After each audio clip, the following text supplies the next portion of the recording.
Salah. For all I know, those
Yes.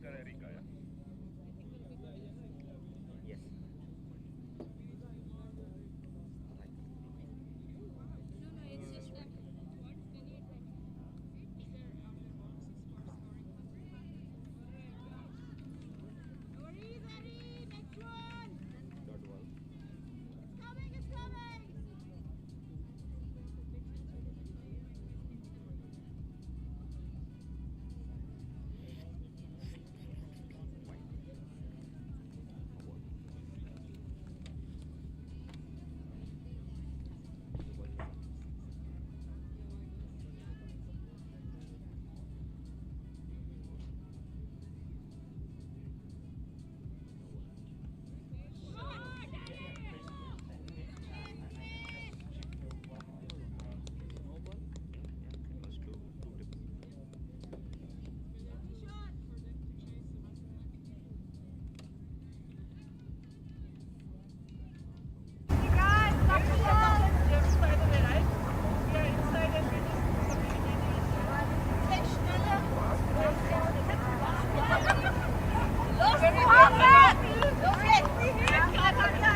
Zdravíme vás z Vinoře. Dneska se odehraje Prague Challenger Cup, turnaj ženských týmů. A mám tady u sebe Honzu. Dobré ráno. A moje jméno je Zuzana a budeme se snažit vám dneska popovídat něco o kriketu a o těch týmech, které hrají a o téhle hře. Rovnou jsme se připojili v průběhu prvního zápasu dne mezi domácím týmem PCC Queens a kteří hrají proti rakouskému týmu Austria United. Jsme právě, máme za sebou téměř celou první směnu, kdy je rakouský tým na nadhozu a dokázal během nadhozu už dvakrát vyautovat hráčky PCC Queens. Ty naopak už dokázali skórovat 96 běhů.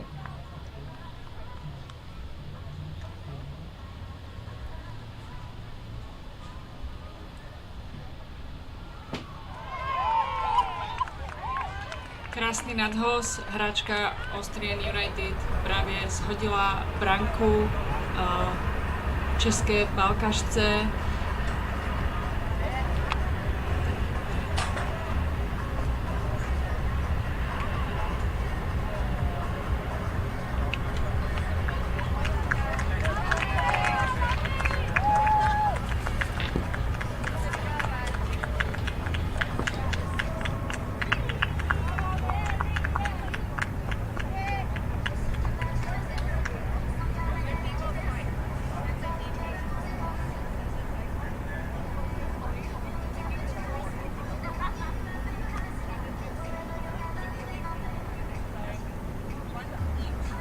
Tazovačka jí shodila branku a na pálku přichází Shreya. Pooja. Na pálku přichází Pooja. Velmi zkušená pálkařka, takže doufáme, že uvidíme nějaké hezké odpaly. Tohle byl čistý nadhoz.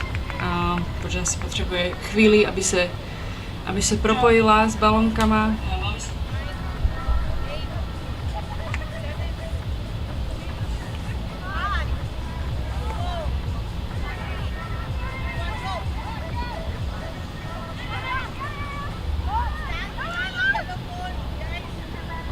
Hezký odpal a hráčky Rakouska právě prohodili branku, takže hráčky PCC Queens měly možnost běžet ještě jeden run navíc a získat body. A tím zaokrouhlit i svůj bodový zisk již na 100 bodů. A to ještě mají k dispozici posledních 6 odpalů během jejich směny na pálce, než se role prohodí v polovině zápasu. Na pálci je zase připravená Pooja.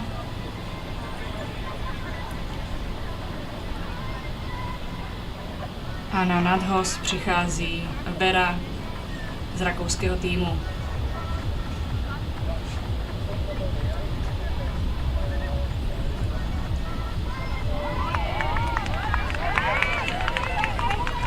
Čistý nadhoz, Pooja promáchla, brankářka vzadu míček zachytila, takže je to 0 bodů pro PCC Queens.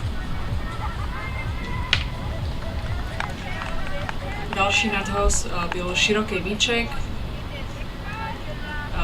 Dneska hrajeme speciální pravidla, široké míčky se neopakujou, jsou za to jenom trestné body, takže 2 body pro PCC Queens.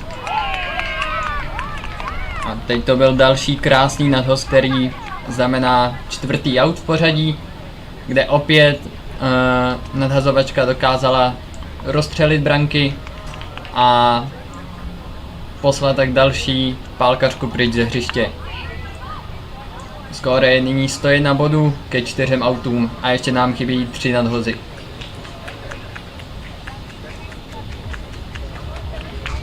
Na pálku se chystá Mansi Parmar,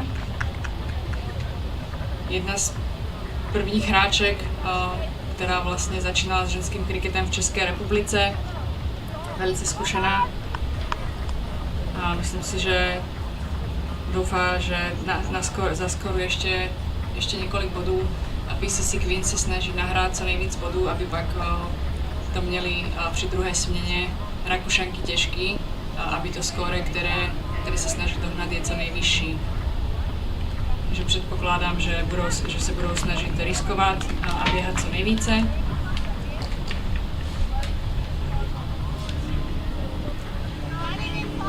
Široký nadhoz, který se neopakuje, takže jenom trestní body, zbývají nám 2 nadhozy. Ale je taky široký. Nakonec možná se Mansi k odpalování ani nedostane, pokud i ten když toto nakonec bylo zahlášeno jako neplatný nadhoz a ty se s rozdílem od širokých nadhozů, tak ty se opakují a opět je s nimi spojená i penalizace 1 bodu. Tenhle nadhoz byl široký, ale protože brankářka míček nezachytila, tak se válkařky rozhodly ještě běžet a přidat další bod, protože neměli šanci pálit. Zbývá nám poslední nadhoz této směny. A na pálce Bagia Shri se povedlo odpálit, ale na neštěstí byl míček okamžitě zachycen. Takže máme za sebou polovinu prvního utkání. PCC Queens dokázali na pálce nakonec skórovat 108 bodů.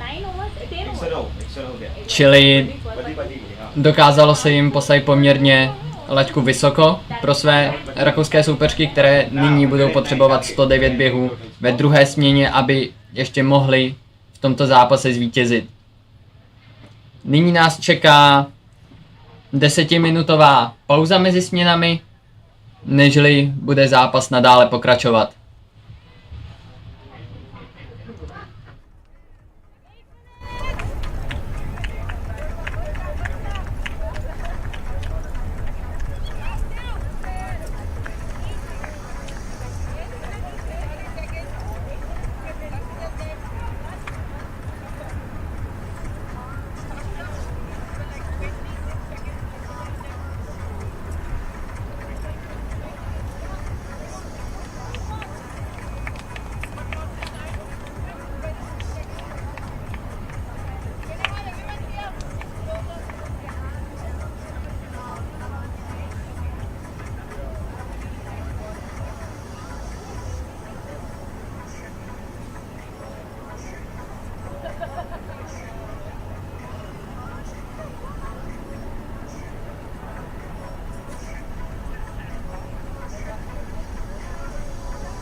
Catch करना है, catch करना।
A very good morning again to all the audience.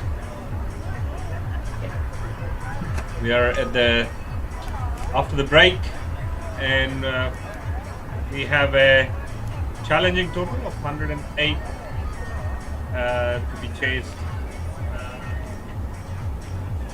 by the Austrian United. Pretty good score. I think it's slightly above 10 and over. Required. So it's going to be a bit challenging given that Austrian United is playing in a new conditions, and they haven't got much exposure playing in Prague at the Scottish field. So let's see how they're gonna take up this challenge. And with me today I have Jan joining also commentate. Yeah, good morning once again. Now in English, we did the ending of the first inning in Czech. Now we will switch to English, and you will hear both of the languages throughout our whole coverage this weekend. So if you are joining us from around the world, we will be speaking English, and for our Czech audience, which we will hope will grow, we will speak Czech as well. So right now, a few minutes only in English, and we started off the second inning with one run. Yeah, Erika is bowling, and we have had a good start. I think an aggressive play down the foul corner. So the second ball is a full toss, and that's gonna be close. So a risky run, I would say, inside the circle, ball straight to the field. Probably it's traveled much slower than expected, and the pickup and throw hasn't been on the target. Yeah, but I think with the total, the Austrians are chasing. A nice shot on the deep mid-wicket area. So that's 4 runs, and that's traveled to the next field. So really good start for Austria United, and certainly Hannah is looking really strong there. They are doing right now exactly what they need. They want to chase this big of a target. Absolutely. Already 6 runs off the first 4 balls with 1 boundary, 2 singles. So looking like a good start for Austria United. Let's see what Erika has got. Bit fuller in length, onto the pads, glided to the backward point, backward square leg, sorry, so no run there.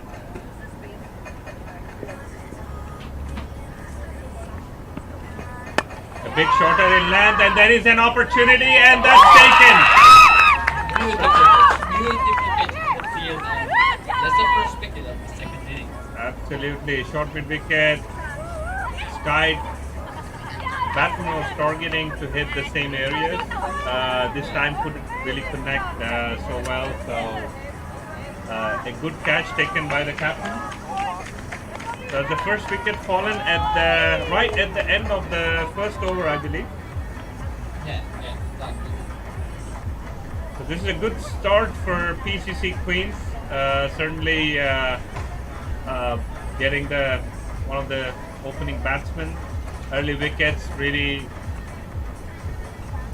are a good motivator and can add a lot of pressure in the very short format of the game. So it's just another 9 overs remaining, and the target is still pretty high, and every time you lose a wicket, and if you're behind the 10 and over mark, then the required runs per over really gets higher. Yeah, it's growing very quickly. I mean, those 4 runs, and the second team is taking their wickets. So Soljenia is bowling the second over, starting with a wide down the leg side. We can once again repeat that we have special rules for bites, and they are not being revolved here. All the balls are, even bites are counted as illegal, but penalty runs are awarded. And when you have second bite in the over, it's 1 run plus 1 penalty run plus whatever extra run is taken by the batter. And then when it's third bite, for example, it's 1 run plus 2 penalty runs. So it's growing like this.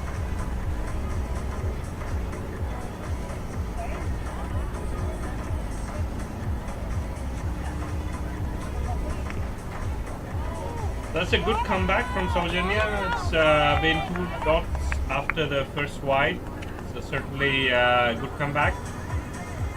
Not giving away any runs there, and putting more pressure on the scoreboard now for Austrian United. So 102 required of 51 balls. Still doable, I would say. You just need some good hits out of the park. It's a 50-meter boundary here at Vinors. Full toss hasn't been capitalized very well, so just glided onto the short mid-wicket area for a single. So that's Vera, who's on the score of 2, facing 5 balls, and Diksha is the new batsman. We will see how she will start out for batting. That's a pretty good ball onto the off stump. And we have 1 ball remaining in the second over. One thing I've observed is the PCC Queens have set up the field based on how they have played and scored the runs. So they really position the players to the areas where a lot of the batsmen have been scoring in here. So that's another dot ball and a good finish for Sardinia. And it's an amazing comeback from the first right in the over, then really great bowling, which didn't allow the Austrian team to score any runs and to progress with their chase. That's still over 100 runs to go. Yeah. At this moment of time, they should have been at least at 15-20 runs, and they're quite short. So glided over to the backward point area and backward point, and this is a single conceded. Still a good start again from Erika, bowling her second over, and the final in the allotted spell.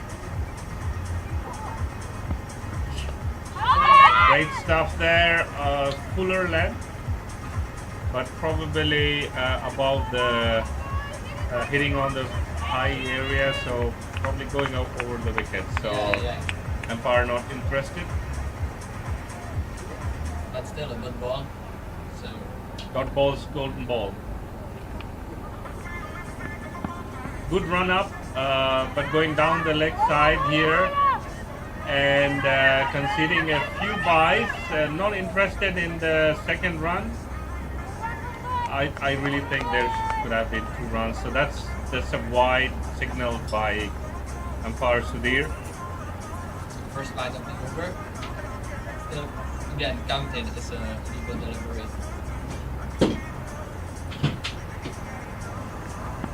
Shorter of the length and has just been tapped. No runs inside the circle there.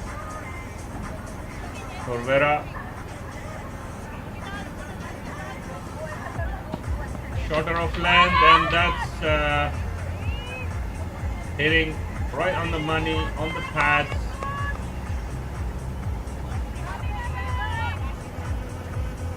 Good rhythm, I really think. PCC started off great bowling. They are not allowing. Very nice, Paul. That's really pitching it up, and there is an opportunity there. Oh, good throw, but the keeper hasn't selected it so well. So there was really a chance for a run out. And so we are 13 for 1 after 3 overs. So still, Austrians require 98 runs and 42 balls. So it seems like the game is slipping away. Yeah, the required runs per over are now creeped on to 14.14, and the current run rate is 4.33. So that really shows that there is a huge pressure now on the Austria United. They need to score at least 3 boundaries.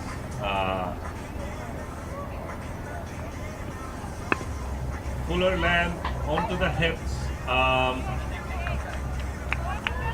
Got away with a no ball. I think it was marginal, slightly below the waist height. Otherwise, could have been called a no ball. That's another full toss, and that's glided over to the backward point area for a single, just crossing the 30 yards circle. So Sardinia needs to pull adjust her length and put it a little bit back so that she really pitches it on the good areas and gets the wicket. Full toss is definitely not going to help her. Put pressure on the batsman. That's a really good ball, and that's an opportunity to take the catch, and that's been taken by the keeper, Pratibha. So that's a really good over, and Sardinia is really leading from the front, the captain. So 2 wickets down, and right now, if you were in the position of the batsman, how would you approach the batting right now? Because there's a moment total you need to achieve. How would you go about betting? Would you go like full risk, no loss, or See, if I was the batsman to go in and putting myself in the shoes of the Austria United, I would rather put up my maybe more aggressive. Sometimes you keep your cards in the middle order or the lower middle order who can hit the ball really hard, really tough. So I would bring them in, and since PCC Queens have been bowling a bit fuller of land, full toss, so I would really target the offside areas where I don't see anybody in the boundary, for instance. So any ball I could hit over the 30 yards, fielders on the covers or the point area, I think it's an easy win for me. So see another full toss coming onto the leg side. I think you could position yourself earlier and anticipate those kind of bad balls. You could start to really at least score, 2 boundaries in an over, and that should be the target now. I mean, you need to really also look for one weakling in the bowling side, like the maximum scoring. There's always 1 or 2 overs where your part-time bowler can come, and then you can score a lot of runs. So if you score 20 runs in that particular over, you can come back. Yeah, we saw that exactly when PCC Queens were betting that it was an over where they scored 4 boundaries, Yeah. which really needed to score to absolute amount of height. Yeah. So the Austrians would bring something like this as well right now, but it just seems that the PCC Queens are in really good bowling position. They seem comfortable, and so far not letting the Austrians do anything in the match. Absolutely, I think PCC Queens have a good bowling lineup, and the 2 opening bowlers having finished their spell. We have the 5th over being bowled, and that's clean bowled. That's clean bowled. That's exactly what I was saying, right? So Mansi bowling the 5th over and still very impactful. Has just picked up the wicket on the very first ball she bowled. So I can see that this is going to get even more challenging for United, Austria United, getting back into the game with now the required runs for over being 16. I mean, anything can happen. It's just 10 overs game. It can go any direction, but yeah, you really need to have the batsman now who could come in, be bold, and make some bold decisions when batting. You certainly need to stay there, stick around, play some good shots in the gaps, and maybe you could come back, So there's always a chance, but the way PCC Queens are going about it, it's looking difficult. So that's a full toss, and that's an opportunity. You could have hit it onto the leg side, onside, and could have maximized on those kind of deliveries. So Austria is really not looking to capitalize. This is quite above the waist high, but no ball has been given. So for me, it should have been a no ball, honestly. But the square leg is not convinced. So apart from the first ball, I'm not so impressed about the remainder of the bowling. Though Mansi hasn't conceded extras, I think she's been a bit luckier. But she really needs to get back to the length, the line and length here, and really target the stumps. And that could be easy win. So it's very flighted deliveries.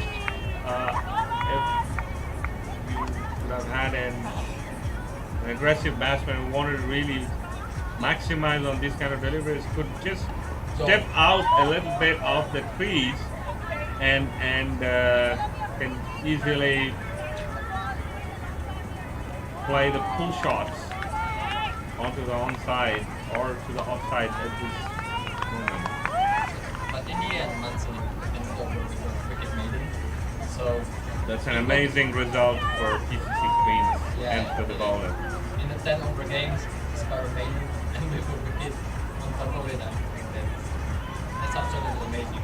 Yeah, I'm sure some of the teams, especially Austria United, will have some learnings from the first game, and probably will get more used to the pitch conditions because Yeah. it's new for them, and obviously every time a team plays in a new environment, they need at least 1 to 2 games to adjust. So plenty of games to be played today, and I'm hopeful that some of the touring sides will definitely improve as they progress during the day. I think so. We can see actually another performance in the last match of the day when compared to this one.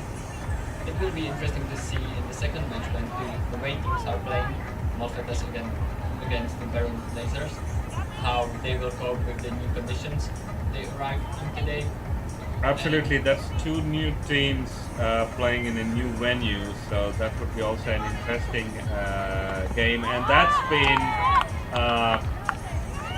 that's an inside edge, I believe, onto the stump. So that's a good start for Puja, who's also bowling for first over and has picked up a wicket.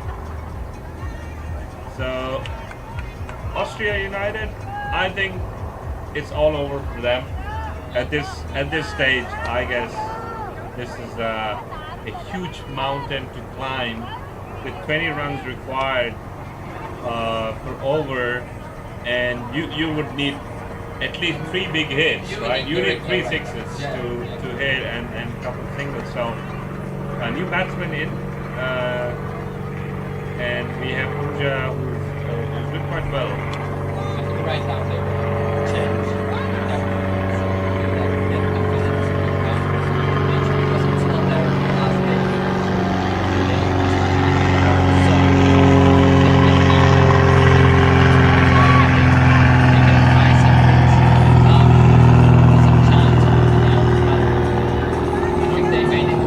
Yeah, I think it was a good pick up and throw, but they took a good run. They're pretty fast enough to do running. Puja has a very good run up. Only thing is she really needs to hit the right areas on the pitch, on the good length areas. Been fuller length so far, all the players. That's a good ball. Right onto the stumps. So this is going pretty well. Dots and singles are not gonna help Austria United. So I agree with you, Jan. I think the best thing that they need to do from right now is to stick around, stay around these batsmen and read the conditions now well, so that they get more used to the remainder of the 27, 25 balls remaining, and 24 balls remaining precisely, and yeah, they could improve on their game for the future game. Yeah, exactly. So we have 600 down, it's 19 per bar. So right now, at this point, I think BCC Group's bowling lineup didn't show any weakness. We can say maybe the poorer toss may become a problem if they will be given no ball or things like that, but so far it works, and it's really good sign for the remaining of the tournament that they will aim for the wins today and maybe for the overall win. Absolutely. Yeah, if they bring in a little bit more discipline in the way they are bowling, at this moment it's much lighter and or full toss. So 1 run taken the outside. Score creeping up to now close to 20 runs after 6 overs. Quick single there, and that's a good throw. That's a good throw, pretty close to the stumps. A direct hit could have been close.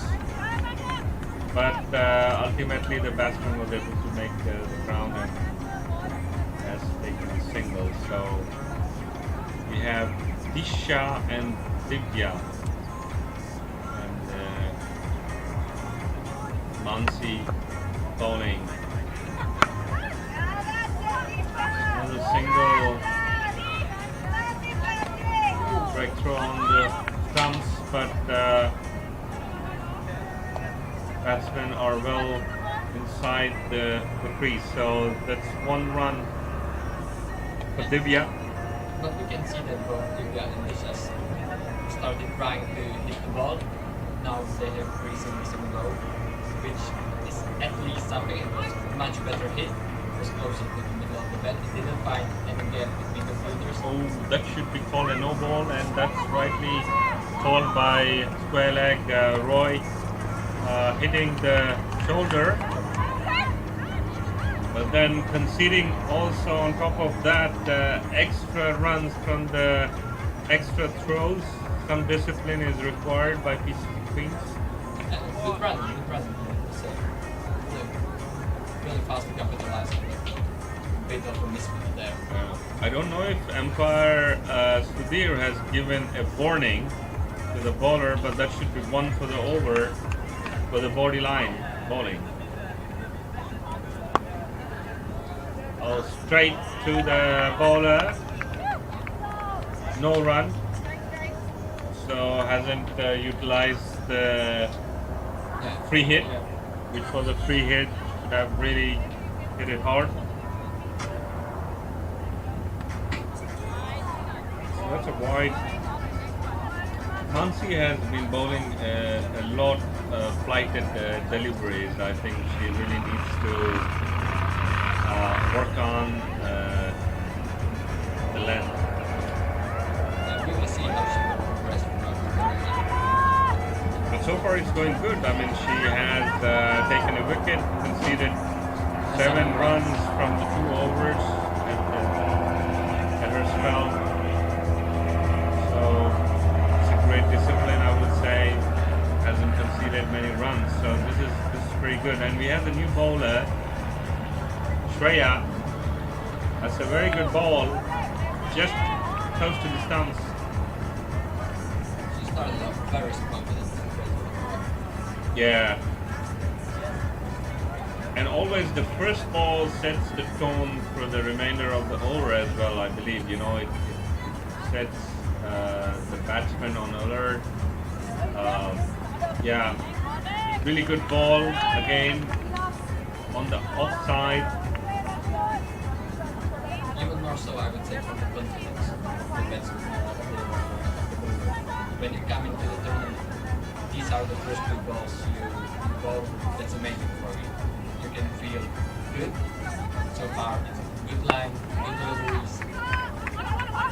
This was a hit and it will be taken as a single. Single glided towards Saujanya, so Saujanya fielding there. Yeah, but still, I would say That's really a mid-wicket good start area. from Shreya. She can keep it for the whole reminder of the over. Another good ball there, not conceding a run. So really good start for Shreya there.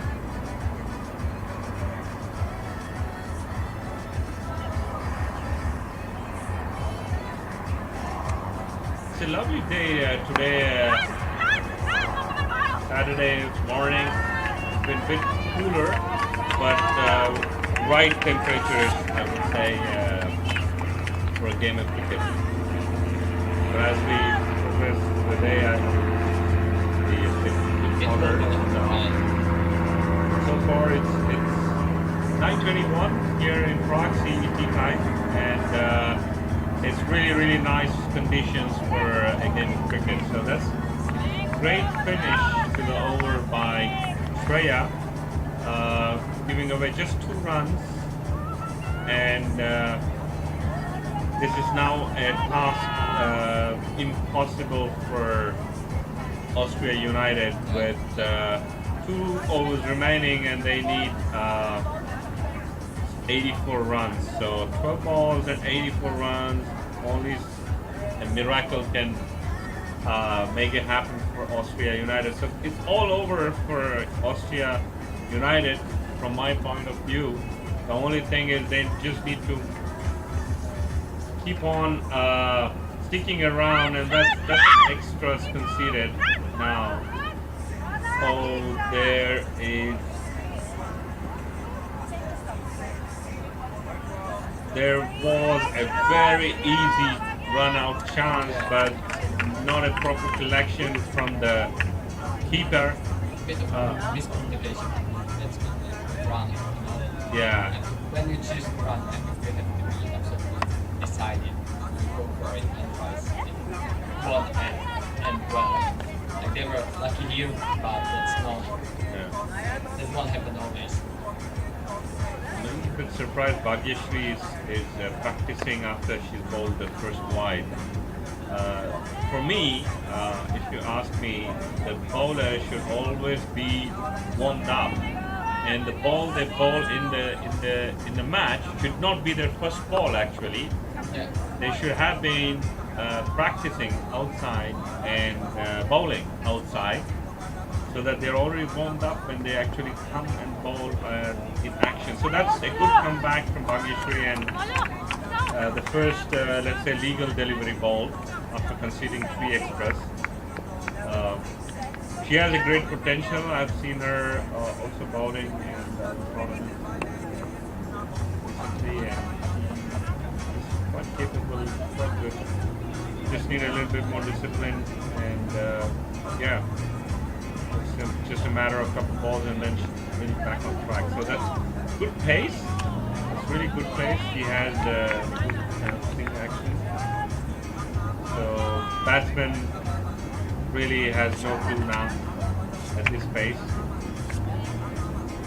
Still could be an easy win for the batsman if they could glide it into the gaps on the offside. Only 2 fielders. And then we have 1 gully fielder, so really 3 fielders on the onside and the rest of the field, as you can say, is on the leg side, on the onside. So if you keep on bowling your line on the off stump, really difficult for them to score on the onside. But in contrary, yeah. You have to really hit the right length. Another ball drifting down to the leg side. Off the pads, I think this is going to be given as a leg bye, and that's been signaled as a leg bye by Harsh Dev. So the ball of the wickets have stalled, Yeah. So and we can say they are building some partnership, and I believe this should have been done a bit upfront. But yeah, 3 quick wickets at 0 runs. Yeah, we could see that their strategy in the beginning with the Hana scoring really early boundary, but then with the second wicket, not putting it down to the middle and being caught in the field with a break pitch. And from then on, we didn't get the rhythm. Yeah. So far, we can at least say they are building the boundary. As we said, they are getting comfortable in the crease. That's for sure good for them. But so far, we haven't seen like any great shot that would be timed to perfection, that would find the gap in the field. So they only were able to score a single so far.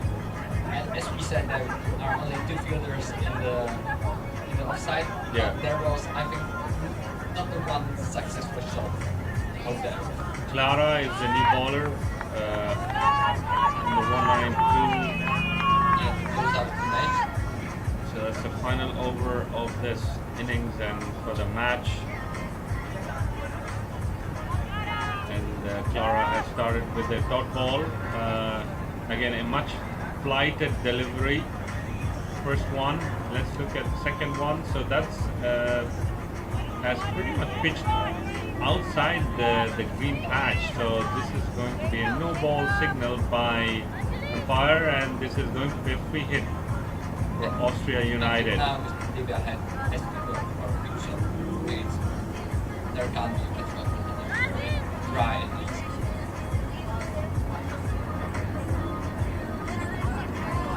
That's a good ball. Again, good comeback, bowling on the offside, and I mean, really, none of the batsmen are really looking to capitalize on the big gap that they have on the offside. Like only 2 players there, and it just needs to cross the fielder, and it's all going to be good score, and that's been signaled no ball and a free hit. So Clara struggling a bit.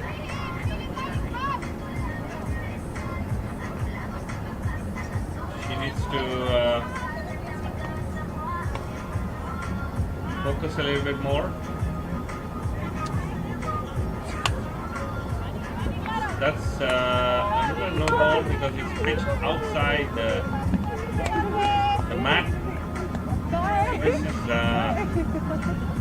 bit of the extra runs that are not really helping PCC Queens.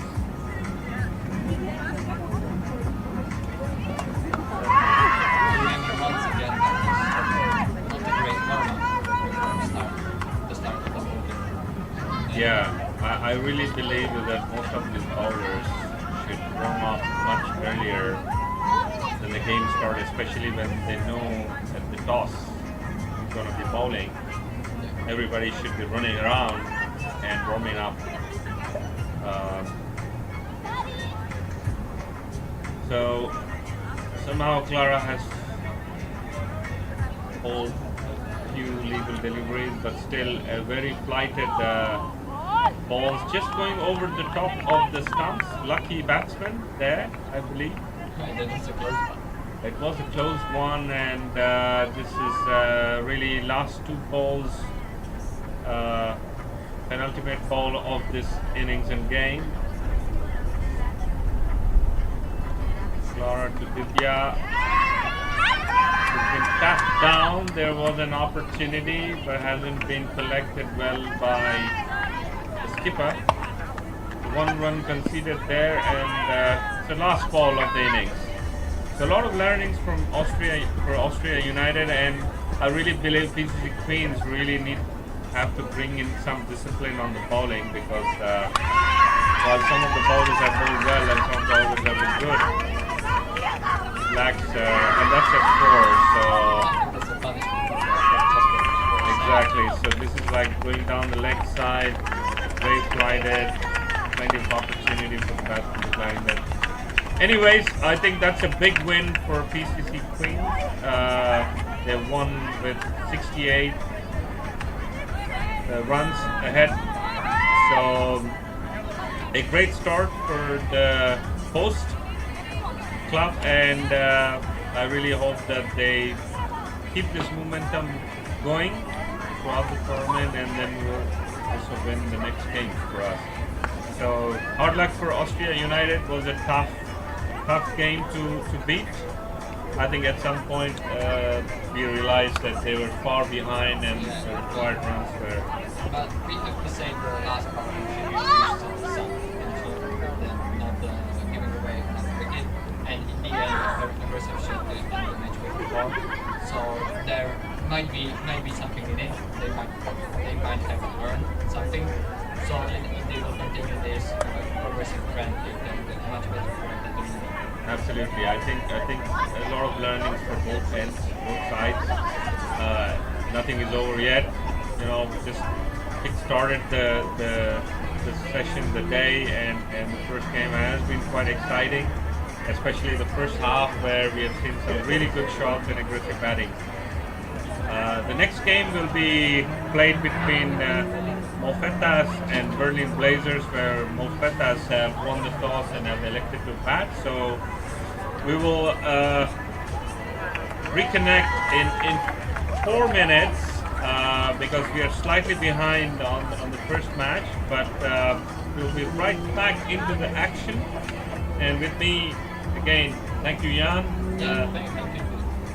And how do you feel the experience? How is your experience commentating for a sport that's not very popular in Czech? It's interesting. I hope I will get this chance more often. And it's really exciting. Now there's many people saying here in Czech Republic it's one of the boring sports.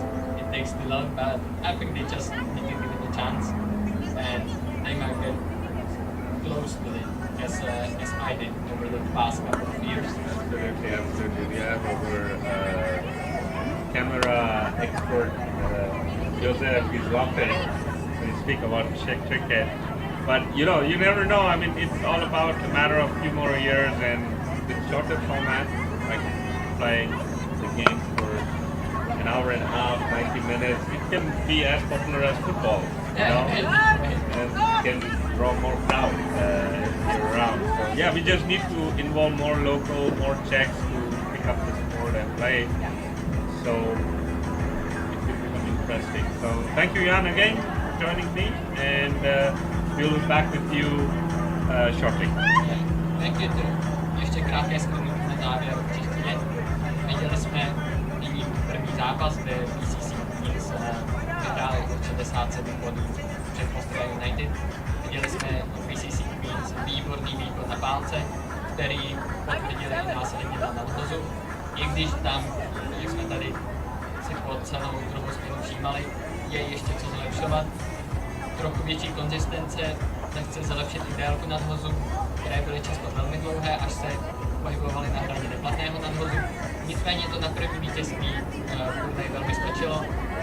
Australian United určitě získali cenné zkušenosti na novém hřišti, na kterém ještě nehráli, a je to zbytku možná, je to pro ně bude pozitivní zkušenost, věříme, že se budou nadále zlepšovat.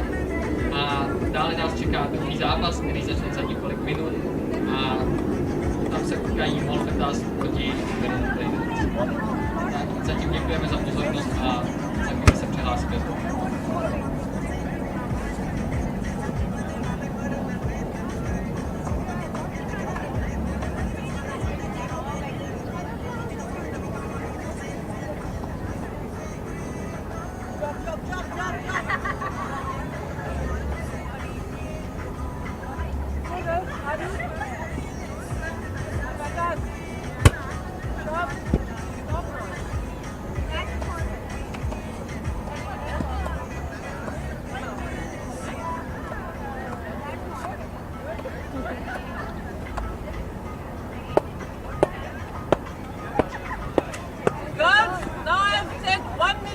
That we will do the huddle now. This is 1,000,001 time now.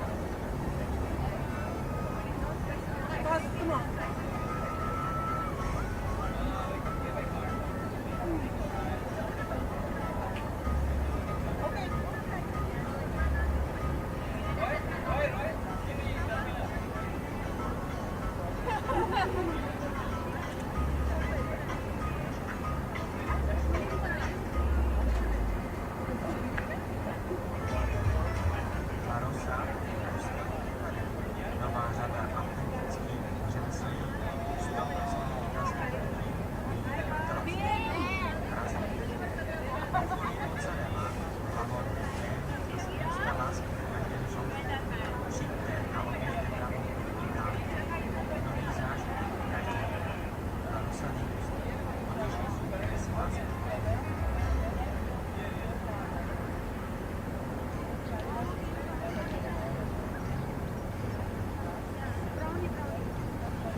I'm going to London. I can drop you in London.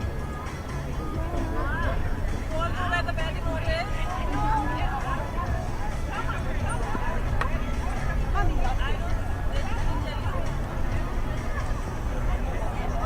What? I don't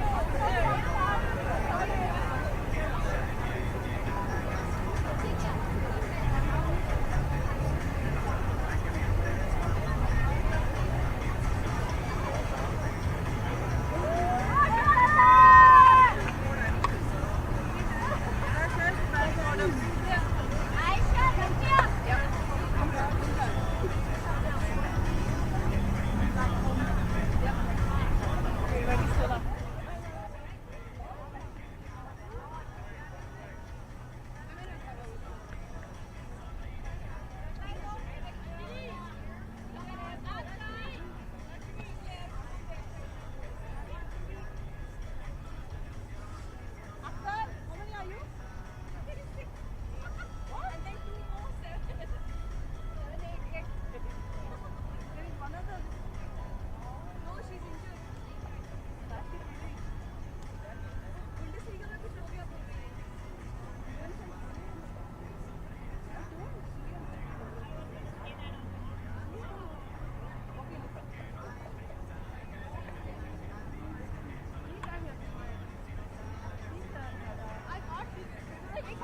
Good morning once again. We are sorry for the delay before the second match here in Prague, but we faced some technical difficulties. So we jump right back in, right now without the score, but at least we can say it's right now 35 for 1. And we have 4 overs done, and Malfetas are betting right now. So a good start. We can see some aggressive betting, and as well we can see so far a very good bowling. So it's a really tough match, it seems. And we will see how it will go. Right now on the bed, it's On the bed we have Verena, and on the non-striking side we have Shraddha. So now they scored 1 run, and Shraddha Palanir got to the bed. One interesting fact about Shraddha: last season she played in Czech Republic for PCC Queens, so she knows the ground. And she can hit hard. Wow, that was very close to becoming a 6. 4 runs for Malfetas. We hope to see some sixers from Shraddha today. She definitely can do that. We've seen her play. We know what can she do. She's a power hitter. She's also an amazing bowler. So in next inning, you can be looking forward to see some amazing balls as well from Shraddha.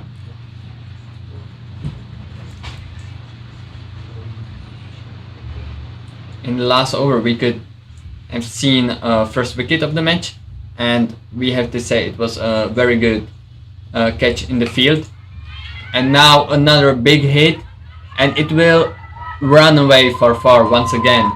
It just found a gap between the fielders. They couldn't get there in time. It's another 4. So the total is right now climbing up to 44, and we will see if they will continue this good form on bed.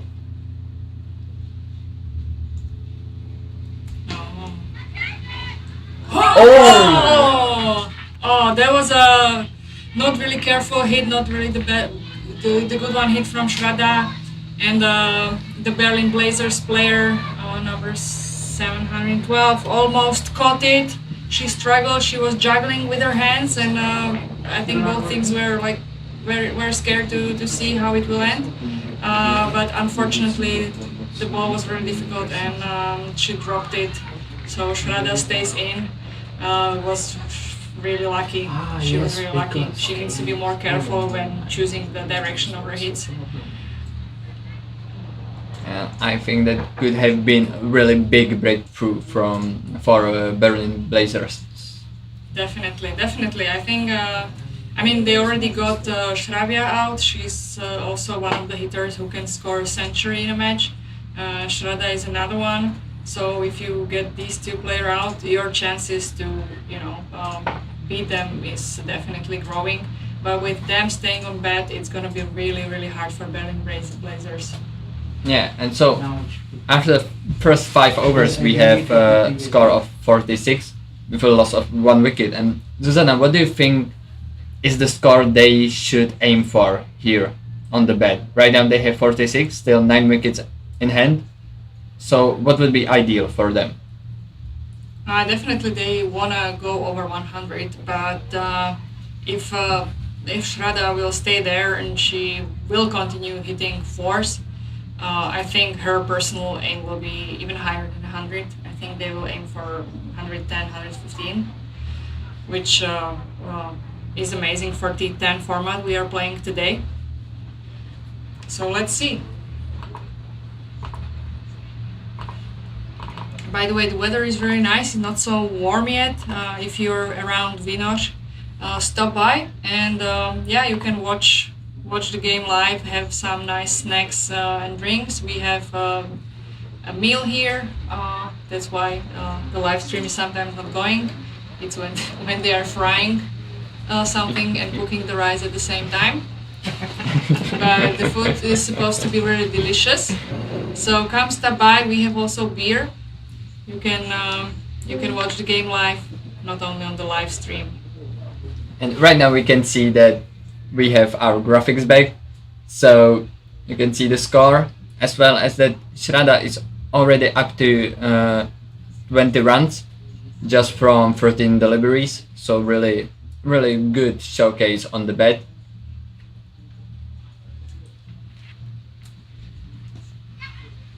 And this will be at least another run. Yeah, they will stick for one. Good job in the field as well. So 47 for 1. They're saving energy. I think Shraddha wants to focus on hitting fours, because they totally could have tried for another run, for a second run out of this ball, but she wants to play it safe. She wants to stay there as long as possible and keep hitting fours. So I assume that's their strategy. Now it's Verena on the bat, and she can hit some nice balls too. Unfortunately for her, it was stopped right at the boundary. And it was a full toss, and she rightly tried to capitalize on that. In the end, it ended with just a 1. But yes, you should try to punish these full tosses, just because it offers you an opportunity to hit it for a boundary.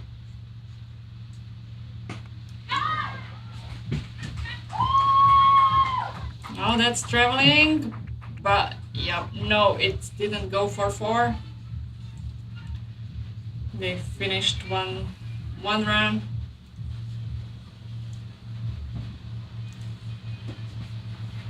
I think that's exactly what they wanted, to get Shraddha back on bat.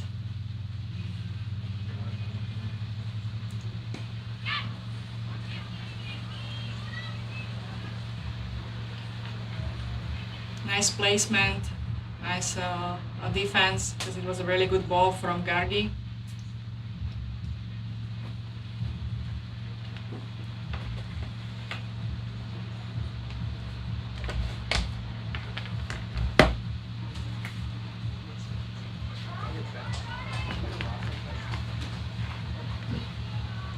Right now we can see that the bowling doesn't allow for much more than just these singles, but they are able to hit at least for them. So really, still it continues in the trend that it's a big fight between both the bowling lineup and then both batsmen.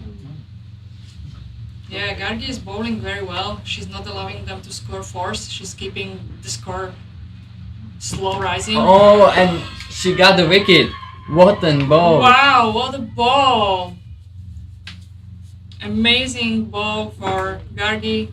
She bowled Shraddha out. Very unlucky. It was a very good ball. And I think it's very much deserved. The way she bowled this over, her second over in this match, and her last one, it was absolutely amazing. She had good line. She didn't offer much chances for Shraddha and Verena to hit some big hits that we've seen earlier, and in the end she ended the over with an absolute banger of a delivery that went straight through Shraddha. So that's the big breakthrough. The opening pair is out for Malfetas, and the score after 6 overs is 52 for 2. Yeah, Shraddha is out with 24 runs for 17 balls, which is a really nice score. And let's see how the entire score will develop now. It's still 4 overs to go. A lot of things can happen. And let's see. I don't know these incoming batters, so let's see what they will show and if they will manage to keep the tempo.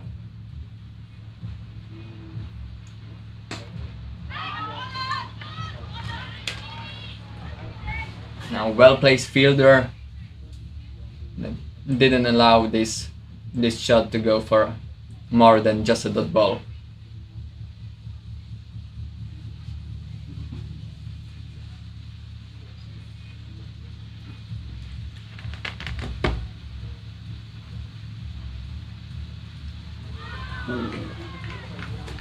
And there was another chance here for a wicket. Again, good bowling.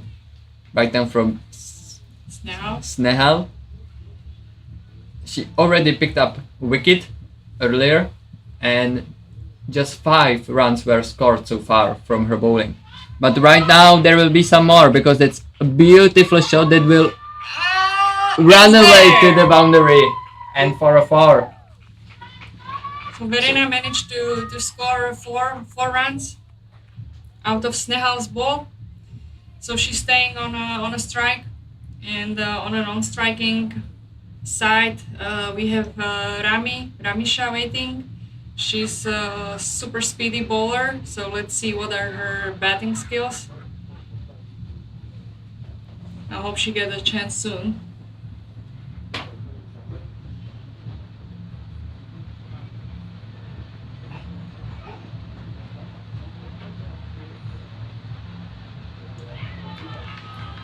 And a beautiful dot ball from Snehal's hands.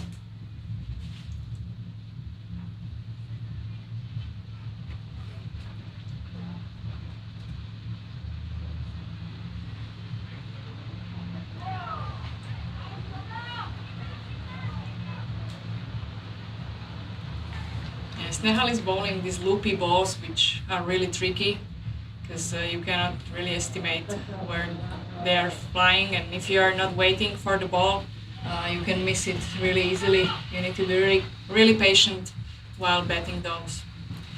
So Ramisha now is facing the first ball, her first ball of the match, and it won't be an easy ball to face from Snehal for sure.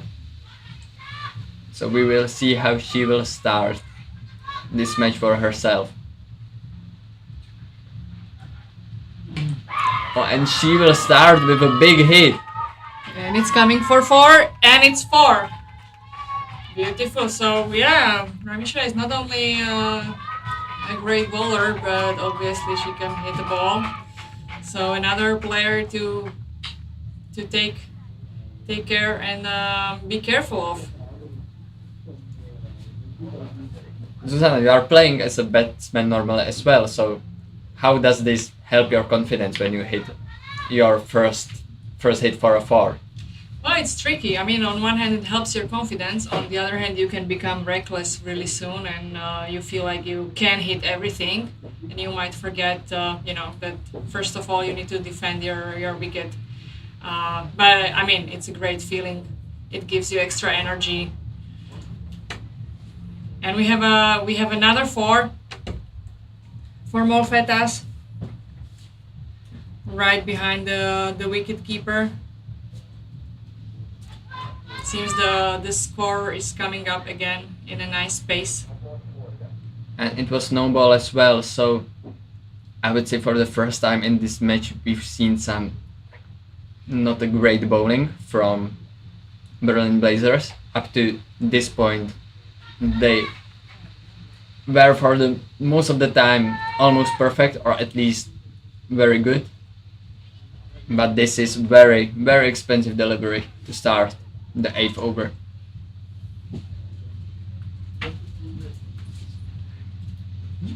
So we have Anjali bowling. She's trying to set her field up.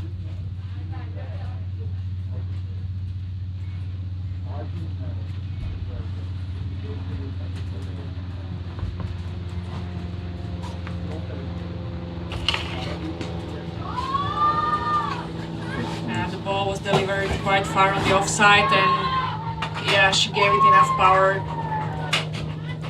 And that's another 4, so Another 4. that's a great start to the over for Molfetas. And right now they need to keep the pressure on. Here is the chance to score the big over and build really big total for them to defend in the second innings.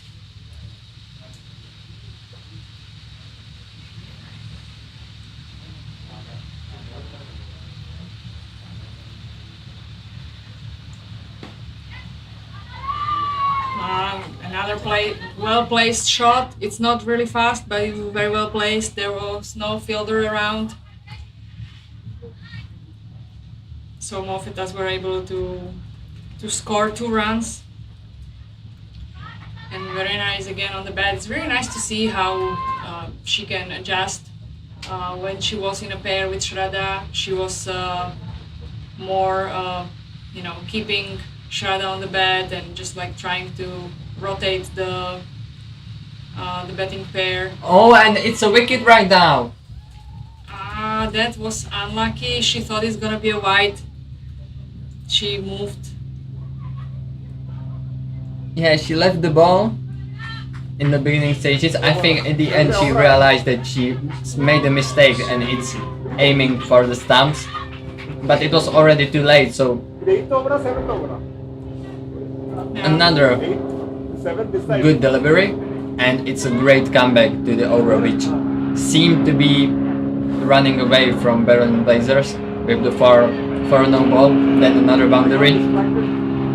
But now they managed to come back really strongly with a third wicket of the match.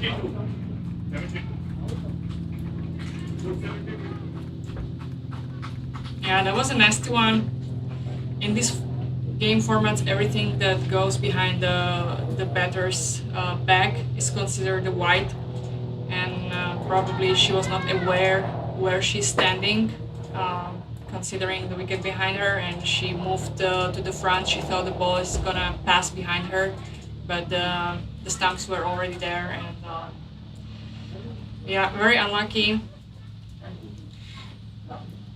But it's giving another batter from Malfetas a chance to score a few. So we have Davida coming on strike. I like the yellow helmets. They're so nice and so visible. Absolutely. Whoa. Oh. Wow. Once again a full toss, and it was a big hit, another big hit. But well put fielder, we have to say, well positioned. And so I think it was just a single, but no ball as well. So too full of a toss. And it's gonna be repeated.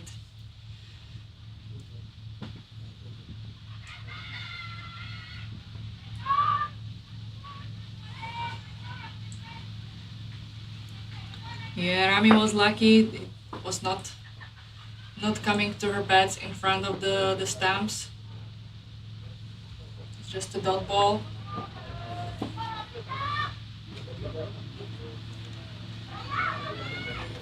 So obviously Anjali got already warmed up in her bowling. Let's see what's the next ball.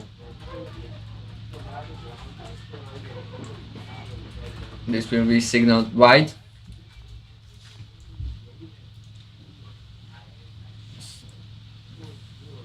Wides are not repeated. There are just penalty runs for consecutive wide deliveries.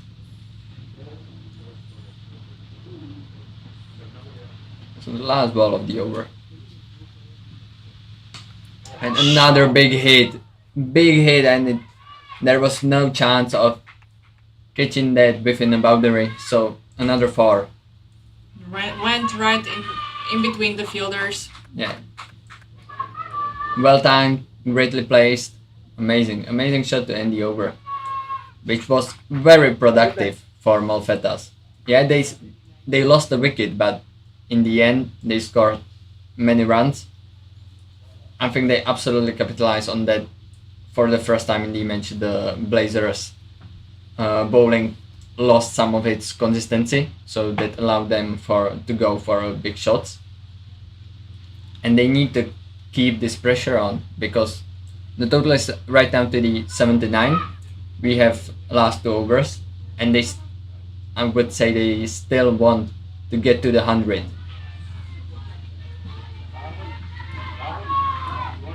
And there was another try of a big shot, but missed the ball and got a bit lucky with it missing the stumps.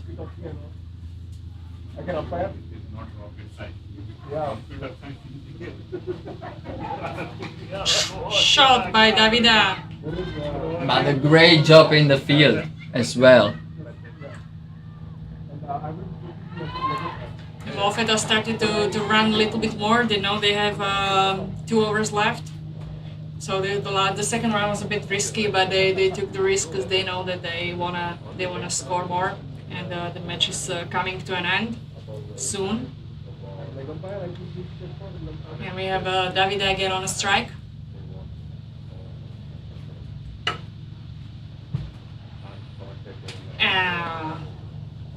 She hit it well, and it is a 4, went behind the boundary. That was a difficult ball. She played it nicely. She first hit the ground, so nobody can catch it. A very lofty delivery. Very lofty delivery, I like that, yeah. But she managed it well. Yeah, she had to wait for that a bit, but still managed to time that. Again, gave no chance to the fielders.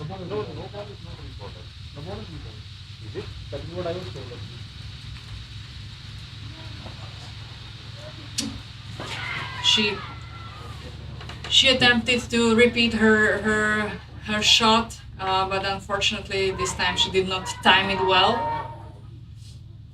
She's trying to hit the ball before it bounces, because these loopy balls are tricky. And another hit for Davida, and another 4 to Molfetta's books.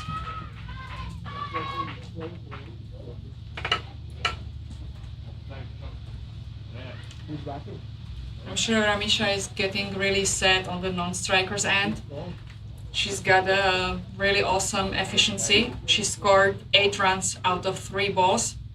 So if Davida will let her on strike, we can expect some more nice. And another runs. Wow. great shot and another 4 to end the over. So 14 out of this one. So 93 for 3. And they are still on the track to post more than 100 as a total. So really great job by Davida right now in this over. Yeah, she missed 1 delivery, but other than that, she timed it well and gave little to no chance to the fielders. And as you said, Ramisha is right now on the strike, back on the strike. I expect only 4s. Yeah, I would say as well. Really aggressive shots. Maybe we will see the first 6 of this tournament I'm as well. hoping so.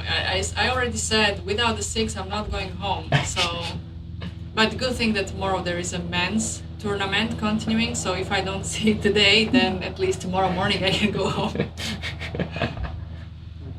We're staying overnight in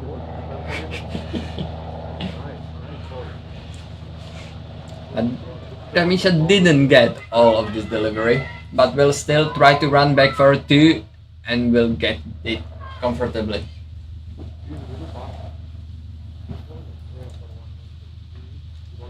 Yeah, if nothing goes very wrong, Molfettas will score more than 100 runs for this T20 match for the first inning, which will not be easy to chase for Berlin Blazers. All of these teams are mixed. I think even Berlin Blazers, most of the players are coming from Berlin, but they have some other players. So And this will run away for 4. oh, another 4, beautiful. Yeah, so the results are really not set. Even the teams they play together, the Bundesliga, the teams here are mixed in the tournament. So anything can happen. It's a whole new experience for all the teams. Austria United is a mixed team. Berlin Blazers is having some mixed players. Molfettas is a fully mixed team. PCC Queens is most likely consistent team, but they didn't play against these at all. And good delivery right now. Yeah, there was a good delivery from Bulbul on the bowling side. She's trying to keep the score down. Every run she can save now will make it easier for them in the second inning.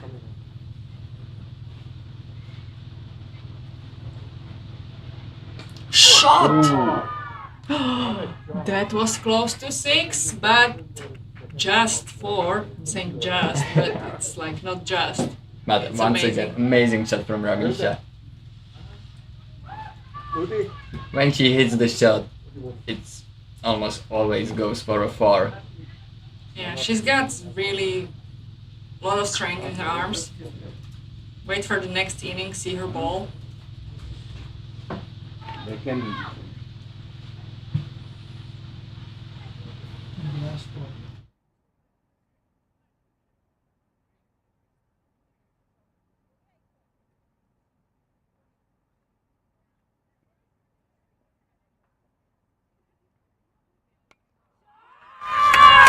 And it's a 6! Finally! Finally! In the second match of the tournament, we have a 6 coming from Rami. What a shot that was. What a What shot a that was. shot!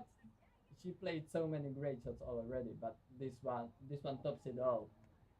And was middle of the bat, timed to perfection, and it went away. The fall really few meters behind the boundary. It wasn't close.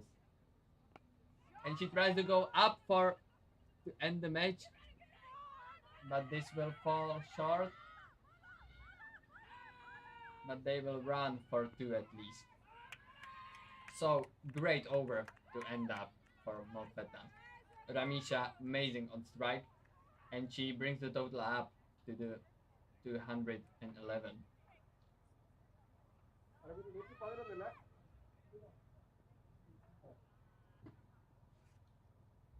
Or there's one more delivery to go. You're sorry, there was a slide. Whoa! Wow, this is an amazing match to watch. Nice shots, great bowling, beautiful moments. Looking forward to see the second inning. The Berlin Blazers will need 112 runs to score in 10 overs. It's not an easy target, but they have also really great players. So let's see what's gonna happen. Yeah, I would say very entertaining first innings. It really, we saw some big shots. We saw some amazing bowling as well. We can't say that the bowling really allowed them to build this big total. They really had to work for it, and we could see few wickets as well from very good balls. So in about 10 minutes we will be back, and we expect this to still be a really entertaining match, as they will chase the 112 in another 10 overs. Yeah, So- yeah, sure. It will be amazing match. So go for a snack, grab a coffee, but be sure to be back in no longer than 10 minutes. We'll continue with the second inning. Molfetas will be fielding in Berlin Blazers on the bat. Yeah.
we are right about to start the second innings of this match.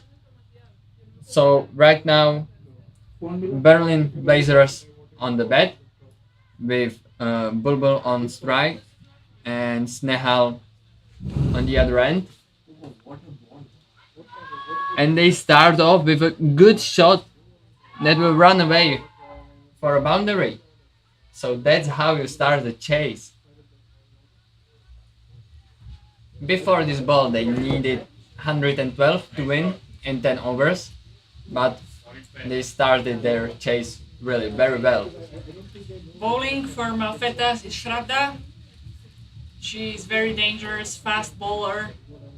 I'm looking forward to see some wickets taken by her. Yeah, first ball I got. Nice hit I went. Nice hit.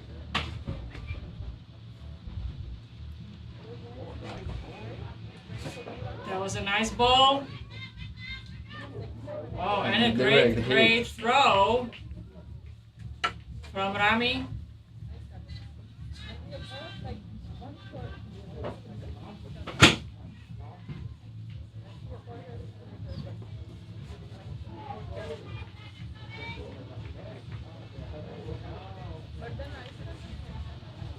So another ball from Shraddha to Bulbul.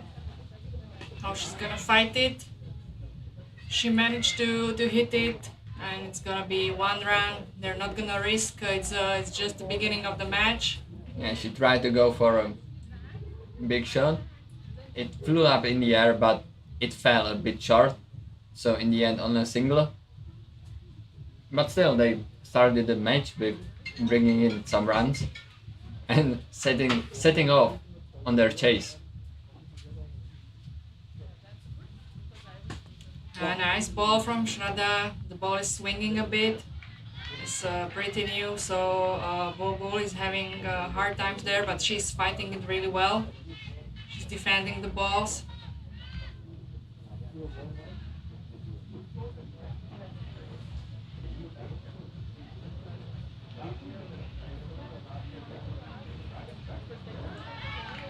Great ball from Shraddha.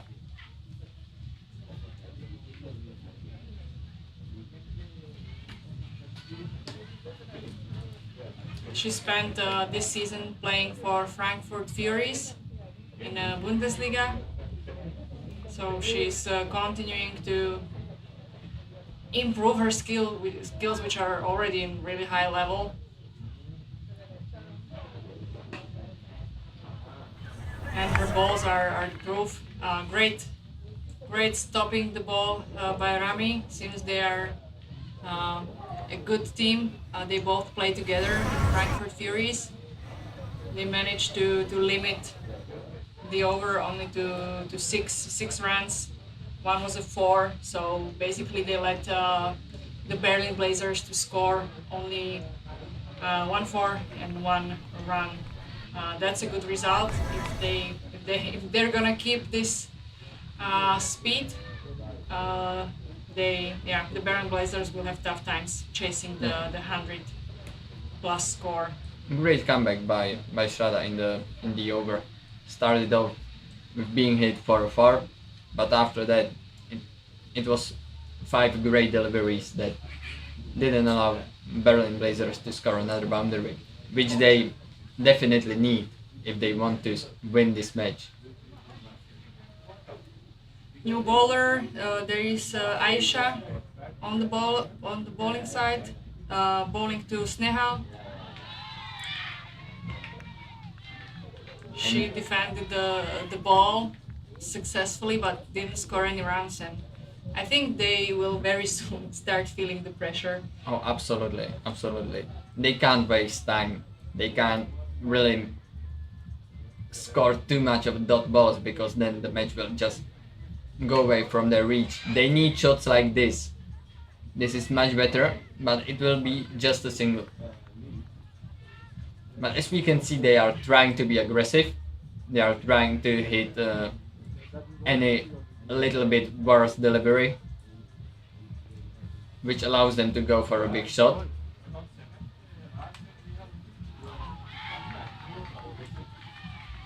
So now once again they were thinking of some big shot to go for a boundary, but didn't get anything on it. And so far, great over from Ayesha.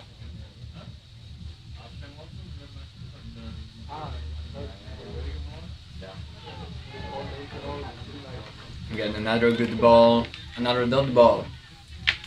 That's great for Malfetas.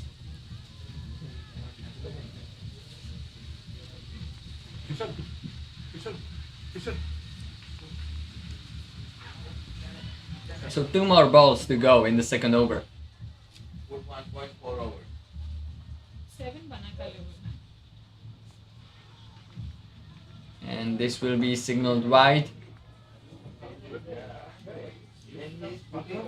Hey Rahul, it's 6-6. First over 6. He's giving you current run rate.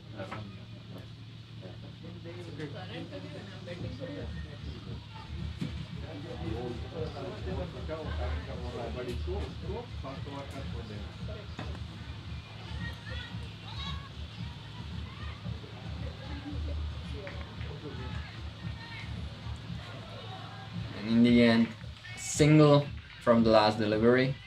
So 8 for none after 2 overs. And I have to say, really good start with the ball from Malfetas.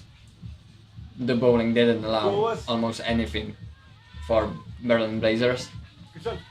And as we can see, they still need 104 runs in just 48 balls to win, so they would need a run rate of 13, which is a lot. So they definitely need at least 2 boundaries in the over.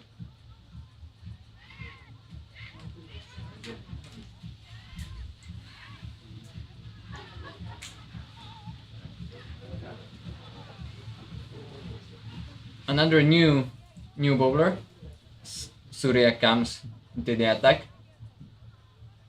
and starts off with a single.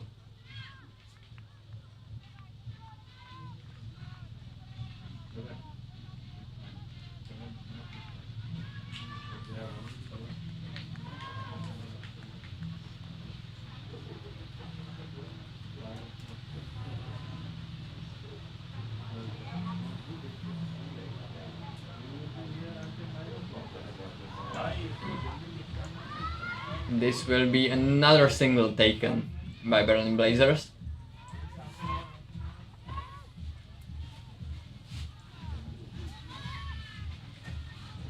But if they want to keep in this match, they want to keep hope, they need to start scoring some boundaries really soon. Yeah, they need to start scoring runs, so maybe playing a bit riskier.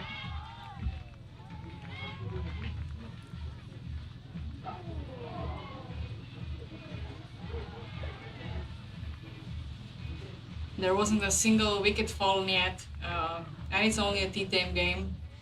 They have 10 players,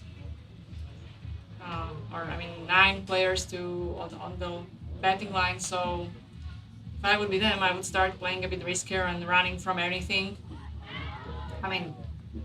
Yeah, this ball was definitely to run. A very nice ball from Surya. It was a good length. I would argue they have the tactics and strategy of trying to go for some risky shots, but the bowling is so far so good that it just doesn't allow them to go for anything.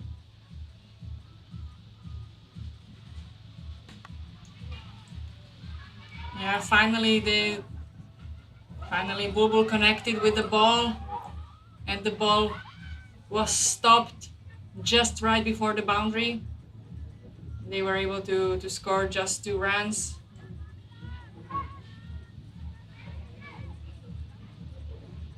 So 12 for no loss. One ball to go in the third over.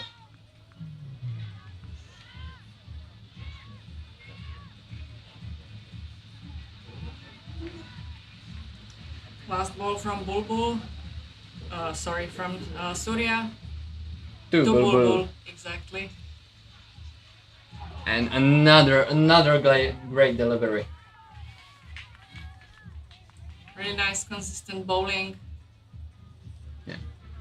So far, we can see that Molfetta doesn't really have a weak point in their game.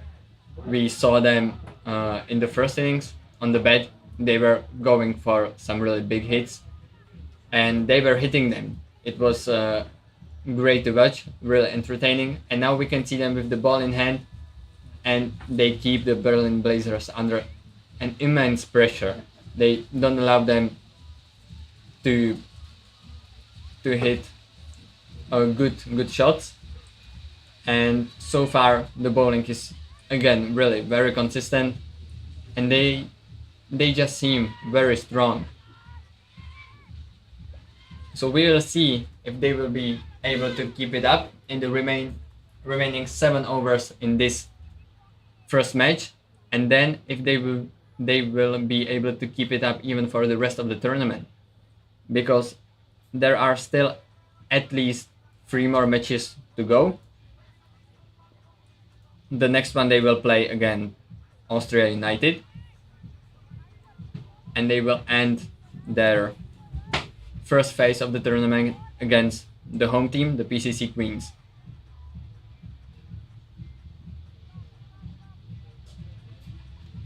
So we have Rami bowling, getting ready to bowl. She's setting up her field. She has amazingly fast balls. So looking forward to that one. We saw her already being able to hit it for a 6 when she's on bat. So right now we will see what she can do in the role of a bowler.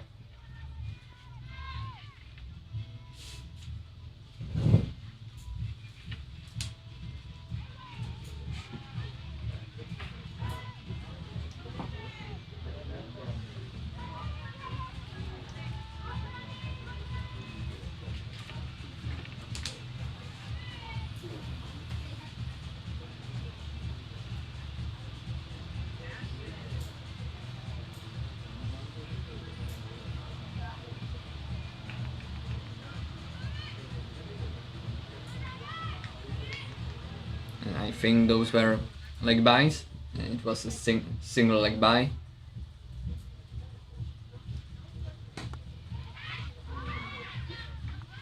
Ooh, now there was a chance. It was in the air, but again Ramisha came in with a good bowling as well. So far really not a weak link in the Molfetta lineup.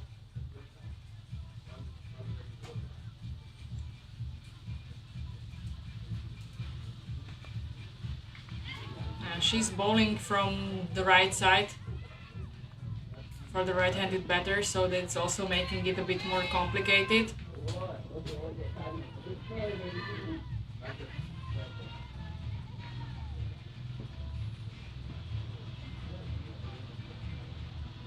Do you think there is a way back for the Berlin Blazers into this game?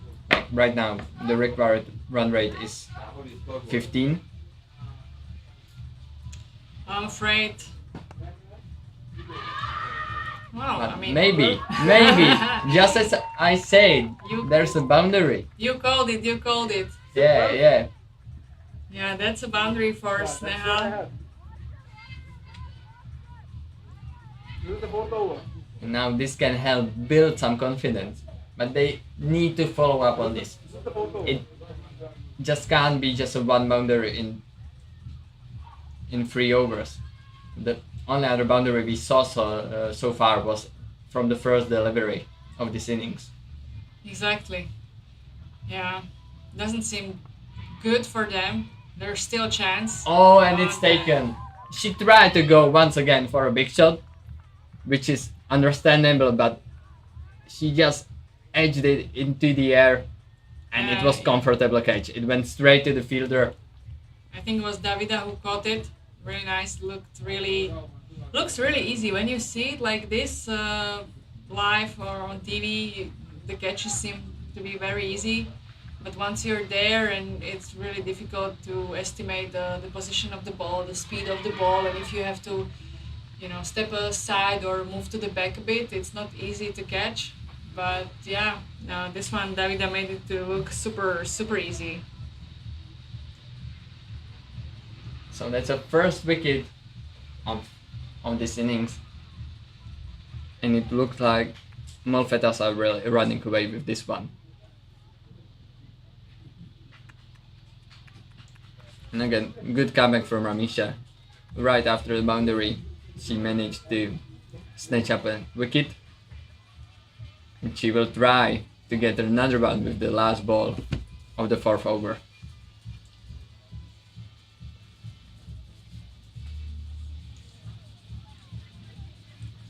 And she will be bowling to new batter that is coming to 8 Bulbul.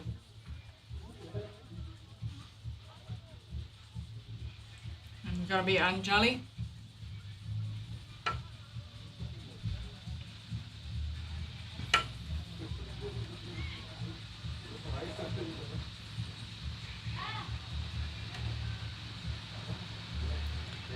One more ball left for Ramisha.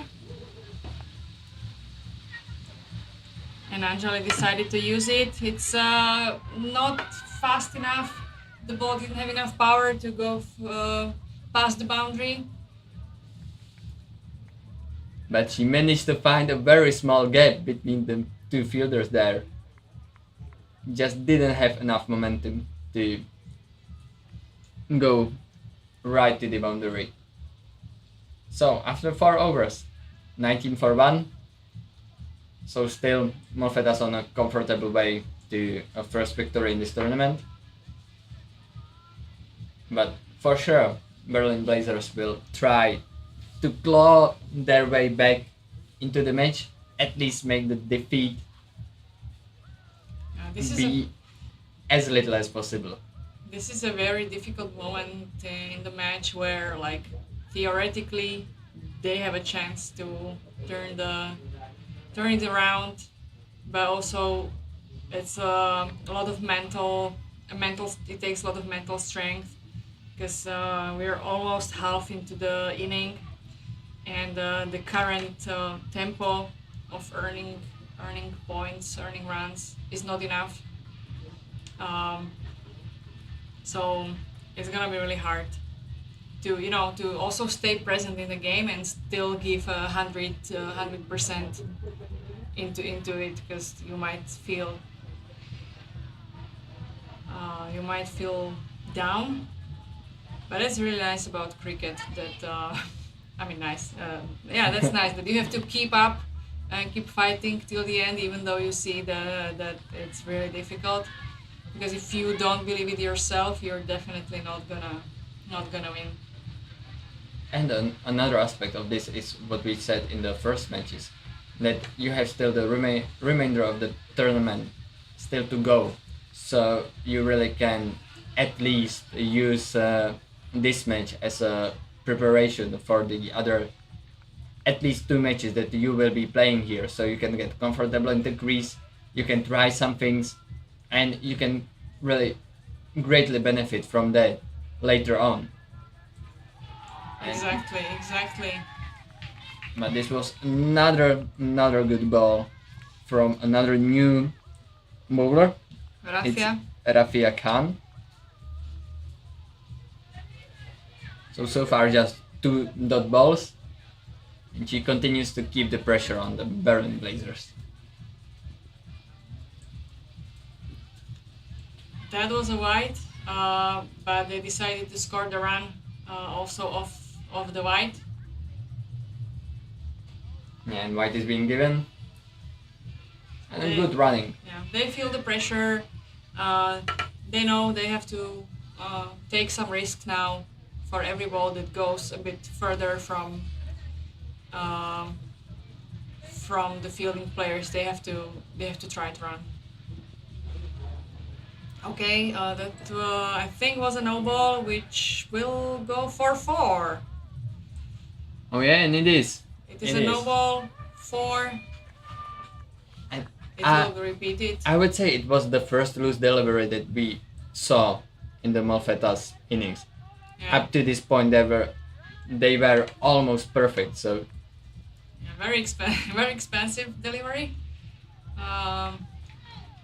But yeah, they can still afford it, right? Yeah. They don't have to feel under pressure or under stress. but Bulbul will try to go for a big hit from this free hit, for sure. Yeah. Oh, She tried, but missed the ball completely. she was too eager. She was too eager to hit it. She didn't really wait for the ball, which yeah happens a lot for a free hit, that you're so eager to hit that you don't time it well and you miss it. Okay, another no ball. You want something to drink? Yeah, nothing. Water. And this was another no ball. So right now we can see a bit of a lack of consistency from the bowling, because as we saw earlier, Rafiq Khan can really bowl some great deliveries, great length, but two of them were a bit too full and a bit too high. So we will see how she will come back right now. This was better delivery, but still it was hit, and there will be at least a single.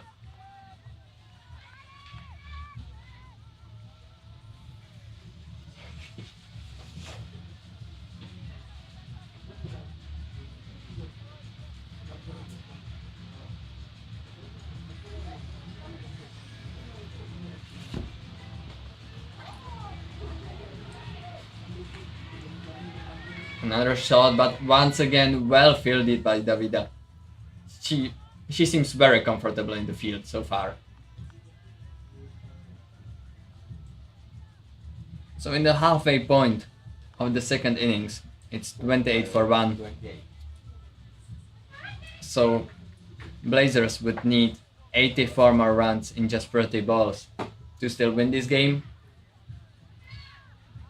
That seems very hard, but we will see if they can score some nice shots at least. Surya is back to bowl. Her first over was really successful. Consistent bowling.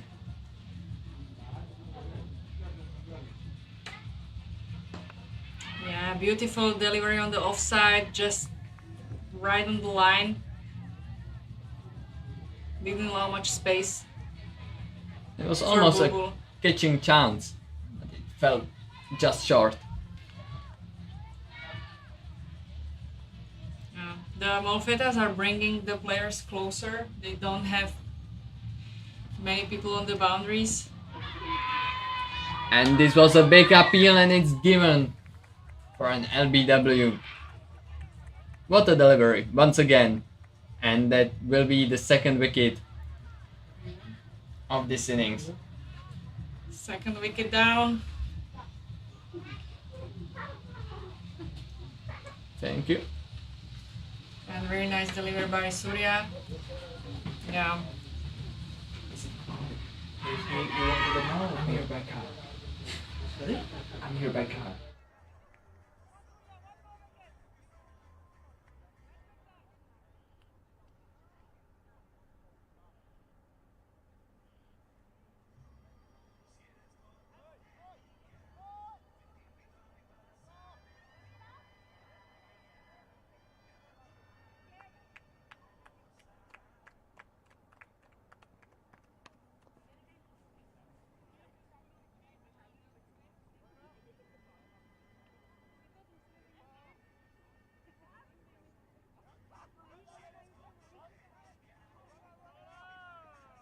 Or you just show up in front of a drunk. Like, would you let him drive in this situation? You sure you don't want anything? Just the food, but no, I don't need it.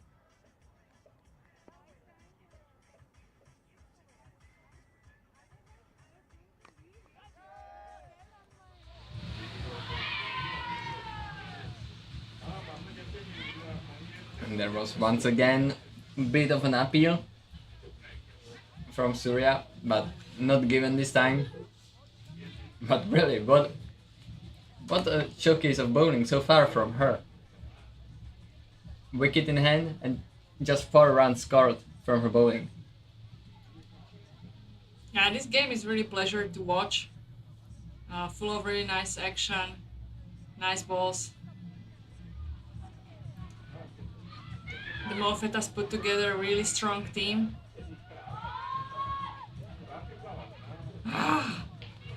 What a game on the boundary! Now we will have to see if it will be given as a 4 or not, but it seems that they managed to just pick it up before it hit the boundary.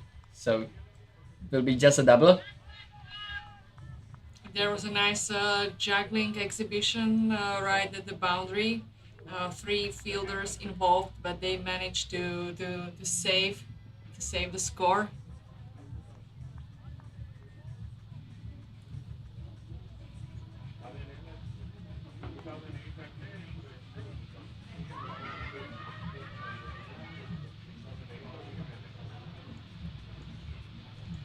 Once again, at least a single.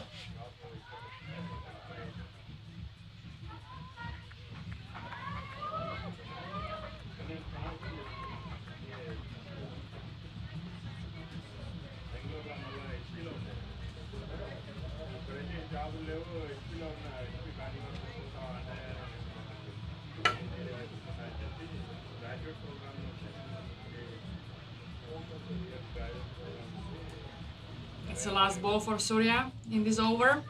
Oh, and it's been hit. And it's beautiful hit from Anjali. Unfortunately, right to the fielder who was standing on the boundary. Really nice shot, really nice shot. Unfortunately, the direction was unlucky and was stopped before passing the boundary. So 32 for 2 after 6 overs. Surya with an absolutely amazing spell under her belt. So she can find many positives from this going forward in the tournament.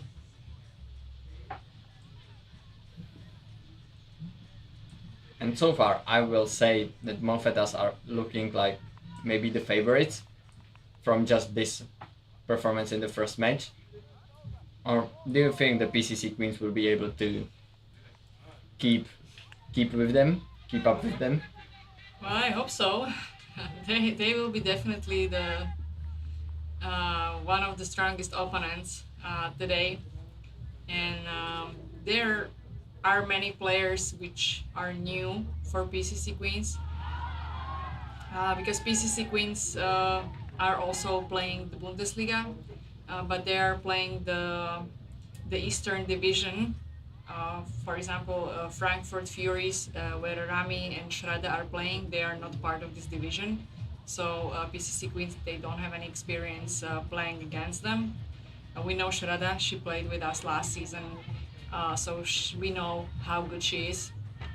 And we were also lucky because she came to our practice on Friday, so the girls had the chance to bat few balls of her bowling and get comfortable with her balls. So hopefully it will help. But yeah, the match will be one big unknown because, yeah, as I said, many of the players from Molfettas we don't know, and we will need to adjust. Do you think the advantage of the home field can play a role? Well, I think definitely the advantage of the home field and also the advantage of not having to travel through half of the Germany to get here, so being like well rested can be a benefit. But also you see the Berlin Blazers, you see Molfettas who all traveled and they are hitting these fours like nothing. So maybe having not enough sleep is the key to hitting 6 or 4s. As we see, Arya can hit far as well.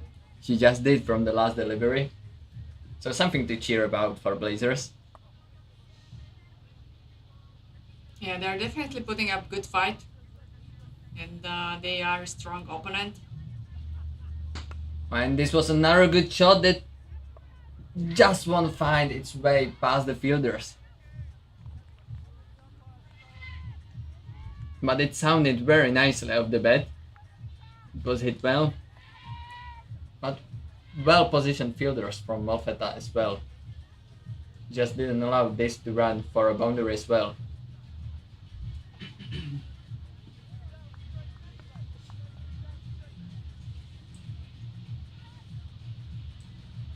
Oh, And this time it will run all the way to the boundary.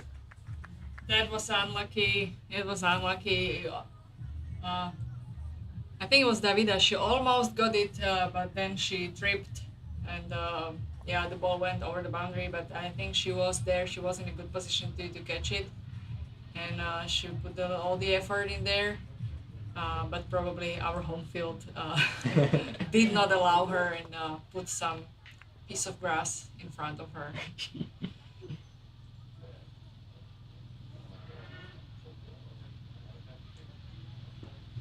So last ball of the over, which already brought 10 runs for Blazers. So they can be satisfied with that. Yeah, one more ball for Aisha.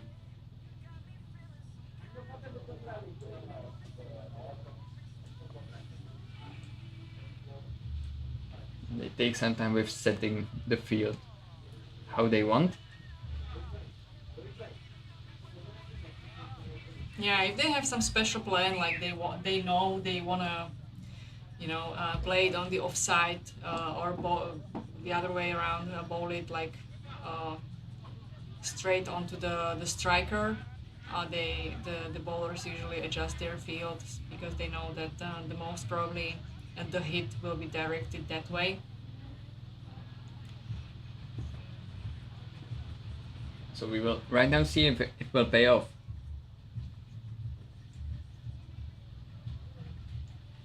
Ooh.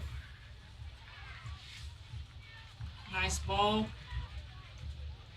And Anjali tried to hit it, but she hit it to the ground, and the ball went back behind the wicket keeper. No runs scored.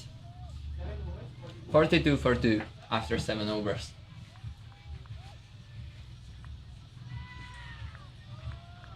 But Blazers right now show that they can hit boundaries as well. There were some nice shots. And they will try to get their total up to the biggest number possible. To build confidence, to really get comfortable with the ball, with the pitch. And to build a nice partnership to end the match. And next coming to bowl Shravya from Alfetas. She's also very experienced and good bowler. And we have Anjali on the bat. Is she a lefty? She's a lefty, right? I didn't realize yet. Oh! That was so close to a catch. Very well done. Just fell short, I think. No, I think it was like centimeters. Almost the same situation. Okay, so it's not Anjali, it's Gargi, yeah. Gargi is a lefty. Okay, yeah, that's why they required also the change of the field. Nice bowling from Shravya. She's not allowing them much of a room to score.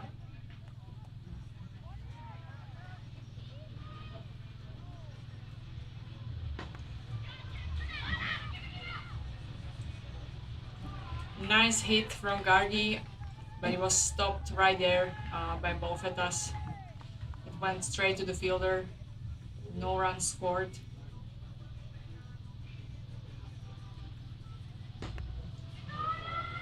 But this time, there will be no stopping it. This time she aimed it really well, just between two fielders, and it's a 4.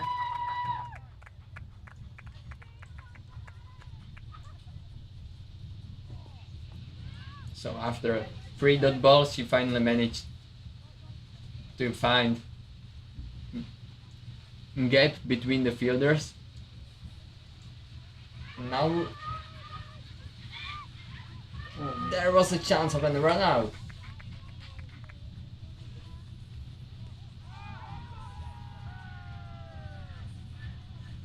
But they managed to sneak in a single from this.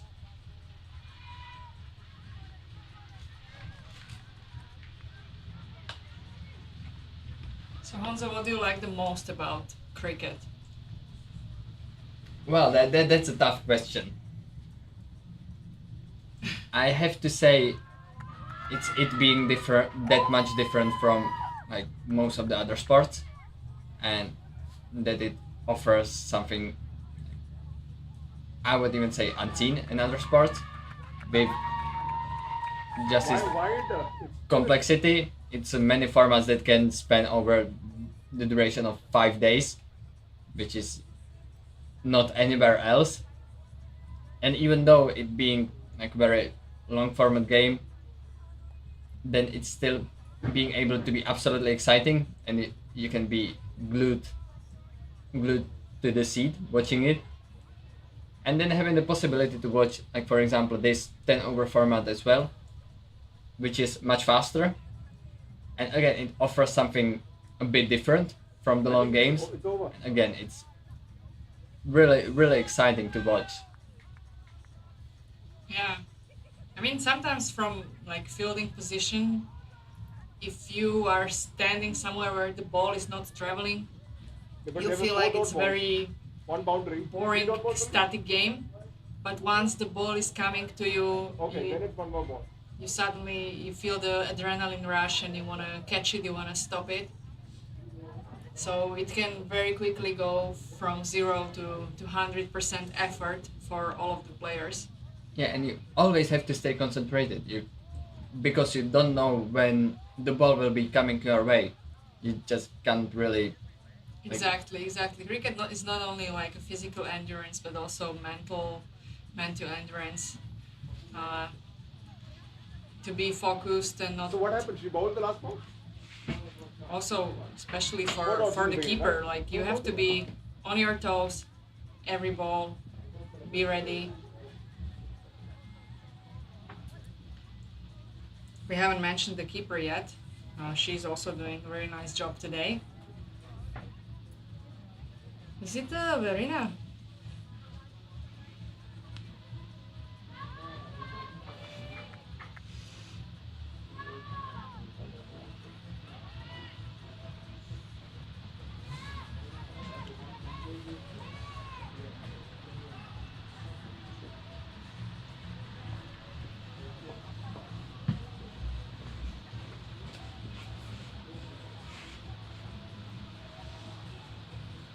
Maybe with you being the keeper, how hard is it to stay concentrated in that position and be able to like react very quickly to different deliveries? And for example, when it's just edged by the batsman, how hard is it to learn and then like, do it in the game? Yeah, it's really hard to maintain the focus. So you have to like learn your way of doing it. Probably every keeper has different one, but I always make sure to turn off my focus for a few seconds when the ball is not in the game, where the bowlers are getting ready, or when somebody's out, just like completely turn off. Even when people are talking to me, I'm not present, because then I am present the most of the game. And I think that's kind of like what every keeper has to do is like find their space to refocus and switch off for a moment, because then every ball you need to be on your toes, you need to be ready, you need to be reading not only the bowlers but also the batters, watching if they are stepping out of the crease, what are they playing. You need to know your bowlers. For these teams, which are mixed teams, must be always difficult because probably the keeper doesn't know all the bowlers. But she's doing a great job. She's adjusting well. She's covering it all up, and I hope it's Verena. I hope I'm not misleading you.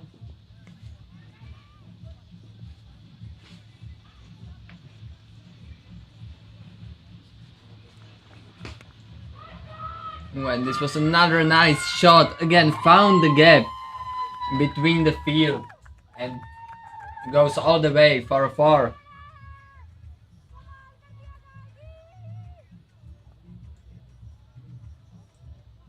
And really, Gargi Arya is showing us that she can time her shots very well and really find the gap in the field, and she doesn't get discouraged with scoring few dot balls, and then she's always able to come back with a good shot. And now she goes high up, and there's a chance of taking it, and Rami took it. it is another wicket. I think it's one to end the 9th over of the match. It was not an easy catch though. It came from high above, and the visibility is, I would say, complicated right now because I think the ball can be very easily lost in the. There is a lot of in the clouds above. light reflection, so it was not an easy ball. But Rami took a good stand and caught the ball with the confidence. Yeah, and it's her second wicket in the match. Yeah. And to end her spell, so I think she can be really very, very satisfied with her performance right now, because when we saw her batting, it was a pleasure to watch as well. She hit so far the only 6 of the tournament, so she seems to come to Prague in excellent condition. Yeah, she's also one of the German national team players. I think everybody can see that why she deserves the spot. And now we have Shraddha again bowling. I think this is her second over, if I'm not mistaken. Yeah, it should be, and so she will finish up this match. So far, 54 for 3 for Blazers. So Victor is right now almost surely the Malfetas. Yeah, it seems like the only thing that would help Blazers is more overs. Oh!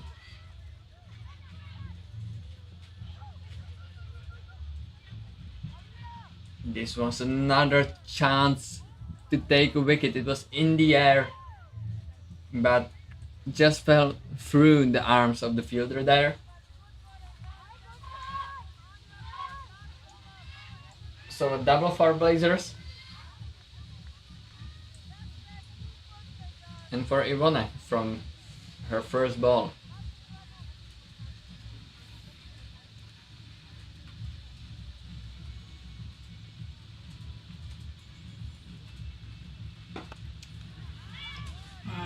Nice ball from Shraddha. Right at the stumps. But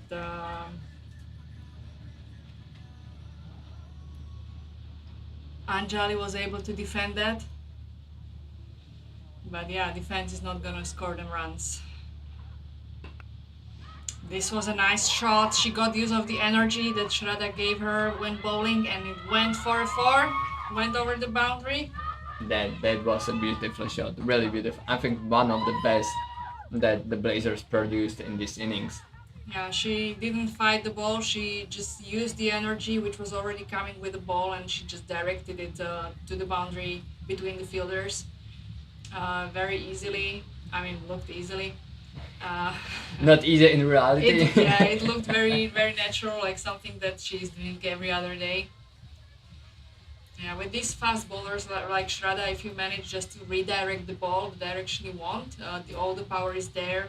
it carries so much energy already that you don't necessarily need to hit it strongly to be able to get it to the boundary. Exactly. Oh, and this was a Wow. very full toss, and I think this will be given a no ball. Yes, it is. Yeah, she aimed for the head. I mean, not on purpose, but She wasn't satisfied with the boundary, evidently. But right now, a free hit. So I think Anjali will try another big shot. It's the last over, last 3 balls. And she goes again. once again. And it will be a boundary for sure. It is a 4. Amazing shot.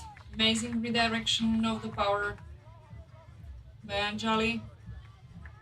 Really seems like she found a recipe on how to face Shraddha's balls.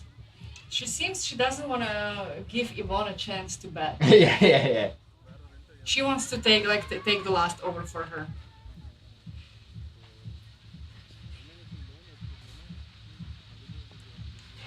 Oh, and another shot. It just runs away from the fielder, and it will be another boundary. That was a weird shot. I couldn't even hear it. It was so silent. Oh, there is a deer running in the background. Wow. Or is it a horse? It's huge. Sorry guys, you can't see it on the camera. Deer. But it's huge. It would be awesome if the deer would just like come on the field. We would definitely got into the European cricket highlights with the deer on the field. Oh, and Okay, another wow. good shot to end this match. Oh. Well, what the over by Blazers to end this match? I think it was 4 boundaries. So Yeah, I think they proved that they are here to play nice games. They are here to win some matches. This last over was a great proof of how they can do. yeah. So they are definitely an opponent to watch for. And I'm looking forward to see their next game. I believe that they are now warmed up and they will give hard times to their next opponent. I hope it's not Queens. No. Right now, the next match that will be shortly is PCC Queens, but it's Malfetas. So a very hard job ahead of the hosts. I think the Malfetas right now showed that they are really strong, and only the last over seemed to showcase some This might be imperfection. This might be something like an early finale, or Might like a might be. finale pre-play. But as we saw in the last over, we cannot count out Blazers exactly. as well. Yeah, and They can hit the ball, and if they will keep this confidence they find in the end of the second innings.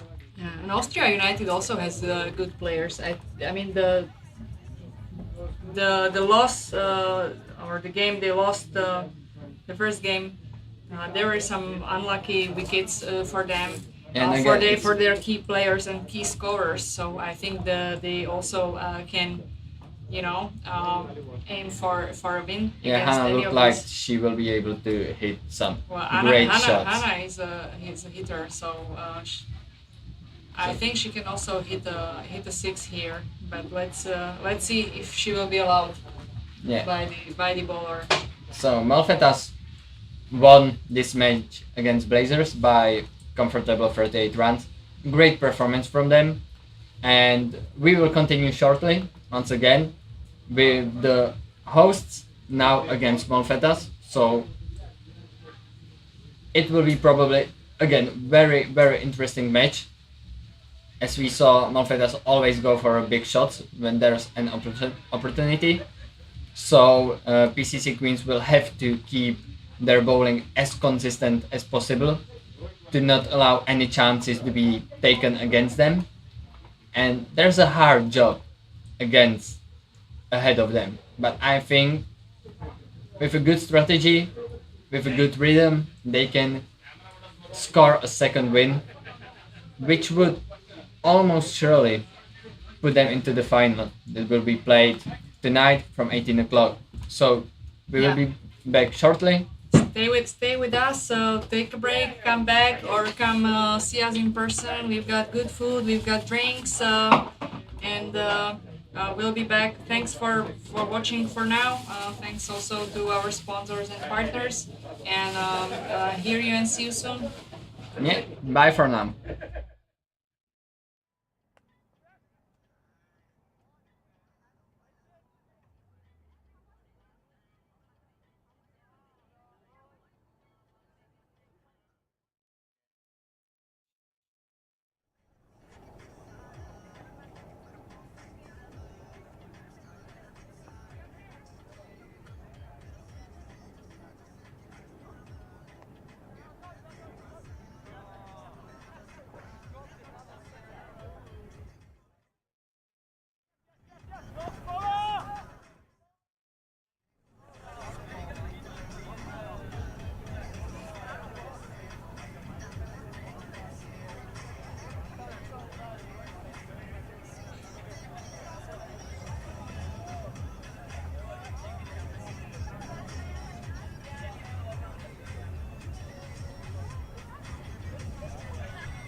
won't be able to pronounce. Will I be able to pronounce your name correctly?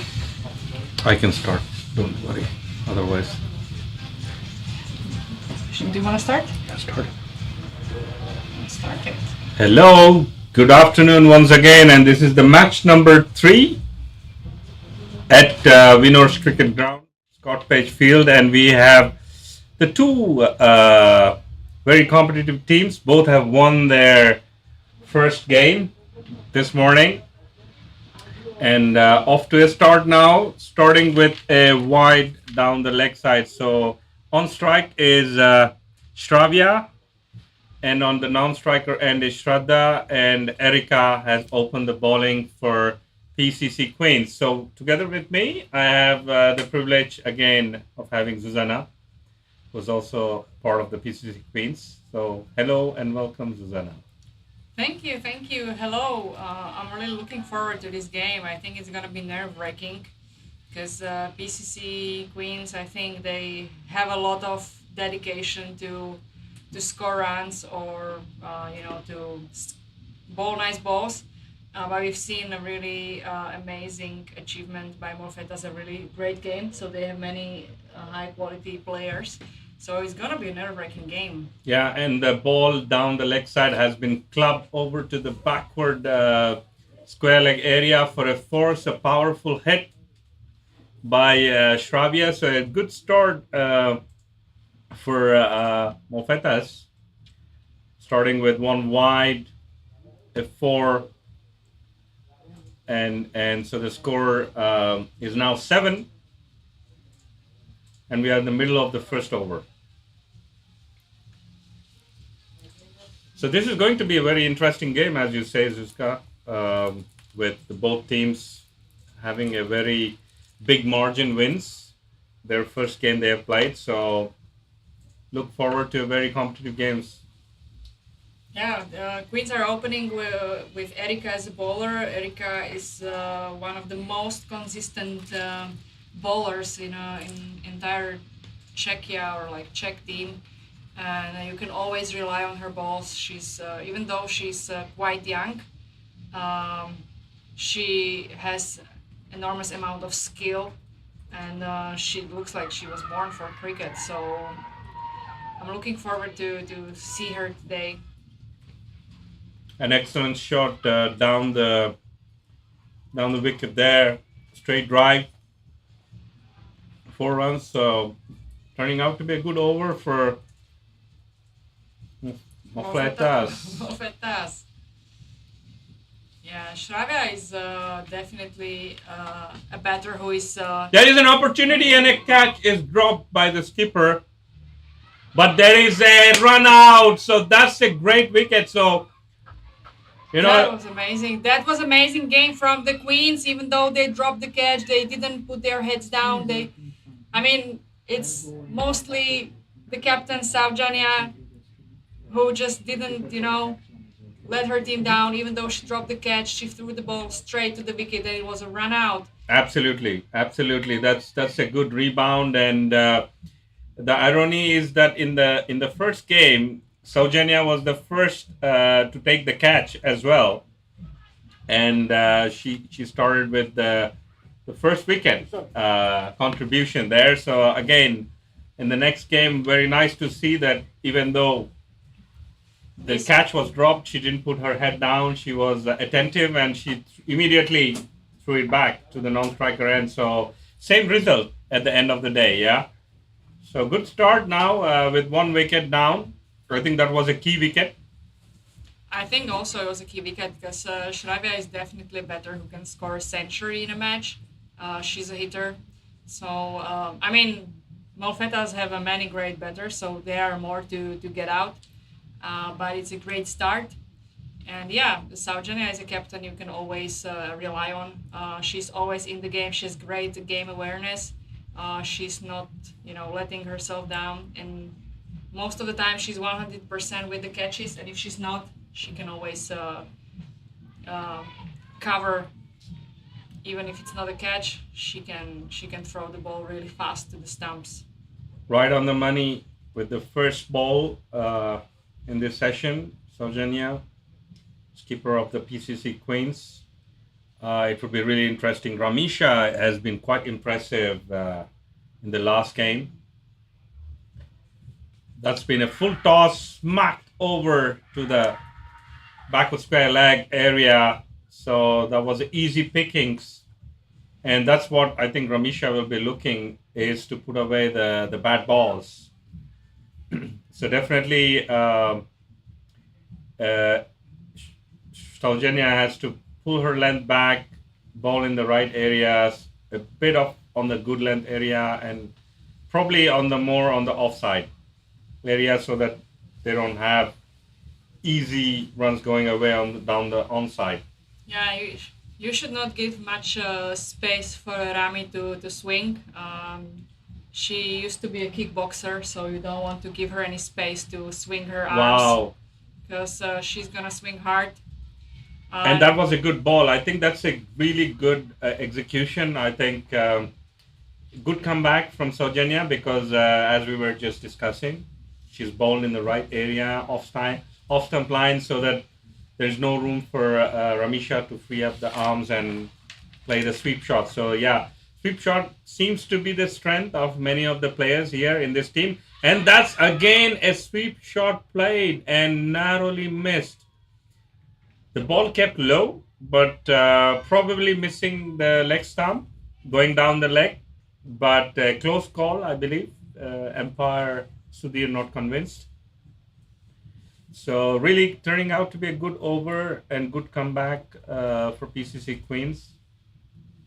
Really good ball, right on the money, not giving any room. Fielding has been a bit slower. For 2 runs. Yeah, should have kept it for only a single, but never mind. I think singles and twos are not going to hurt us. We just need to be consistent and try to avoid the full toss, I would say. Again, she wanted to sweep the ball. Even though she didn't hit it properly, it still traveled and ended up behind the boundary. So another four runs scored.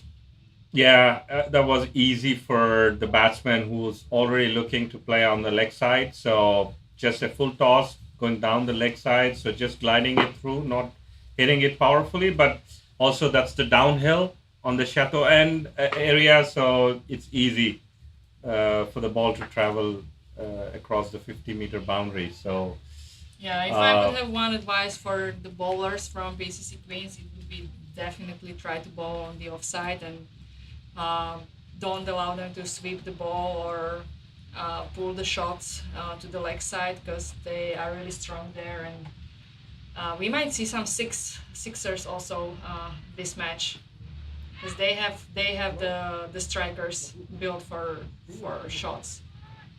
Nice, good delivery from Erica. Has been punched down to the square leg area for a single. And as you mentioned, Erica, the young player from PCC Queens, a lot of potential.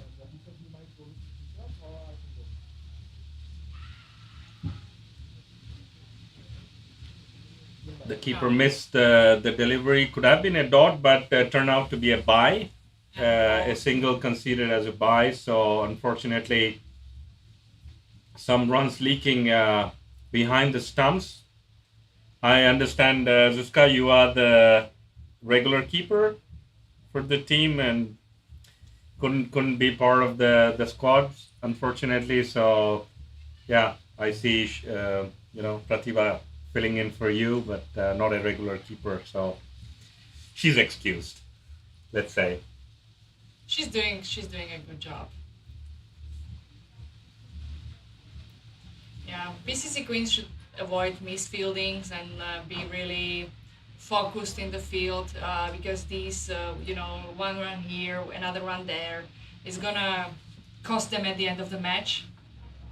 Because I think this match might end up with a really close score. So Absolutely. They might feel sorry for every run they allow due to the misfielding or just like being slow in the field.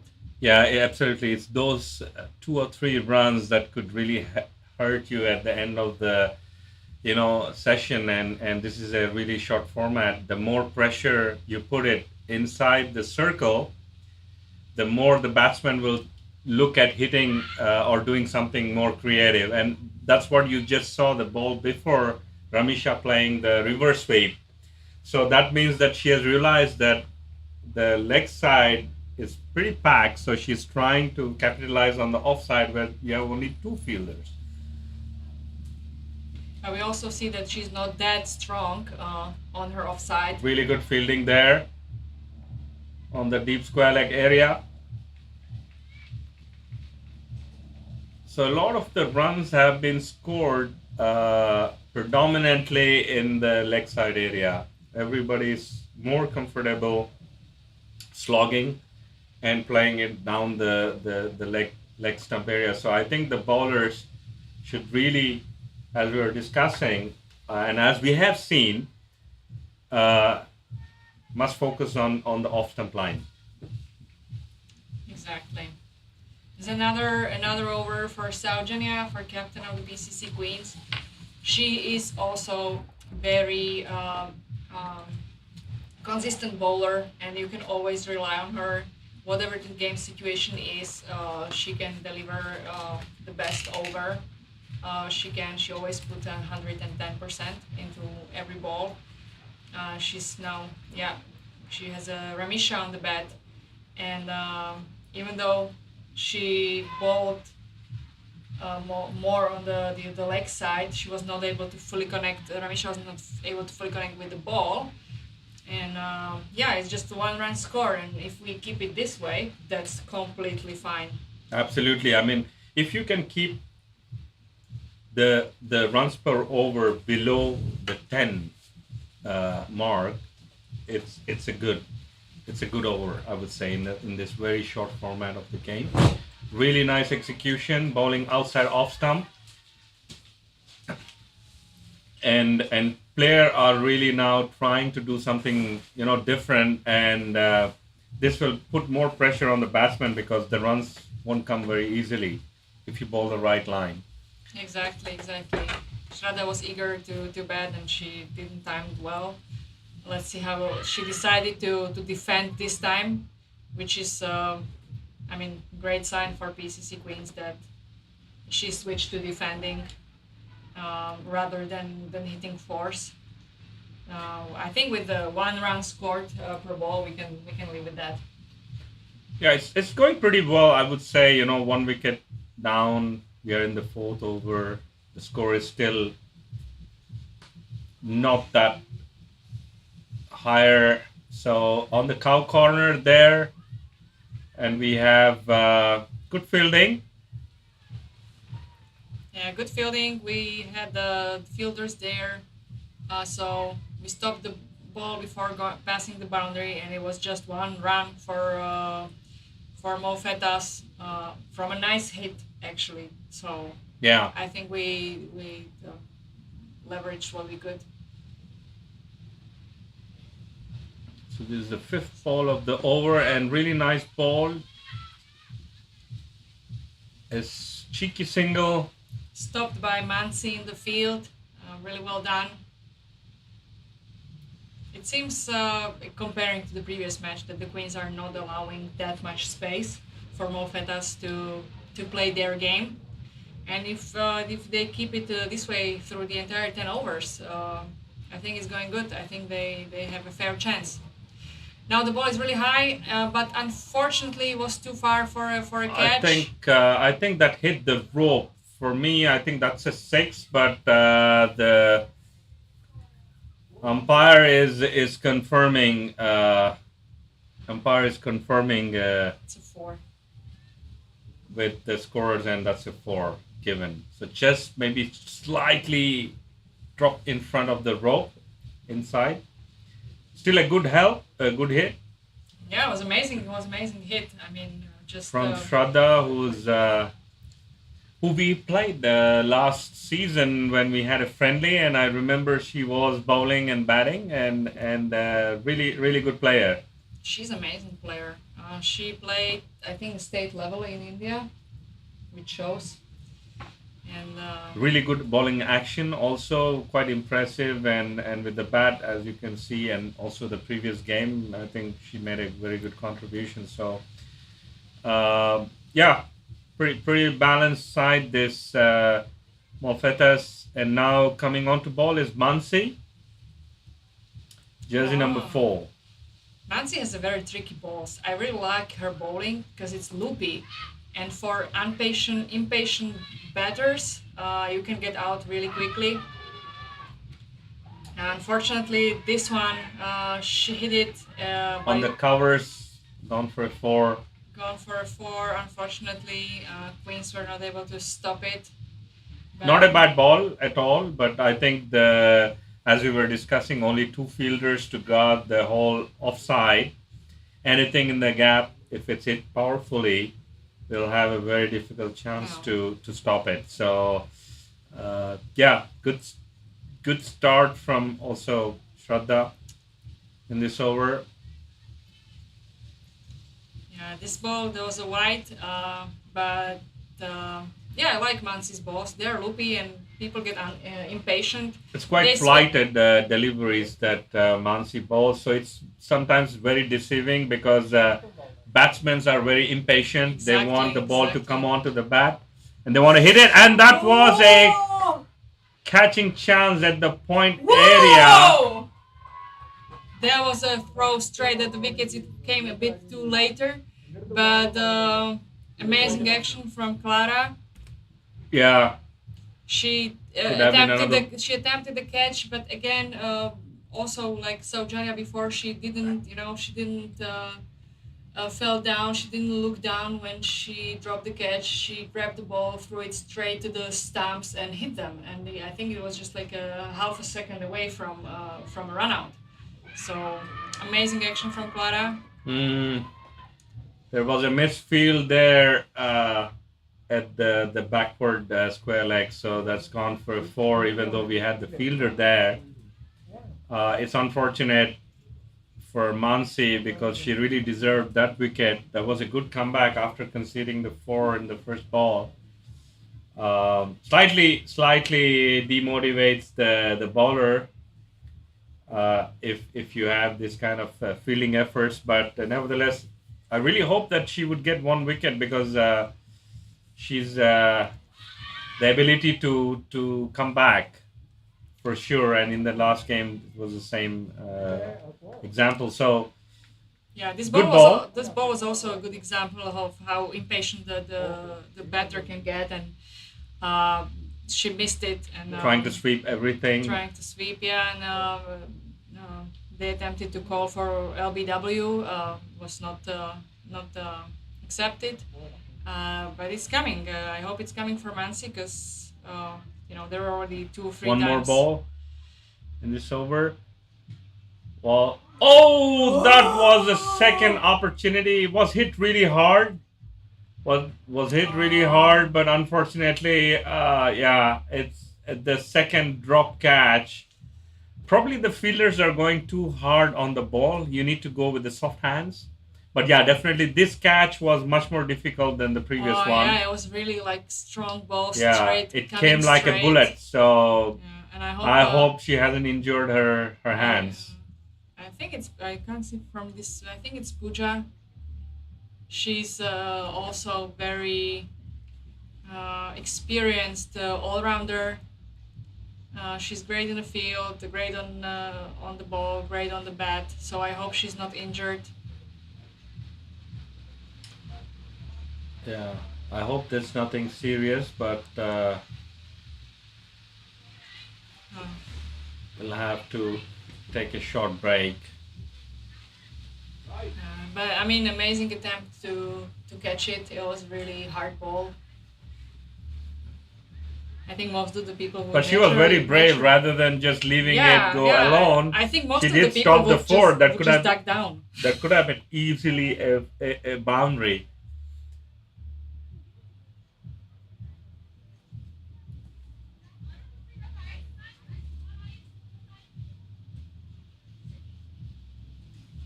I think the ball bounced and hit the ear, uh, and probably there's a small cut. Gonna get ice.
So we have now resumed the game after a short break, short interval because of the injury.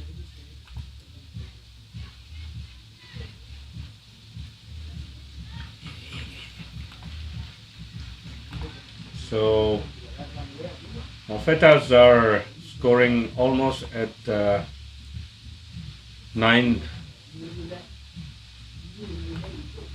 and over,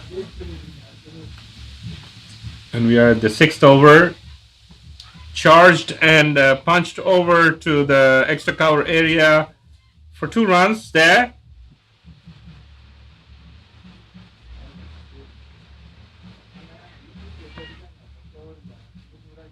And we have Shreya, who's bowling for PCC Queens.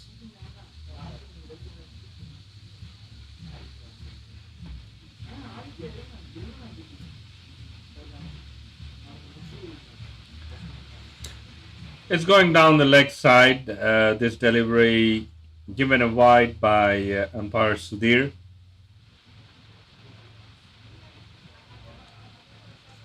So both Shraddha, Ramisha building some partnership here with Shraddha at 13 of the 10 deliveries and Ramisha 25 of 18. So a good contribution there. And that's end of the over. And Shreya has finished the first over, conceding 7 runs.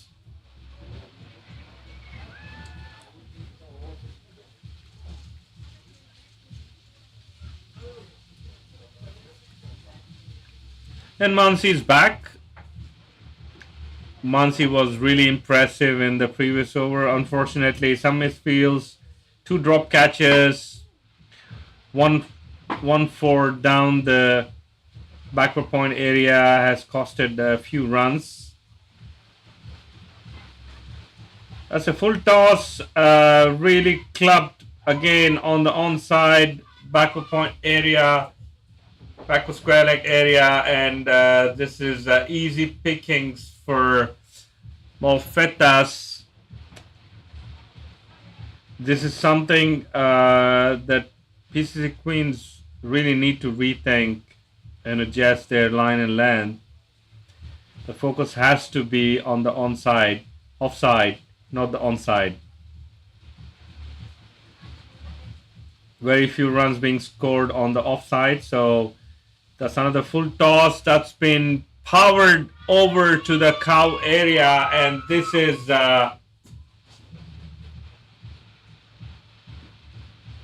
long on area, sorry, and this is another boundary scored off Mansi's over. So the score is now creeping up and getting closer to the 10 and over mark. PCC Queens have to be really careful not leaking too many runs here, but really good batting from Ramisha. Very focused. So another shot there at the cow, but we have a fielder there picking it up and throwing it back, so conceding only 1 run. So really Malfetas are trying to power the game and switch gears at the 7th over. And if they go on like this, there is an opportunity again, and not taking the opportunity there, conceding a run. So Mansi really getting unlucky with few good deliveries. There's always a chance for PCC Queens to come back.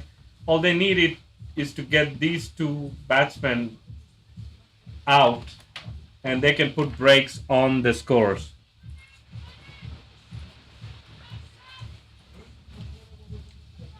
Another single conceded there. Ramisha at 34 off the 21 phase, so powerful striking there. waiting for the short balls, waiting for the full toss. So any bad delivery has been put away. Good ball. Probably a single, but that's a misfield. And unfortunately, that's another 4 conceded by the fielder.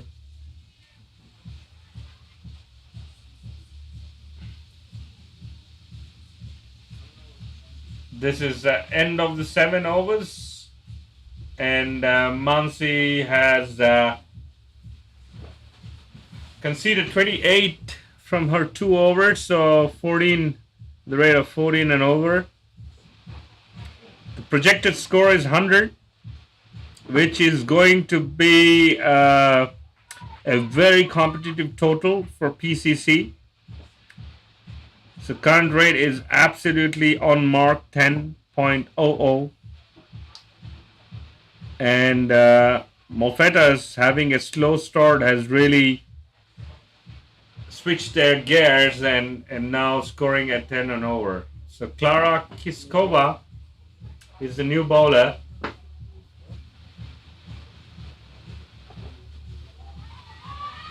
And she gets lucky with the wicket there. So that's a very funny way of getting the batsman out, especially a well-settled batsman like Shraddha. Ramisha, who's been going quite well. So a loopy, full flight delivery at a very slow pace has got her a wicket. So a lucky wicket for Klara, and certainly this is going to put probably some breaks on the scores for Molfettas.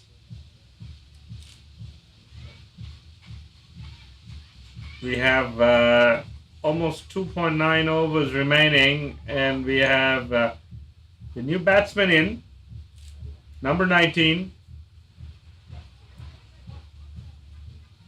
And we really hope that we'll see some more action there going on. And there's an opportunity to really capture some good scores there. So after the wicket, first ball wicket, Davida is that new batsman. And Davida had to reach out to play this ball with 2 bounces there almost.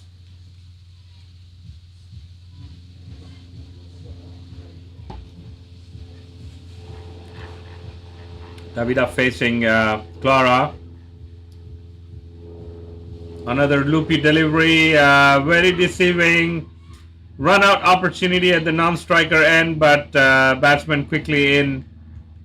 No damage done, but batsman is now in 2 minds whether to leave or play the ball. So that's quite good for PCC Queens, and Klara is executing very well. So this is going down the leg side, and this has been given as wide. So it did pitch on the mat, but has drifted far too on the left leg side. So this is a free giveaway. So wicket dot wide.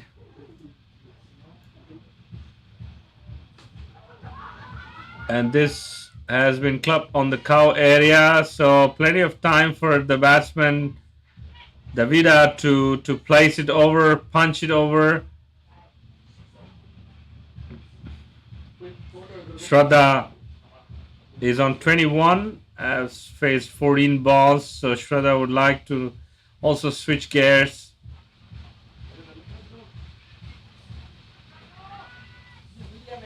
That's a full toss loopy and been glided over down the fine leg area for a single. And that brings this to the finish of the over. And after 8 overs, we're are at 73 for 2. And we've been able to control a bit the high scoring. Oh, this has been powered over to the cow area. Again, there is a field present and Finished, yeah. What did you do? Did you I connect to the... yeah, I connect to the one which is working. Uh-huh. So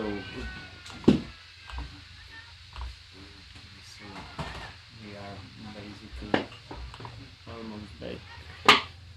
score is not upgrade. Yeah, it's when it's you need to everything Restart, reload, let's say. refresh. Very yeah. Still need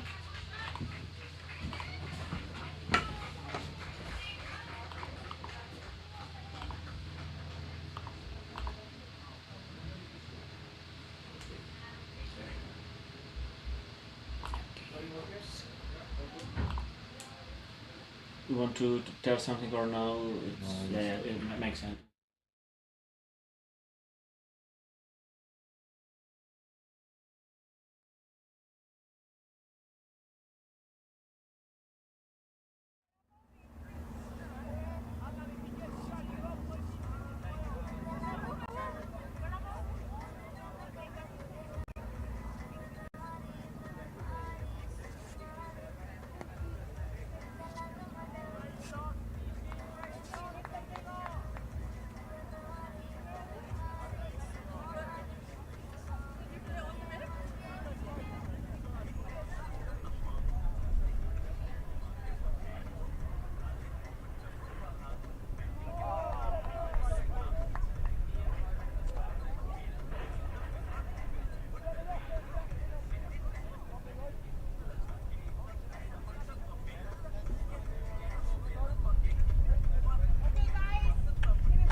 Glad you're here, mate.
All right, so we are back at the second session, chasing a total of 88, 89 runs to win in 60 balls. Nice start there from Shraddha, right on the money. PCC Queens, if they can stick around and play sensibly, I think it's a total gettable total. Much slower delivery. Again, targeting the stumps. Surbi at the striker end, Erika at the non-strikers.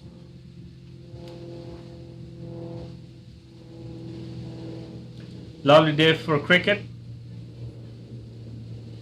Full toss. Nudged onto the covers area, and a single conceded by Shraddha.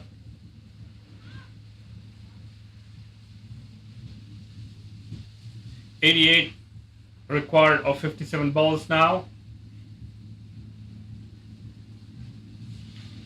2 dots and a single so far in this over. Nice bowling there. Oh, pretty bad communication between the two batsmen there. Could have been a run-out chance for Mofetas.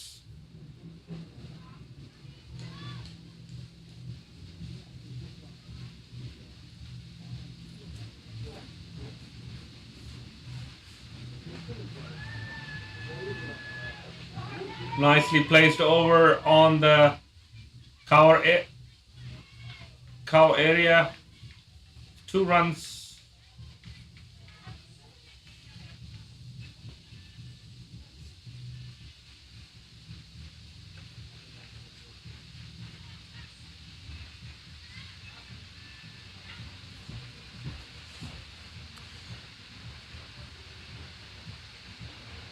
Last ball of the over.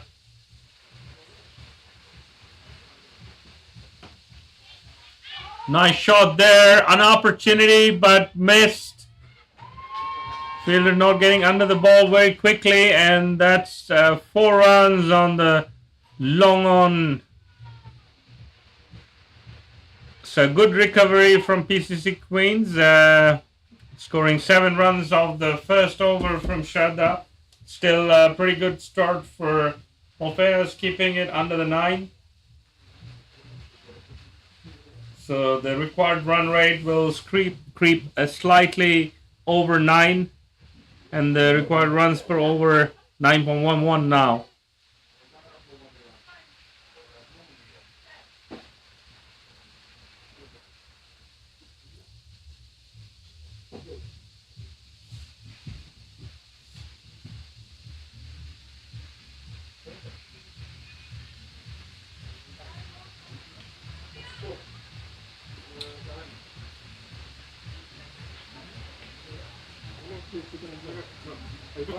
New bowler Surya.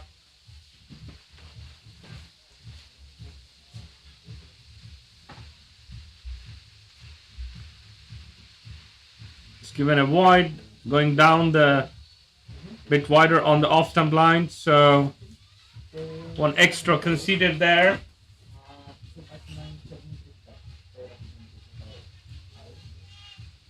Erika certainly looking to capitalize on this second over.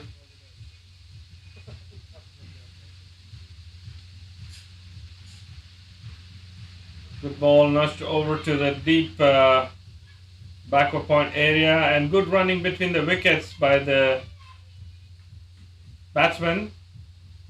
Taking 2 runs, 2 quick runs there. So turning out to be a good over so far. Only 1 legal delivery, and conceding 3 runs.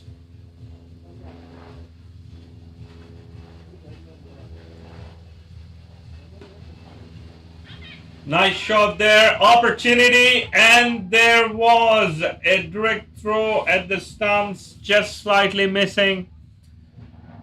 Bowler getting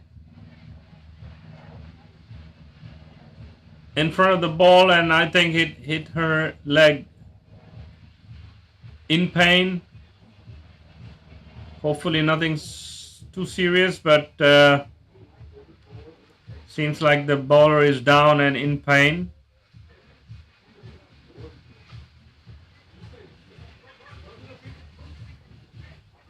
Not a great scene at the pitch currently.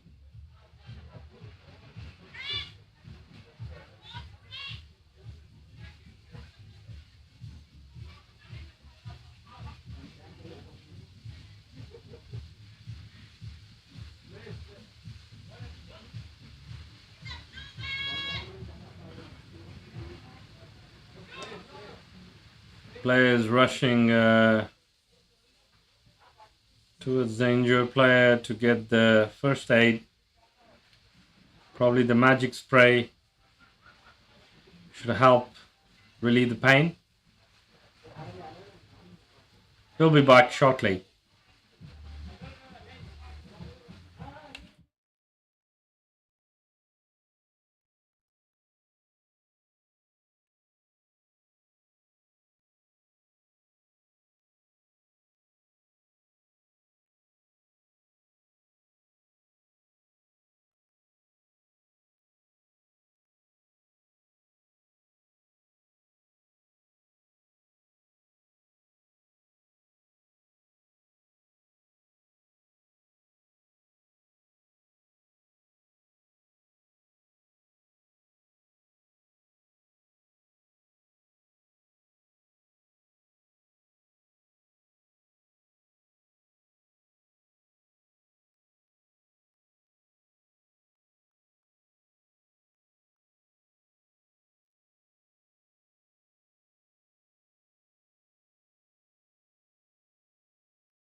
Play has resumed, and that's been nudged onto the long off area for a 4 boundary. Good comeback from PCC Queens.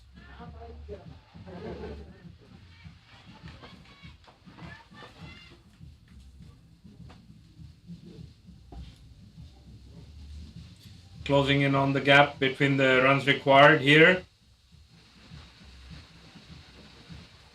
That was a bad ball, and this was a misfield. Easy pickings for PCC Queen, and Erica very smart enough to pounce onto the ball drifting towards the leg side, and the rest was easily done by the downhill, gliding the ball towards the boundary rope. So that's across the boundary. Another 4. Turning out to be a good over for PCC Queens. That was end of the over.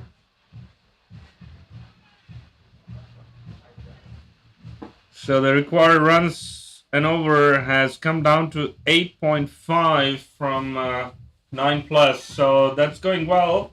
10 scoring at 10 and over. Aisha Khan is the new bowler, jersey number 14. Surbi is going to face Aisha.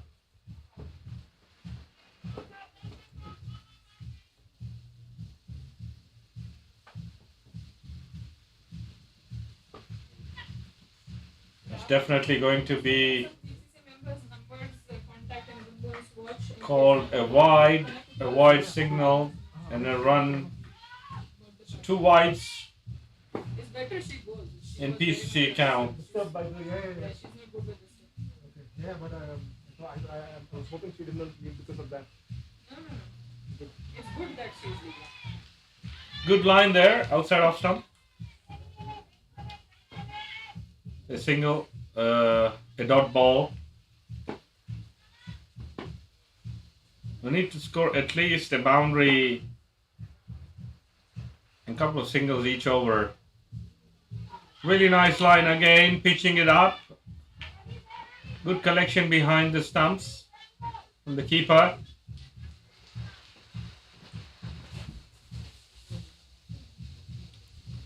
So good comeback from Aisha here with two back-to-back dot balls.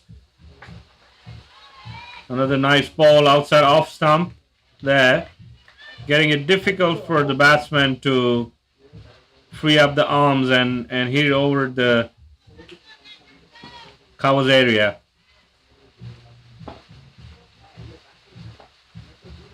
Three dot balls in a row. Dot, dot and dot. Putting a lot of pressure on now the batsman.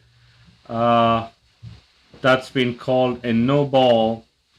Certainly above the waist height, and that's 2 no balls, and this is going to be given as a free hit.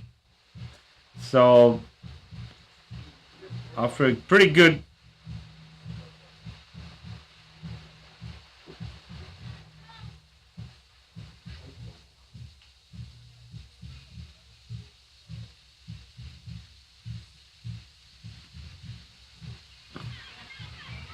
straight to the fielder, but very good running between the wickets. And this is pretty good, still a pretty good over despite the fact that we've conceded the wide and the no ball.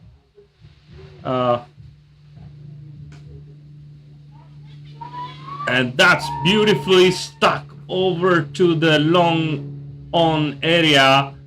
And that's a good finish and good result for PCC Queens.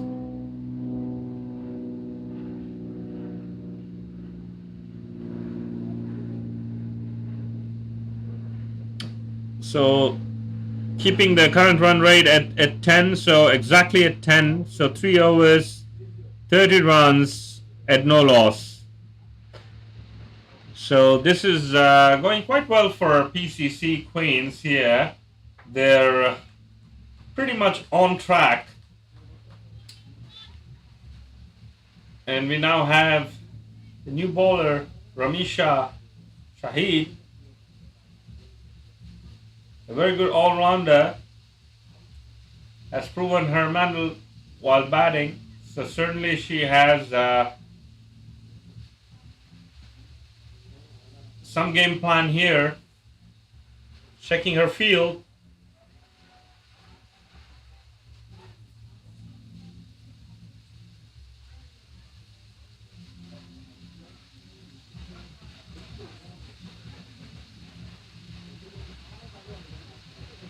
So the long off has been pushed outside the circle and is dropping back to the boundary. Certainly some game plan here. Ramisha to Surbi.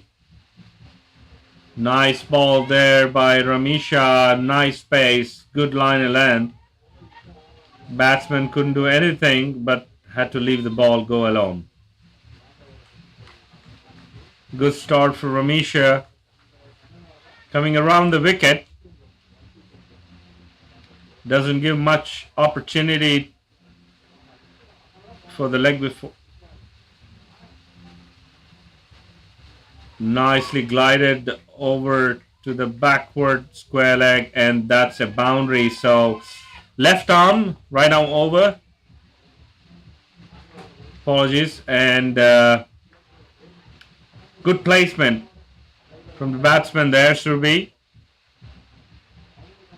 Needs to slightly improve the scoring rate. It's at this moment going at 100% strike rate, having faced 7 balls, only 7 runs scored with that boundary. So PCC still on track, and the biggest advantage here is that they haven't lost any wicket.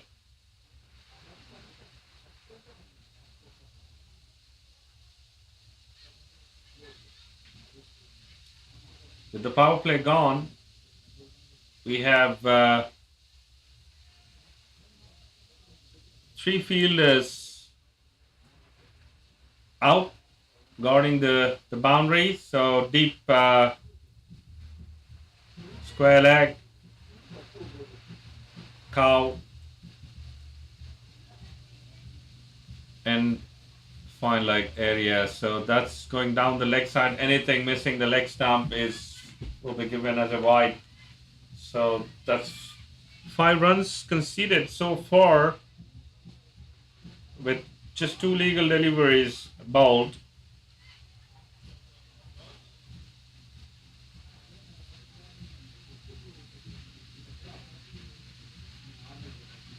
Good ball there, good pace. Batsman had no opportunity to connect.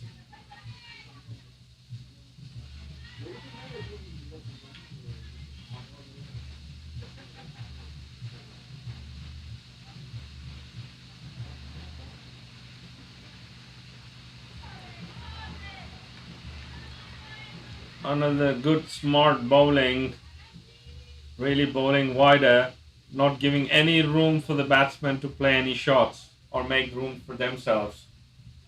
So with the pace and the right line and length, it's not getting easier.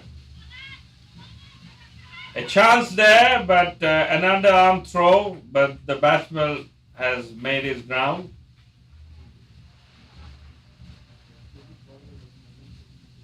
Good finish for Ramisha. 36 runs after the 4 overs bowled. Current run rate slightly dropped to 9. The required run rate is still up close to the 9 mark. So PCC needs to make sure that they don't really bring it down to the wire, and would really look forward to score as many as they can in the next few overs. Very sharp fielding by the bowler.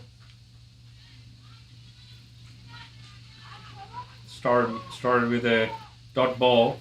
Dot ball is golden ball in the T10.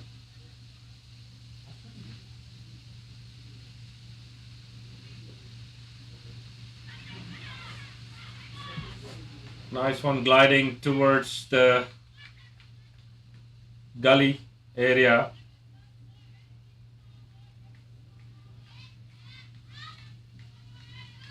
All the fielders encouraging themselves. Everybody clapping in.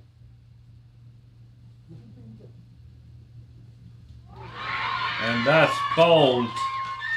Clean bowled.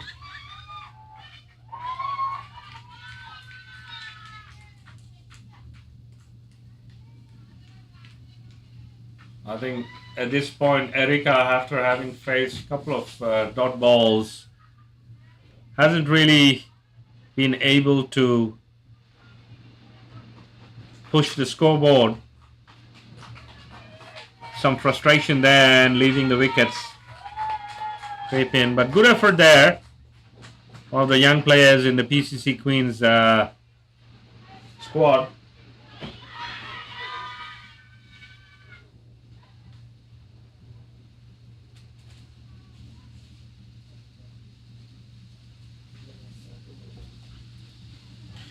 Monferraz are really pumped up and they really smell some opportunity here.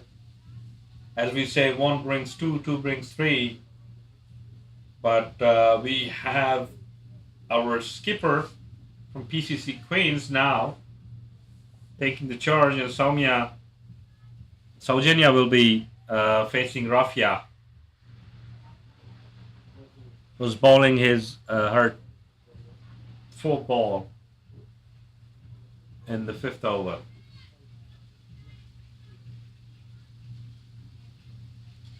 Rafia to Saugenia. It's a fuller length delivery, really nicely guided through, and that's a misfield from the fielder there. And this is a 4 runs, so great start from Saugenia, putting the pressure on the fielders there and scoring a nice drive onto the long on.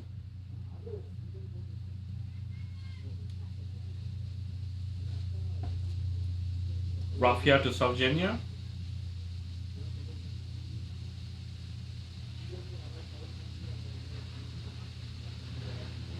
Fielder not sure about the 30-yard circle, so correction made by the umpire. Shorter length delivery straight to the fielder, but now that's another second misfield. Fielders not really helping their bowlers, not backing up their bowlers, so that's really unfortunate, and I can see frustration on Rafia's face.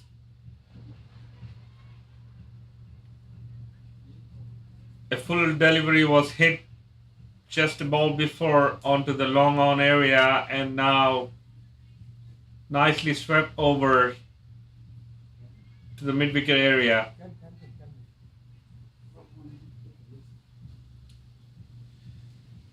The last ball of the 5th over there from Rafia. It's conceded 9 runs so far with a wicket.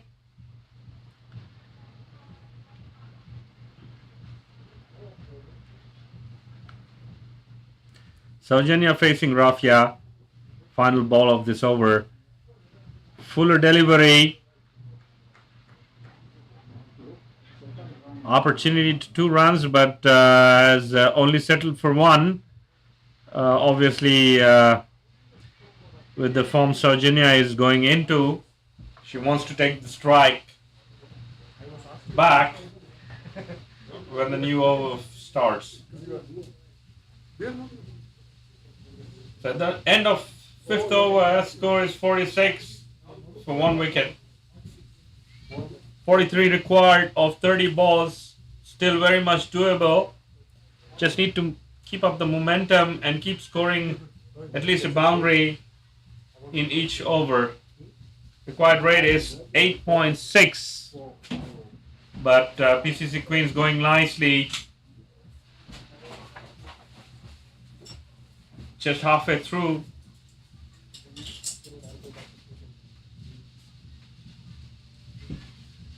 Aisha Khan is the bowler,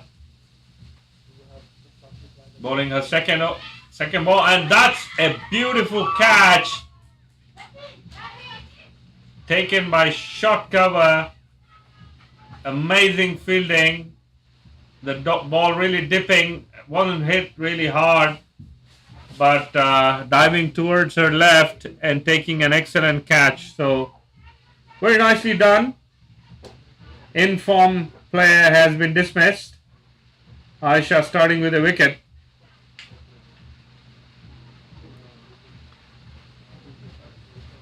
New batsman in there.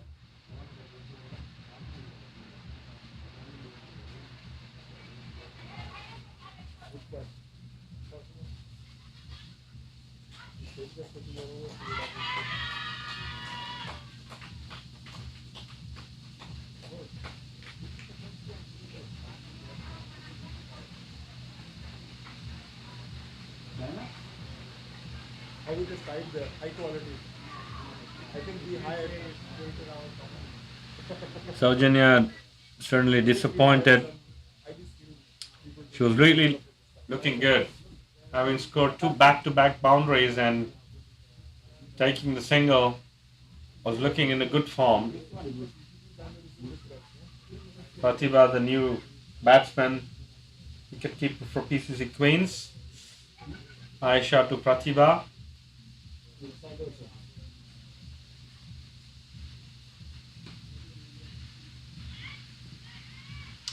Tapped on.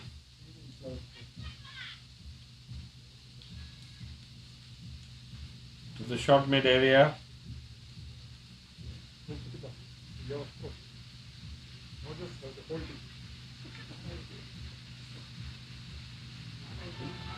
Nice delivery. Going outside off stump line, which is a very clever thinking from Aisha.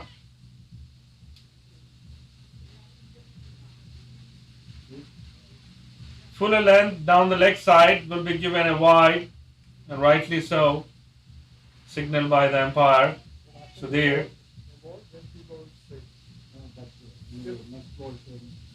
Turning out to be a good over with a wicket and 2 dots so far.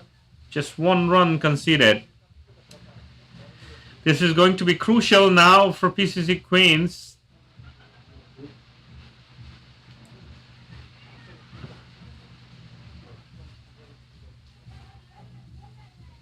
Played for a single, but singles are not going to help much.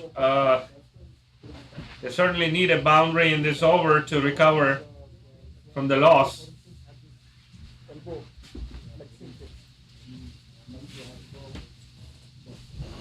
Batsman is not ready. Umpire signaling dead ball. Oh, that's gone really off the stump line, so that's going to be signaled as a wide. So 2 wides.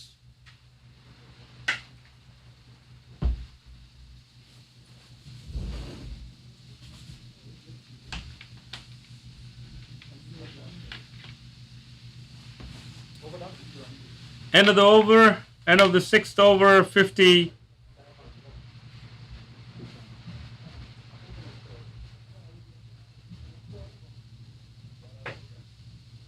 For 2. Now the required run rate has creeped on to 10. So certainly need to play a bit aggressively here.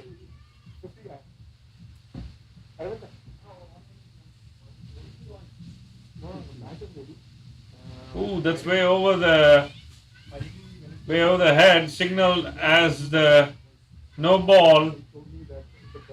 It's a free hit, an opportunity for the batsman Surbi to capitalize on this free hit.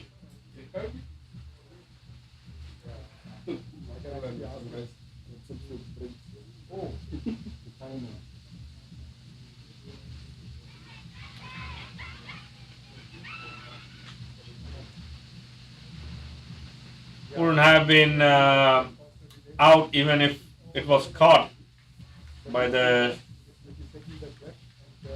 short backward square leg.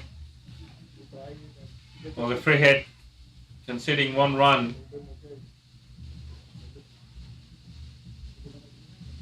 Still not where you would like to bowl.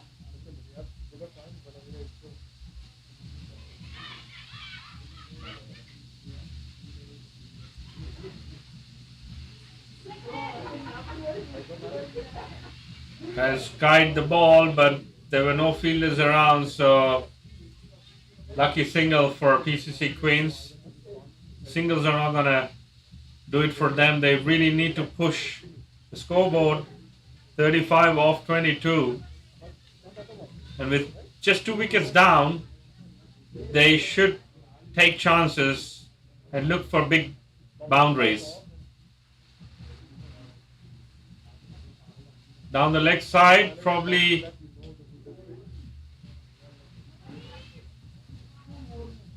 Definitely missing the leg stump, but has not been given a void because umpire signals it has touched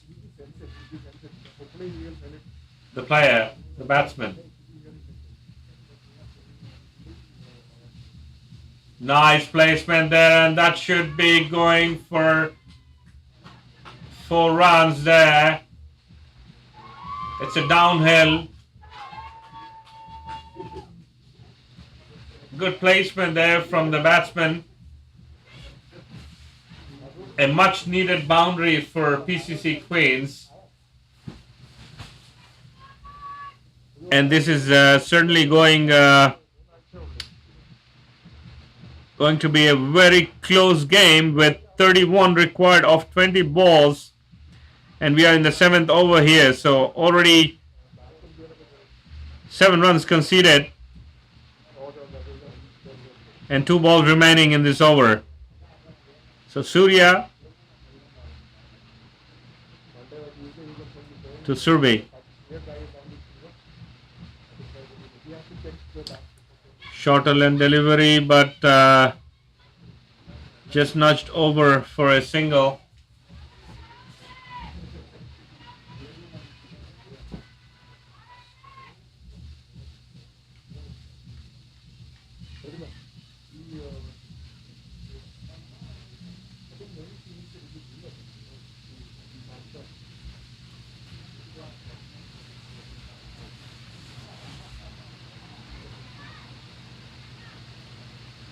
Single for Pratibha, direct throw onto the stumps, but there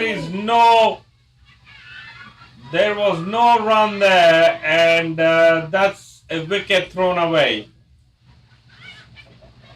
I've absolutely no clue what the batsman was thinking. There was no run there. It was clearly a suicidal attempt. A wicket unnecessarily lost at this moment.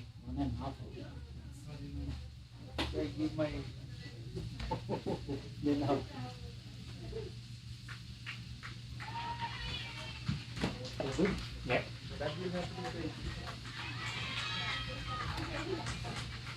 So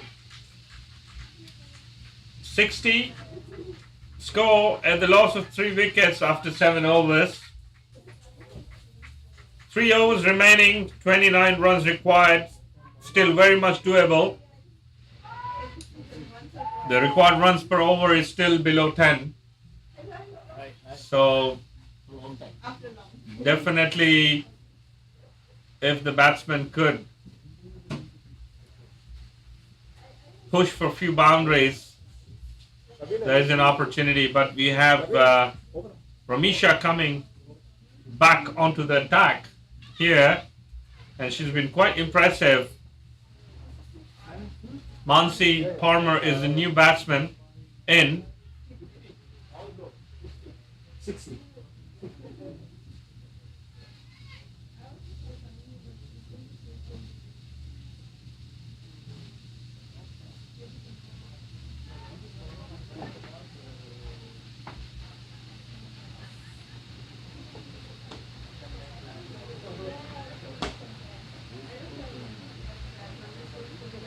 Naveen, 7 over.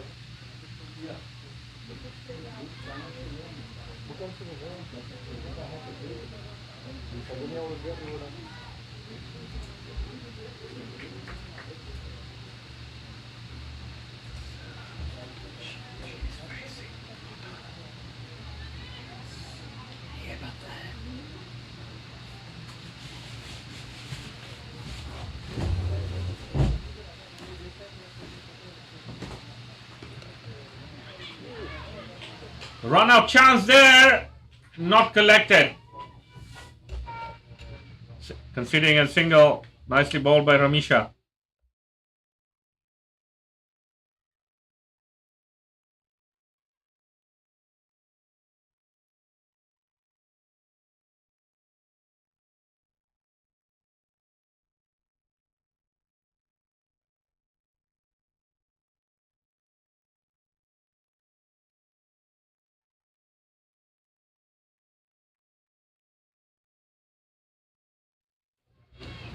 Another single conceded by Ramisha. Another bye, sorry.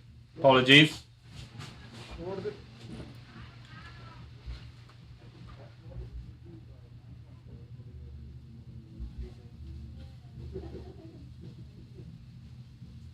Pratibha facing Ramisha. That's been bowled outside the green patch, and the square leg signaling a no ball, citing that the ball has gone above the waist high.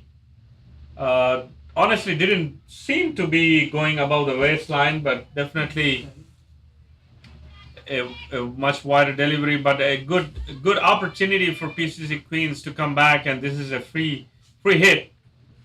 Let's see if there is going to be a boom boom boom.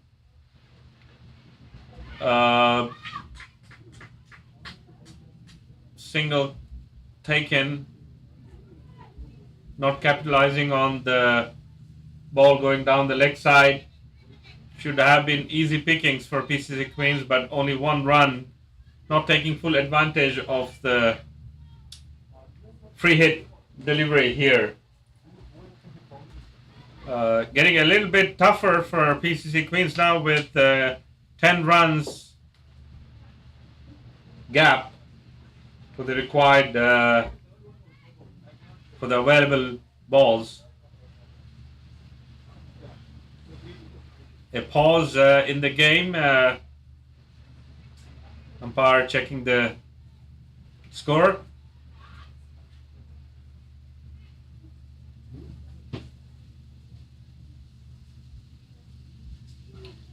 Nice delivery there, offside, off stump. Hasn't been connected.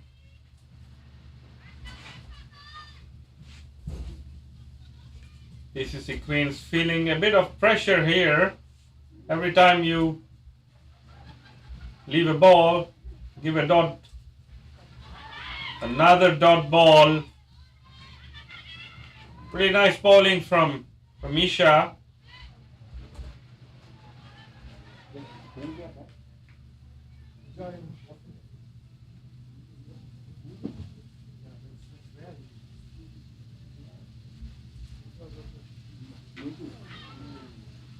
Okay, there was a hit on the helmet, so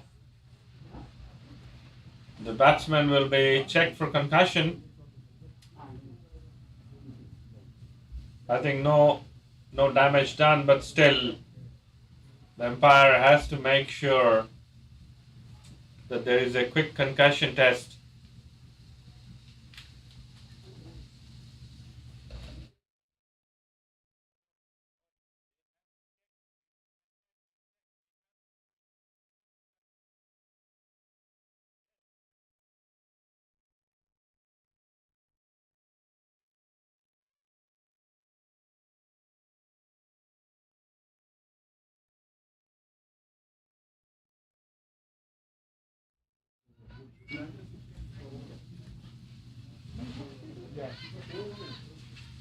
Look like nothing has happened, just the ball just touching the grill.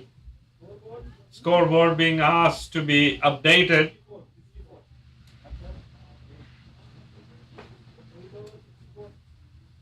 So at the end of 8 overs, good over from Ramisha, 64 from 8 at the loss of 3 wickets. So it's 25 required of the last 2 overs.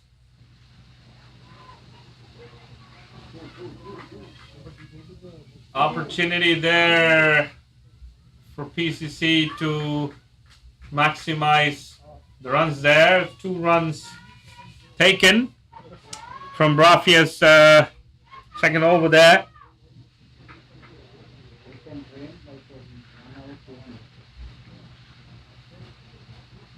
We're into the 9th over,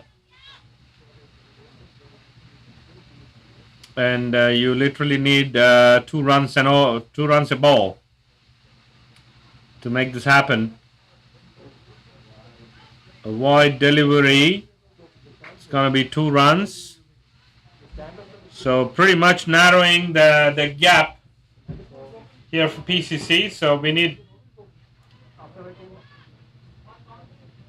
pretty much every ball at least 2 runs to be scored. Rafia to Pratibha.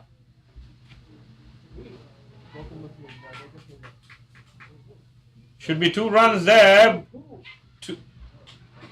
And that's good call from the batsman there. So really nice there.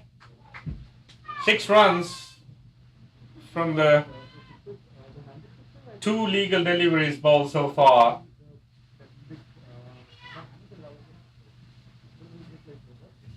Please remember the wide won't be rebowled.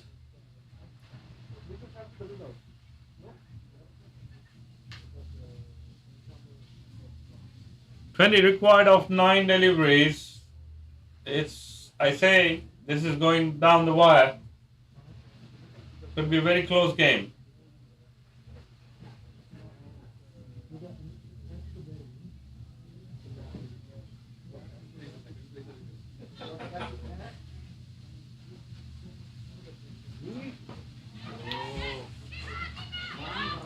Oh, underarm throw off the target could have easily put the batsman on the non-striker end in trouble. So single conceded, and this is supposed to be the last ball of this over. Nice shot there. That's probably how they broke the handle as well.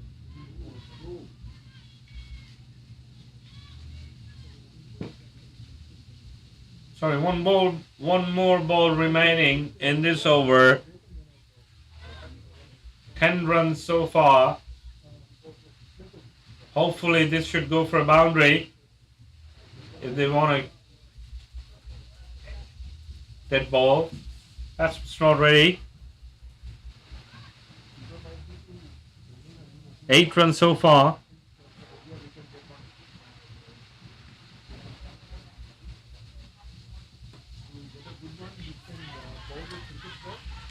Not a chance there. And this is dot ball.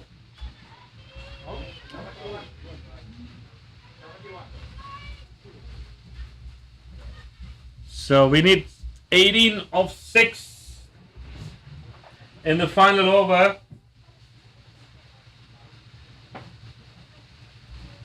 You need 3 big hits and it's all over. A big ask. Really depend who's bowling the last, and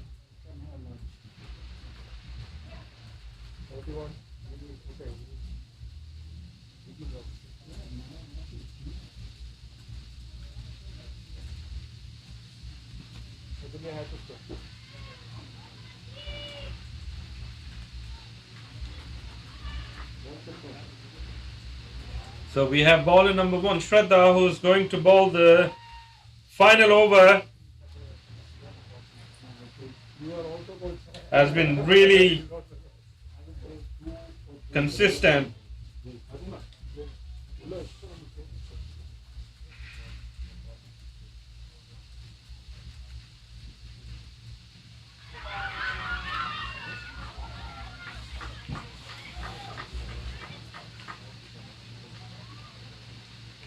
And that's a wicket. Wicket fallen under pressure. Mans is out.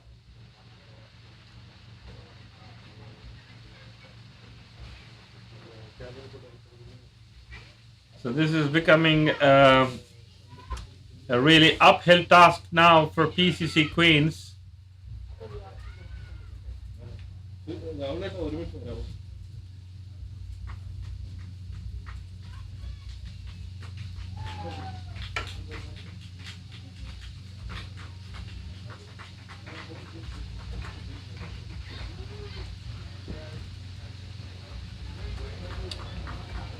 Five balls, 18 runs required.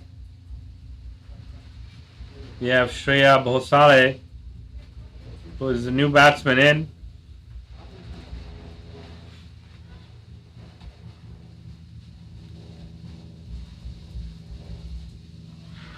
Clean bowled.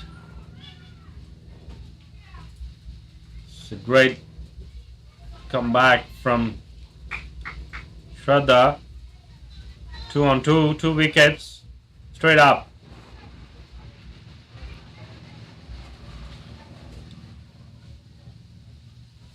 Two clean bowls, back to back. And this looks like it's going to be really hard to come back from this situation.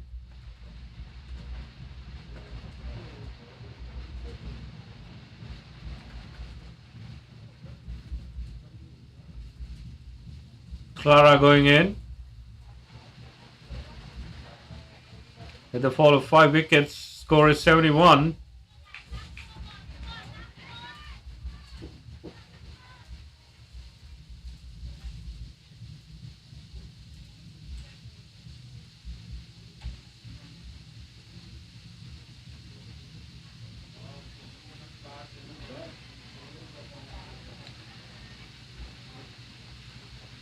Batsman claiming for a wide, but I think it's well within the markings. And this is a dot ball, so only 3 balls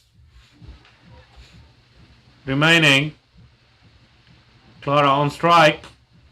Nicely punched over to the point, but only for a single, so singles are not going to harm Mofetas.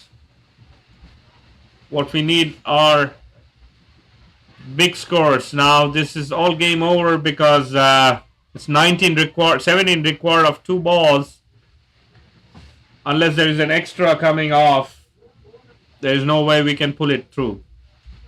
PCC Queens. So that's appeal for a leg before, but this is going to be only 1 run, assuming this has hit the bat. So final ball of this innings and final ball for this game. Mofletas closing in on to a victory. Nicely balled onto the off stump, and that's all over. This is a good win for Mofletas, really good comeback. PCC Queens had a really good start. Unfortunately, they couldn't keep on the momentum after the fall of the 2 wickets, early wickets. And the boundaries have dried up. So, really nice finish to this innings by Mofletas. Really nice final over from Rafia. So, great stuff. Congratulations again to Mofletas. And hard luck for PCC Queens. Close game. Could have gone either side, but Mofletas have secured this win, and with that they have won 2 back-to-back games. So Mofletas for now are the table toppers in the Prague Challenger Cup. The next game will follow shortly with Austria United facing Berlin Blazers. We'll be back to you shortly. Thanks for watching and listening.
Good afternoon and welcome back to Prague Challenger Cup.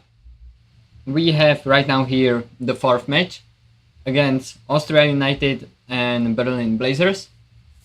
Blazers are starting on bad, and we could have seen that the first delivery already was a no ball. And now it seems like this was the first boundary of this match. So good start for Blazers. Both of the teams lost their respective first matches, so this is a really important match for both of them, as they are searching for their first win. That would still keep them in contention for today's final, which will be played between the top two teams. Right now it seems that Molfetas are heading for the final with 2 wins already under their belt, and right now other teams are trying to get their win as well.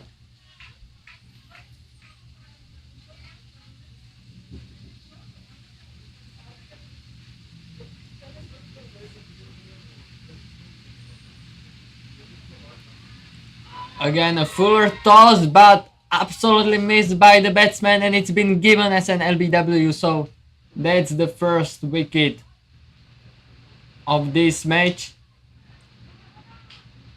So started off a bit rocky this over for the Austria United, but in the end they managed to snatch a wicket, and really this match has been blown wide open right now.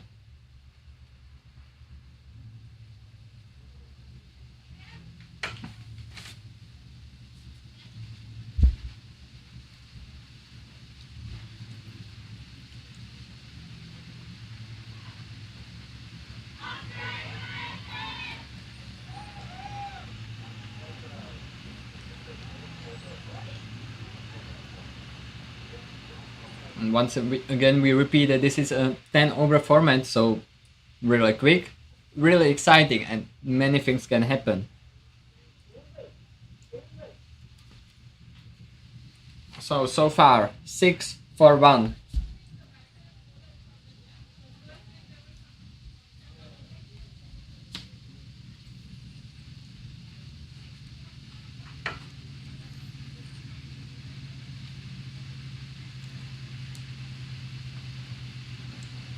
The new batsman is already making her way to the crease, and we will see how strategically will Blazers try to play this game.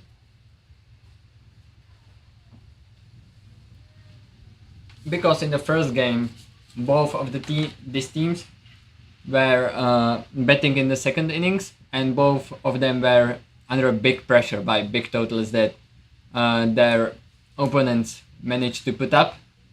So right now Blazers can decide more on their own strategy, because they are betting first, and we will see if they will try to slowly build the score or they will try some really big shots and go for boundaries. Now again, real full toss, and it will be given as another no ball, I suspect. Yes, right now it's signaled by the umpire.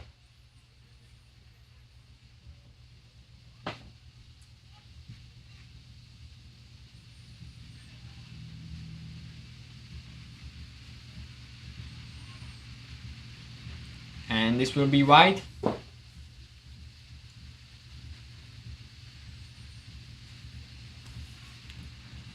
But wide are counted as illegal deliveries, but there is penalty rounds when you score 2 and more wides, then the penalty is slowly growing up. Once again this will be another wide.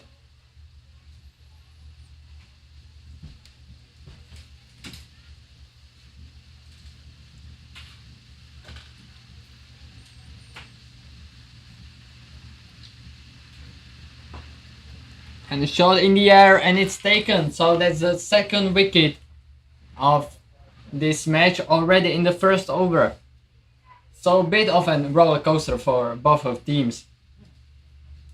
Because the Blazers started really strong on the bat, as well as the bowling lineup for the bowler for Australia United started to seem a bit lack of consistency in the beginning, but in the end she manages to take 2 wickets in the first over, and it's a great job for Australia United.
So after the first over, it's 10 runs for Blazers, but as we said, they also lost 2 wickets, so not a best start and not a start they were hoping for.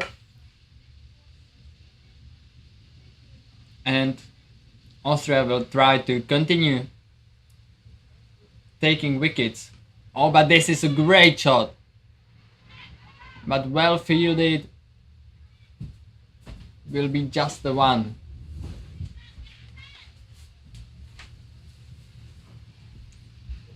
It seemed it was going straight for the boundary from the bat, but in the end it found a fielder stationed at the boundary who managed to stop the ball before reaching it.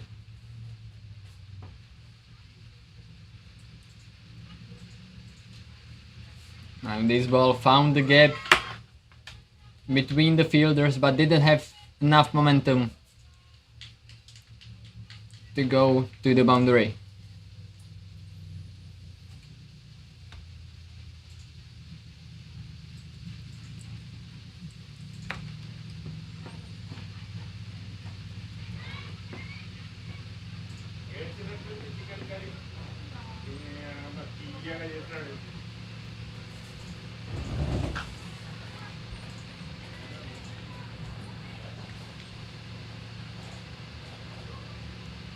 Now we can see the Blazers are really trying to go for a big shots, but so far none of them as successful as they hope. But right now it is again stopped just in front of the boundary, but still good runs coming in, solid batting, much better than the first over for Blazers.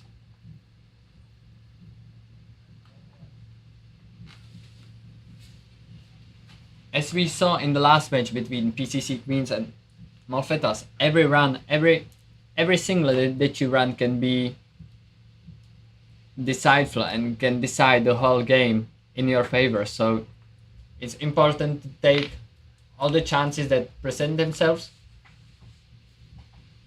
and not be shy to run. And again a big shot. And once again, well fielded.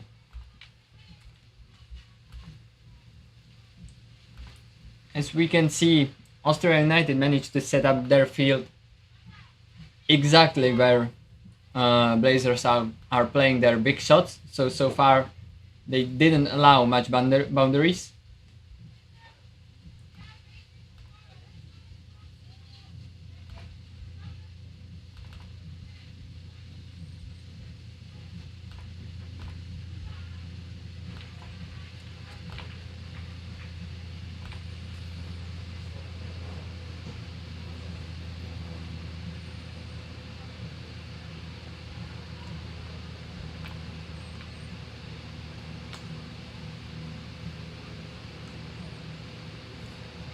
But this time there will be no stopping that. The best shot so far to end the second over and to finally bring a boundary. But a new match instead of using the one that was scheduled. and a great showcase on bat throughout the whole over from Blazers. And now it's 22-2.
So once again, you want to put up a total of around 100. I think that is the score that you should be aiming for, as that then puts a lot of pressure on the team that will be betting after you, because they just can't keep their foot off gas, as the required run rate would quickly skyrocket through like maybe 15 and over. And so far the Blazers seem to be on trail of doing just that. But we will see how the Australia United bowling lineup will manage to make it difficult to them. We saw that in the first over, 2 wickets fell. And if, for example, they would be able to take another 2 wickets until the 5th over of this innings, that could make the whole match very difficult for Blazers.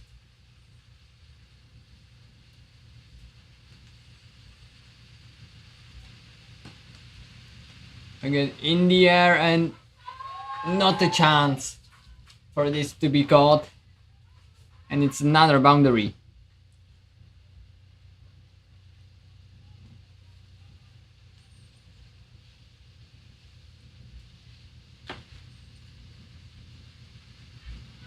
So great shot by Bulbul on strike.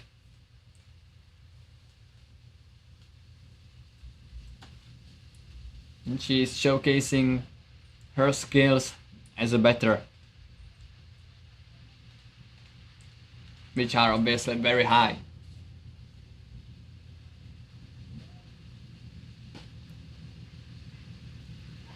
Again, tries to go for a shot for a boundary, but this time stopped very well by the fielder.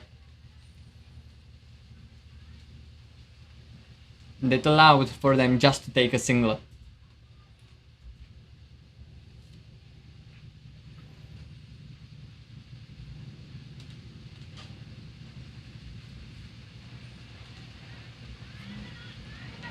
Now this will be signaled as a wide. So first wide of the over.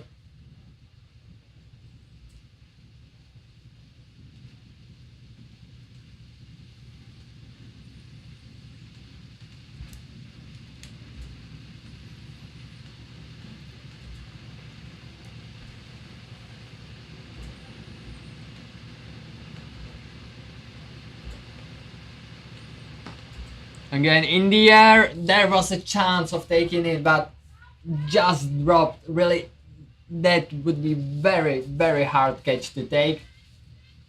Just managed to slip out of the hands of the fielder. So Bulbul, or the Blazers, survive this little scare. they can continue to build up their third wicket partnership between Bulbul and Snehal.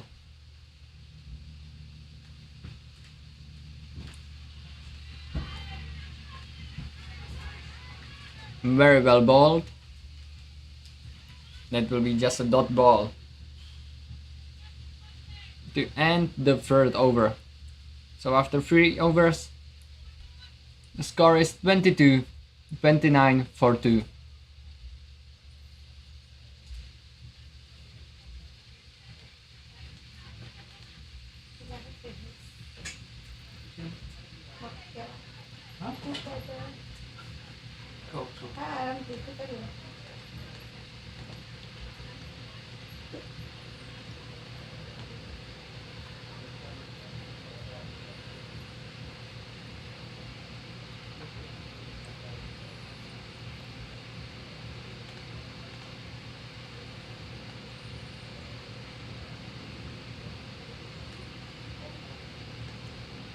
Now Anisha will bowl her second over in this match, and she starts off with wide.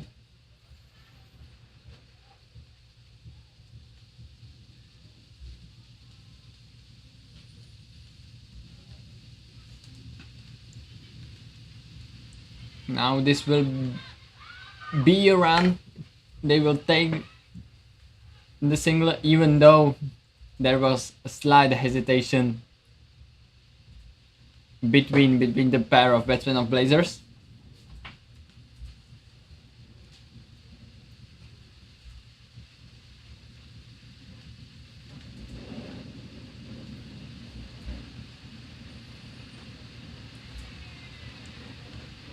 Now well bowled, and this will be just a dot.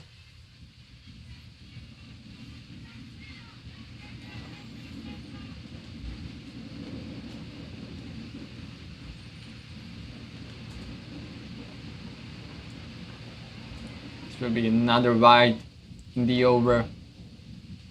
So now a 1 penalty run will be awarded as well. Now it's in the air, heading for the boundary, and nobody manages to catch up to that. So that's another 4 by Bulbul.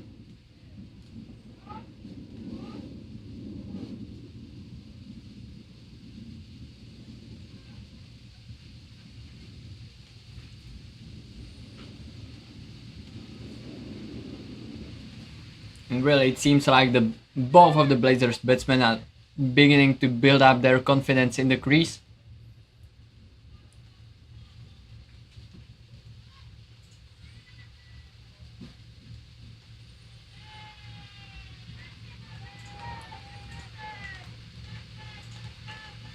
I think the last over from their match against Molfetas could have effect on this level of confidence, as where they scored 4 boundaries in 1 over.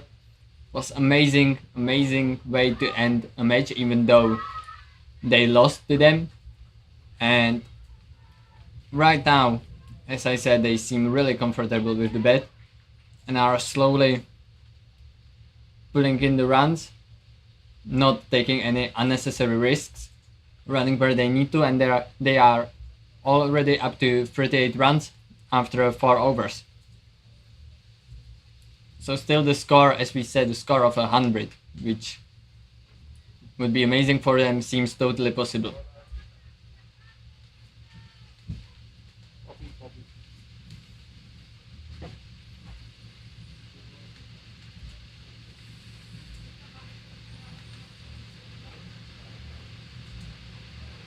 And in the air, there was a slight chance of taking it, but maybe even chance for a run out. But no, they managed to take the single in time.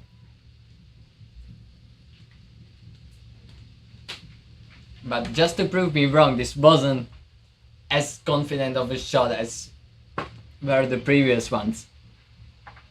Again, Disha is right now bowling.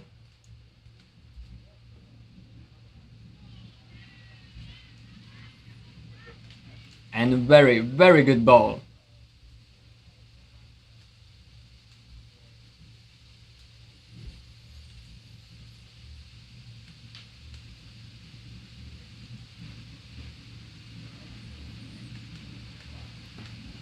And now another shot that will race away for a boundary. Great shot, found the gap between the fielders. And there was never a chance of catching it. So another 4 by Snehal.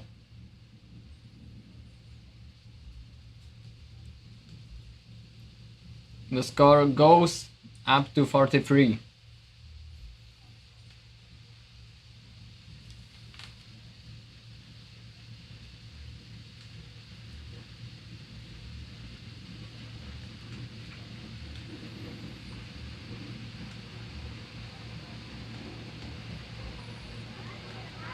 Again, another very, very good shot. And this will be another boundary. So very, very good over it seems for Blazers.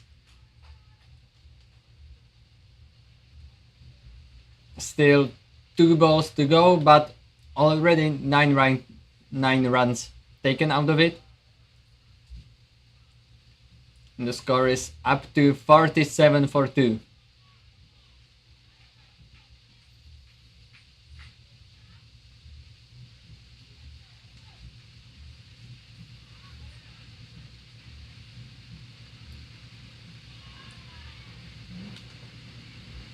This was signaled as wide, so 1 more ball to go.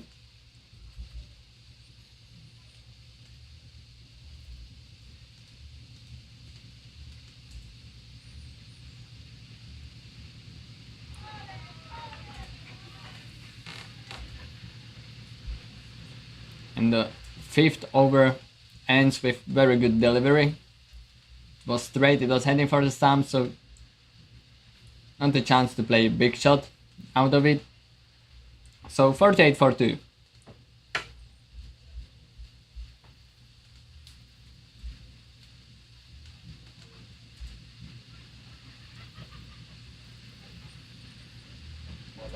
I think the Austria United would like to take another wicket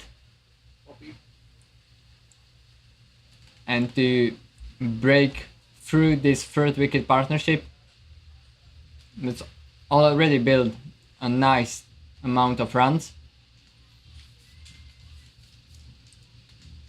That's maybe why Hannah goes in to bowl her 2nd over, because she was the one who took the 2 wickets in the 1st over. Even though there was some inconsistency in her bowling, as apart from the 2 wickets, she also managed to bowl 2 no balls, so she will try to improve on this.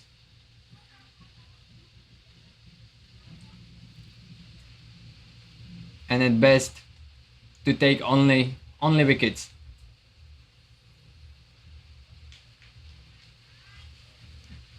She will be bowling her first ball to Bulbul.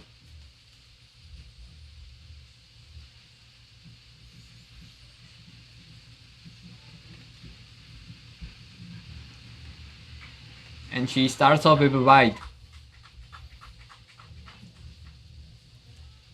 So I think no, not how she planned it.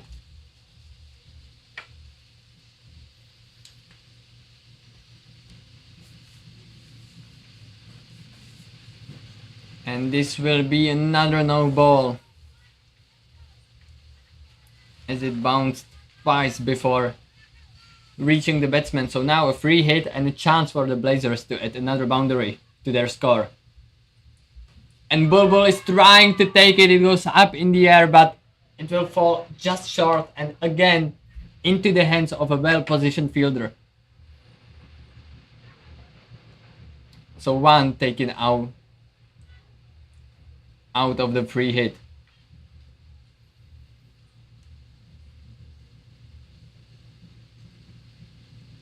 Now this was much better ball by Hannah, but still it ran away from the hands of the wicketkeeper. so it allowed the Blazers to take another single.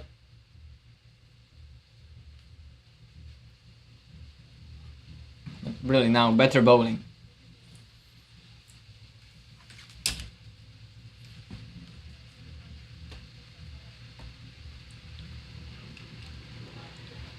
Again, the second wide of the over.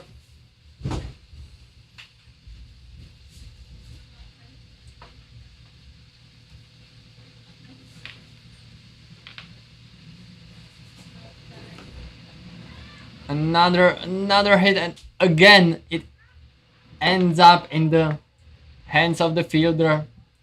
There was a direct hit from her as well, so really great fielding so far from her, but the batsman managed to make her way across the pitch in time.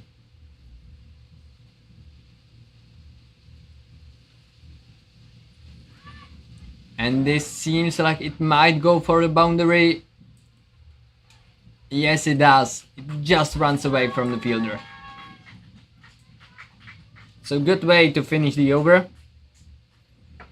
59 for 2 after 6 overs. So still the third wicket partnership is going strong. Snehal is already up to 22 runs out of 12 deliveries. Bulbul is up to 16 runs out of 14 deliveries. So good job by both of them. Wicket एक पड़ ले wicket नहीं गिरा ना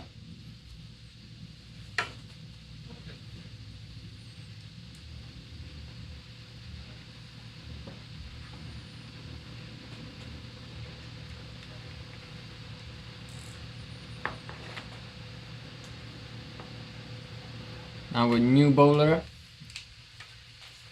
is coming in. It's Doris Kumar.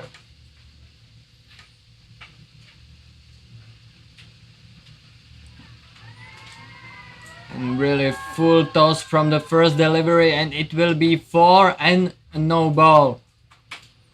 Expensive start to the over, really expensive.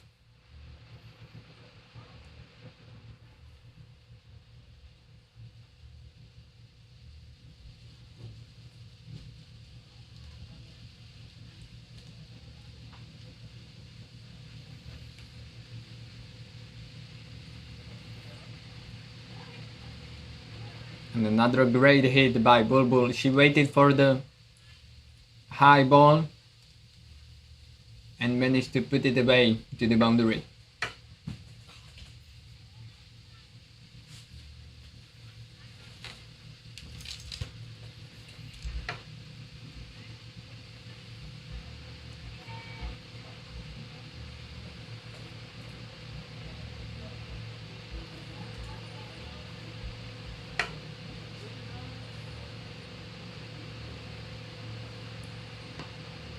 Now better ball, but good shot from it as well, and they will take another single.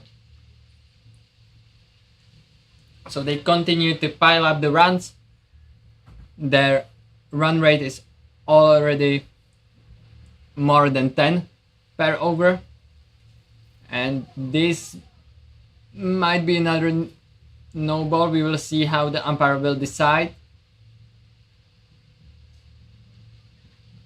Yeah, it is a no ball. So the second no ball in the over. We can see that Doris is a bit struggling with the ball in the first few deliveries. But she'll try to claw her way back to find her good line, good length, and most importantly, good rhythm. Oh, and she hit the stumps, but it is another no ball. It was too high up for the batsman, and it will be another free hit.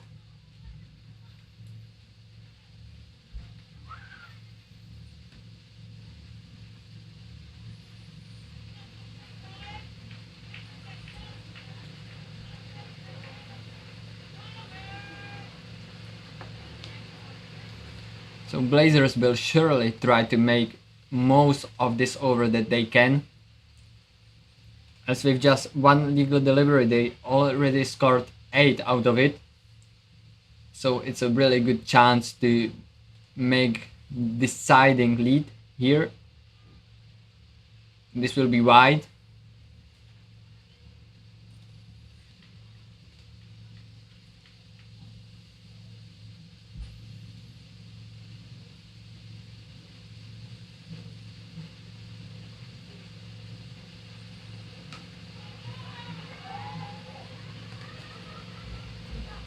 Again, well fielded, just allowed for a single. And I think so far the best ball from Doris.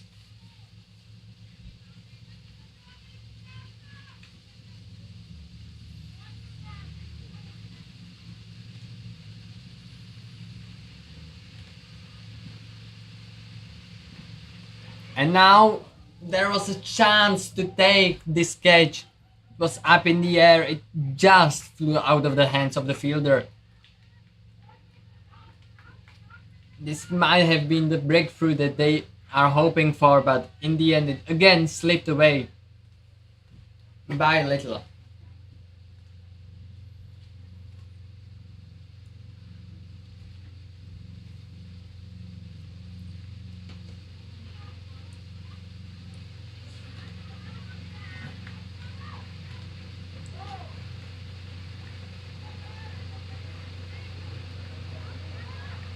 Another shot, but this time Blazers decided to not run. So Snehal stays on the strike. And now again a good shot, and again well positioned fielder as well, so another single. In the end, well brought back by Doris after that rather rocky start. So after 7 overs, the Blazers are 71 for 2.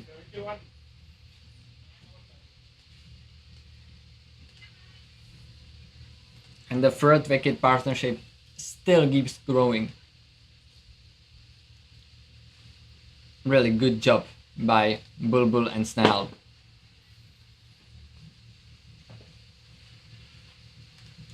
Seven over 71, huh?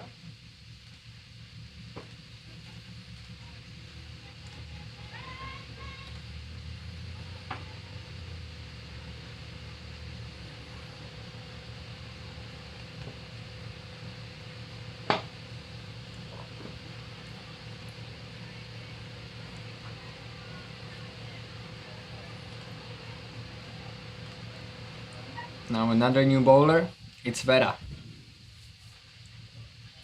And she starts off with wide.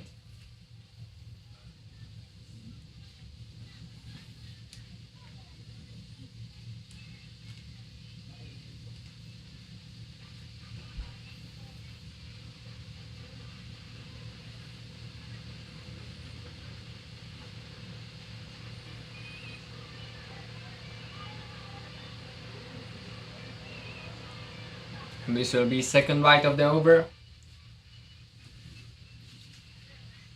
So once again we can repeat that when you hit the second wide in an over, there is one penalty run added to it as well. And now this was a good shot, and it will have enough speed to carry on to the boundary for the 4. So another great shot by Snehal.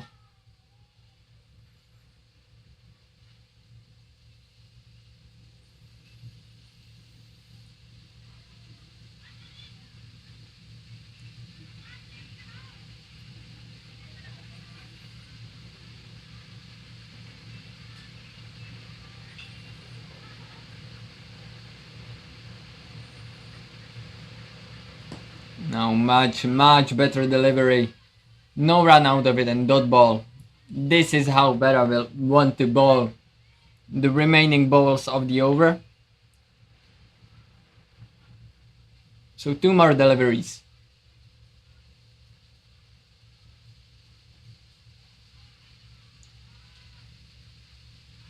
Now hit, and this will go for another boundary. Bit of a misfield, just slipped away again from the fielder. And good over for Snehal as well.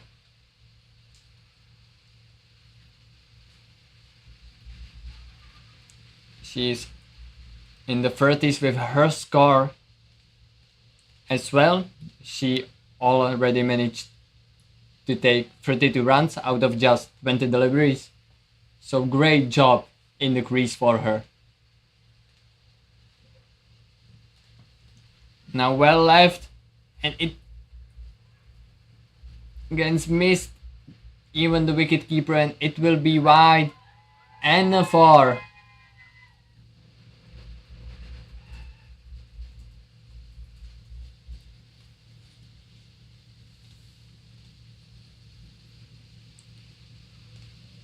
So another rather expensive over for Australia United, and Blazers are up 87 for 2.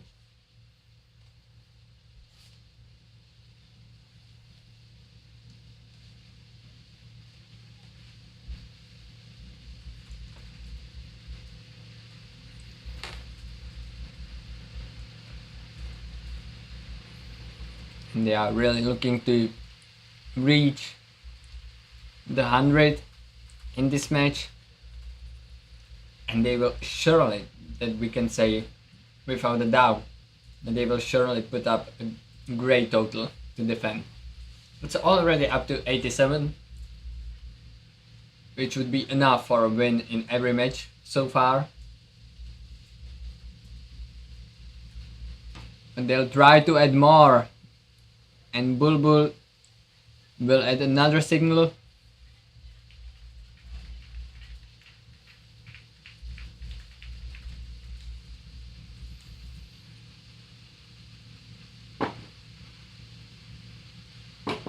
And Snehal is back on strike, with Doris bowling her second over.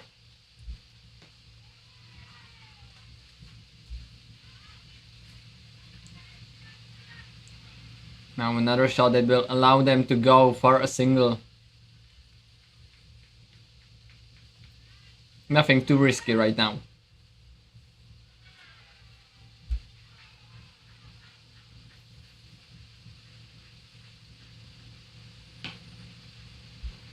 And now this seems it might go all the way, and it does.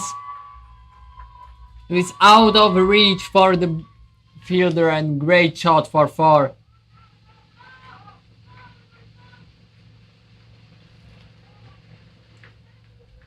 Right down the ground, what a shot that was.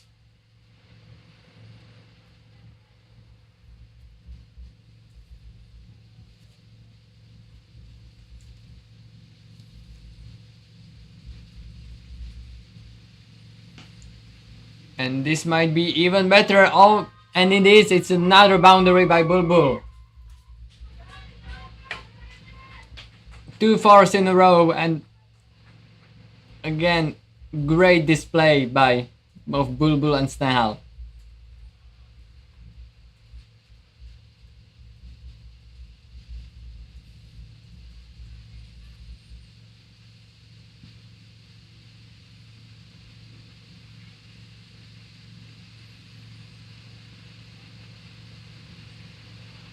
And this will be wide. It is. First bite of the over. So still one more ball to go in the 9th over. And the total reaches 100. And now it's up in the air. It might be a catching possibility, but it's not in the end. And so the 9th over will end with a single. And the total is 101 for 2.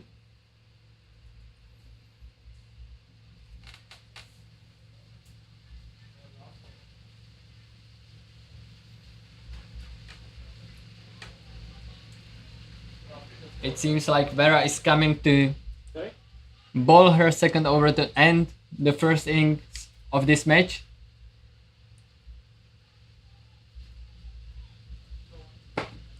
She will right now try to find the correct length and not allow any more no balls.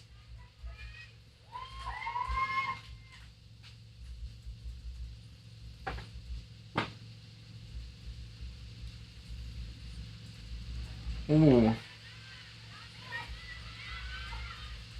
This might be a run out. The chance is not taken, but very good ball to start the last over.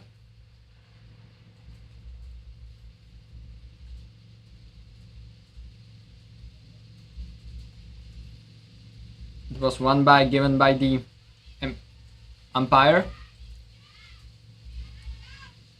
Oh, and direct hit, but batsman was well in time over the line, so not a wicket. But once again, good showcase of fielding by Austria United.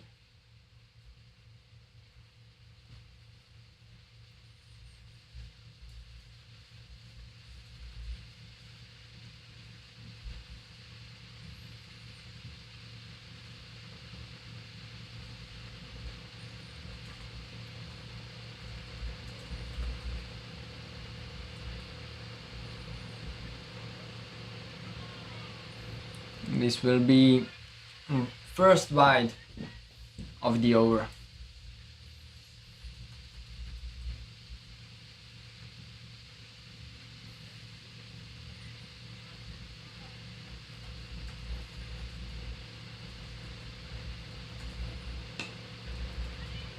This was nicely hit, and it will be another single. Again, good job in the field. And we can say much better job by Berra than in her first over with the ball. Now these deliveries seem much more under control. She's not allowing the total of Blazers to go much higher up so far. 2 more balls to go.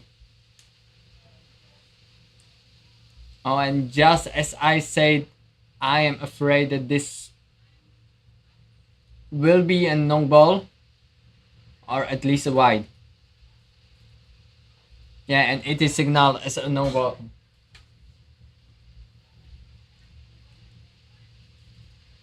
Another free hit opportunity for the Blazers. And Bulbul on strike.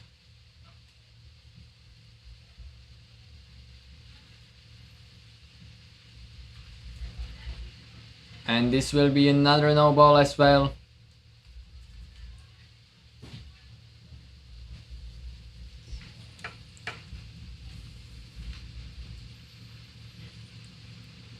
Just as I praised Berra.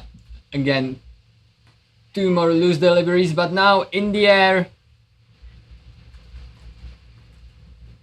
It was a free hit, so would not be a wicket.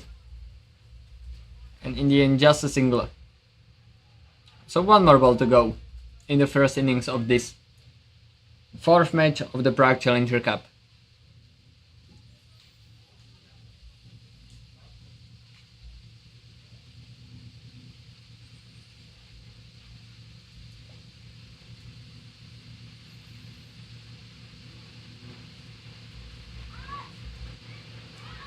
And Blazers will run 1 more time.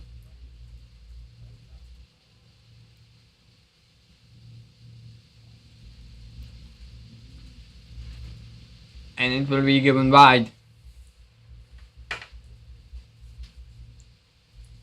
So that's everything for the first innings. A great 3rd wicket partnership by Bulbul and Snehal, who both end on a score of 34. So in the end, the total climbed up to 111. So the Austrian United will need to score at least 112 to win. Even though Hannah started greatly with the ball, she was able to take 2 wickets in just the first over. So there it seems that the Austrian United put Blazers under a bit of a pressure. But then really, what else can be said that amazing showcase of betting, and I would say even experience by both Bulbul and Snehal,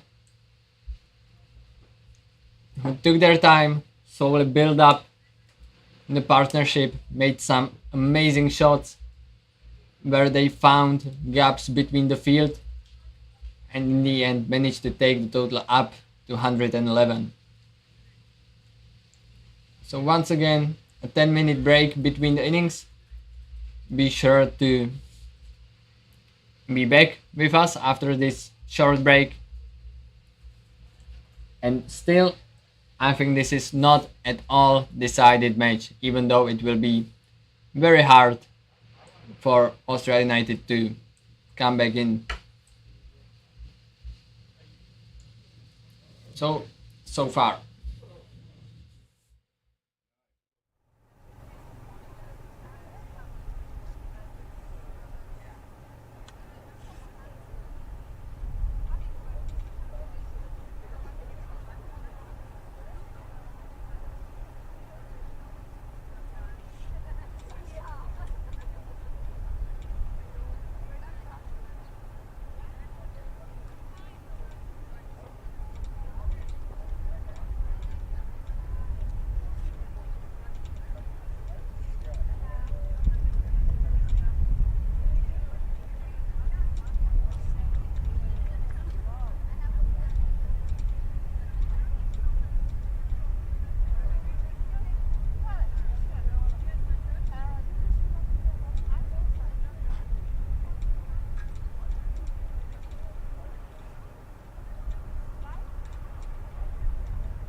Welcome back to the match between Austria United and Berlin Blazers.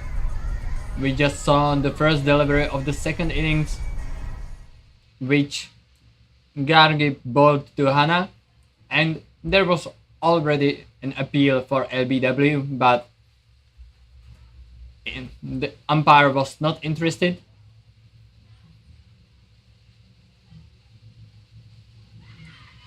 And once again, but it seemed to be pitching too high up, that it would be missing the stumps. But a great way to open bowling in the second innings, and great way to defend their total that the Blazers set in the first inning on bed. They managed to score 112, sorry. So Austria United need 113 to win this match. Now great stop in the field, it was a good shot, but it will be no more than a double.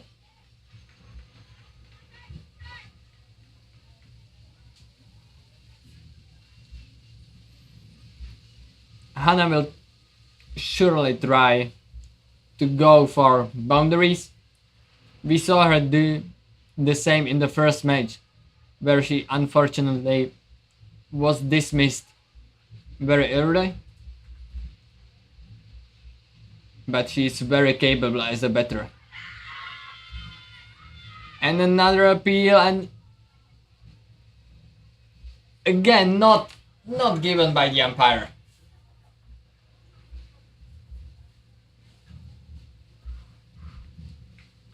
All good? Now I can finally play with the camera. Something that I was supposed to do since morning.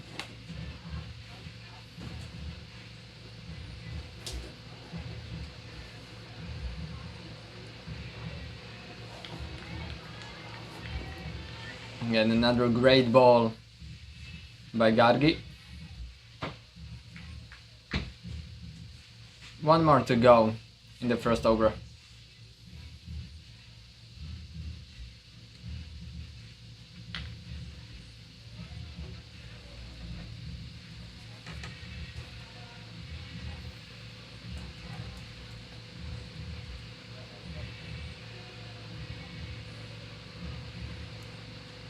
And once again missed by Hannah, but this time it will be given a wide.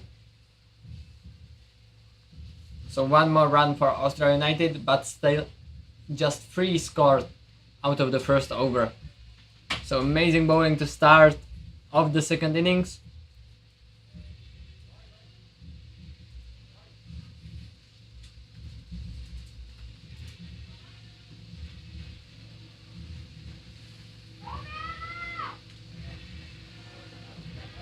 And now Bulbul will try to follow on it, as well as she will try to follow up on her amazing performance with bat in the first innings. Good first delivery. Really, she is able to generate quite some pace in her bowling. And Vera is now on strike.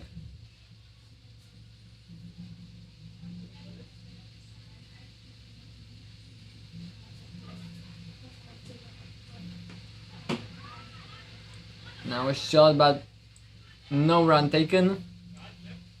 So another dot ball.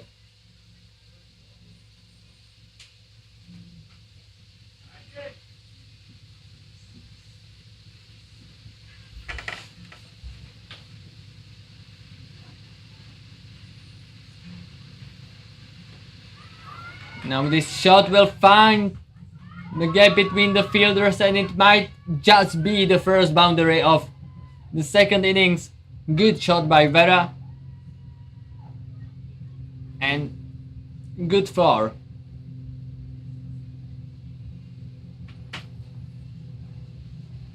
She just angled it between the fielders and found the gap.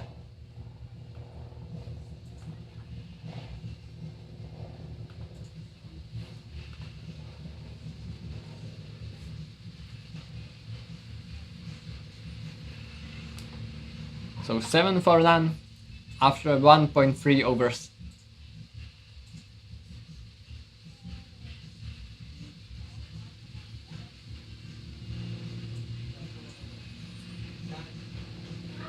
Oh, and now she was bowled by Bulbul. What a delivery. Rattled the stumps. And it's the first wicket here. Great comeback from the boundary. Amazing delivery. But I didn't manage to hit it and it went straight onto the stumps. And Bulbul continues in her great performance today.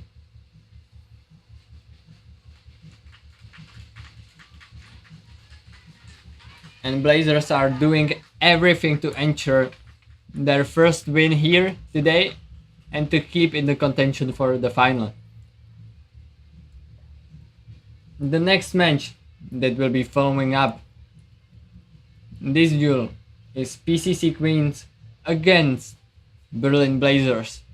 So really, if Blazers win here right now, it will be match for the spot in the final, as the second place would be locked by Malfetas. Another great delivery and it is given by the umpire as LBW. So 2 wickets in 2 balls. What a job by Bulbul.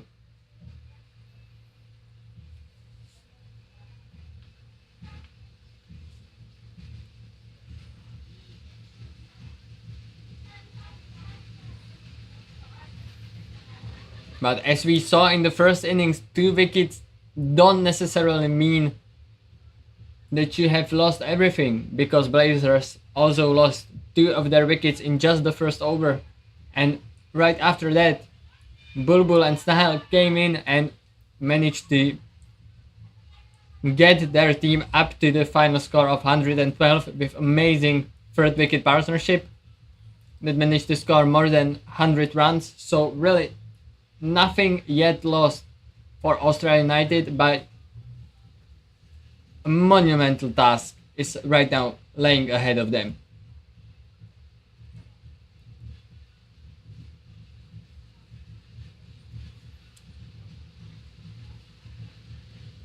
With the run rate required already up to almost 13.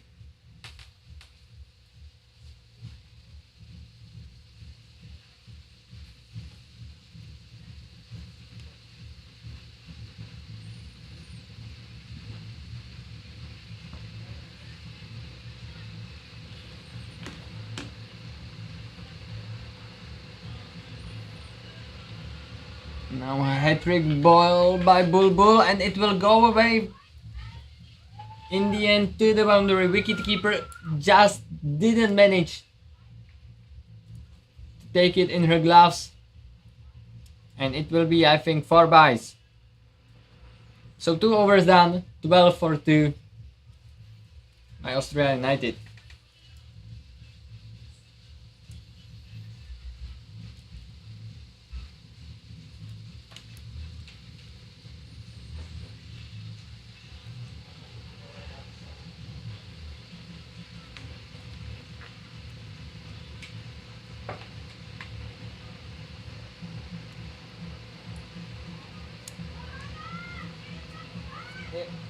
Now Hannah is on strike, with Gargi bowling her second over.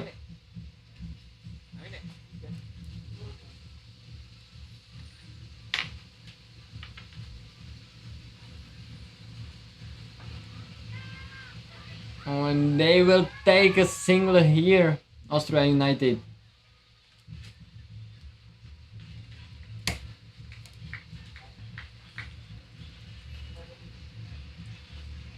Again, we need to put emphasis on how important is it to run every run possible.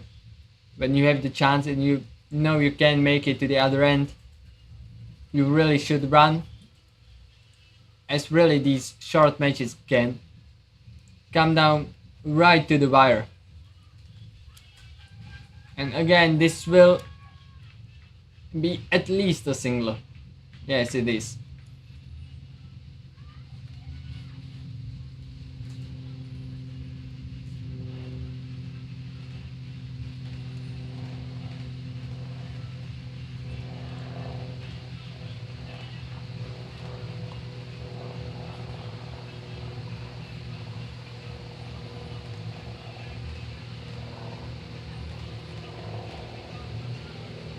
And this is another wicket.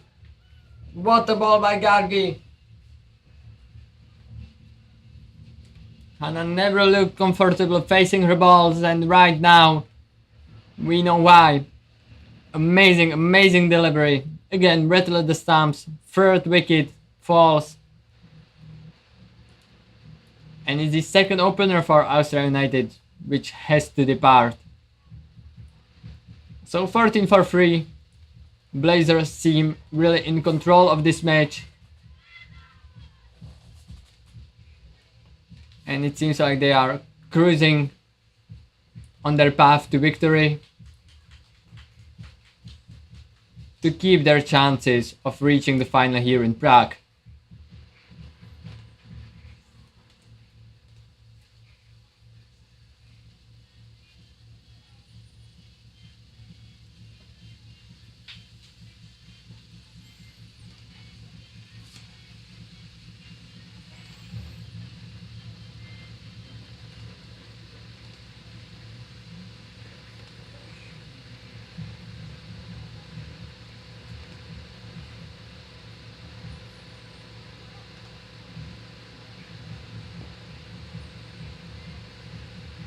Another good ball. It will be another dot. Which was made possible by the new batsman for Austria United, which is Divya.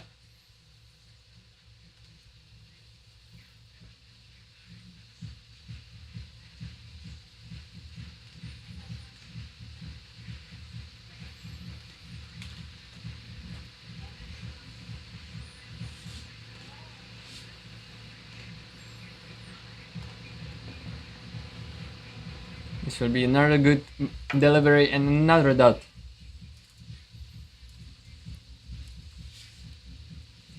So what an over this is shaping out to be. So far just 2 runs scored out of it and a wicket taken. Great job by Gargi.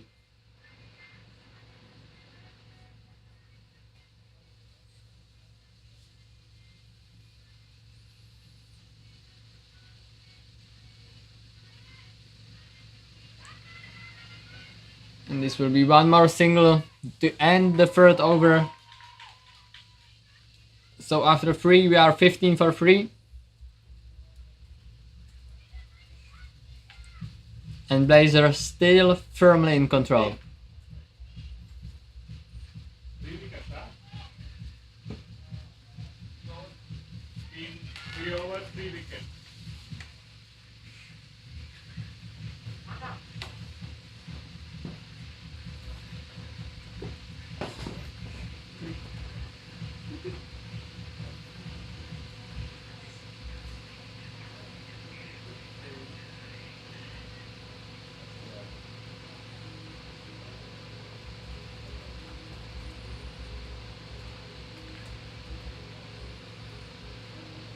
Now this was very full toss by the new bowler that came in for the 4th over, which is Sanjana.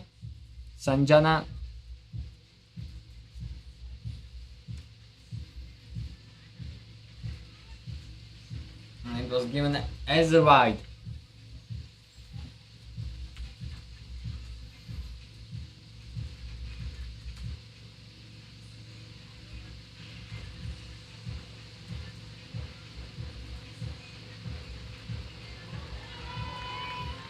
Now this was much better delivery than the first one.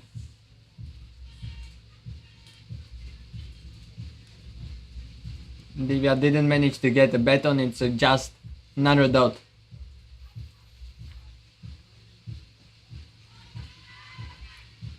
Now they won't run, even though they were hit it, but straight to the fielder and well fielded by Blazers.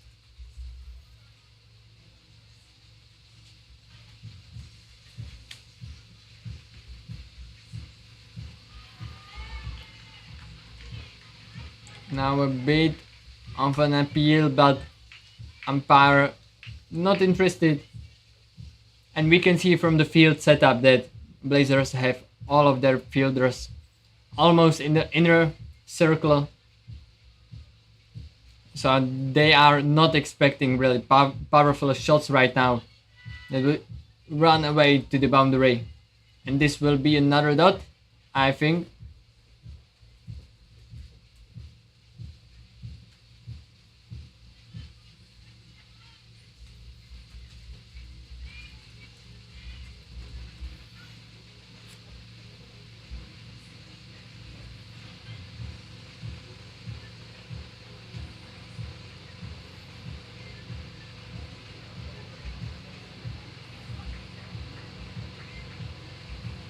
Oh, and it is another wicket. Sanjana ends her amazing over by a wicket, well deserved after that bowling.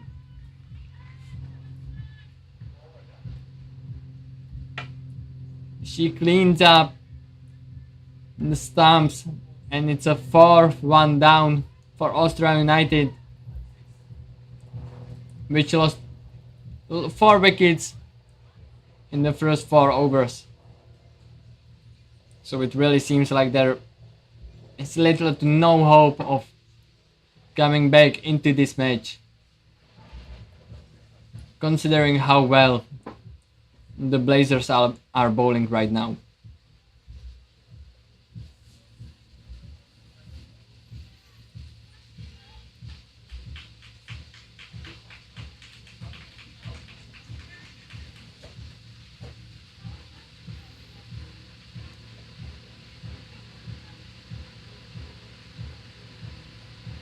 So now Disha comes to bat and to try and grow some partnership, some 5th wicket partnership.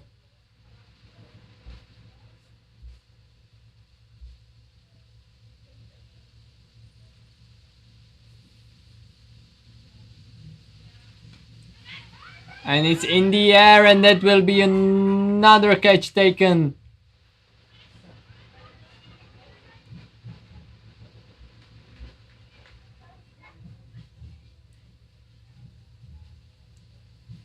Oh, but that was a free hit. I'm sorry, I didn't manage to catch that. The first delivery was a no ball, so this was just a free hit. And so the Austria United taken a single from the second delivery.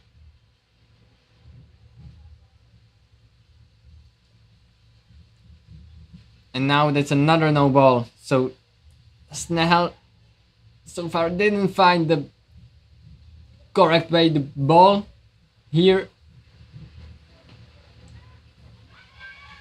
And now a good shot, and it will be another single.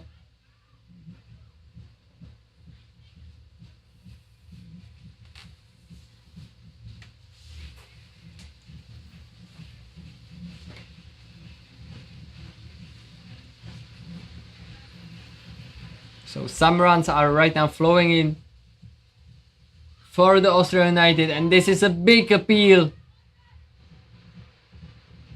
But once again, umpire not interested, not giving an LBW, and Austria United managed to sneak in a single during that time.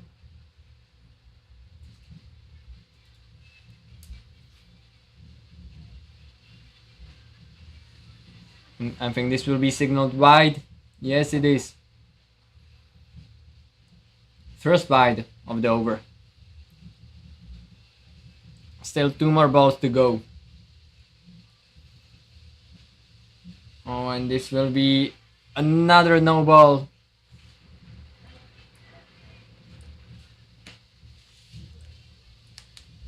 Right now the ball just remains stuck in the hand of Snehal much longer than she wanted to. And this is much better delivery from her, but a good shot as well that will run all the way for end boundary. What a shot by Disha.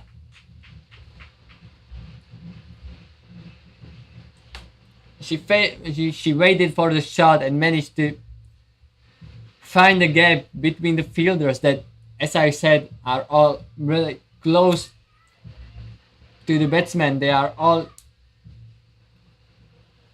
almost no one, as I see from my window, is at the boundary. So when you hit the gap between them, it can run away for 4. And now it's chance for and the run out, and it's taken. So right after a boundary, it's another wicket that falls for Austria United. They are already 5 down. They tried to again take a quick single, as they did many times in this second innings, but this right now they bit more than they could chew, and that means the end of Disha on bat.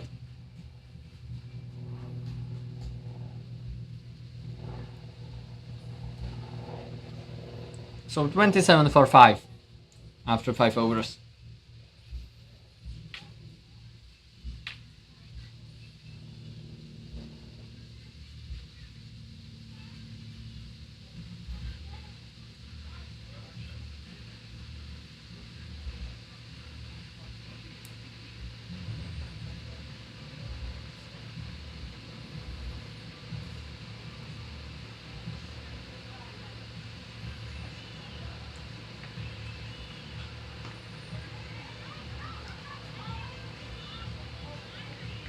Right now, Doris came in as the next batsman in line, and Akhtar is the new bowler for Blazers. Now in the air, there's a chance of taking it, but just falls short of the fielder.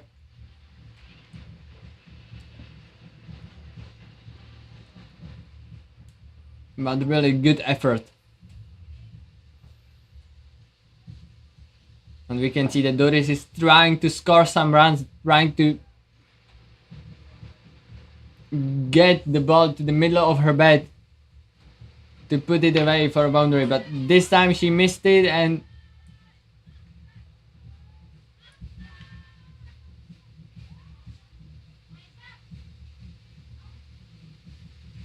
I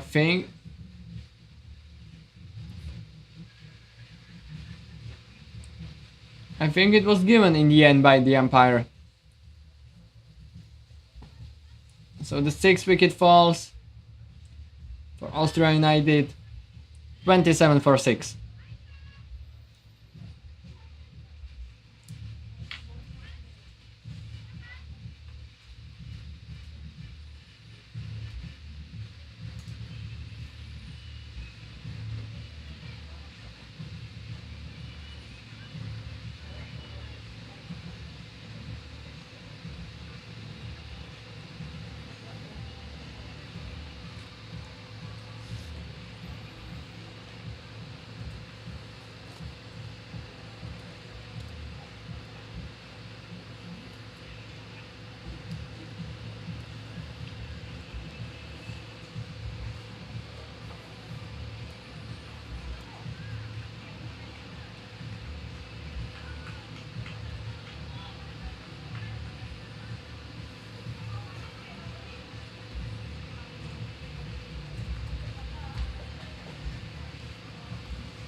So new batter for Austria United comes in.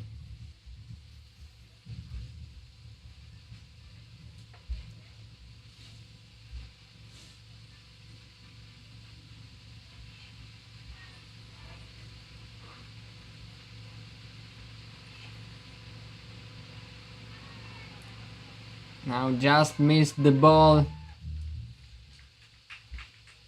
That will be another dot.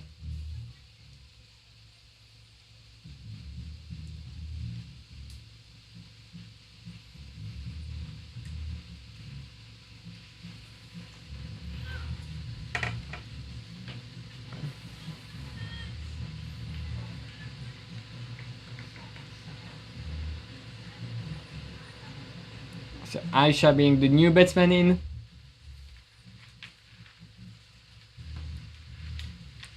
Now managed to get the bat on the ball. And another dot to end this over. A wicket maiden for Akhtar. 27 for 6 after 6 overs.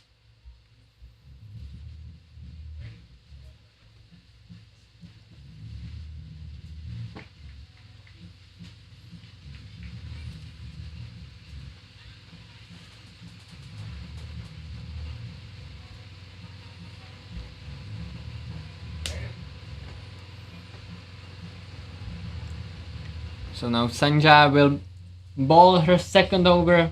In the first one she allowed just 1 run. And more importantly, she's taken a wicket as well.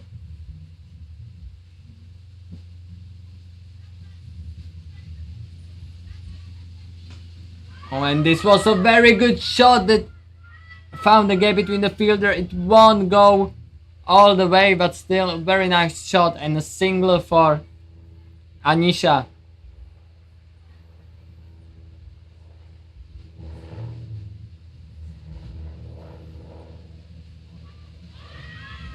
And now another appeal. But a bit of a debate between the umpires.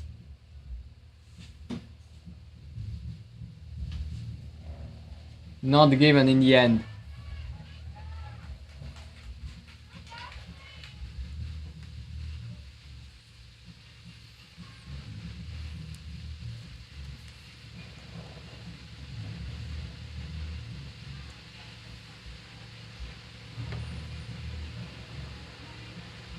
Now this will be no ball and a free hit for Austria United.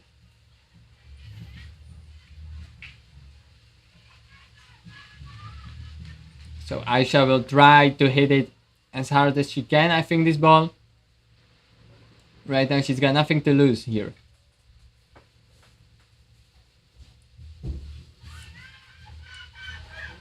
She tried and they will run. A single here. And it's given wide as well.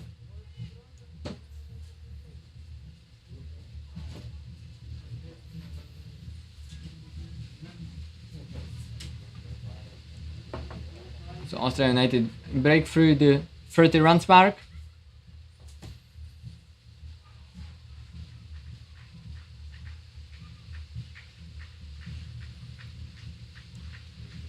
Again, really full toss.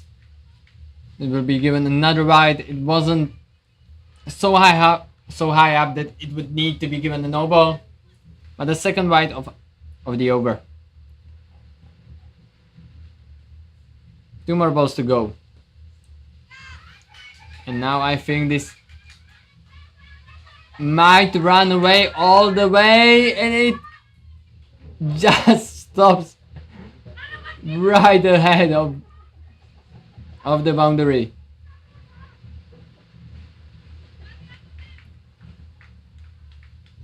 And it is no ball as well. So another free hit. Now Anisha will try to dispose of the ball as far as she can.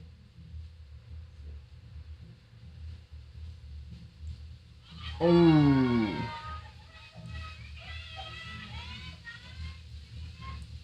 And now Sanjay cleans the stump, but once again it was just a free hit, so no wicket here.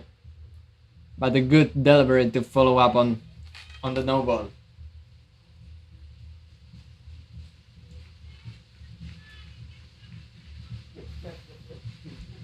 One more ball to go in this over.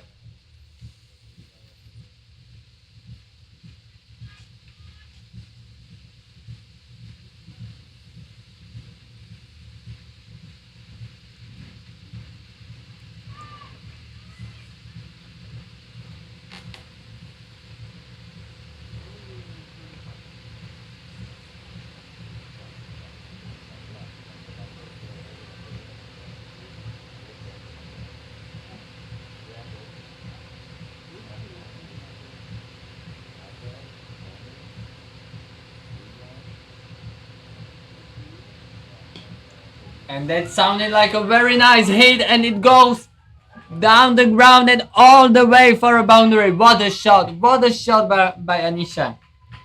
So she ends this over with a boundary and a 4 for Austria United. A very good over for them. That brings the total up to 40 for 6. So I think definitely something to cheer about.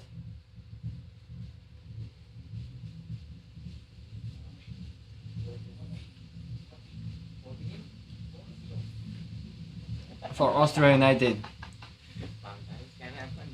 3 more overs to go. We know that it is right now not about a winner, but it's about putting a good fight by Austria United, which both Anisha and Aisha manage really well so far. And still, I think 50 is very realistic goal of a total for them. And now Aisha hit the ball, and they will try to push for a single chance of a run out, but they make it in time. So Aisha also able to go off the line in her betting performance. Her first run here. Good job. And now that's in the air. There's a chance of taking it. But it falls short. Another run for Austria United.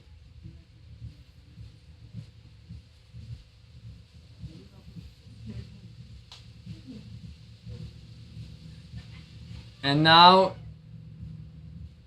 another hit by Aisha. It will be a dot ball.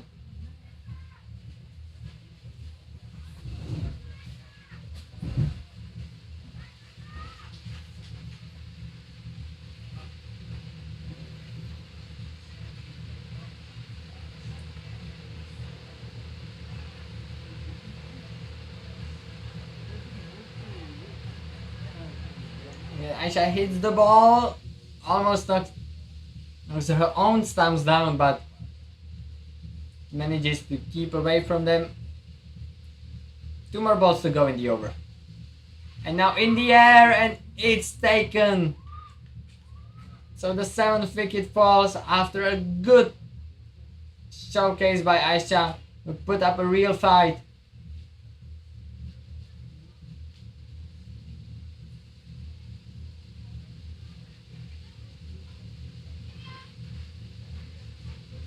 And with that, the match is over. The Blazers cruised to a comfortable victory. That means that they are still in contention for today's final. And that most importantly means that they will fight for the final with the host in the next match that is coming on. And that will be PCC Queens against the Berlin Blazers. Be sure to tune in back into our broadcast here, because as I said, it will be game for everything for both of the teams, because Molfetas already have their spot in the final secured because they beaten both the Blazers and the PCC Queens in their first 2 respective matches. But right now it's all about who will go to the final with them. And so as we saw from both the PCC Queens and the Berlin Blazers, they can produce some real high quality level of bowling as well as of betting. So it will be interesting to see how both of the teams will approach this game strategically, because you don't want to make many mistakes. Now they will cost you a real lot. So I think in the opening stages of the game we won't see many big shots, and more they will be trying to take singles or doubles, and slowly as the innings progresses they will go more into trying to score a boundary. But I may be entirely wrong. All I know that this match really promises to be a great example of cricket and very exciting example of cricket. So be sure to tune in a few minutes and we will be right back as well. Take care so far.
Good afternoon and welcome back to the Prague Challenger Cup.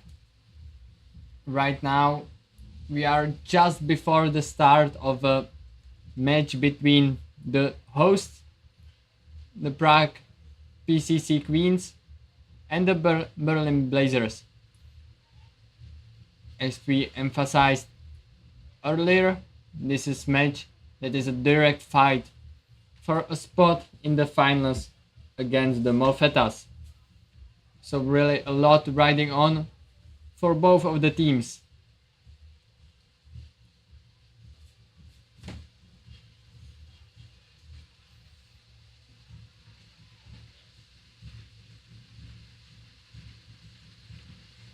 Thanks to there being a Czech teams with few of Czech players, I think we can provide a bit of a Czech commentary as well. Takže ještě jednou ode mě i takhle v češtině dobrý den a vítejte u dalšího utkání Prague Challenger Cup, kde se utkávají nyní PCC Queens proti Berlin Blazers. Jedná se o přímý souboj o postup do finále tohoto turnaje a tak se zatím jedná zřejmě o nejdůležitější utkání dosavadního průběhu. Ještě stále čekáme na start. Berlin Blazers před tím utkáním zvládli svůj zápas proti Austria United, kde se jim podařilo si vybudovat velký náskok během jejich první směny, kdy byli na pálce a pak se ho bezpečně udržet i díky skvělému představení na nadhozu. To se nyní budou snažit zopakovat i v zápase proti PCC Queens, kde opět, stejně jako proti Austria United, začínají na pálce. A jak jsme viděli zatím v každém zápase, tak okolo 90-100 bodů znamená velmi dobré skóre a velkou šanci na vítězství. A zatím vždy i vyhrál tým, který začínal na pálce.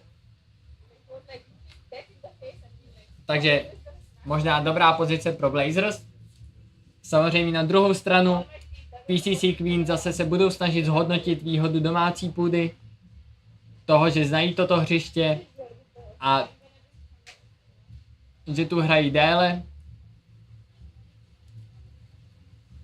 Zároveň by i doma rádi dosáhli na trofej domácí hráčky.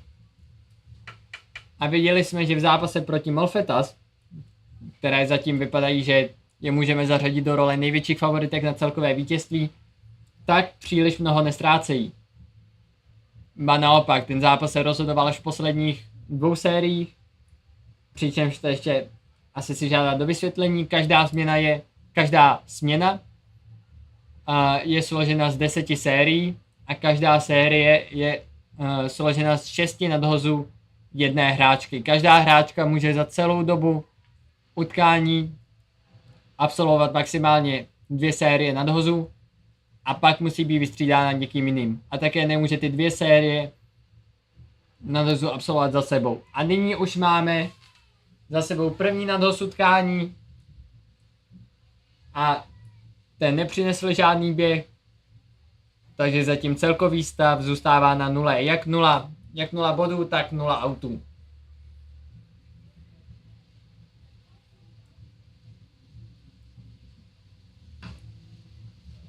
A nyní už pálkařka Blazers se pokusila o větší odpal, ale našla pouze hráčku v poli a tak to opět neznamená žádný bod. A musíme říct, že i velmi dobrý start na nadhozu pro PCC Queens. Zatím nedovolili žádný bod soupeřkám.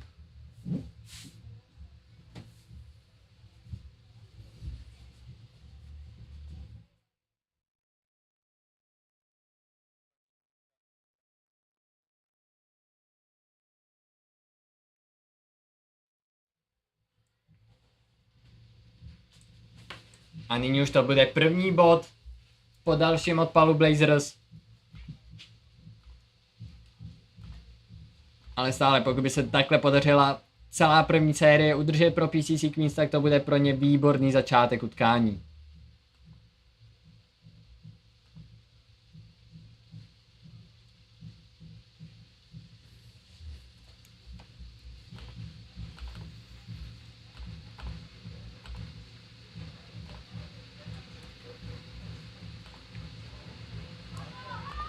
Další dobrý nadhoz, ale brankářka ho bohužel nezachytila za pálkařkou a tak to dovolilo Blazers získat další bod díky přeběhnutí.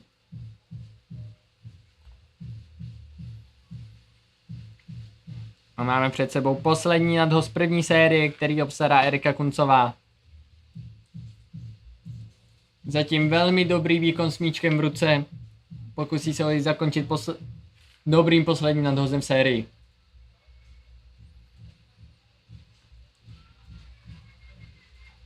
A to se jí povedlo. Sice odpal letěl relativně vysoko do vzduchu, ale ne příliš do dálky. Nakonec padly přes všechny polařky, takže po první sérii pouze 2 body na straně Blazers a skvělý začátek pro PCC Queens.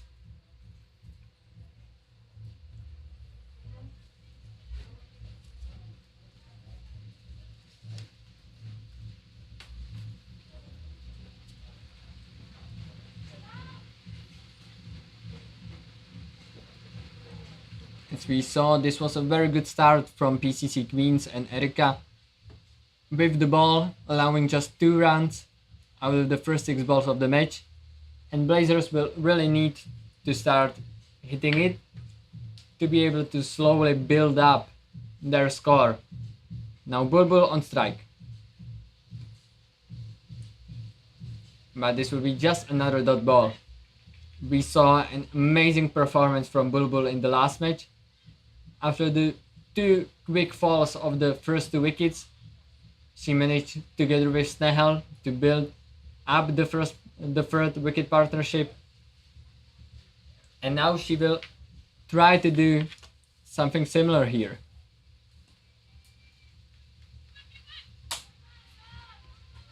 And again, just a single.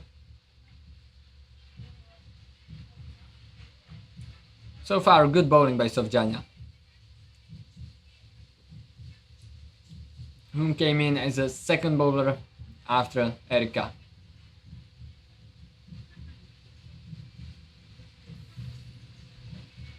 Now she will be bowling to Gargi.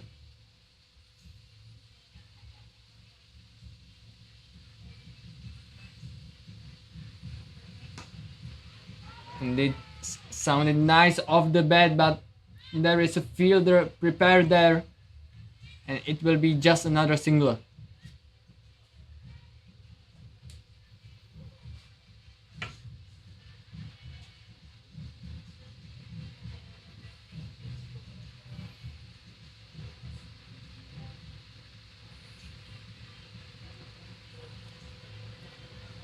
We commentated here with Sujit during the first match of PCC Queens that they need to get their bowling much more stable, much more convincing, you should say, that it won't allow big chances for their opponents.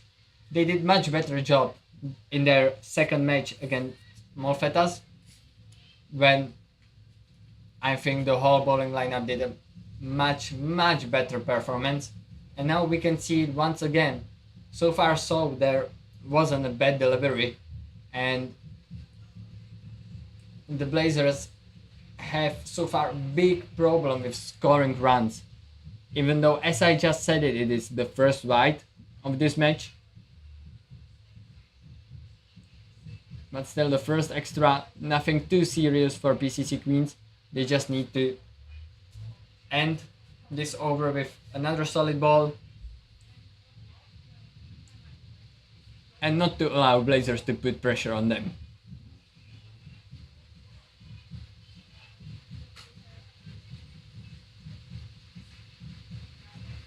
And I'm afraid this will be another wide.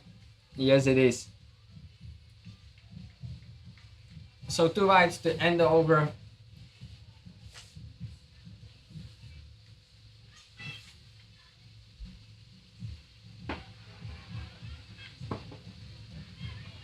and 8-0 for the Blazers.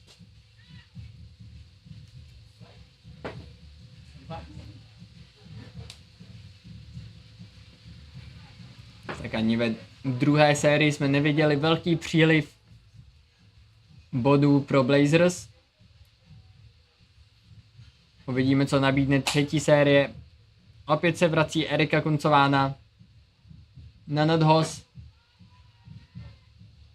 A toto byl takzvaný plný nadhoz, což znamená, že byl delší než je ideální vzdálenost a toho dokázala Bulbul využít a odpálit ho až za hranici hracího území, což znamená 4 body. Jinak pro vysvětlení 4 body to jsou, pokud se dostane za hranici území už s dřívějším přeskokem, pokud by odletěl rovnou za hranici, můžeme to přirovnat k home runu v baseballu, tak to by bylo za 6 bodů.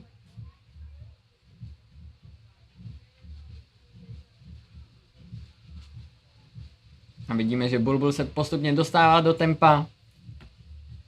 Viděli jsme jí skvělý výkon v minulém zápase. Že opravdu je velmi dobrou pálkařkou. Tady to bude další bod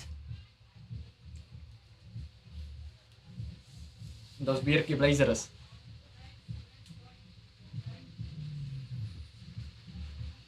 Ale lepší nadhoz rovněž v podání Eriky.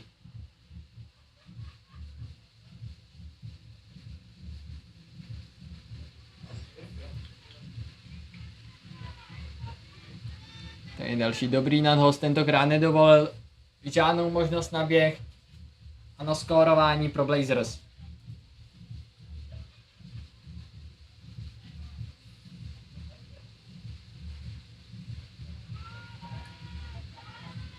A toto je další dobrý odpal, který doletí až za hranici území. Takže další 4 body pro Blazers.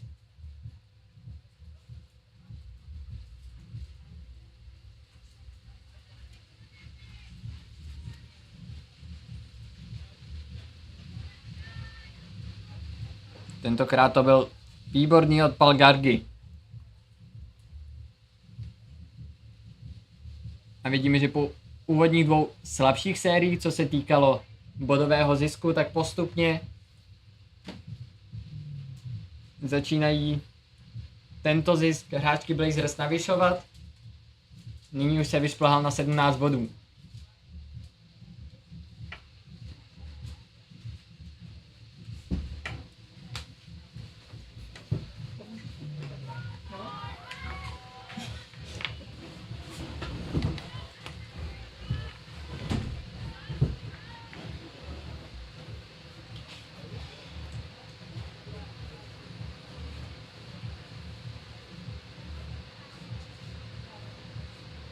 To byl další bod pro hráčky Blazers a ještě jeden nadhoz chybí do konce třetí série. A poslední nadhoz také pro Eriku v tomto utkání.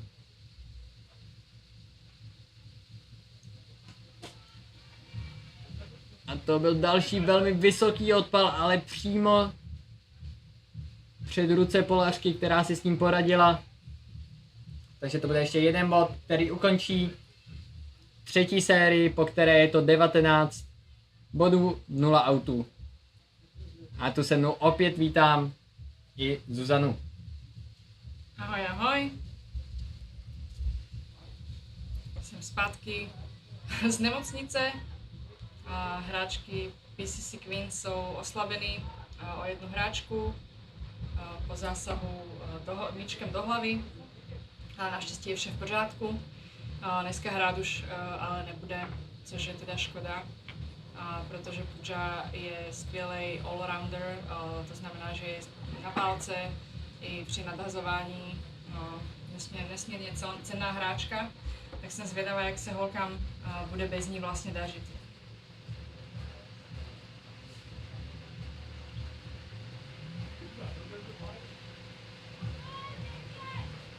Na nadhazování teďka máme kapitánku, Saugeniu. Nesmírně spolehlivá hráčka, vždy skvělé nadhozy, vysoká šance, že trafí branku.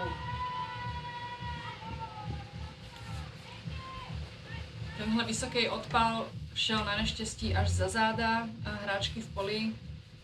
I když to vypadalo, že to mohlo být chytatelný, tak byl na neštěstí moc dlouhý ten odpal a prošel až za hranici hřiště, takže je to za 4 body pro Blazers.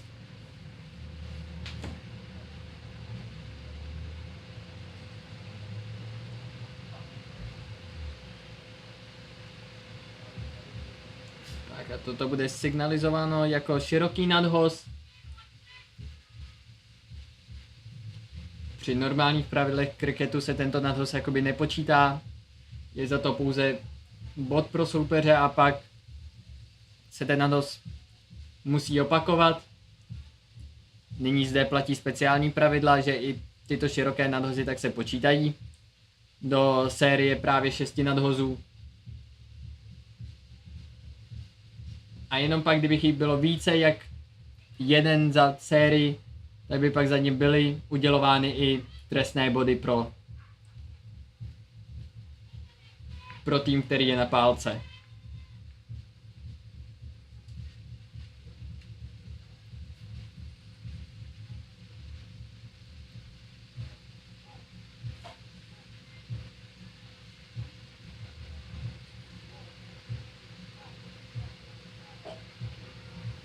Na pálce máme Bulbul, to jsme viděli už v tom předešlém zápasu z Molfeta, že umí odpalovat hodně silné míčky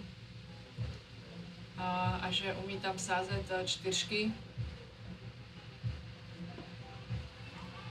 Ale naštěstí Saudžania je hodně zkušený nadhazovačka a snaží se nedát jí šanci odpálit dlouhý odpal.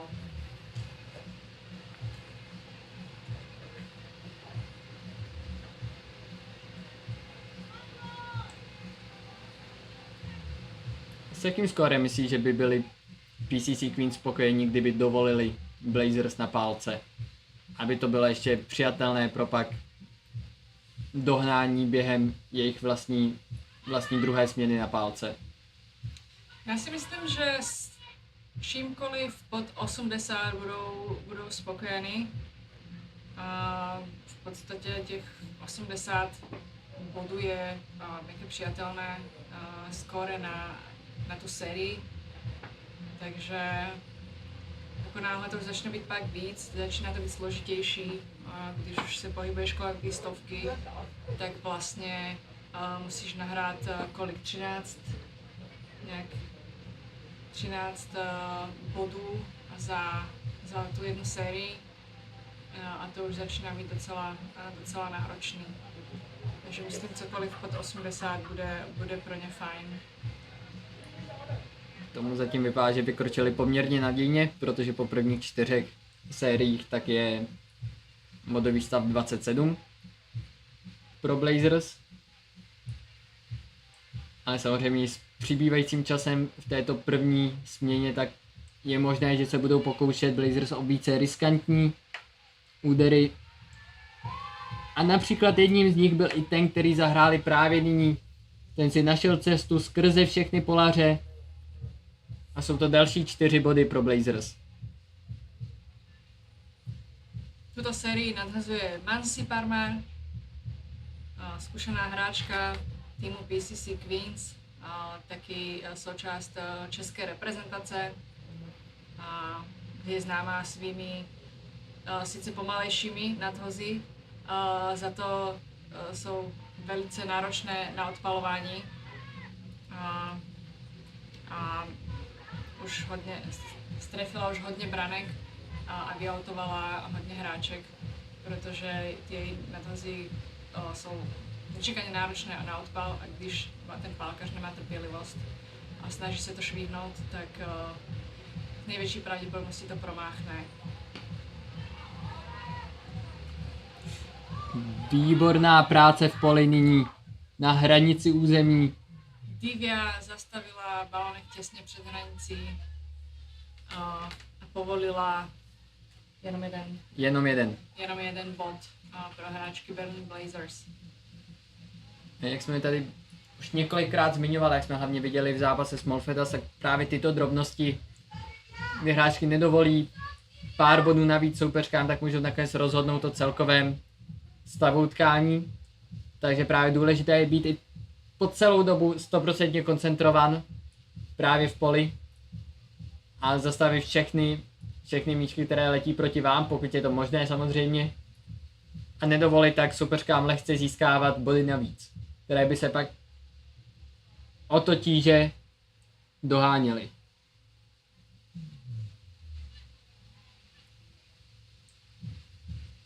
Nyní to vypadá na další 2 body pro Blazers.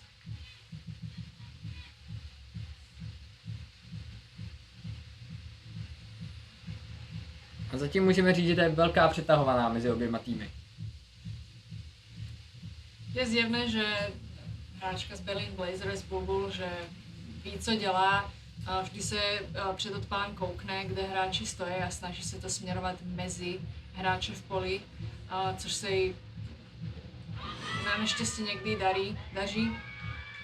Ovšem nyní je z toho první out v utkání. Takže takzvaná komentátorská kletba funguje i nyní. Poté, co jsme pochválili Bulbul, tak minula další nadhoz, který mířil přesně na branky. Ten zabránila svojí nohou, ale to nevadí. To je nazvané takzvané LBW, nebo leg before wicket. A když rozhodčí uzná, nebo umpire uzná, že by ten míček letěl na branky i tak právě může dát out na základě LBW. Tohle byl přesně exemplární nadhazování od Mansi, kdy ten balón je přesnej, ale je pomalej a ta hráčka prostě je nedočkavá, vystoupí si proti němu, promáchne a nakonec ten balónek trafí tu branku. Takže tohle je přesně něco, co bych od Mansi čekala a jsem ráda, že se jí to povedlo. A doufám, že ještě nějaký out přidá. Tak místo ní přichází na hřiště jako další pálkařka v pořadí Snehal. Ta předvedla výborný výkon po boku Bulbul právě v posledním zápase proti Austria United, kde společně vlastně dovedli svůj tým k vítězství. Ale nyní výborně zakončená další směna, kterou určitě budou moct PCC Queens považovat za velmi úspěšnou.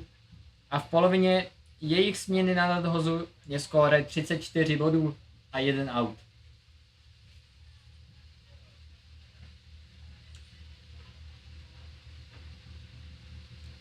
Zatím to vypadá dobře, no. Tak tímhle tempem se jim nepovede dostat přes 80 bodů. Takže samozřejmě fandím našim PCC Queens. Doufám, že to nevadí, že komentátor není nestranný. Myslím, že v tomto případě nemusí být. A teďka už na nadhoz přichází Shreya. Ale ovšem to byl výborný odpal. Oklizený přesně do mezery mezi polaři. A další 4 body pro Blazers. Jsem zvědavá, jestli PCC Queens zareagují na tuhle situaci a vytáhnou nějakého hráče trochu dál tam na hranici hřiště, protože není to první odpal tím směrem a docela hodně bodů získali právě odpalem do toho samého místa.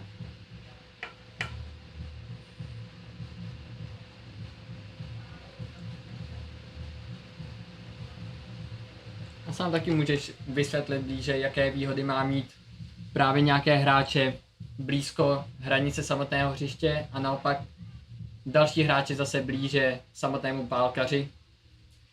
A na čem to záleží, to postavení?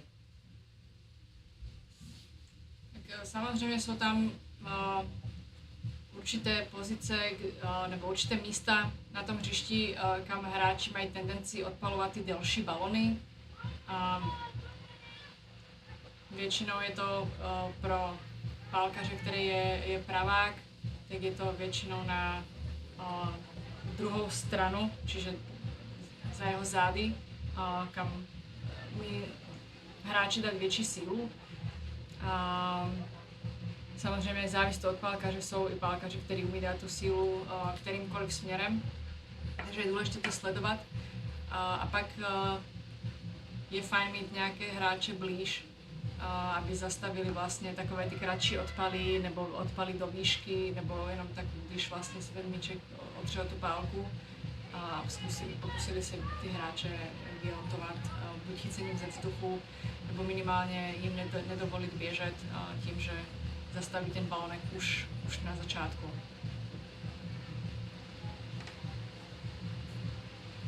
To musíme říct, že se zatím daří PCC Queens velmi dobře. A rozhodně v poli nepřipustili příliš bodů navíc. Nyní dobrá práce brankářky, která právě stojí za pálkařkou. A vlastně jako jediná hráčka na hřišti z těch, co jsou v poli, tak má k dispozici rukavice.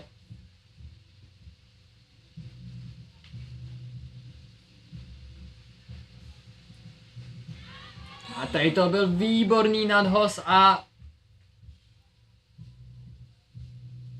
je to out, to vypadá. Je to out, nadhazovačka shodila branku pálkařce přímo svým nadhozem, takže tam vlastně není moc nad čím diskutovat. A je to už druhý out.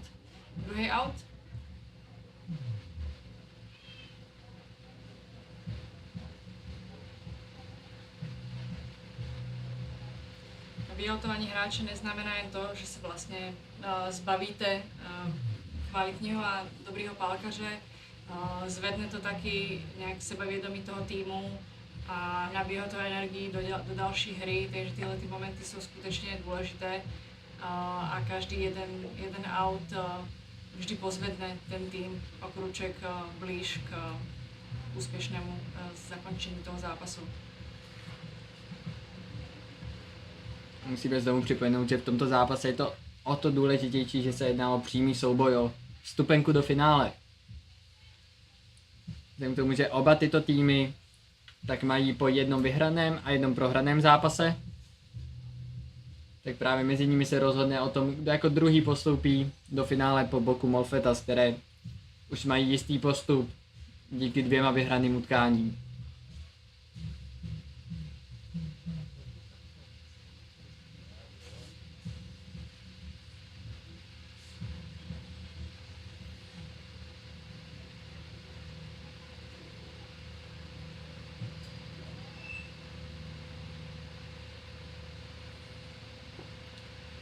Další velmi kvalitní nadhoz, který nám končí 7. sérii utkání, 6. sérii utkání. A skóre je 40 bodů ku 2 autům.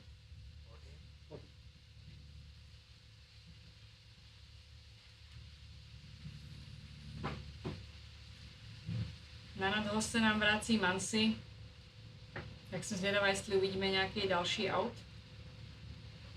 Určitě by to bylo příjemné pozdvižení a nalazení se před druhou směnou.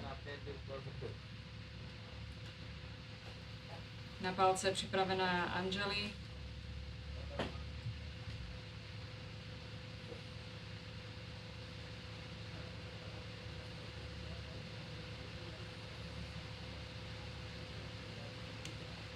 A tohle byl široký nadhoz.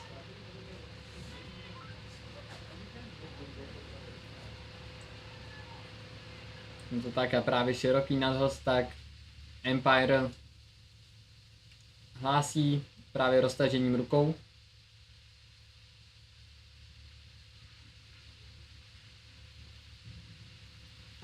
A tady to vypadá na další velmi dobrý odpal, který poletí celou dobu až za hranici hřiště, takže další 4 body pro Blazers. Tohle byl hezký nadhoz rovnou na čáru, takže vlastně komplikovaný pro tu palkařku se dosáhnout až na tu čáru, ale i tak se jí to povedlo hezky odpálit za 4 body. Snehal znovu potvrdila své kvality, které ukazuje vlastně po celou dobu zatím tohoto průběhu turnaje. A Blazers by přeci jen potřebovali nějakou velmi dobrou sérii pro ně, kde by získali okolo 10 bodů, ne-li více. Aby se jim ještě povedlo získat co nejvyšší celkové skóre, které se pak bude samozřejmě lépe bránit v druhé směně pro ně. Ale musíme říct, že zatím se opravdu daří PCC Queens velmi dobře nadhazovat a nedovolit příliš příležitostí pro nějaké velké bodové ztráty pro ně. Když nyní je to opět další dobrý odpal, který bude končit ziskem až 4 bodů. Drobné, snad první zaváhání v poli v této směně od PCC Queens.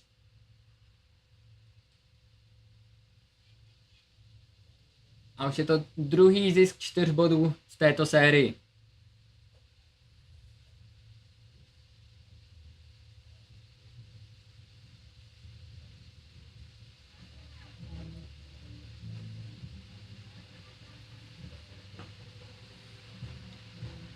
A opět ten samý nadost, ten samý odpal, tentokrát naštěstí zastaveno v poli Divio a vráceno zpátky. Soupeřkám se povedlo proběhnout jenom jeden bod. Ale viděli jsme teďka v podstatě 3 identické odpaly. Zmínila bys třeba ty osobně teďka lehce rozestavení v poli? Já bych to asi pozměnila, ale teďka se taky vlastně holky na palce vyměnily, že jo? Takže, ale v případě, že se tam vrátí zase Snehal, tak bych určitě tam vytáhla jednu hráčku navíc do toho místa, kde ona ráda odpaluje.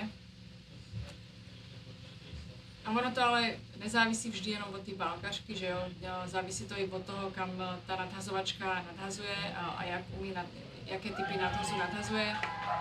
Protože když nadhazovačka bude házet všechny míčky spíš k nohám a ty pálkařky, tak je mnohem menší šance, že to odpálí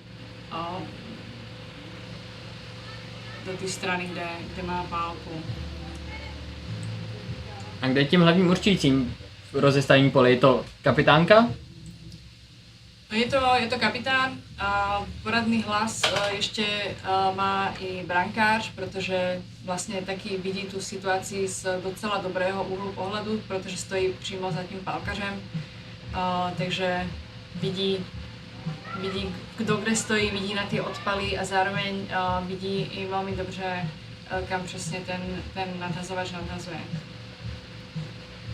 My jsme viděli další poměrně razantní odpal, nicméně tentokrát se dostal pouze do rukou velmi dobře postavené polařky. A nakonec z toho pouze 1 bod.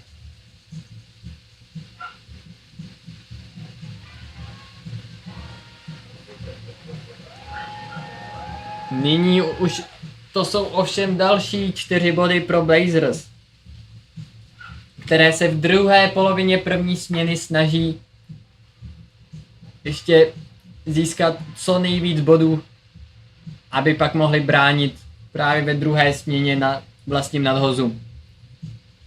Jinak na nadhazu za PCC Queen se nyní představuje Klára Kisová.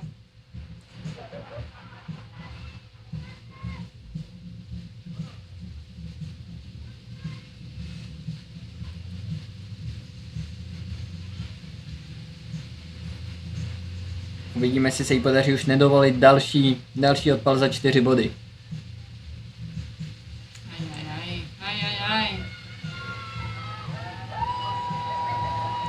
A opět za 4 body. Kláriny nadhozy jsou taky pomalejšího typu, takový padáčky. A pokud je ta pálkařka hodně jako nedočkavá a chce odpalovat, tak může to být pro ní velmi nebezpečný, může lehce promáchnout. Nějak takhle podobně vlastně se povedlo Kláře v zápase s Molfetas vyautovat Rami, kde Rami prostě už chtěla do toho prásknout a pak nějak si jí zasekla prostě noha po koberec, netrefila ten míček a ten míček shodil branku a byla out. No a pozor, ale teď je to out skrze takzvaný runout, což znamená, že hráčky nestihly přeběhnout pole, které znamená, když jehož přeběhnutí znamená 1 bod. A předtím právě polařky dokázaly dostat míček zpátky k brance a branku tím míčkem rozrazit. Což je další z možností, jak získat out v kriketu. Takže opět se potvrzuje velmi dobrá práce v poli zatím o hráček PCC Queens. A třetí out. Třetí out, to moc hezká práce. A v kriketu je několik způsobů, jako vyautovat hráče. A já si myslím, že určitě bych teďka nezvládla vyjmenovat všechny. Nicméně z těch hlavních, tak už jsme zde zmiňovali LBW. LBW, když hráčka vlastně zabrání shození branky svým tělem, nebo teda nohama. Pak máme klasické shození branky natazovačem. Pak máme chycení ze vzduchu, takže tam můžeme najít podobnosti právě například s baseballem. Přesně tak. A pak teďka jsme tady naživo viděli takzvaný runout, kdy hráčky se snaží probíhat mezi brankami a v době, kdy nejsou branky, tak polařky schodí míčkem tu branku. Další skvělý způsob, jak vyautovat hráč, nebo jak se vyautovat, je, když si sám shodíš branku. To myslím si, že se asi povedlo už každému krikeťákovi, když člověk prostě zažranej a soustředí se na ten odpal a neuvědomí si, že udělal předtím krok zpátky a shodí si to prostě sám tou pálkou, nebo upadne. Takže to je taky způsob. Zajímavý rozdíl mezi baseballem nebo softballem je, že když hráčka v poli chytí ten míček a dotkne se ty pálkašky běžící, tak tenhle způsob vyautování tedy neplatí. To je takový vlastně rozdíl mezi softballem, baseballem a kriketem. V podstatě do samotného běhání hráček tady vůbec nezasahujete. Jenom musíte být rychlejší než oni při případné možnosti runoutu. Nicméně máme za sebou již 8. směnu. Skóre vypadá, že se nám nakonec k té 80, kterou jsme vytyčili jako takový cíl, asi relativně přiblíží. Nicméně stále PCC Queens, troufám si říct, velmi solidní výkon. A skóre je teda 63 bodů ku 3 outům.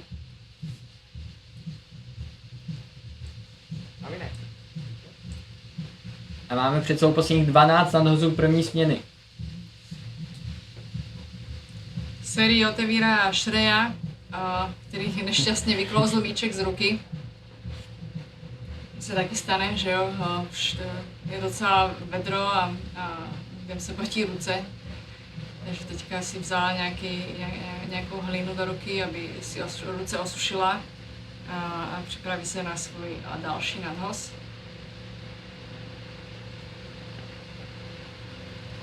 A tentokrát jí to vyšlo. Ten už vypadal výrazně lépe.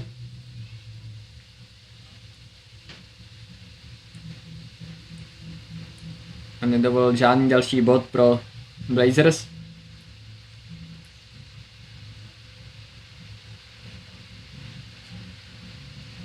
Teď vidět, že ani ten drobný úsměvný moment před prvním nahozením nějak nepoznamenal. A nevyvedl z koncentrace.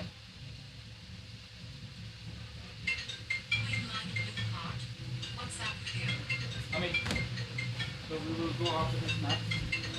So we go home, refresh, and then come back. A nyní vidíme další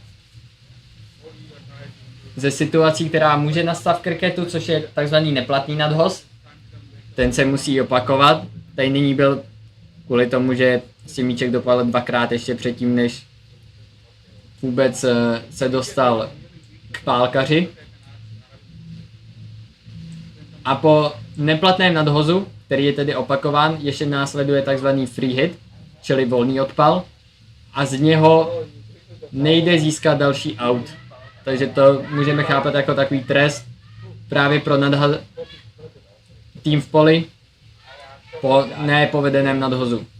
Vlastně jediný způsob, jako vyautovat hráče během toho volného nadhozu, je ten tzv.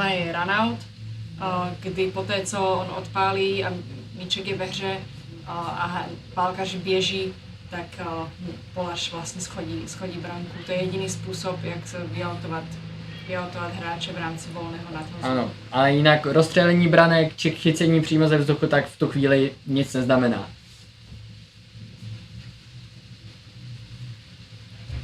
Ale vidíme také, že Blazers dokázali z volného odpalu vytěžit pouze jeden bod.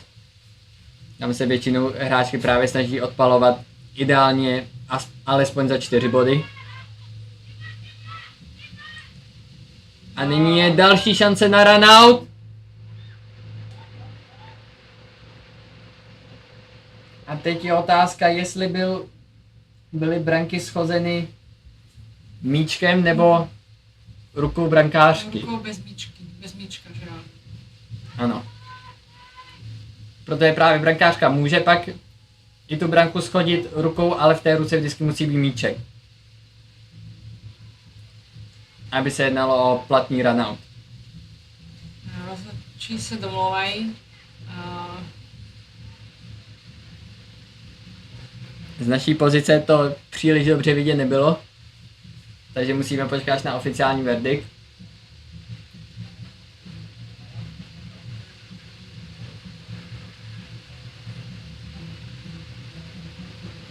Existuje v kriketu nějaký signál, protože hráč není out? Nebo to jenom je prostě žádná signalizace? Existuje poté v mezinárodním kriketu, kde máme i v podstatě něco na takzvaného třetího empirového rozhodčího, který obstarává něco jako video rozhodčí, tak těžko se ilustruje pouze slovy, ale je to takové zamávání rukama pod... Jo, utírání stolu prostě. Ano, utírání stolu je asi nejlepší přirovnání. Když vypadá to, že hráčka není out, brankářka PCC Queens, i když teda chytala ten míček a ten míček určitě tam byl předtím, než pálkařka doběhla zpátky, tak vypadá to, že v momentě, kdy ona rukavicema nebo svýma rukama shodila branku, tak ten míček neměla pod kontrolou ve svých rukou a tím pádem se to nepočítá.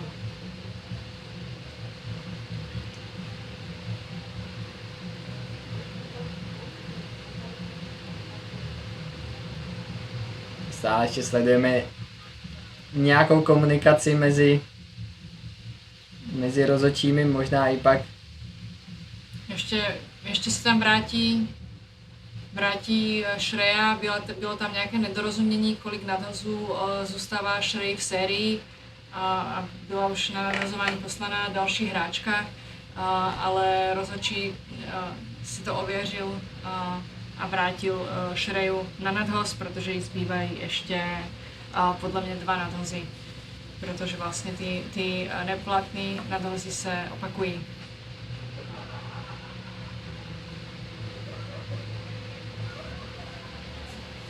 To bude další široký nadhoz. Já se nebude opakovat, za to přislouchají jenom trestní body, takže další body pro Berlin Blazers.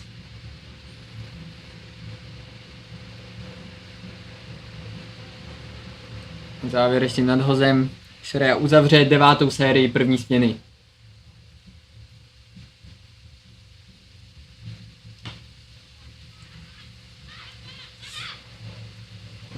To byl vysoký nadhoz, který vypadá, že bude označen jako neplatný nadhoz. Což je další z možností, jak se může získat neplatný nadhoz. I když nakonec to vypadá, že byl uznán umpirem, ale když je nadhoz moc vysoký,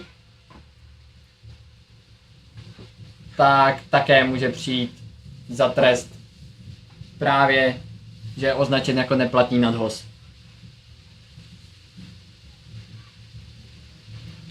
Tak teď už se doopravdy dostává na nadhoz opět Klára Kišová.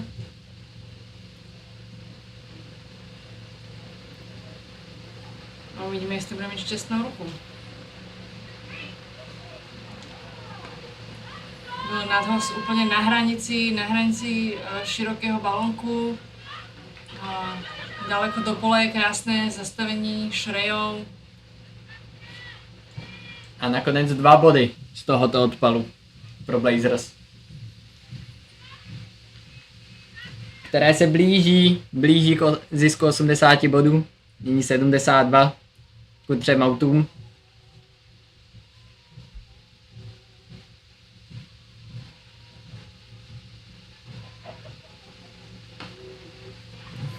A opět perfektní odpal. Nyní ještě výrazně lépe umístěný. A jsou to 4 body pro Blazers. Můžeme říct další velmi dobrý výkon Snehal, která už se dostala na celkově na 27 bodů z 16 nadhozů. To je moc hezké skóre. Obzvlášť v tomto krátkém formátu hraném pouze na 10 sérií.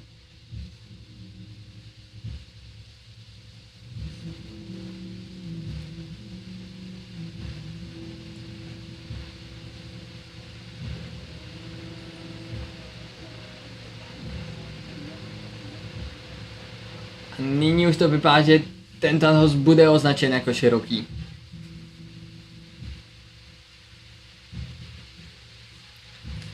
Doufám, že holky pak nebudou litovat těch zdarma bodů, které Blazers dali. Ale věřím, že to skóre, které tam teďka je pro holky z PCC Queens hratelný. A že se jim podaří nahrát víc. Vypadalo na další velmi dobrou práci v poli. V podání PCC Queens, která zastavila Blazers od zisku dalších 4 bodů. Takže můžeme říct, že to nyní lehce vykompenzovalo ten široký nadhoz, který tomu předcházel. A na palce vidíme Yvonne z Berlin Blazers. Doteďka neměla hodně šancí odpalovat. To je druhý široký nadhoz ve směně.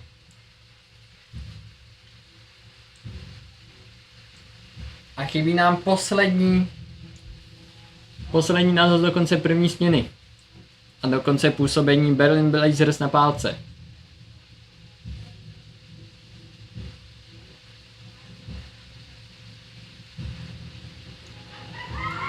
A Ivan si hezky počkala a si jenom sklepla ten míček na stranu, což jim bohatě stačilo na jeden run. A Berlin Blazers uzavírá svoji směnu s 81 bodama, co znamená, že PCC Queens musí teďka v další směně na pálce nahrát 82 bodů, aby vyhráli celý zápas. Tak jak bys hodnotila první směnu? Mluvili jsme právě o hranici 80 bodů. Myslíš, že s tím můžou být hráčky PCC Queens teďka spokojeny? Já si myslím, že je to pro ně velmi příznivé skóre. V týmu je několik hráček, které taky dokážou odpalovat 4. A pokud potřebují získat 82 bodů v 10 sériích, to znamená, že je to vlastně nějakých 8 celá něco bodů na 6 míčků. Vždycky jako se dá počítat s tím, že tam budou nějaké široké, takže nějaké penalty body a nějaké ty 4, takže to je velmi, velmi realistické a jako já holkám věřím, že by měli tenhle zápas dotáhnout do vítězného konce. Tak uvidíme, co nám nabídne druhá směna a my se vám znovu přihlásíme přibližně za 10 minut. Tak do té doby nashlédnou.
Vítejte zpátky u utkání PCC Queens proti Berlin Blazers.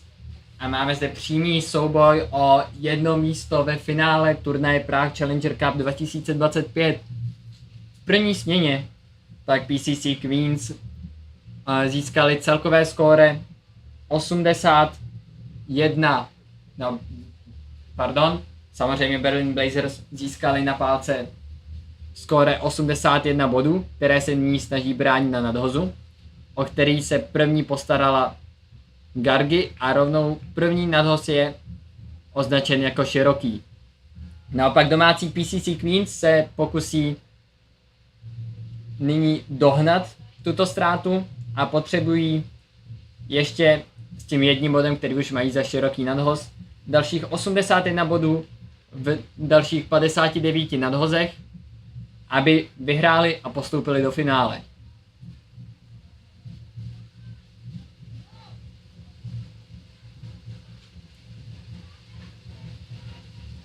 A na pálce za PCC Queens tak začíná Surby. A máme zde rovnou i druhý široký nadhoz v této směně. Teďka kromě bodu, který je vždy přiznán za každý široký nadhoz, tak je nyní už i přiznán jeden trestní bod navíc. Pokud by přišel třetí široký nadhoz, tak by byly přiznány 2 trestné body navíc. A tady to je velmi jemný odpal, který znamená zisk dalšího bodu pro PCC Queens, které průměrně potřebují získat okolo 8 bodů v každé sérii.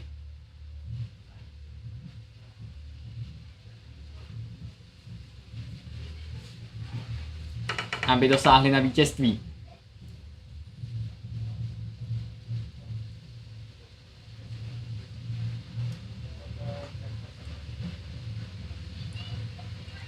Díky předchozímu jednomu bodu a čili i jednomu běhu neboli přeběhu, tak došlo i k rotaci na pozici pálkaře, takže nyní se na pálku posunula Erika.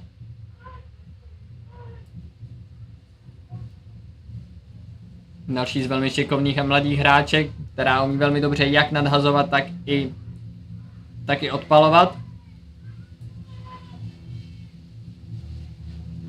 A nyní proti ní stojí i další velmi kvalitní nadhazovačka Gargi, která s výjimkou těch prvních 2 širokých nadhozů zatím nedovolila příliš šancí pro pálkařky PCC Queens na zisk dalších bodů. A chybí závěrečný nadhoz do konce první série.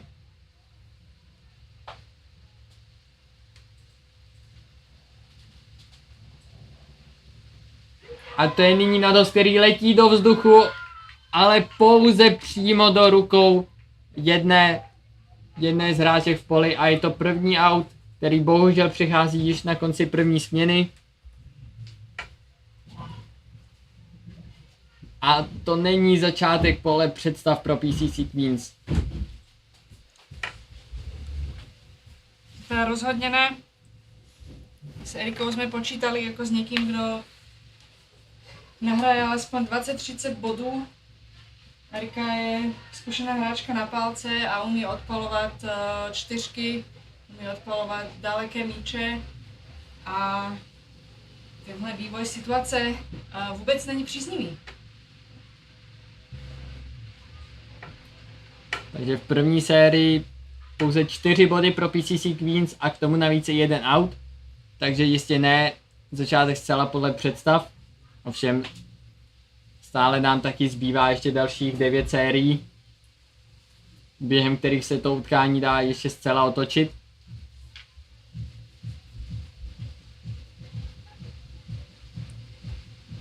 O nadhozi v druhé sérii tak se postará Bulbul.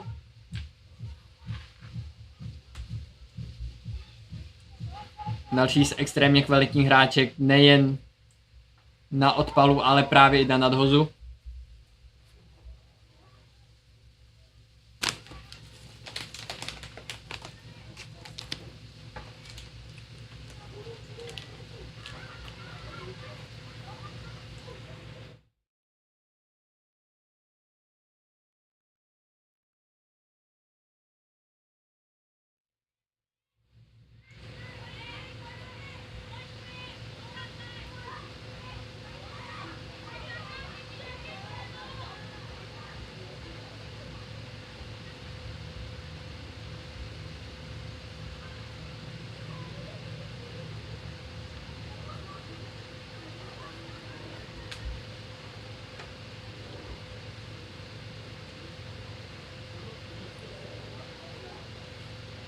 Nyní sledujeme drobnou pauzu zřejmě kvůli potřebě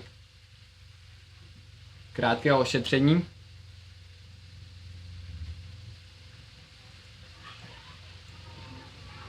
Přece jen další z věcí, která není zcela vidět na obrazovce, tak je, že kriketový míček nepatří mezi nejměkčí míčky.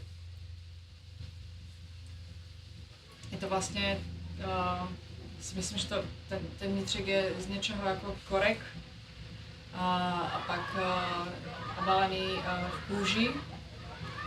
Pokud jste někdy měli v ruce baseballový míček, tak je o pár gramů, kriketový míček je o pár gramů těžší a o trošku menší, co znamená, že letí rychleji.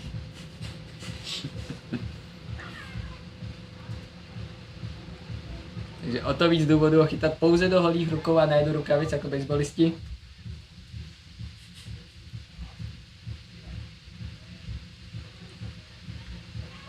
Proto je právě zde potřeba i hodně dbát na správnou techniku chytání, protože jinak ten míček dokáže napáchat i pěkné škody.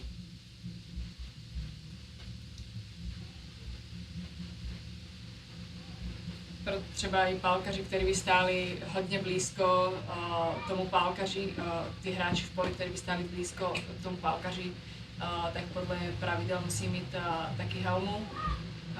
Tady nikdo tak blízko nestojí. Vlastně jediný hráč, který je opravdu blízko u pálkaře, je brankář. A brankářka tam má chrániče, rukavice a helmu.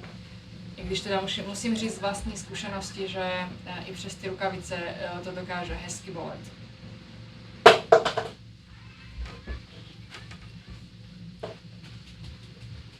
I pro představu, tak na profesionální úrovni, na té nejvyšší, tak mužské nadhozy dokážou dosahovat rychlosti až ke 150 km za hodinu.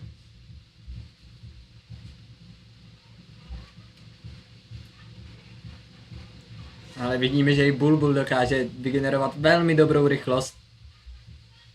Není takovou, že ten nadhoz minul i všechny hráčky, které ho měly chytit v čele s brankářkou a nakonec jsou z toho 4 body pro PCC Queens. U těchto rychlých nadhazovačů je opravdu potřeba dát si pozor na to, aby nic neprošlo za tu brankářku, protože vlastně takhle si ten tým sám sobě může hodit 4. A vlastně nebo jak takhle tu 4 darovat tomu soupeři.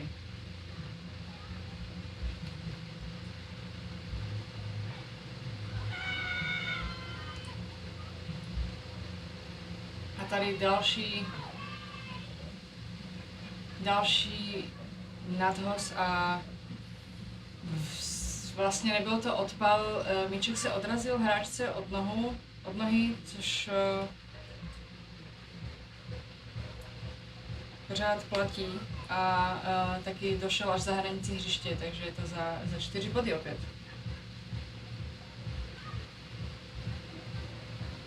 Ano, takzvané leg buys.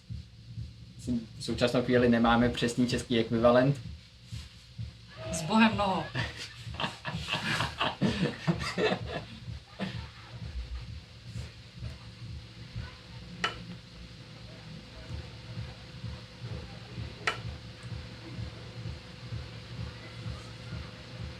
Pokračuje v těch nadhozech, ale nějak brankářka nebyla vůbec připravená. Vypadá to, že i něco signalizuje, že nebyla připravená a měla sundanou rukavici a vlastně ten míček zastavila jenom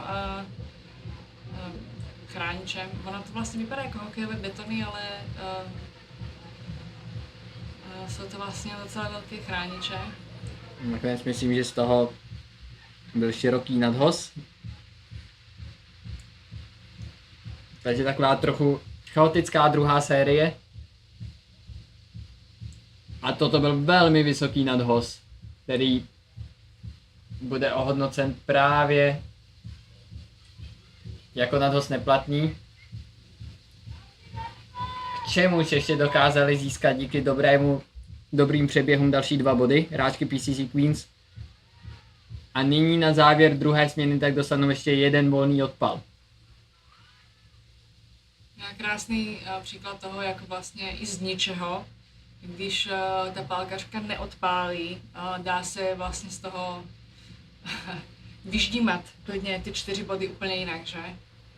Takže je důležité prostě hrát a běhat.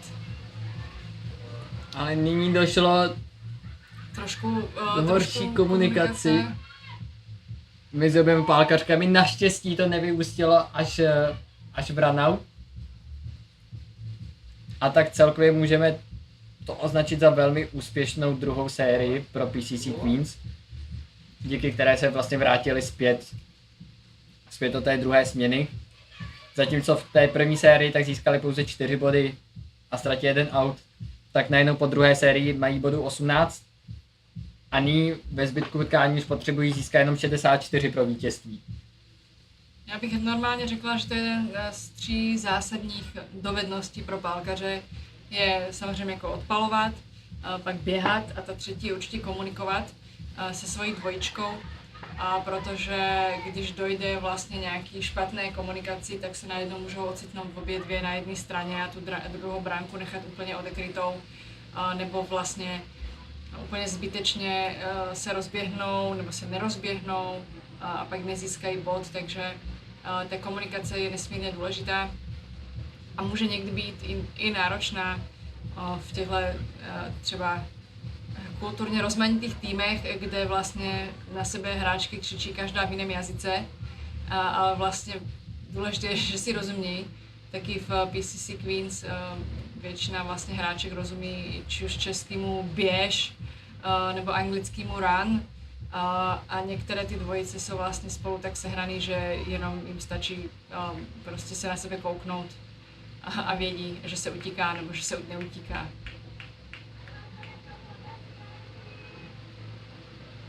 Tak.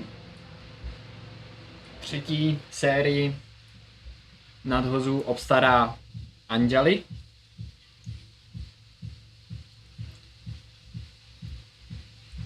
Na pálce připravená Surby.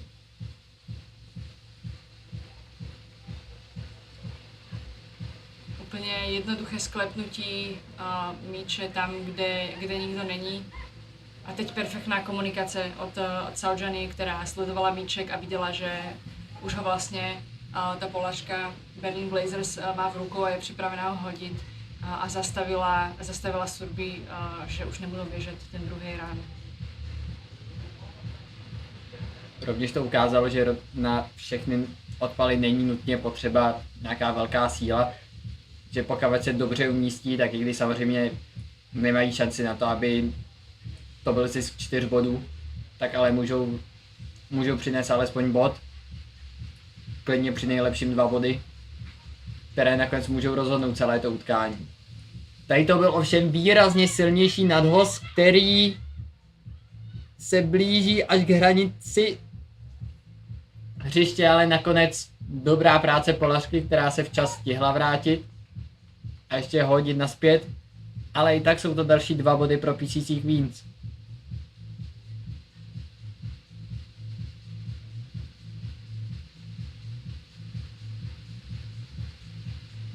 Důležité je, že se jim povedlo dostat opět Saudžaniu na pálku, protože Saudžania v tomhletem turnaji má podle mě zatím nejlepší skóre a nejvíc dosažených bodů. Takže ona je někdo, koho vlastně chceme na ty pálce držet co nejvíc, protože ty šance od ní zaskorovat 4 a udělat nějaké hezký skóre jsou opravdu vysoké. Viděli jsme teďka i při tom posledním odpalu, že se cítí velmi komfortně. Že opět ten odpal dobře zněl od pálky.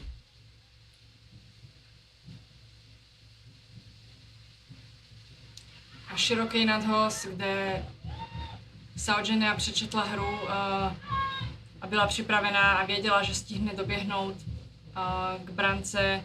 A v podstatě ukradnout další bod.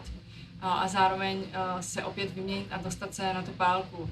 A tohle je na kriketu taky zajímavé, že taková jednoduchá aktivita, jako je probíhání mezi brankami dvou pálkařů, vlastně dokáže být hodně taktická, kdy třeba jak v tomhle případě jeden pálkař má prostě svůj den a ví, že mu ty čtyřky jdou a ten druhý se snaží ho vždy otočit, vždy zahrát alespoň jeden run, nebo optimálně jeden run, aby se ten druhý pálkař opět dostal na pálku. Tak máme za sebou třetí sérii v druhé směně. Skóre je nyní 25 bodů ku jednomu autu. Můžeme říct, že zatím hráčky PCC Queens tak dělají to, co by jim velmi těsně mělo přinést nakonec vítězství. Ale samozřejmě pokud takhle budou pokračovat dál, budou skórovat okolo 8 bodů v každé sérii, tak dostanou už následně i Blazers pod velký tlak. Takže myslím, že zatím rozehráli tu druhou směnu velmi dobře. Určitě ale potřebují víc, aby mohly být v druhé části ty směny klidnější, protože zatím, pokud to půjde tímhle tempem, tak vlastně ten zápas bude velmi těsný v závěru a i když ten tým dokáže fungovat pod tlakem, je určitě lepší si nahrát na začátku a pak už prostě jenom v klidu odpalovat.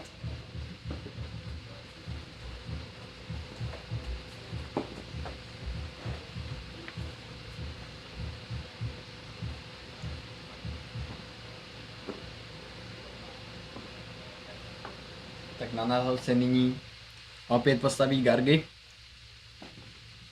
která zatím získala jediný out. Hráček PCC Queens.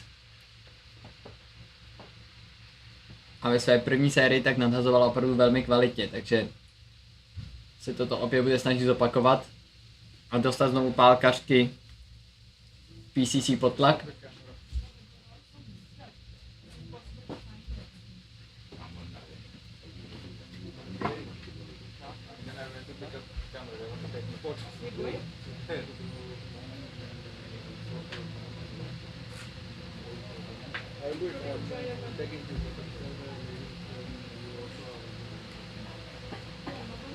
Krásný odpal od Saudženy. Ale musíme pochválit ty práci v poli. Excelentní práce v poli od Berlin Blazers. Byl to těžký balonek, skákající balonek, ale zastavili ho a okamžitě ho vrátili k brance. Takže holky nestihly dělat ani jeden proběh. Druhý pokus trochu líp umístěný.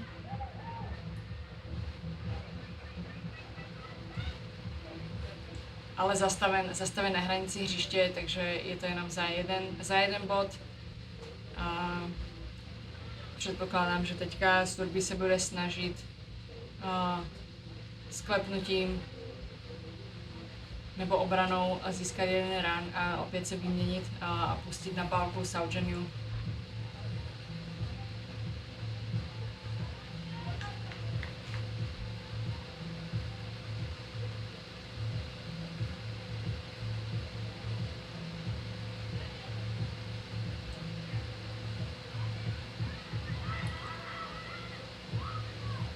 Perfektní práce. Perfektně. Surby krásně plní svůj úkol v této hře. A na jistotu odpaluje ty míčky, sklepává je tam, kde v podstatě není ta polařka a pouští na pálku Saudženiu. Která se teďka jistě bude zase snažit o zisk 4 bodů v ideálním případě.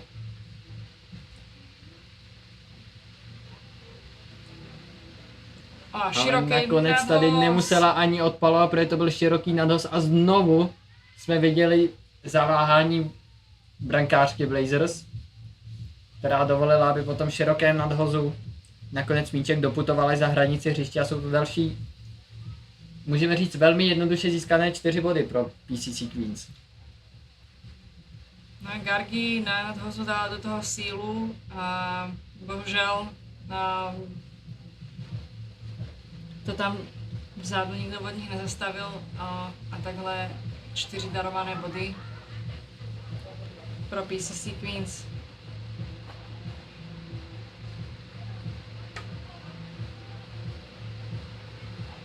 A k tomu ještě samozřejmě za ten proběh.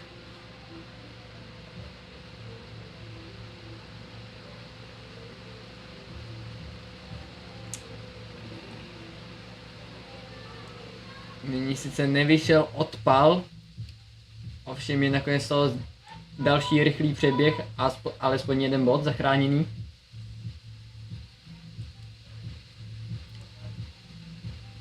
Z toho úhlu v přímém přenosu to není úplně zřejmé, ale brankářka Berlin Blazers stojí hodně daleko od branky, čím vlastně umožňuje tohleto kradení bodů, protože vlastně stačí, že ona má trošku pomalejší reakci, nebo jí to díl trvá zvednout a Saujonia už je vlastně u ní a dokáže takhle jako kdyby ukrást ten jeden proběh. No a nakonec absolutně ideálním způsobem byla zakončena 4. směna, protože to byl další velmi dobře umístěný odpal, který nestihla žádná z polařek Blazers. Takže jsou to další 4 body pro PCC Queens, které po 4 sériích tak mají již 39 bodů. Stále se ztrátou jediného autu. A nyní si troufám říct, že jsou v lepší pozici než jejich soupeřky. Rozhodně. Je vidět, že trošku jim klesá to sebevědomí, dělají chyby, hážou ty široký nadhozy, taky brankářka vypadá, že už toho má docela dost a stojí hodně daleko, umožňuje proběhy navíc a tyhle ty malé chybičky vlastně je dovedly až sem a pokud se nějak nenakopnou a nedají dokupy, tak tenhle zápas můžou velmi rychle prohrát. Myslím Berlin Blazers. To je další věc, kterou jsme to ještě mnohokrát nezmiňovali, ale postupně se do hry, zvláště v těch pozdějších fázích turnaje, dostává jistě i únava, protože vlastně pro hráčky už se jedná o 3. utkání.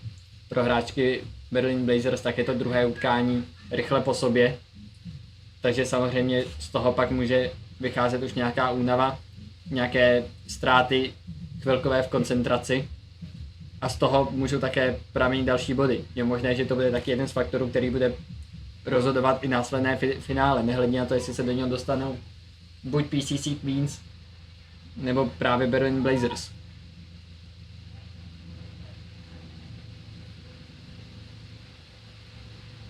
Nyní to byl další získaný bod pro PCC Queens. Ještě už se dostali na celkový zisk 40 bodů.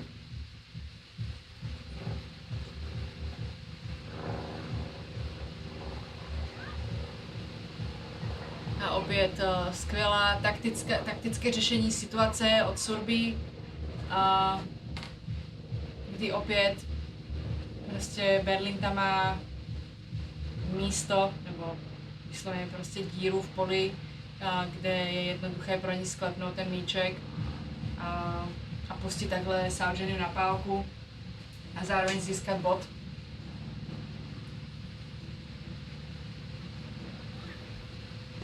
A tady to byl krásný odpal. A tohle bude za 4 body. A je to tam. Přesně do míst, kde nebyla žádná z polařek Blazers. Výborně umístěný odpal. Skvělá práce. A další velmi důležité 4 body. Saujonia už v této směně tak dokázala získat 15 bodů. A to z pouhých 11 nadhozů, takže zatím velmi, velmi kvalitní výkon.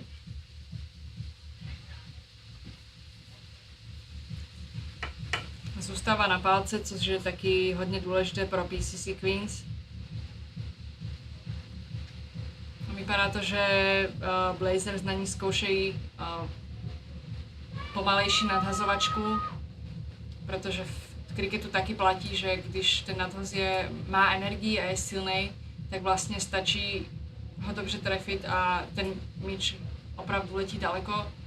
A při těch pomalých baloncích je potřeba do toho pořádně prásknout a dodat tomu energii.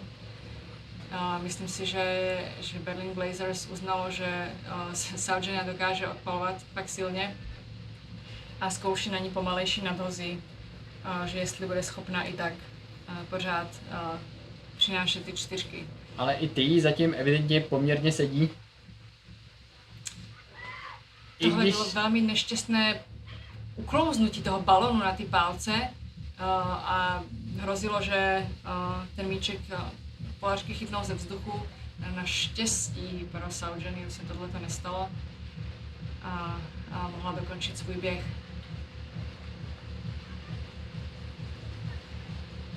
Opět jak přes kopírák, skvělá práce. Já se divím, že to ještě holky z Berlin Blazers nepřečetly a že tam nenaběhnou tam ty surby na pálce blíž. No, i obrovský přehled, který surby ukazuje. Neví moc dobře, jak je rozestavené pole a co stačí k tomu, aby získali bod, což vzhledem k tomu, že v polovině této směny tak už mají PCC Queens na svém kontě 51 bodů a čili k vítězství stačí už jenom 31 bodů v dalších 30 nadhozech, tak vlastně není potřeba víc, než takhle postupně získávat jednotlivé body s tím, že občas nechají na Sovďaně větší odpal, takže myslím, že teďka takticky zatím velmi dobře zvládnutá druhá směna utkání. V podstatě teďka PCC Queens potřebují 31 bodů z 30 nadhozů, což je moc fajn. Je to moc fajn. A opět široký nadhoz, nikdo tam není, aby ten míček Toto bude dokonce neplatný nadhoz. Dokonce neplatný nadhoz a nikdo tam nebyl, aby to chytnul, takže holky proběhly. Bude se nadhoz opakovat a zároveň dostali body zdarma za neplatný nadhoz. Takže krásně, bod po bodě, trpělivě. Teďka rozumná hra od Saudžany za další bod.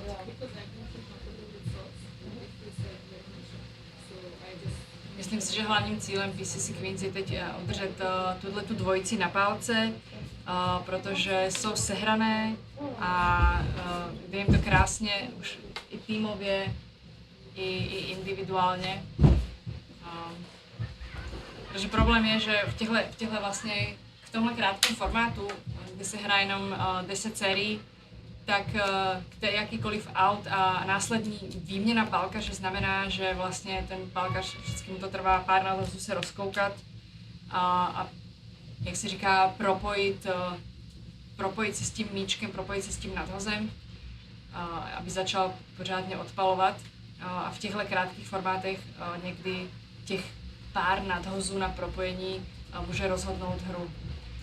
Takže cílem PCC Queens je určitě udržet tu dvojici co nejdýl, neriskovat příliš, protože ta hra, co hrají, je fakt perfektní. Tady další dobře získaný bod.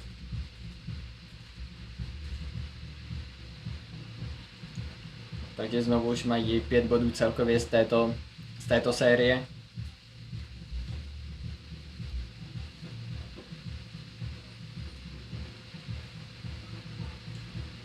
No a pozor, po mnohých, řekněme, spíše velmi jenom technicky nasměrovaných odpalů, tak nyní se do toho i Surby opřela. Myslím, že tím překvapila i Polařky Blazers. A je z toho další bod.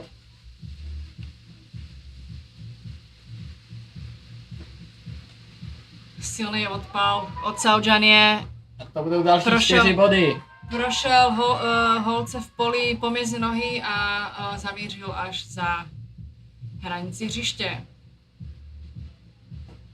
No a přesně tohle je, co teďka vlastně PCC Queens stačí, je soustředit se na to, aby skorovali jeden bod u každého nadhozu a když ten nadhoz vypadá dobře, tak zkusit odpálit čtyřku.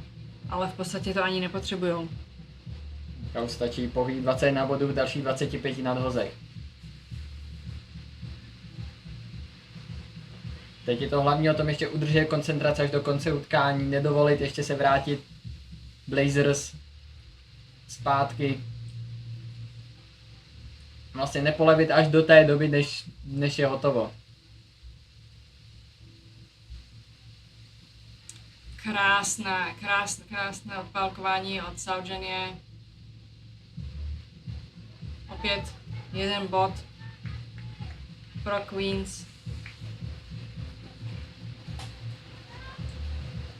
Které už jich celkově mají nyní 62.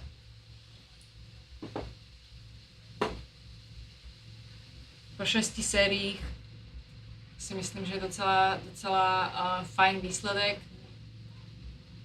A mají hezky našlápnuto k vítěznému konci. Zbývají ještě 4 série nadhazů. A uvidíme, s čím se vytáhnou Berlin Blazers. A budeme držet palce, ať holkám to na ty palce vydrží. Myslím si, že pokud tam zůstanou a pokud tam udrží, tak už by to mělo být pro ně jednoduchý.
A rovnou na začátek další série, tak to byl další opravdu velmi povedený nadhoz, díky kterému Saudžania už má zisk vyšší než 30 bodů.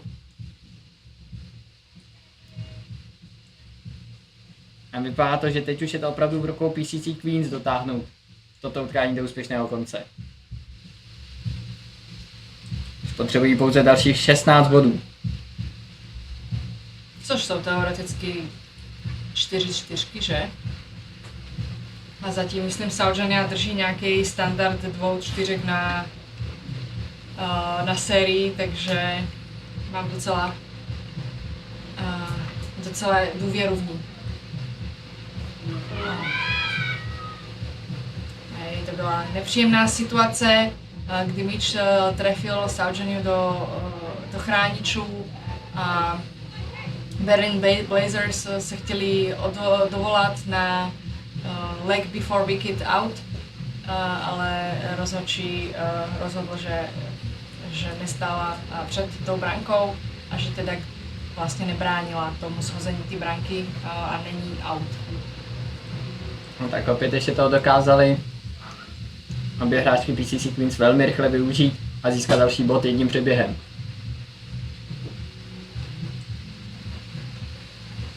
A opět.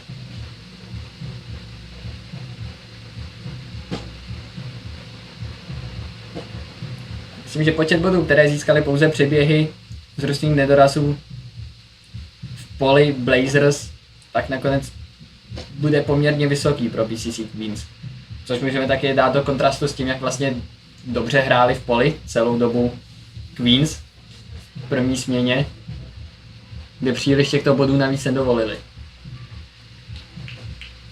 Bohužel no, jestli se budou hráčky Berlin Blazers někdy koukat na tento zápas, tak určitě budou litovat všech těch chyb, které udělali a všech těch bodů, které vlastně darovali PCC Queens.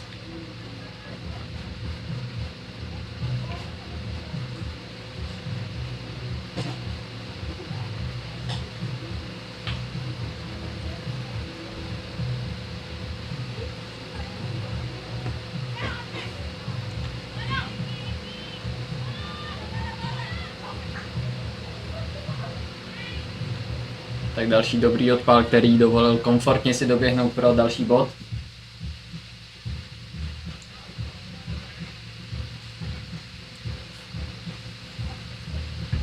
A chybí nám poslední nadhoz v 7. sérii.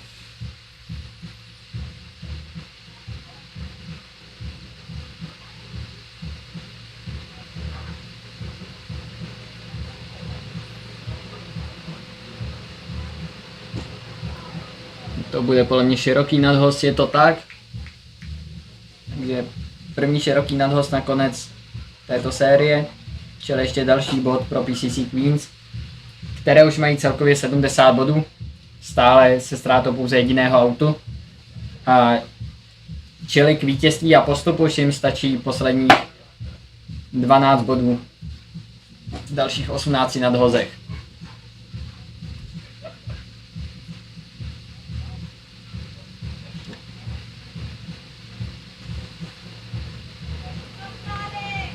Nyní už jakýkoliv odpal za 4 body je opravdu velmi výrazně přiblíží výhře v utkání.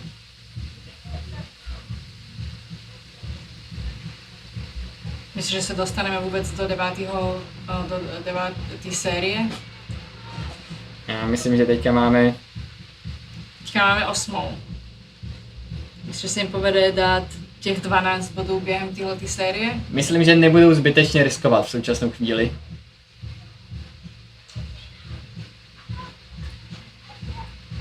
Takže to spíše rozloží na další 2 série, ale myslím, že tu závěrečnou 10. už neuvidíme.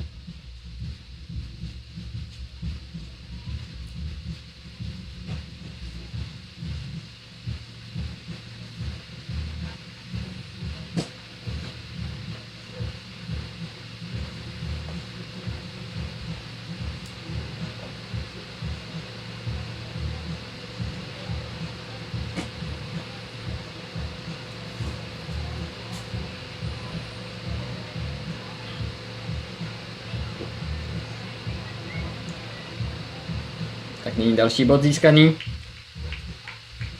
Z takového odpalu, který letěl, myslím, že ne na původně zamýšlené místo. Opět se tak poodrážel od pálky. Už je potřeba pouze 10 bodů závěrečných. Myslím si, že na holkách už je docela znát i ta únava, přeci jen jsou na tom sluníčku docela dlouho, mají za sebou nejen několik zápasů, ale i tu předešlo směnu, kdy bránili v poli a teďka jsou tam vlastně Saujané tam je od začátku zápasu. Takže myslím si, že mají plné právo být unavenější a neriskovat u těch přeběhů. Vidíme dobře nechaný další široký nadhoz. opravdu takhle postupně každý bod získávat s jedním nadhozem úplně stačí pro PCC Queens. Tady to myslím, že rovněž bude široký nadhoz, což znamená nyní i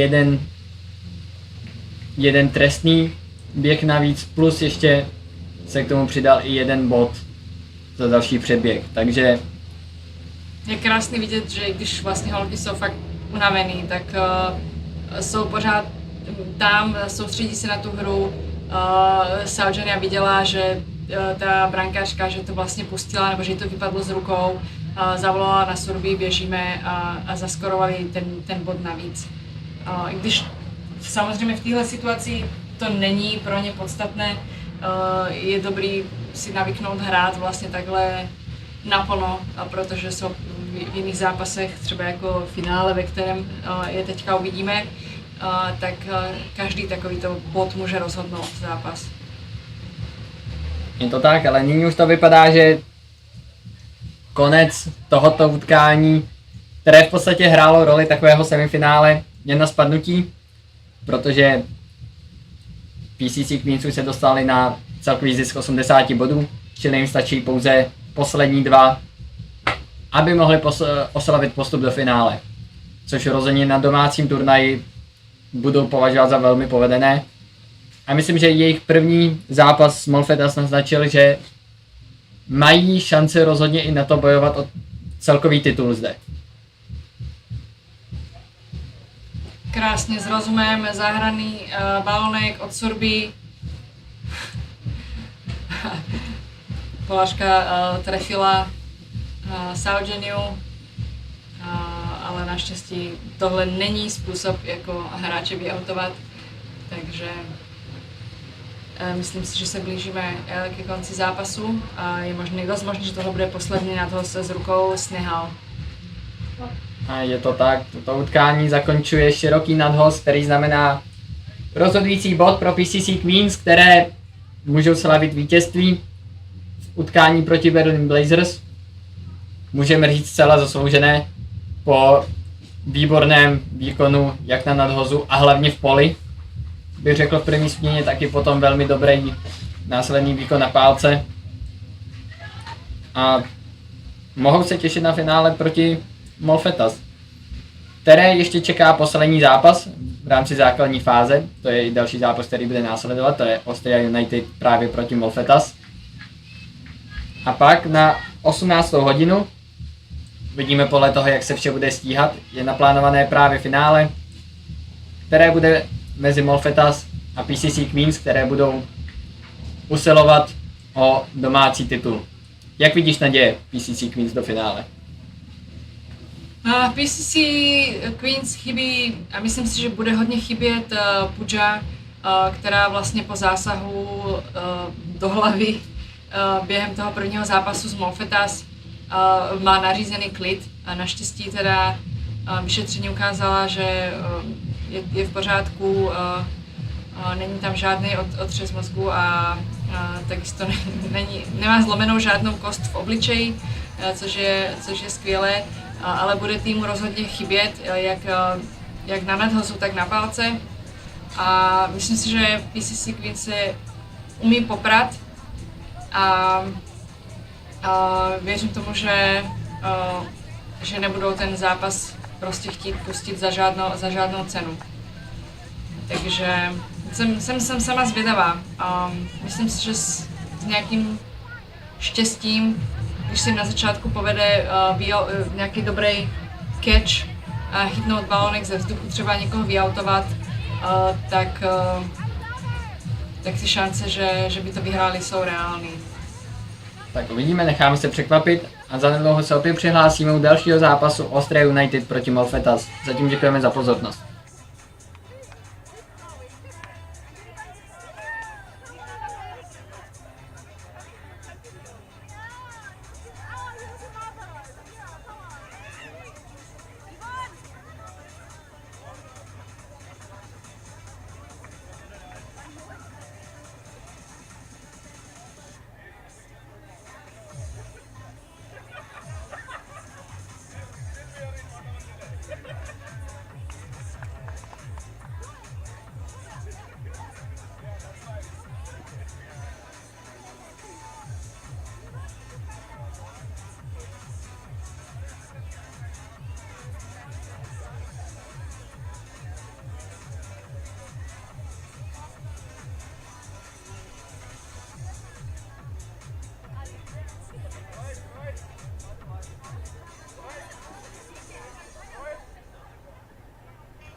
Good afternoon and welcome back to another match from the Prague Challenger Cup 2025. Right now we have the last match between the finalists. So this is the match between Austria United and Malfetas. So far up to this point Austria United lost both of the matches they played. Meanwhile Malfetas won both of them, so they are one of the finalists and probably the biggest favorite to take the trophy back home. But we will for sure even here see a very interesting match. So Anisha is starting on bowling, and against her is right now Ramisha on strike. which is still the only player that managed to hit 6 during this tournament. Very well summed up, Jan. I think Molfetas the firm favorites to win this game, given they won all 3 of their games so far. Austria United look a bit tired, but can they turn the game around?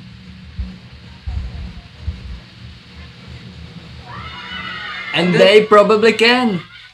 They absolutely can. They got the prized wicket of Ramisha, the star batter from Molfetas, who's managed to hit the 6 in the tournament so far, and she's gone. Maybe it's a change of fortune for Austria United.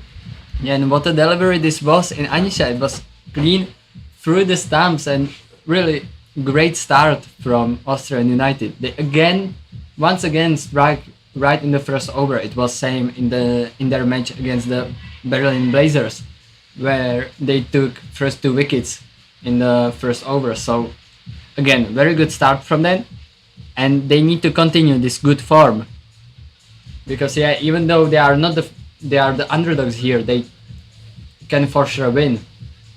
I have a feeling that this wicket is gonna be a change of fortune for Austria United. They come into the game as the underdogs, as you said, but now they have a very good chance of rolling over Molfetas, and maybe they will pull off the heist of the tournament.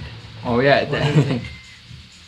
I think it's very much so, because maybe even Molfetta with like a sure place in the finals can lose a bit of concentration, and they want to win. They want to keep their winning streak alive up till the last match, but you never know.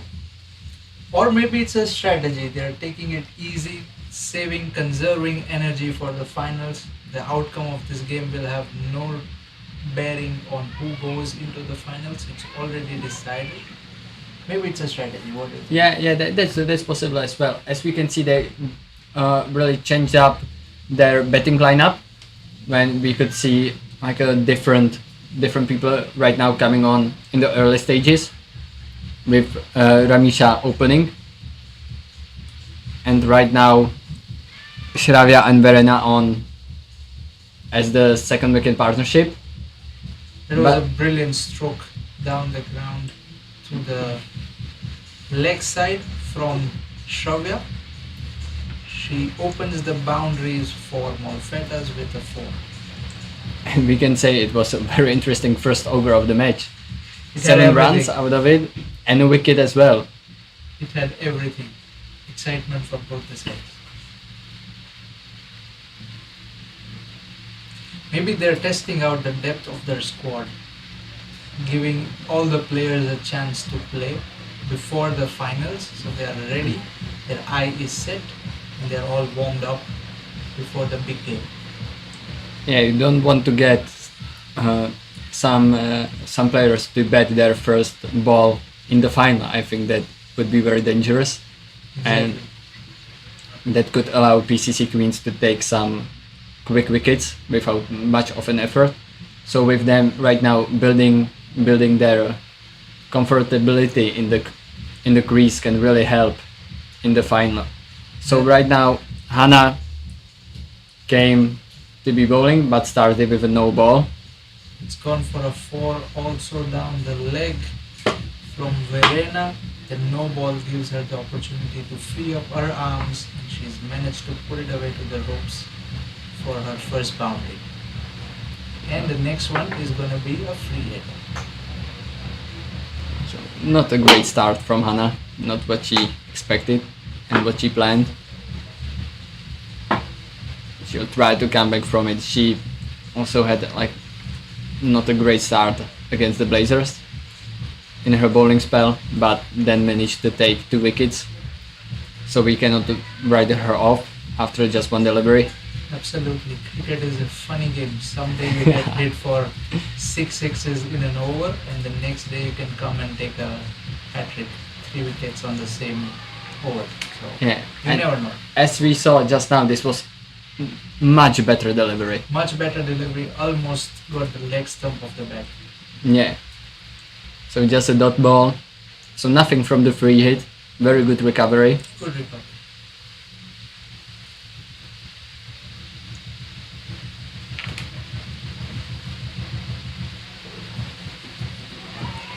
It's drifting down the leg for a wide ball. Extras are gonna cost them if they don't manage to get their lines correct. Exactly. One wide is in an over is, I think, okay. But That's been smacked to the leg. Good fielding positioning. Just a single at the corner. Fielder throws the ball back straight to the bowler. That's good recovery. yeah, very good fielding and very good fielding position.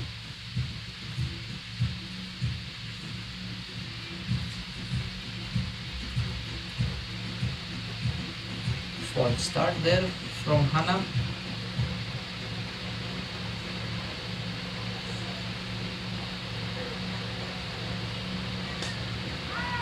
A full toss, great And- fielding, opportunity to run out.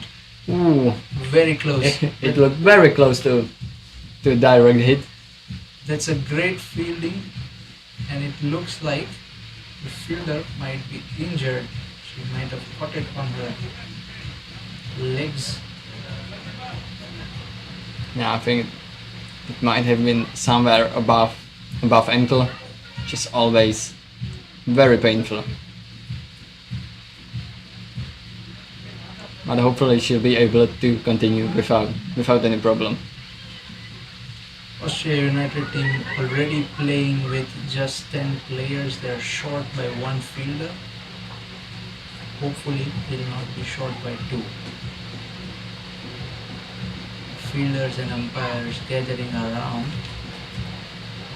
down the player, encouraging her to get up. Yeah, but and it there she seems does. it's always good to see. And by the looks of it, she looks ready to continue. What a champion.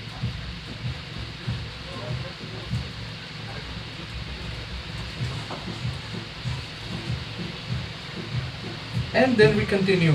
Hannah's over. Still, 4 balls into the over. Malfetta's 15 for 1. oh, another great delivery. You were absolutely right about her path of recovery. After the first no ball, she's managed to pull it back. A couple of extras have come in the over, but apart from that, it has been very nice line and length from Hannah. Last ball coming. Another good delivery, not very well fielded by the fielder. It is trickling down, but it does not reach the ropes. And the batting team complete 2 runs. Based on how this over started, you could have expected something much worse. So I think really they managed to limit the losses to something bearable. And 17 for 1 for Malfettas, it's not a bad score. But even the Austria United can't be really disappointed with how they started this match. Absolutely, by the looks of how T10 games go, 10 run in an over is an absolute win. Yeah. Malfetta's 17 for 1 after 2 overs, 1 more over to go in the power play. Let's see if they can capitalize and give a momentum to their start. And It's been this smacked down was the ground great shot. towards long gone, and it has gone all the way to the ropes for a 4. No fielder there, no chance of stopping it before it reaching boundary. Great shot. Absolutely, with the power play on, down the ground is the safest place to play if they don't have a fielder down there.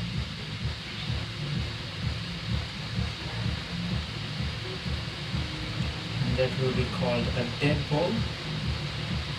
The batsman was not ready yet. She'll have to re-ball it up.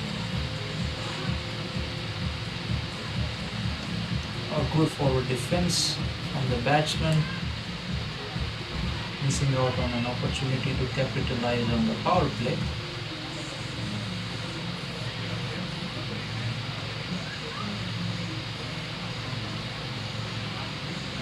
she's pulled it down the leg.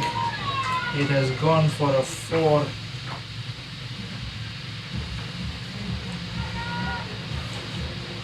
Good betting right now. She is enough patient. She waits for the ball that comes rather slowly, which are often really hard to time just because you want to swing much earlier than it's ideal. Absolutely, she chose her balls, has hit 2 boundaries this over Shravya, and she also managed to display a good forward defense. Another great shot, but a good feeling as well. Just a single out of this. Just see. Well fielded Rachmaninoff.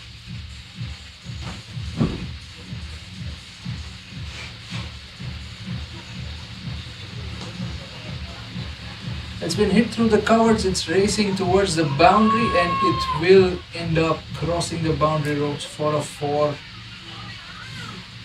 So third boundary of this over. Verena getting into the act.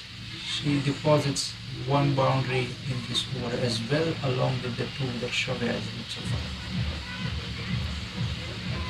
And Molfetta's racing to 30 for 1 with 1 more ball to go in the power play. And that's been swung on the leg side. Fielder has been set there to cover that shot, and it will be just a single with the score ending at 31 for 1 after 3 overs. And it seems like Molfettas, after the rocky start, really got back into their rhythm, got back into maximum focus, and right now they time their shots, they choose the right options when betting, and are starting to build to something that seems to be really formidable total. Absolutely. They are picking their balls, they are being cautious enough to not go for it every ball without risking their wickets. They have managed to go to a 10 runs per over run rate in the power play. 31 for 1. If they keep this up, they'll cross the 100 mark.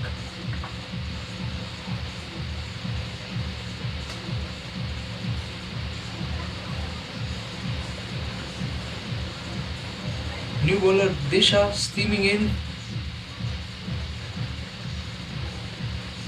She starts the over with a wide ball.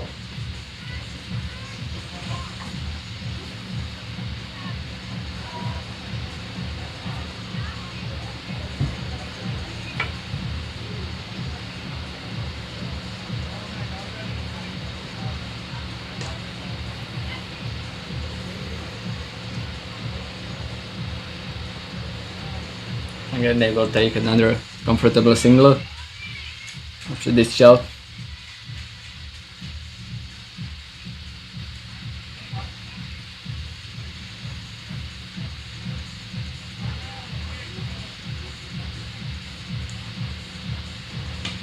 Oh, and this seems and sounds very nice, and it wasn't stopped in time. It went all the way to the boundary. Another 4 for Molfetta. It was a well executed shot over the long on. It bounced in front and went for a 4, but it sounded very sweet from the middle of the bat. Yeah, exactly.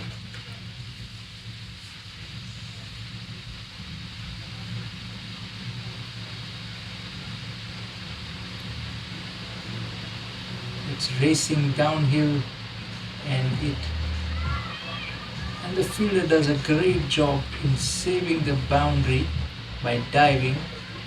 Oh, absolutely, that seemed like it goes for another 4 for sure, but in the end I think just a double.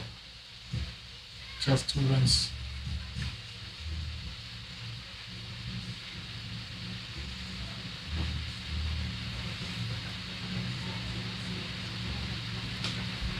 Again, very It's very been hit nice through the sounding curve. shot, and it goes for 4. Great betting, really. Molfettas are keeping up with the charge. They're scoring it more than 10 and over now. It has gone for a 4 and that takes the total to 43 for 1 with one more ball to go in this over.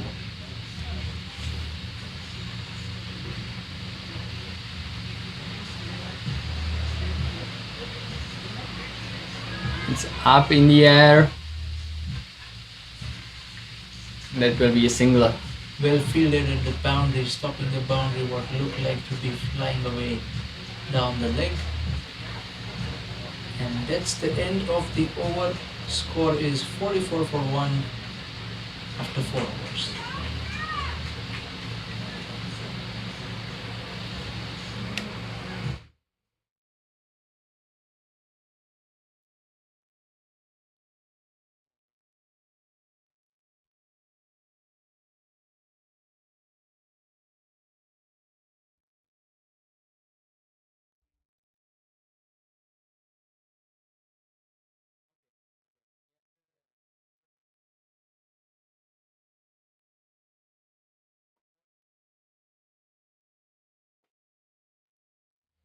No, just when you will hold it, I.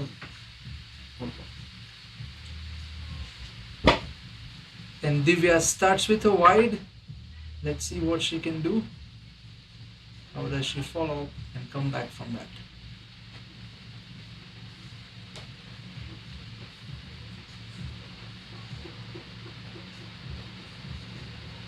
Now this seems that it will be second wide in the over, so now a penalty run awarded as well.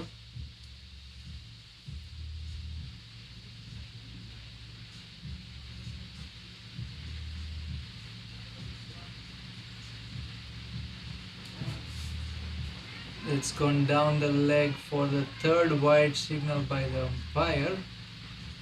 Did it pitch outside the mat? The umpire doesn't seem to think so. So it's gonna be a wide with a penalty run for Divya. Not a great start.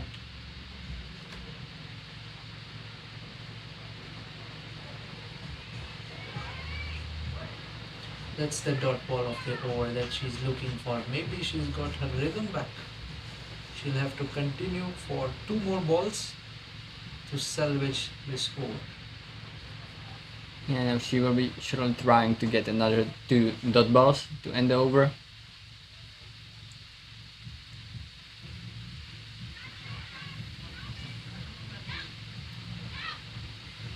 And the batting team is running for the extras. The umpire is signaling a wide, so that means it pitched inside, went for a wide, and the batters have taken an additional run there for byes. We could see that she really wanted to throw the ball earlier this time, but it left the arm too late. It just really sticked around in her arm, and in the end it ended with being another bite. So we can see that she is right now a bit battling with the ball and trying to find the correct timing of her pitches. Absolutely, it's important to roll your arm before you start bowling so that you are in the rhythm and you don't have to find out that your arm is not ready to bowl the ball while you're in the middle.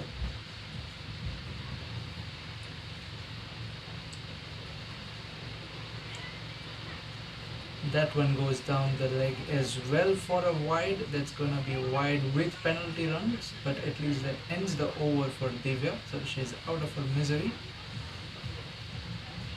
Score is 56 for 1 after 5 overs. I think it seemed like there was a lack of warm-up because I'm sure she can bowl very well when she's rightly in the rhythm, that she can find her length and really keep the pressure on the batsman, but this last over it just absolutely went away. So I think she just came a bit unprepared, a bit unconcentrated, and after the first 2 bad balls she really couldn't find her way back in, maybe if she will bowl a second over, it will be better. I hope so. But yeah, again, it shows that a little details can play a big role in cricket. Absolutely. This is the third game for both of the teams, so we can imagine some tired feet, some tired arms in the ground. It's always difficult to play in the sun for such a long period, but that's the nature of the game. I'm sure she'll come back strong.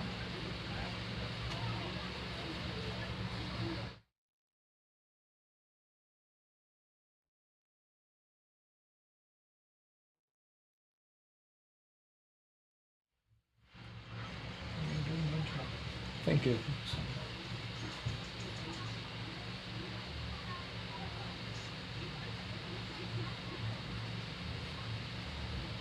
So right now Hannah is back into the attack, so we will see if she will find her way for some wicket. Hannah starts with a wide as well. Austria United need some luck going in their way. Maybe Hannah can bring it back in and break this partnership that's starting to take the game away from the Austria United.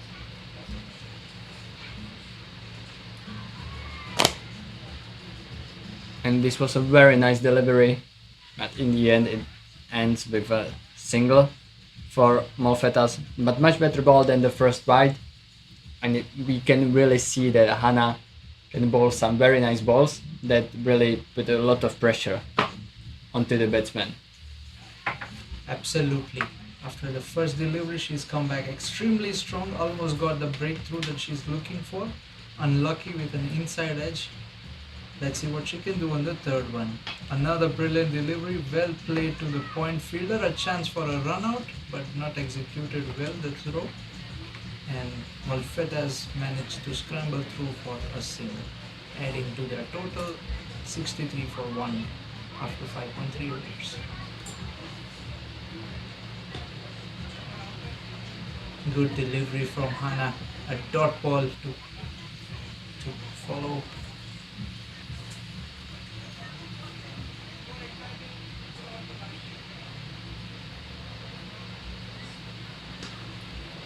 That's been hit in the air.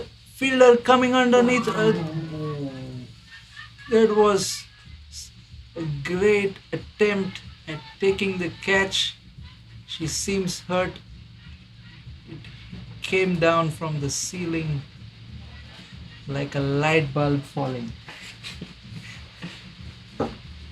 Yeah, it was always going to be a really hard catch, but such a shame that this didn't end in a wicket. It will be one of the, I think, nicest wickets we have seen this tournament. But Hannah still in the attack, and another great ball. I really have to admire the resilience of Hannah, because both of her overs that she bowled, she started with not an ideal ball.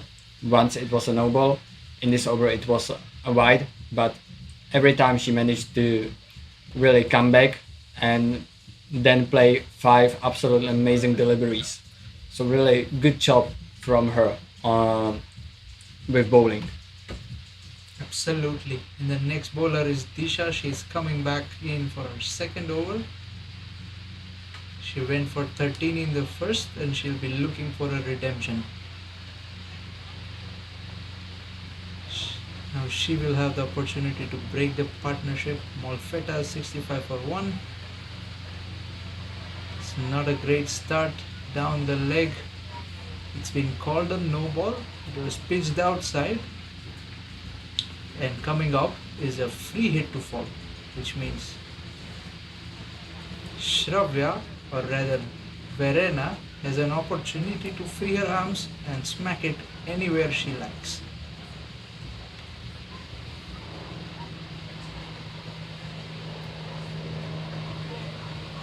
That's a great delivery. It's right on the money, did not allow Verena to free her arms. In the end, she had to dab it down to gully and she manages to get a single off the free hit. Yeah, really, this is how you should be bowling when you are facing a free hit, because we know that Verena would go for some big shot if the delivery wasn't that good. And again, this wasn't that bad of a delivery, but it just ran away from the wicketkeeper, and that allows the Malfetas to add 2 more runs to their total. They need to get their lines right.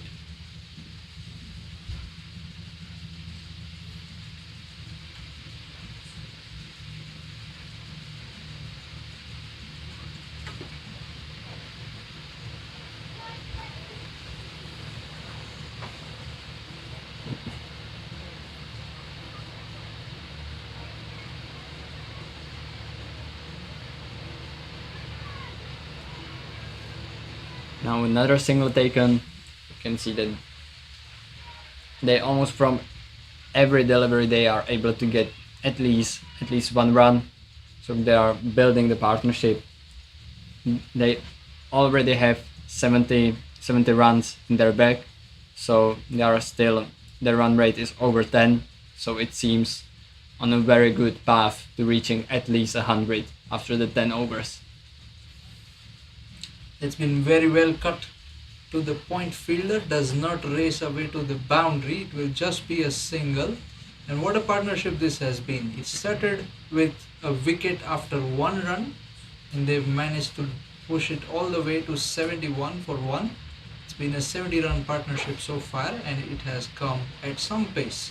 They are trotting along at 10 runs per over, and as you said, well in line to get to the 100.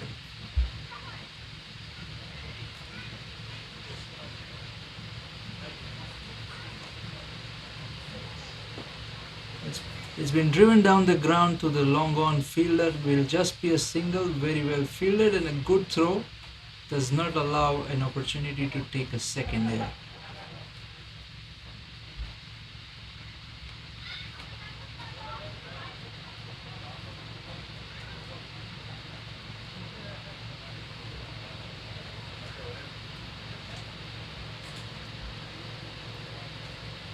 Now Disha already went away, but she has to come back and to bowl 1 more ball that is remaining in her over.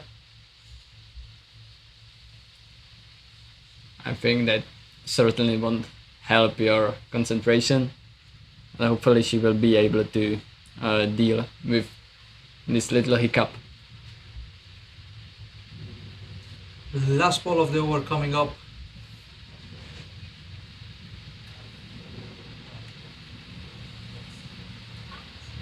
Oh, very well bowled straight to the fielder. And Malfetta still managed to steal a single, so no dot balls coming. They are very clinical in executing running between the wickets. And they have managed to get the score up to 73 for 1 after 7 overs. The projected score looks like 104.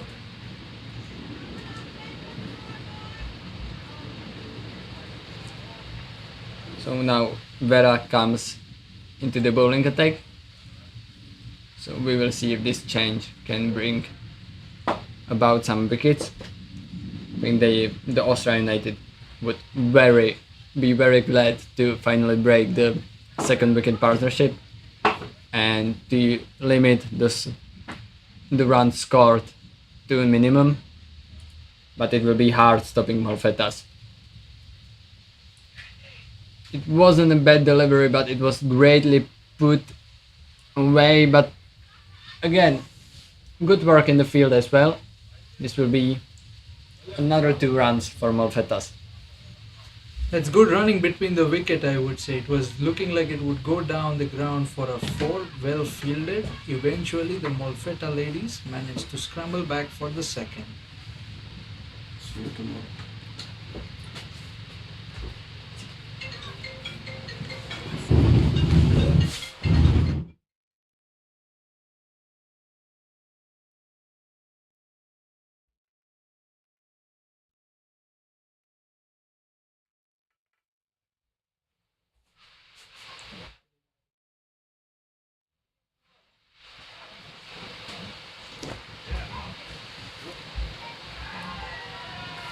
Now this was much fuller toss and was drifting to the side and it was greatly put away. She really waited for this delivery and managed to hit another 4. And Shravya is already up to 37 from just 20 deliveries. So maybe, just maybe, she can even start inching closer to the half century that we still haven't seen during this tournament.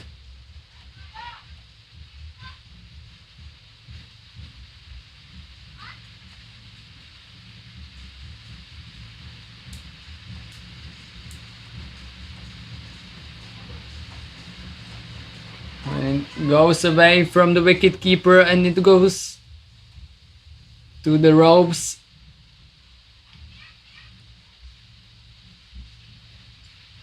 But fielded in the end, I think. But no, it's wide and forgiven as well.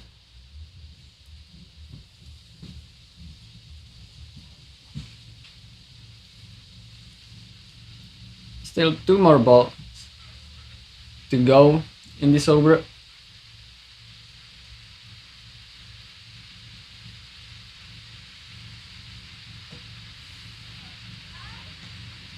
And it is up in the air. This could be a chance for catching, but in the end it falls just short of the fielders. So just a single in the end.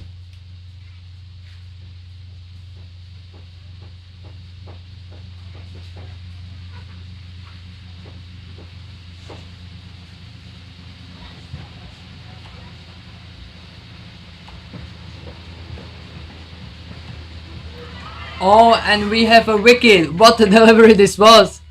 And Verena is gone. Straight through her.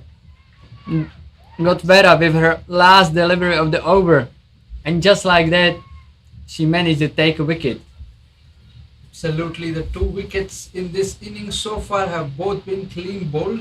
One at the start of the innings, the second one at the end of the 8th over. 86 for 2 Malfettas. And that brings an end to a wonderful innings from Verena. She's been part of an important building partnership with Shravya and orchestrating the score closer and closer to 100 runs. I think it's a bit of a shame that Austria United just doesn't seem to get their lines consistent with the bowling, because when they bowl a good ball, it is a good ball, and we can see that cause so many problems for even the batters of such quality as Malfetta has. If they just could be a bit more consistent, I think the total would be much more comfortable for them chasing down. I think it could be right now around 60, maybe 70, and not 86. So bit of a shame for Austria United. I think they have much better potential than they were able to show today. Absolutely, consistency is the key. If they manage to get their line and lengths correct in the last 2 overs, you never know, they might be able to restrict Malfettas even more. Let's see. Diva comes back for her second over. First over was not very fruitful with a few wides. Let's see if she can redeem herself.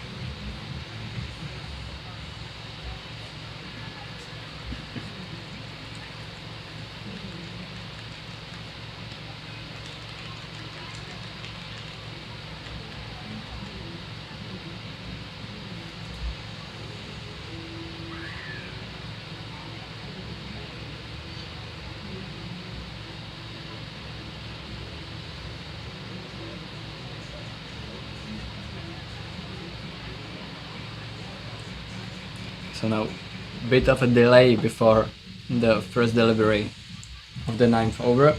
We don't exactly know the reason why. You just see that the bowler is in discussion with the umpire, but it seems to be all resolved and we can finally get back underway.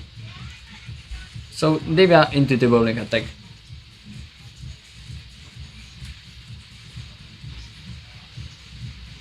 Ooh, and she starts with a good delivery up front, almost manages to get a wicket. Maybe this is the start that she's always been waiting for. Maybe the next one will follow with a wicket for her. That was close. It has been given a no ball.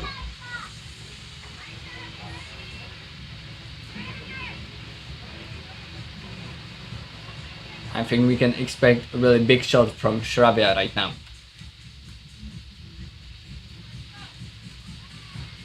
You were right in your expectations. Shravya did swing it wild to catch it and hit it around. She did not manage to connect it, but it's been called a wide, so she gets another free hit where she can freely swing around.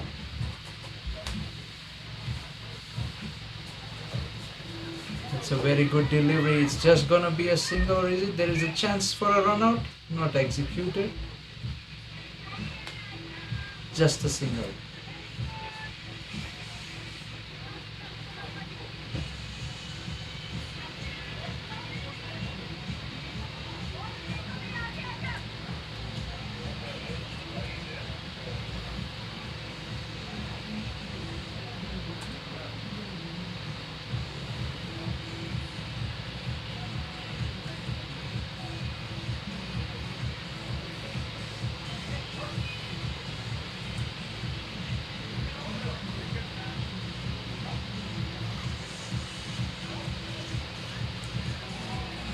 And this shot was picked right from the air and it was swept away for another 4. There was a chance of stopping by the fielder, but it was very tough and not executed properly. So another 4, and already the Malfettas are in the 90s and Shravya herself is in the 40s, so maybe still a 50 on the horizon.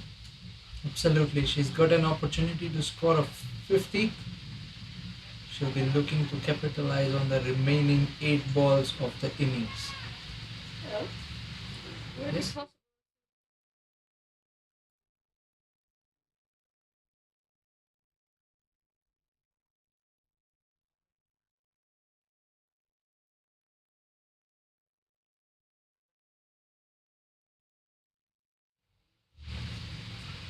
That's pretty sweet.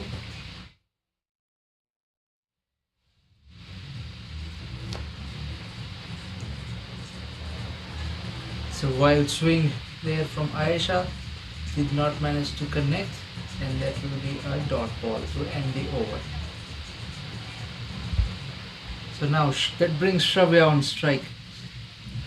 6 balls to go. 43 runs in the bank. She has 7 more to reach the 50. And 6 more to reach a century for Malfettas in total, so really we can say a big over for them if they want to get at least these scores, which I think they have in mind for sure.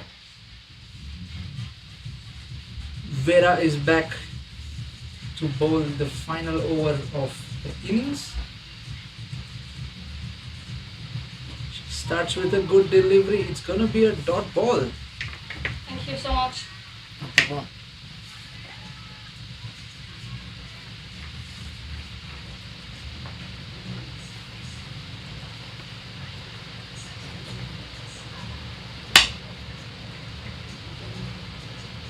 It's been called a wide ball. The non-striker thought of sneaking in a single, but Shravya declined it, possibly because she is so close to her half century. Or possibly they don't want to risk it.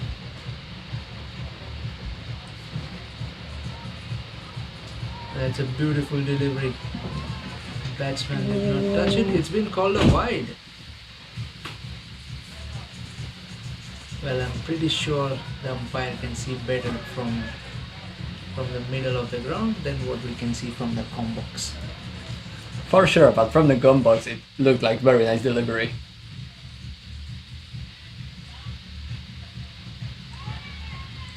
Now this one was much wider and of course it's called third wide of the over. Veral really doesn't want to let Shravya score the half century. Absolutely. This is taking the score into the hundreds, and that's been smacked down the ground, and Shravya does manage to get a boundary of the fifth delivery. It's been called a 4, and that takes her to 47. 1 ball to go, 3 runs to get her half century. Molfetas are already 104 for 2. So the team score has been achieved. Will she manage to get her half century? Yeah, what a drama to end the first innings. Last ball coming up. Let's see what happens here. Oh, it's a wild swing. It races downhill. It's gone for a 4, but it's been called a wide. So it's gonna be penalty runs plus wide plus 4 runs. Unfortunately for Shravya though, she does not get her half century as it's been called a wide ball. But in the end, after the first innings, a formidable total, 109 for 2. So really monumental task ahead of Austrian United to at least get close to the Molfetas, and I think they very much prepared themselves for the final. With this betting display, it will be hard even for the PCC Queens to keep them in check. They will need a perfect bowling as we see here, because really Molfetas are just so comfortable with the bat.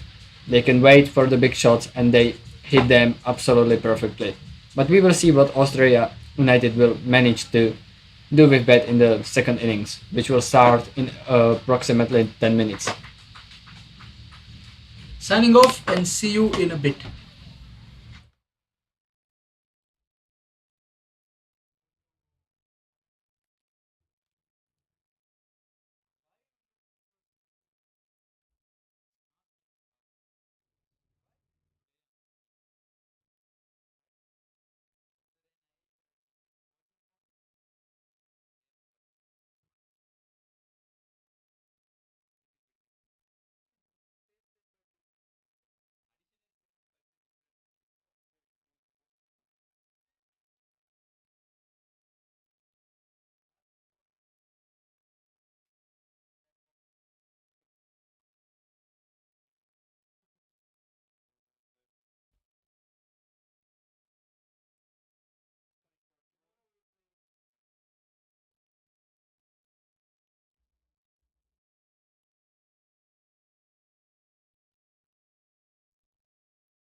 We welcome you back right before the start of the second innings of this match.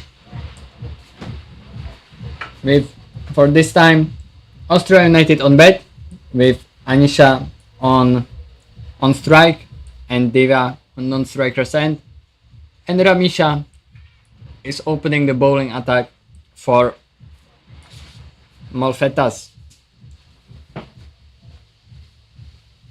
Austria United need 113 runs to win, so a monumental task ahead of them, but we will see how they will try their best for sure, because it's their last innings of this tournament.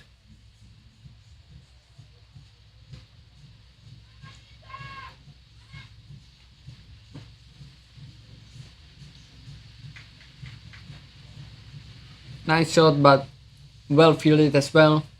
Dot ball.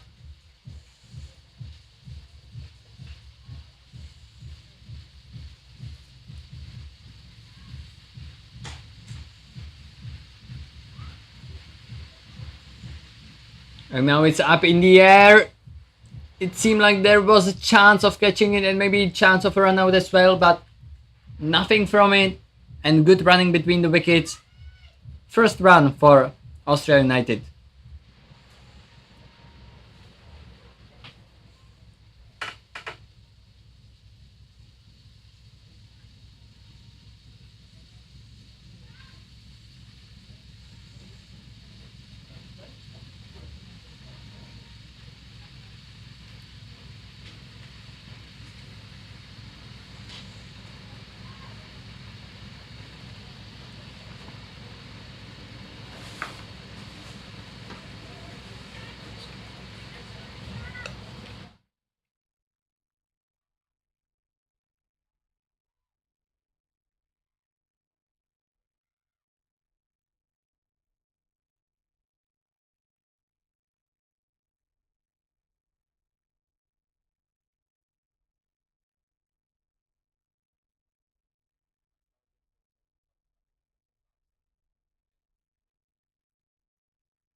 But the batsman manages to get some edge to it, and it's racing downhill.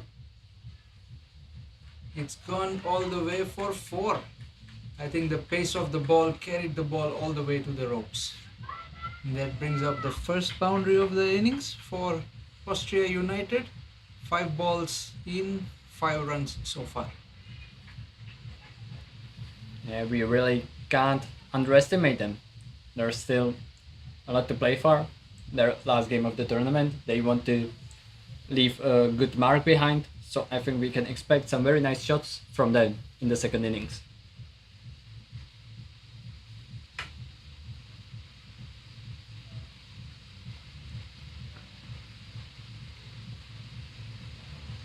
That's a brilliant delivery from Ramisha. The pace was on point. The batsman could do nothing about it, and that's gonna be the end of the over. It's 5 without a loss after 1.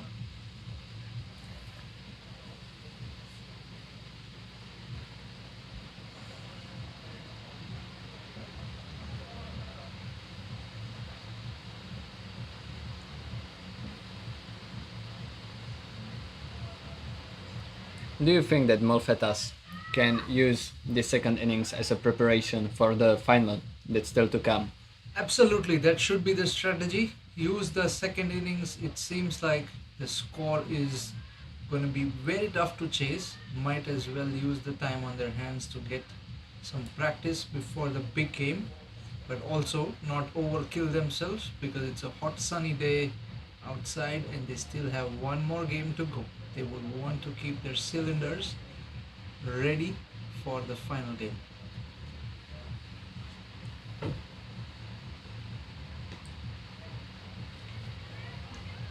And Shraddha starts off with a great delivery. Not much there to do for batsmen. Absolutely. Molfetta's bowling innings has been on point. They have 2 fast seaming options to start with, and they can take the game away in a flash from the opponents. Just like that, Shraddha with her second dot ball, and she's had a brilliant start.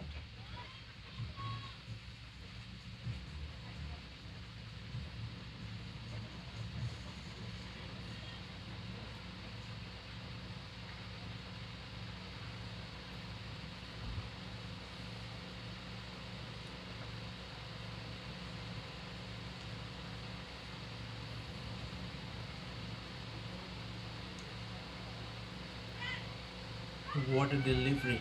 Left the batsman bamboozled, but also the wicket keeper. It goes straight through the keeper, and Austria United sneak in a bye.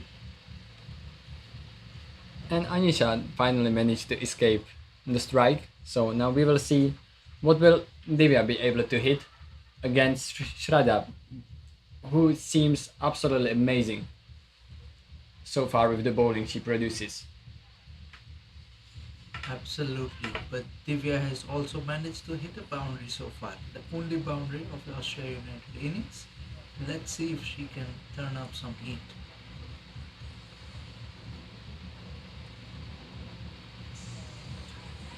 It's a brilliant delivery. I'm not sure if it got something, but it has flown away for a boundary. It went so fast that the fielder in the deep could do nothing about it. She managed to get a hand to it, but it has still disappeared in the bushes behind. And it's gone for a 4, lightning fast.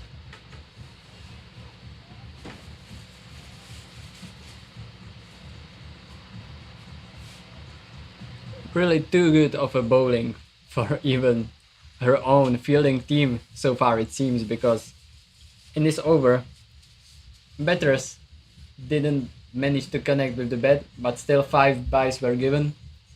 Because yeah, really great balls from Shraddha so far.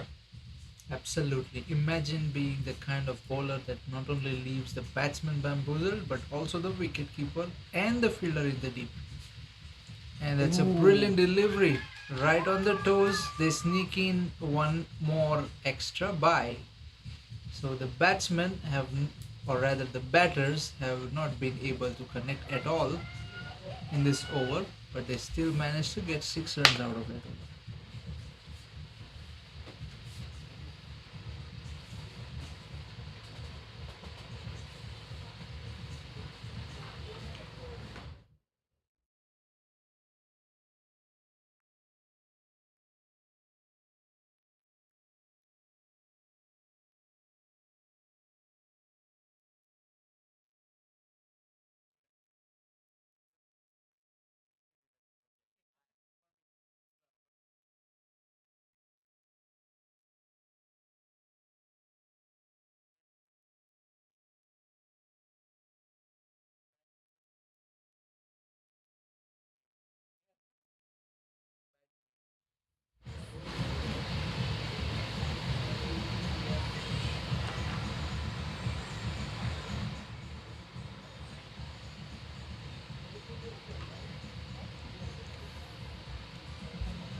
Last ball of Shraddha's over coming up.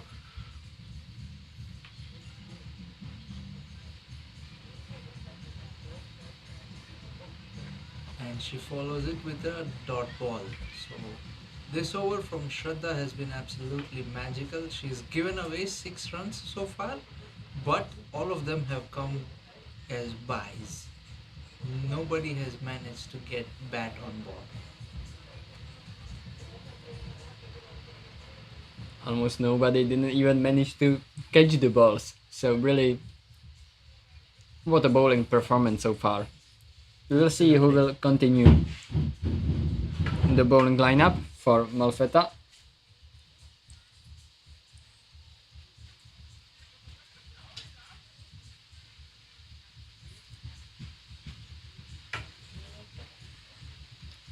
And it seems to be Rosemary Joy.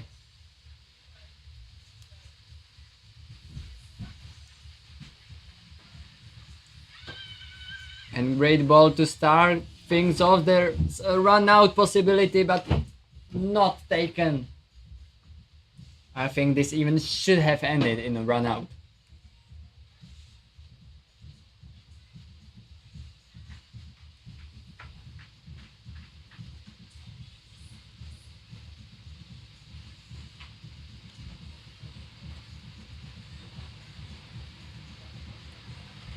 It's a good delivery. It's a dot ball. The wicketkeeper manages to collect it cleanly.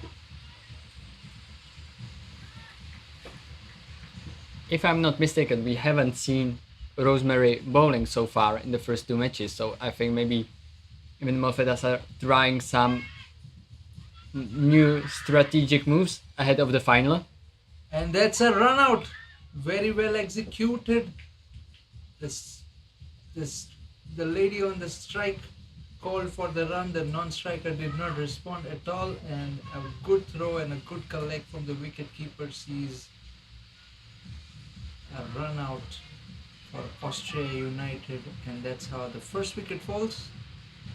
It's 12 for 1 after 2.3 overs.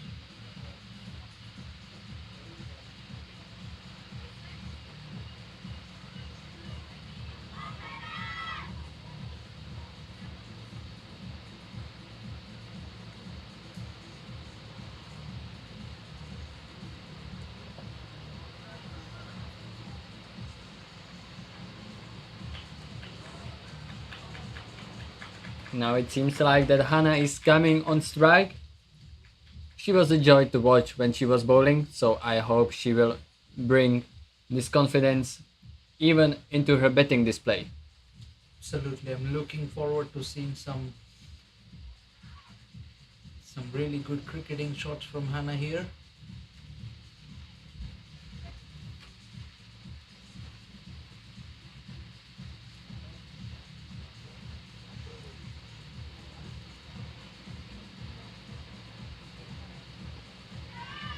It's in the air, it pierces the point and the gully fielder does not go to the boundary, and it's just a single.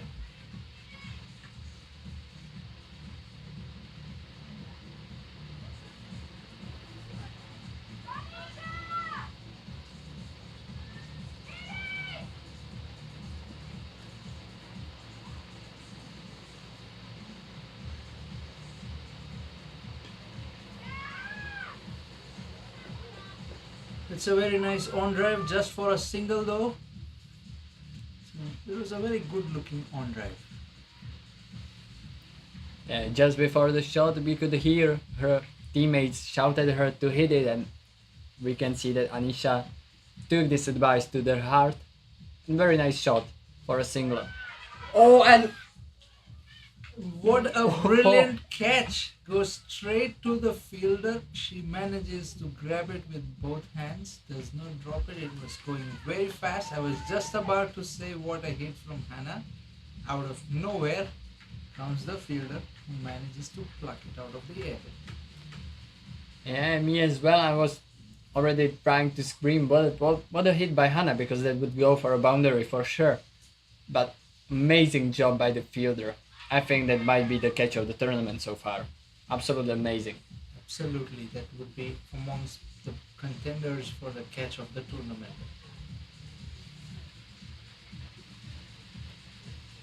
So now Vera comes in as the next batsman.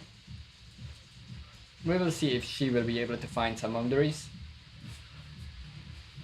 And also, what an over for Rosemary with the ball. She came in, she took a wicket, she took one run out as well, and just 3 runs scored out of it. So absolutely amazing display as well, and it shows just how deep the Malfetta squad is, that they have really many top-notch bowlers and batters as well. So really great team. Absolutely, and I suppose they're just getting ready for the finals to unleash their talent.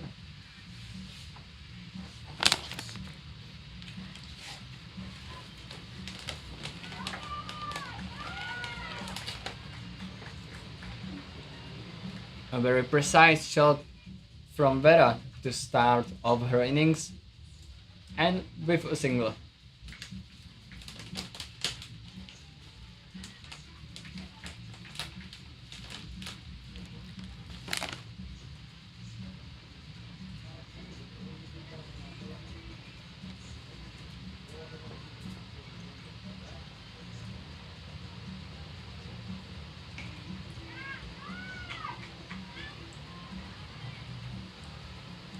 Another good shot from Anisha. I think she's slowly finding her rhythm. She's getting into it. Every shot she plays is better and better. She still has just 3 runs out of 11 deliveries, but I think we will see more and more as the innings progresses. Absolutely, she's got nothing to lose here. The only way forward is to start swinging every delivery.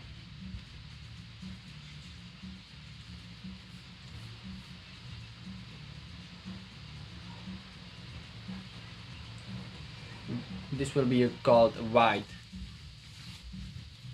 A rare wide in the Malfetta's innings. They haven't conceded many extras so far.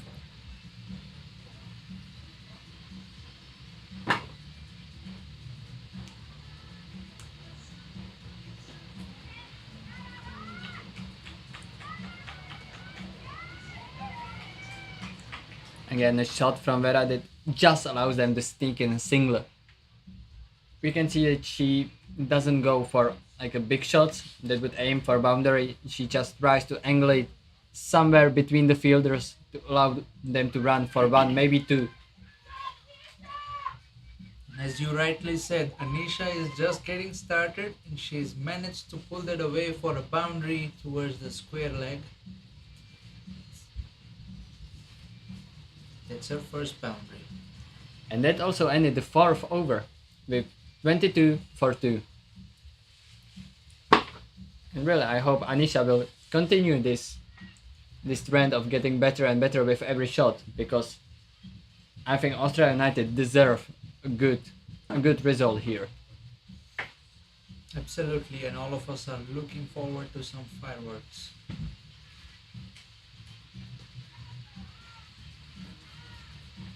Rosemary back into the attack, and she continues with great ball. Another delivery that had the perfect length and even the perfect placement. Really good bowling performance so far.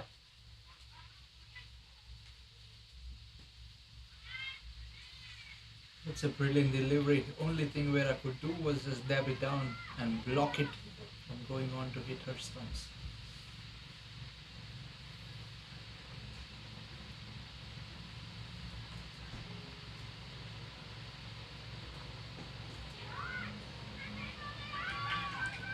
And this managed to find its way next to the fielder, and there was a run out possibility when they tried to run for a second time. But it seems like Vera made it back just in time. There was a slight hesitation after the first run, and it almost cost them dearly. Sneaky with their running, they managed to get 2 where they would not have generally got 2. But that's good running in between the wickets. That's what Austria United need at the moment. That run rate is quite high. They need 89 runs in 33 balls, like 16 per over, and they need some sneaky singles. It's a brilliant delivery from Rosemary Joy. It's a dot ball, nothing that Vera could do about it.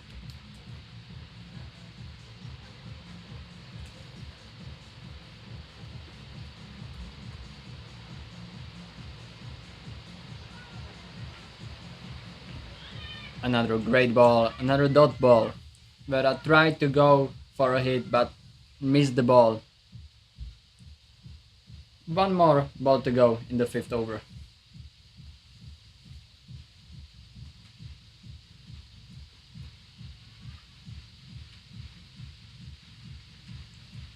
And what a job by Rosemary.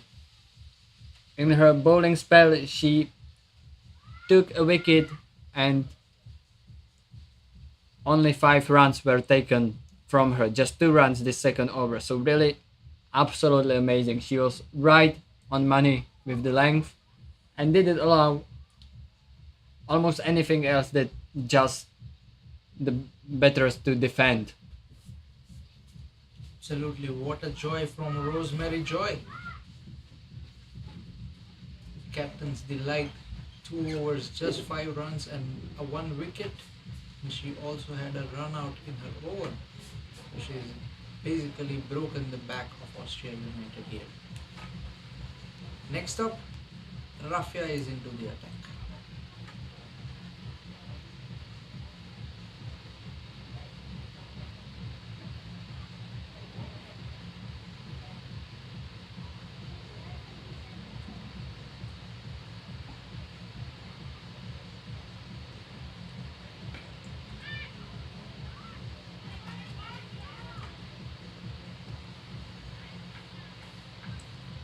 And Anisha continues with trying some big shots here, but this one didn't carry long enough to be able to run at least for a single. So a dot ball to start Rafia bowling spell.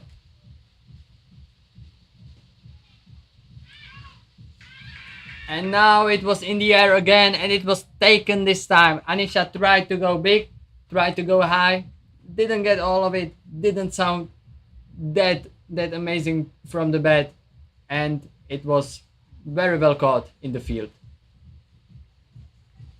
That brings an end to Anisha's innings. We were hoping she would be the one bringing in the fireworks. Let's see if the new batsman that's walking, the new batter that's walking in, manages to turn the tide.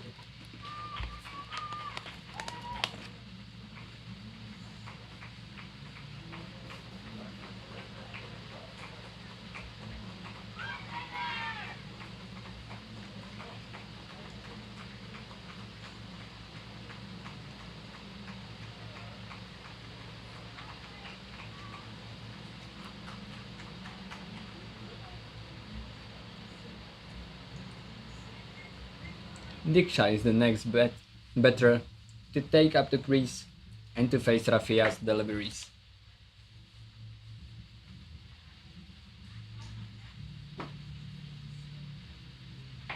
Three. Wicket. 3 wicket.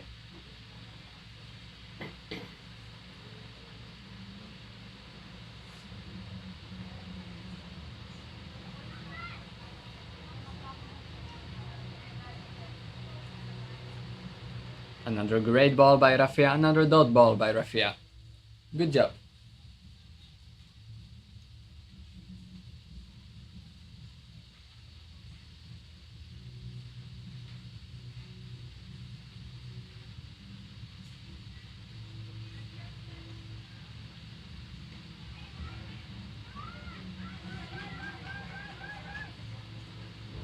It was in the air but landed safely.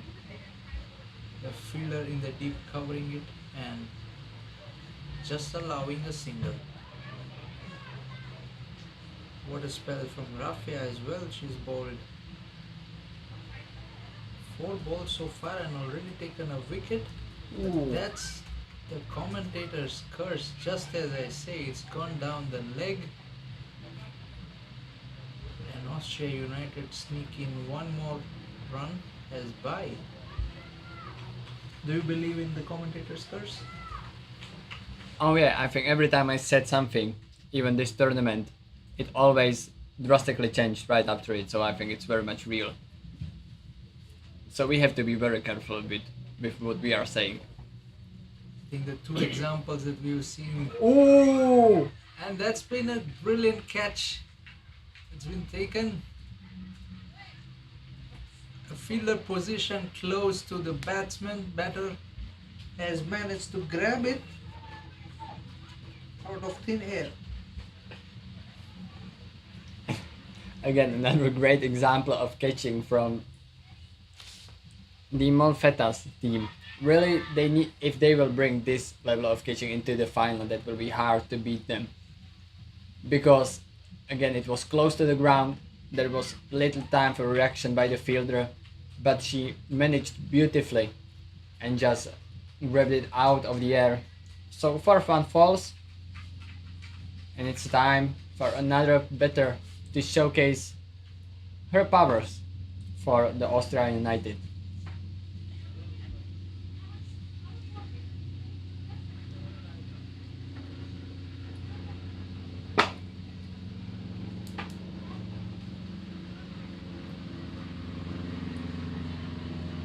But first, Vera comes back on strike. And Ayesha into the bowling attack.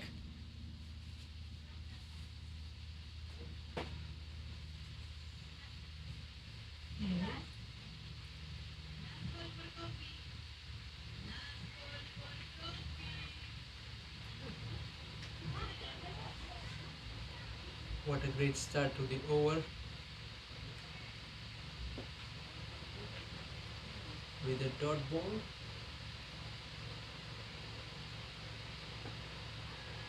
Followed by another dot ball. That was a good delivery, right on the money.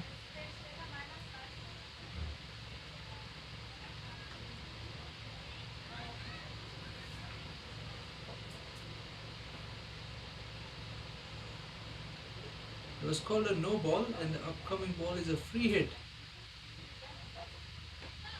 And Vera manages to just get a single out of it. I'm not sure why she did not go for a big swing. It was a free hit, nothing to lose.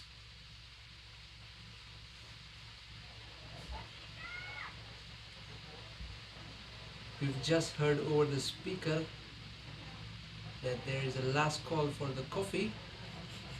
Maybe Vera needed that coffee. Yeah, that's very much possible. She was not aware of the free hit and the fact that she could have gone for a swing at it without a risk.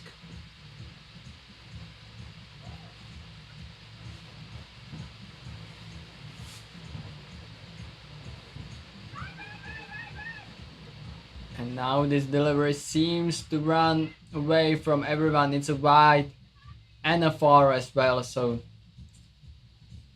not a great delivery from Ayesha.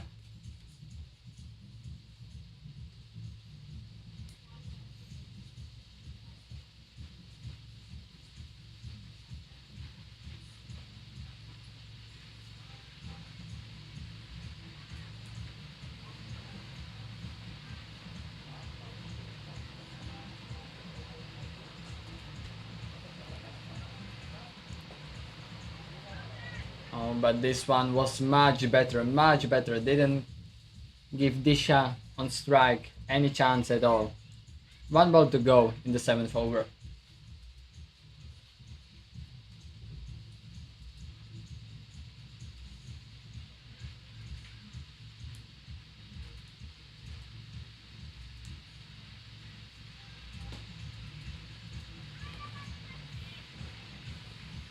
Beautiful delivery. Last ball was the over. And she's managed to...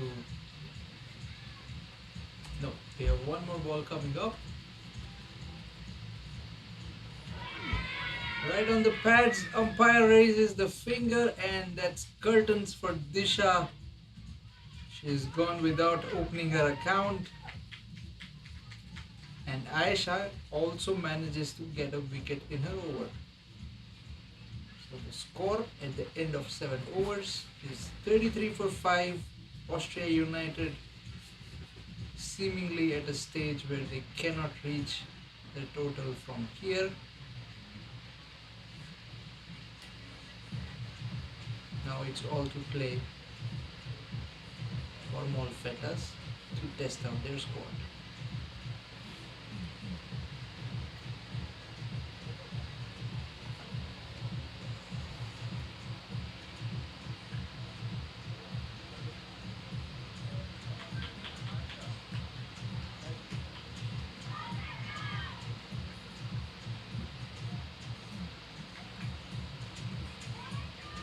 So Ayesha comes in. And we will see if she will be able to find a few runs for Austria United.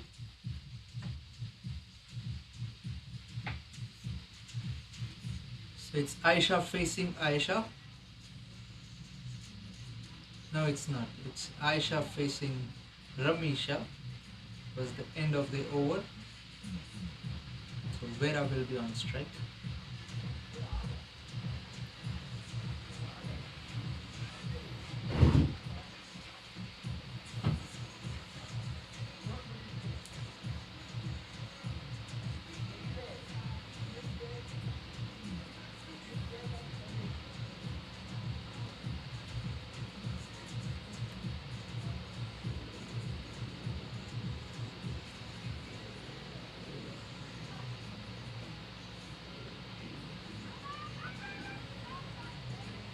And a very nice delivery to start things off.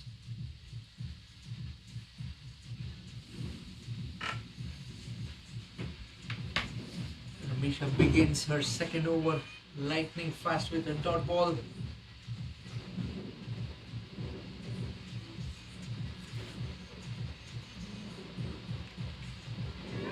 It's a brilliant delivery into the ground.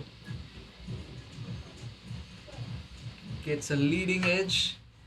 Does not go to the fielder, but it's also going to be another dot ball. Ramisha is steaming in and she's looking to bring all the pace.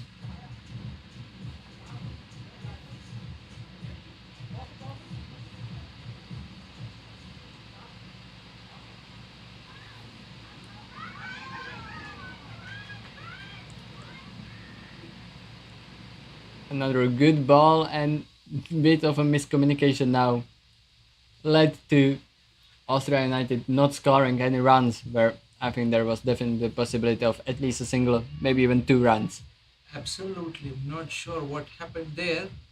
Both ladies calling for the run and then saying no, turning their head around from where the ball was and missing an opportunity to take at least a couple of runs there.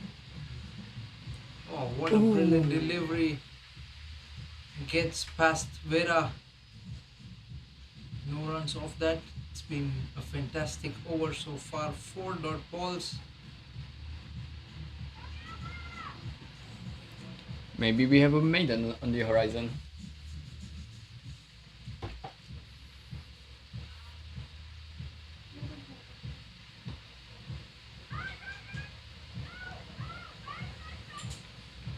You could be right, but commentators cursed strikes just as you said it. An overthrow goes for 4.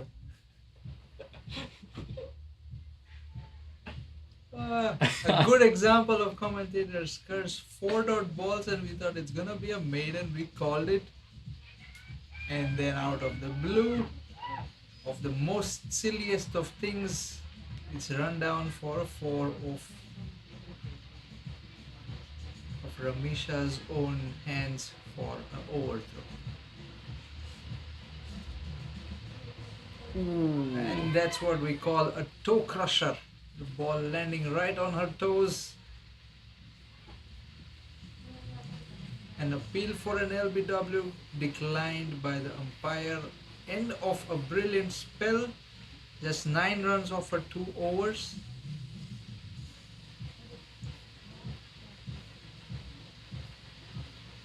Fun fact about Ramisha's deliveries. Zuzana told me here earlier that she already broken a few toes. So she has really a lot of power. So you have to be really aware when facing her, because she just has amazing power both as a batter and as a bowler, and she can all of it put into her bowling and it goes really fast at you.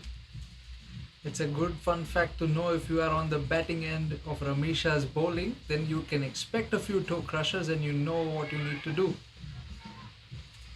to prevent yourself getting hurt.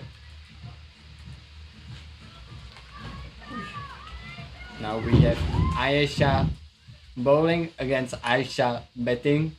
So a bit of a similar names. So we will see how their battle will pan out. Guess who's gonna win?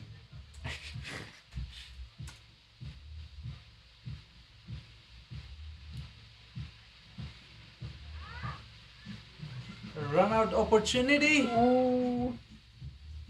No.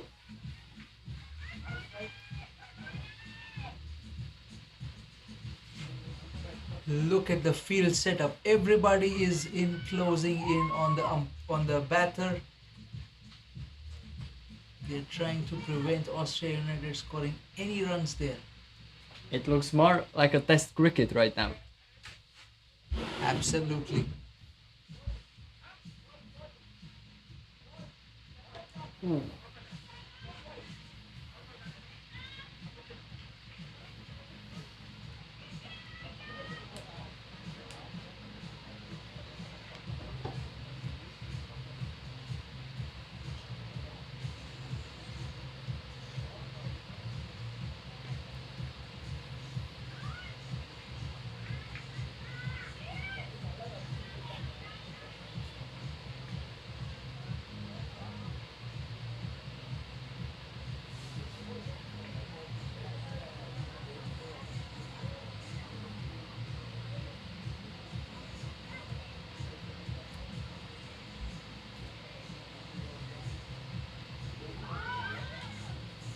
What a field setup. They're not giving any singles in the circle.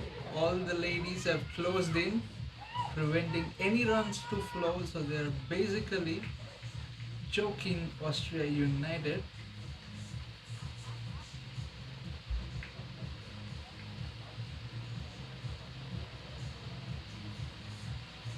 And a false start from Ayesha.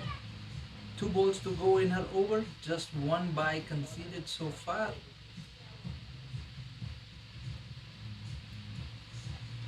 Oh, that got a leading edge, but it landed safely. Yeah, but I was all confused about his delivery. Just didn't seem to know where it's heading. And there's one more ball to come in this over.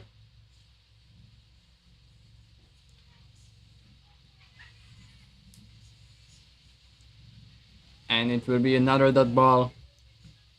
Again, what a bowling from Ayesha. Just one leg by, given throughout this whole over. Really good showcase. And we are heading into the last over of this match.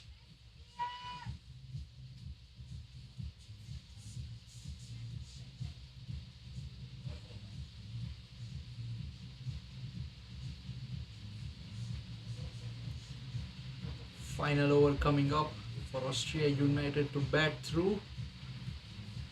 They need 75 runs, so the target is out of scope.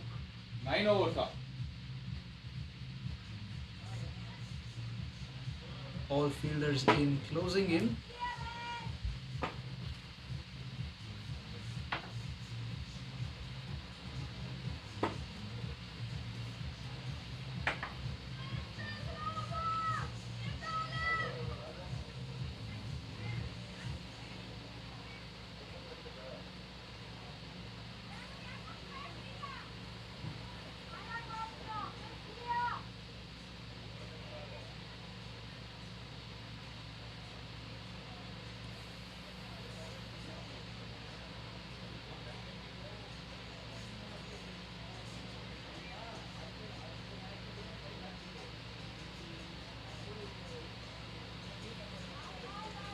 Shravya back to the bowling to close up this match. False start from the captain, Shravya.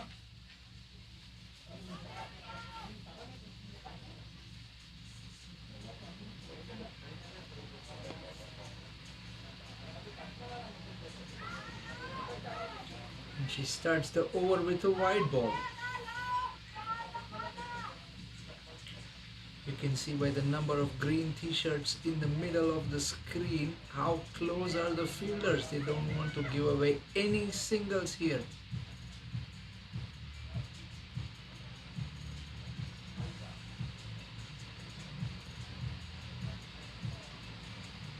Everybody is in closing.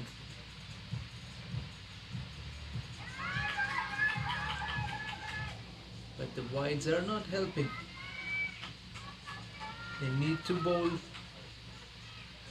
legal deliveries to make use of the field that they've set up.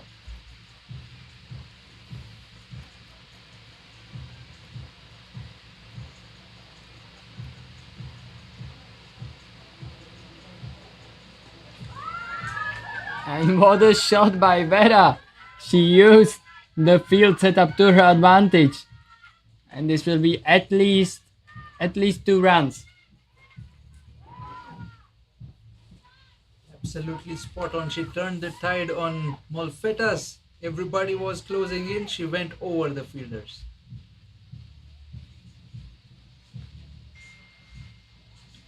Three deliveries to go. I would not be surprised if Vera tries to smack them down the ground.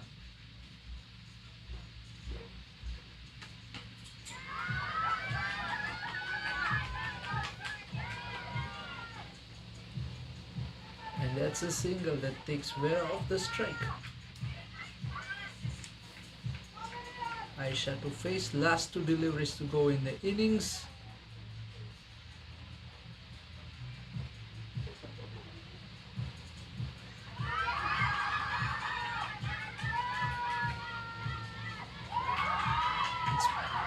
been called a wide. They sneak a couple of byes there.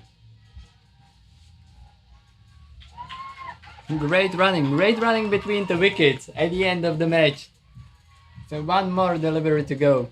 One more delivery to go, indeed. Too little, too late. However, we can see how spirited Vera and her co-striker is.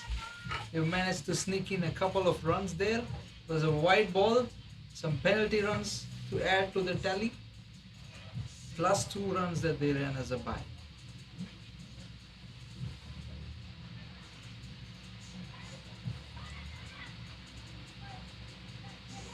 And that should be the end of the innings. Austria United finishing at 50 for 5. And the game goes to Molfetas. They've managed to win by 62 runs. They've already cemented their place in the finals. And that should be curtains for Austria United. Yeah, really another, I think, very clinical job by Molfetta. I think they prepared themselves really well for the final, which will be, I think, much harder, as we saw in the first match today against PCC Queens. They really had to struggle until the last few overs to be able to beat them. So once again, it will be really important to stay prepared, stay concentrated for all parts of the game, and we will see how it will pan out. The final will start very shortly. Absolutely, and the final is going to be between PCC Queens and Molfetas, both gearing up to win the Prague Challenger Cup 2025. Signing off and see you in a bit. See you.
Good evening and welcome to the finals of the Prague Challenger Cup 2025.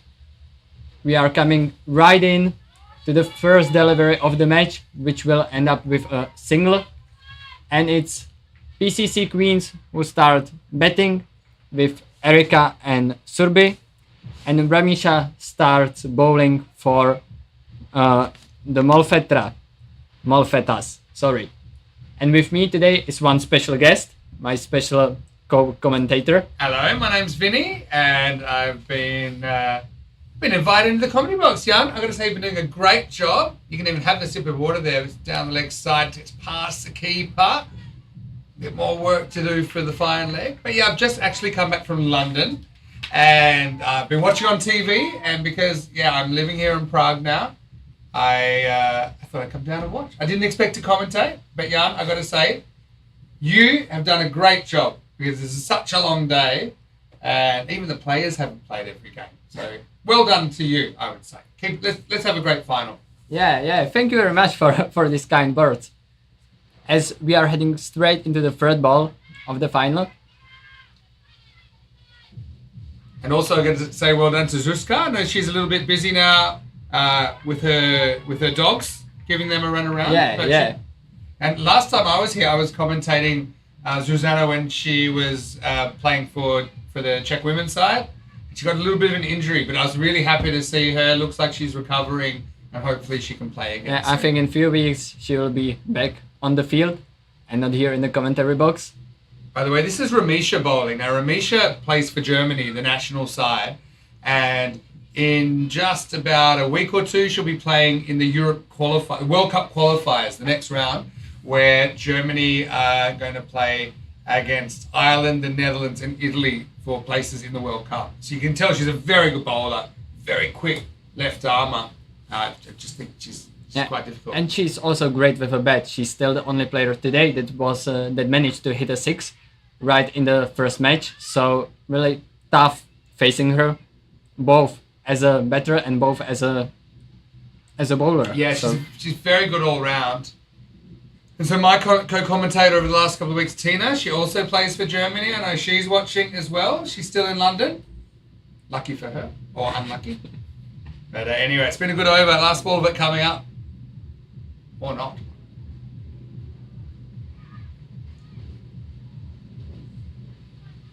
It's going to be a wide, so I have to bowl that one more time. No. Actually, sorry, yeah. Those are the special rules here. Special rules. I've heard of the jackpot wides rules. I actually think, we had a 27 ball over a couple of weeks ago. So actually, I think it can be a good one, especially when you're running out of sunlight.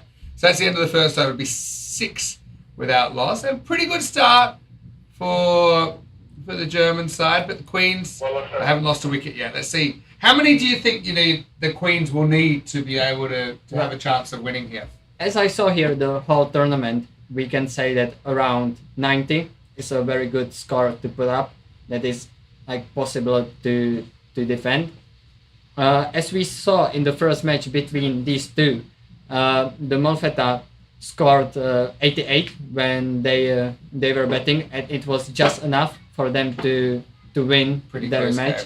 Yeah. So I think they should aim for 90. If they would be able to get up to 100, it's amazing. And if they would get around 80, it's still doable.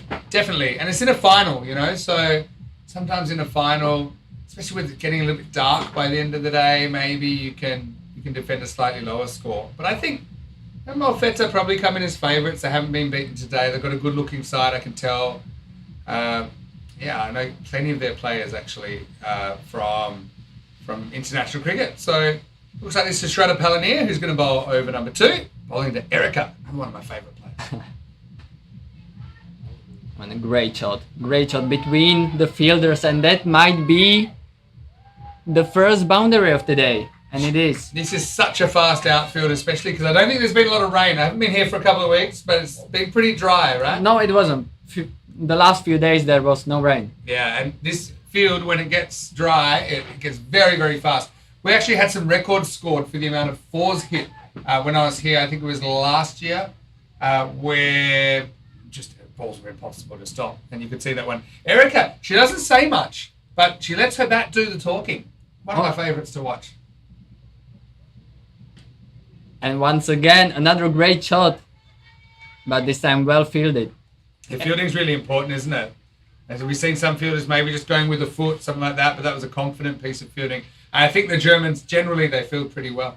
Yeah, but really the fielding and the running between the wickets is maybe here the key to the success, because when we see the match for the spot in the final between Blazers and PCC, the Blazers did many mistakes in the field, and I think that cost them the possibility of playing in the final.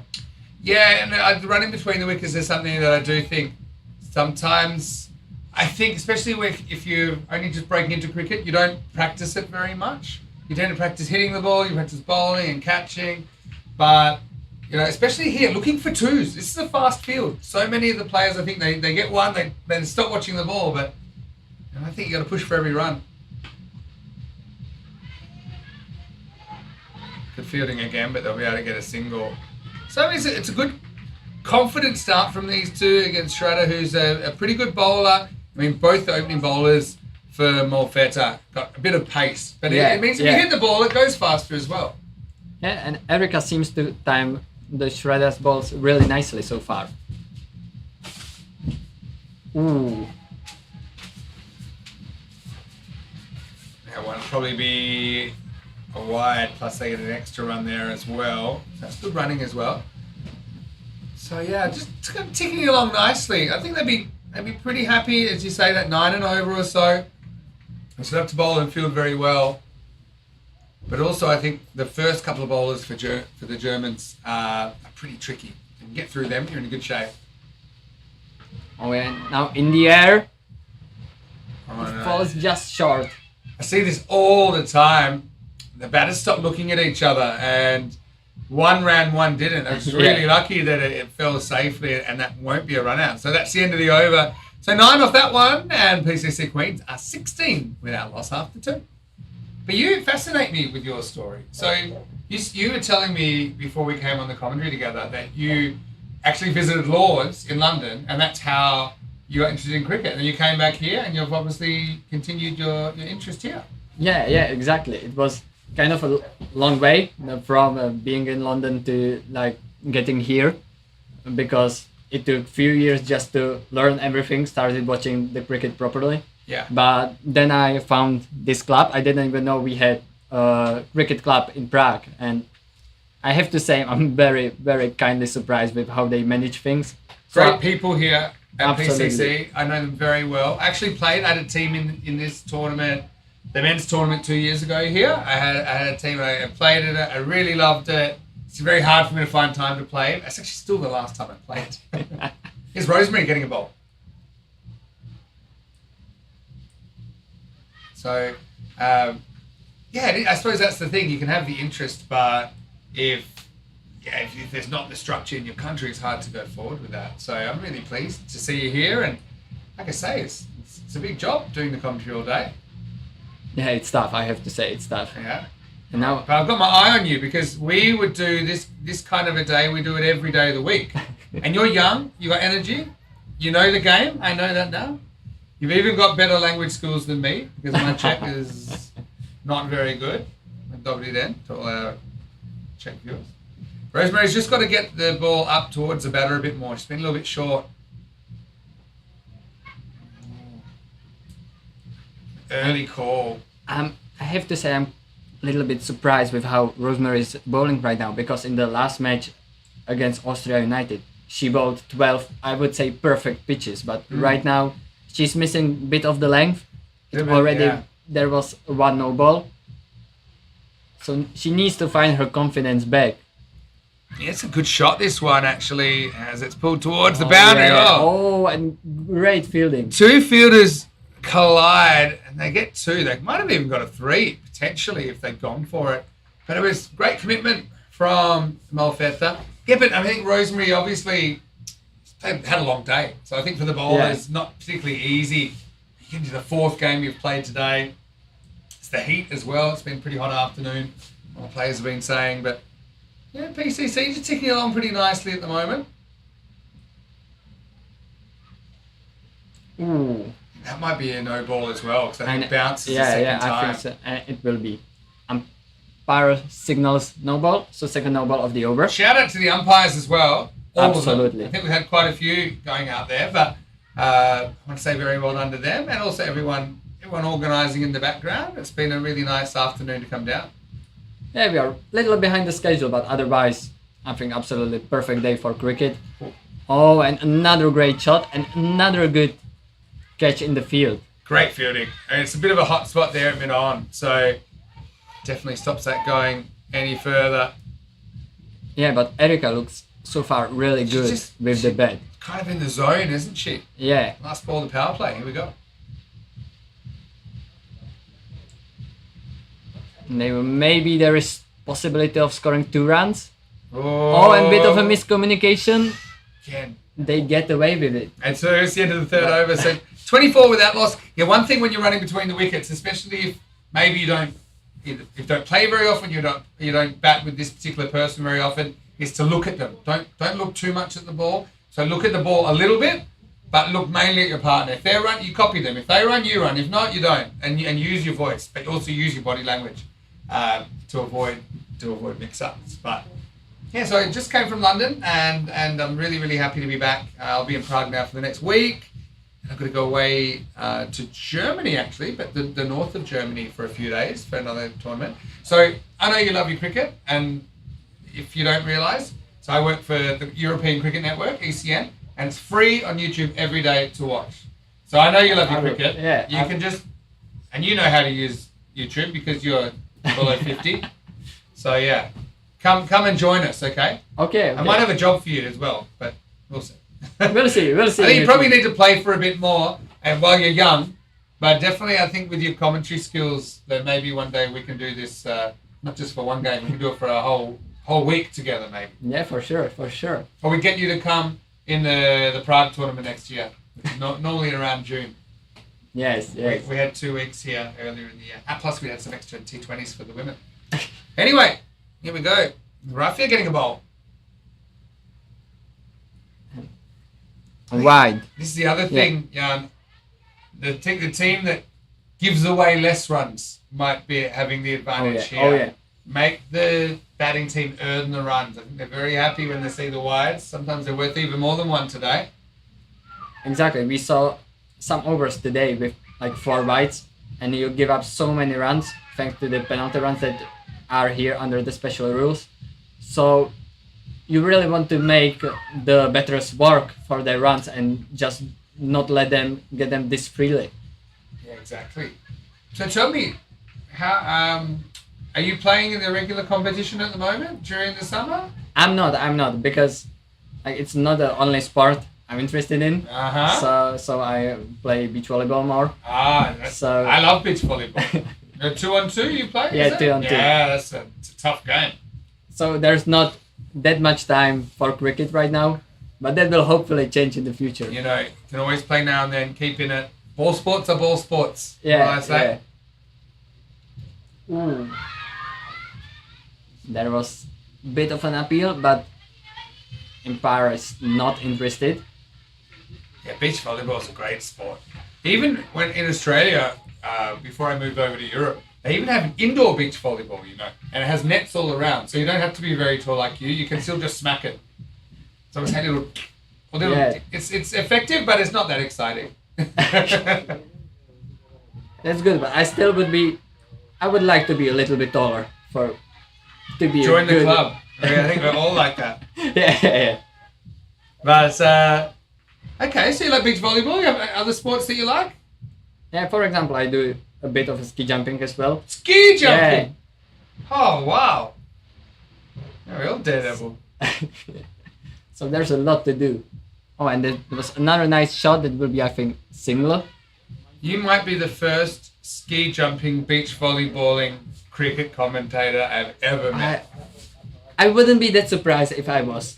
That is amazing. End of the over, by the way. So end of 4, 27 without loss. Pretty good over there by Rafia, only going for 2. One of those was white. So yeah, PCC just being kept a little bit quiet in that 4th over. Good bowling. But still, they didn't lose any wickets. So I think now, with 4 overs down, you're not worried about if you lose wickets from here. I don't think you should run out of Exactly. people. I think you need to start taking some risks. Yes, I know you don't want to get bowled out, but I think when you get to 4 overs, you're none down. You need to be looking, okay, we want to be getting 10 runs off every over from here. Yeah. If we do that, we get 87. Okay, that's around what we feel like we can defend. And we can see that Erika is trying to get some aggressive shots in, but Yeah. I think Surbi should maybe more right now support her, but And also if- taking a bit of a risk. And if Surbi can't hit a boundary, at least look to get your partner down the other end safely. So to be hitting, Erica needs to be backing up, looking to score. I think both of them need to do that now. Oh, and I think that might be an old ball. It is. It is. Are you going to? I know I missed some of your Czech commentary before. Will you give me a little bit, and I'll pretend? Oh yeah, I have a beautiful. I love the sheet here. LBW. I remember it had a very interesting translation. Oh, if you go literally. that we didn't translate, but I heard it before. It was like RDK or something. It was, yeah. But I mean, that's the thing. Even in German, so I've commentated a lot of cricket in Germany.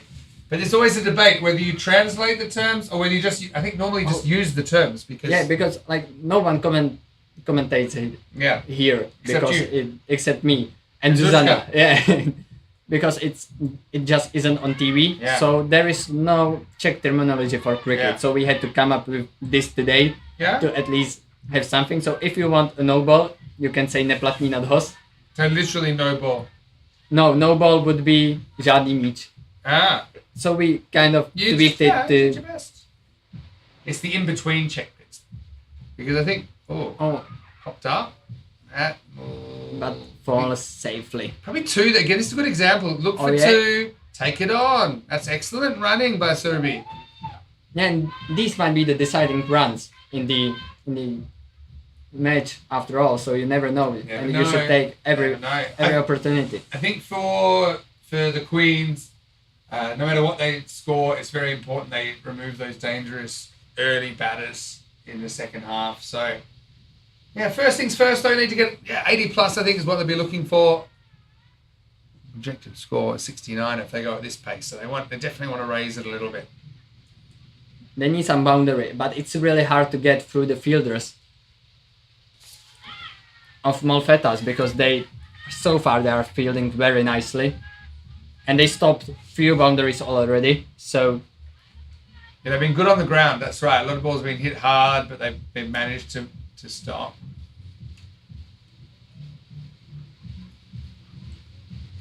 There's Aisha Khan. Pretty good over so far. And this looked good, but not good enough. Yeah, I mean, it was a little bit short. I don't know whether they thought it was going over the stumps. Might have pitched to the right of the stumps, so might have pitched outside leg stump. Probably a bit of an opportunity missed there by Surbi. It was a kind of ball that was in her zone. And again, just a little flick to the side, not really an aggressive shot. So it brings a 1, but as you said, right now I think they should aim for a bigger shots because the score in the halfway point of the innings is just 34. Yeah, so it's not a terrible score, but I think you need to be looking at how can you get the score up. Some balls are going to be very hard to hit boundaries off, and you just need to kind of accept that.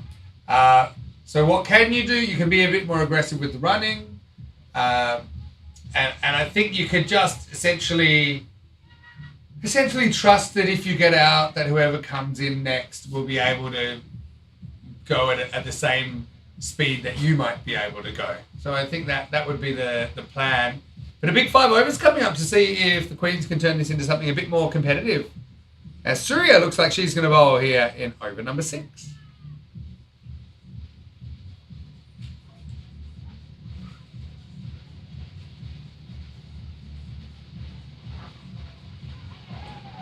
And a good first ball by her. That's the zone though, isn't it? To the left. I'd rather bowl a wide on the left than bowl anything to the right. I think that you haven't seen too many offside boundaries hit today. So I mean, worst case you hit for 1, maybe 2, but there's a lot of swings and misses outside that off stump to the left of the pitch.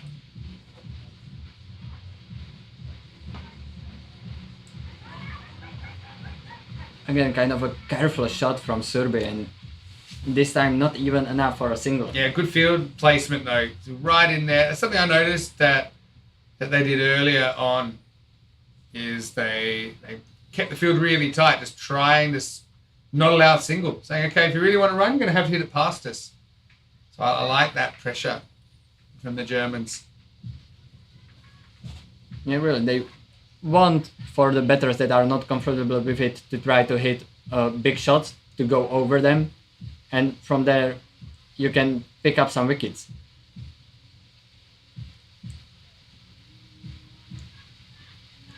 But here's a good example. This one you've got to be looking for two.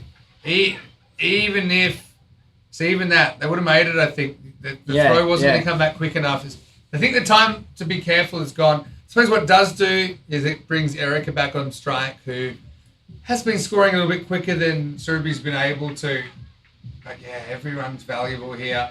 I gotta say, I love Suria's approach when she's running up. She's got a real, almost like a pole vaulter's jump when she starts to run up. You'll watch it here. You can see she's really going right, and we're off.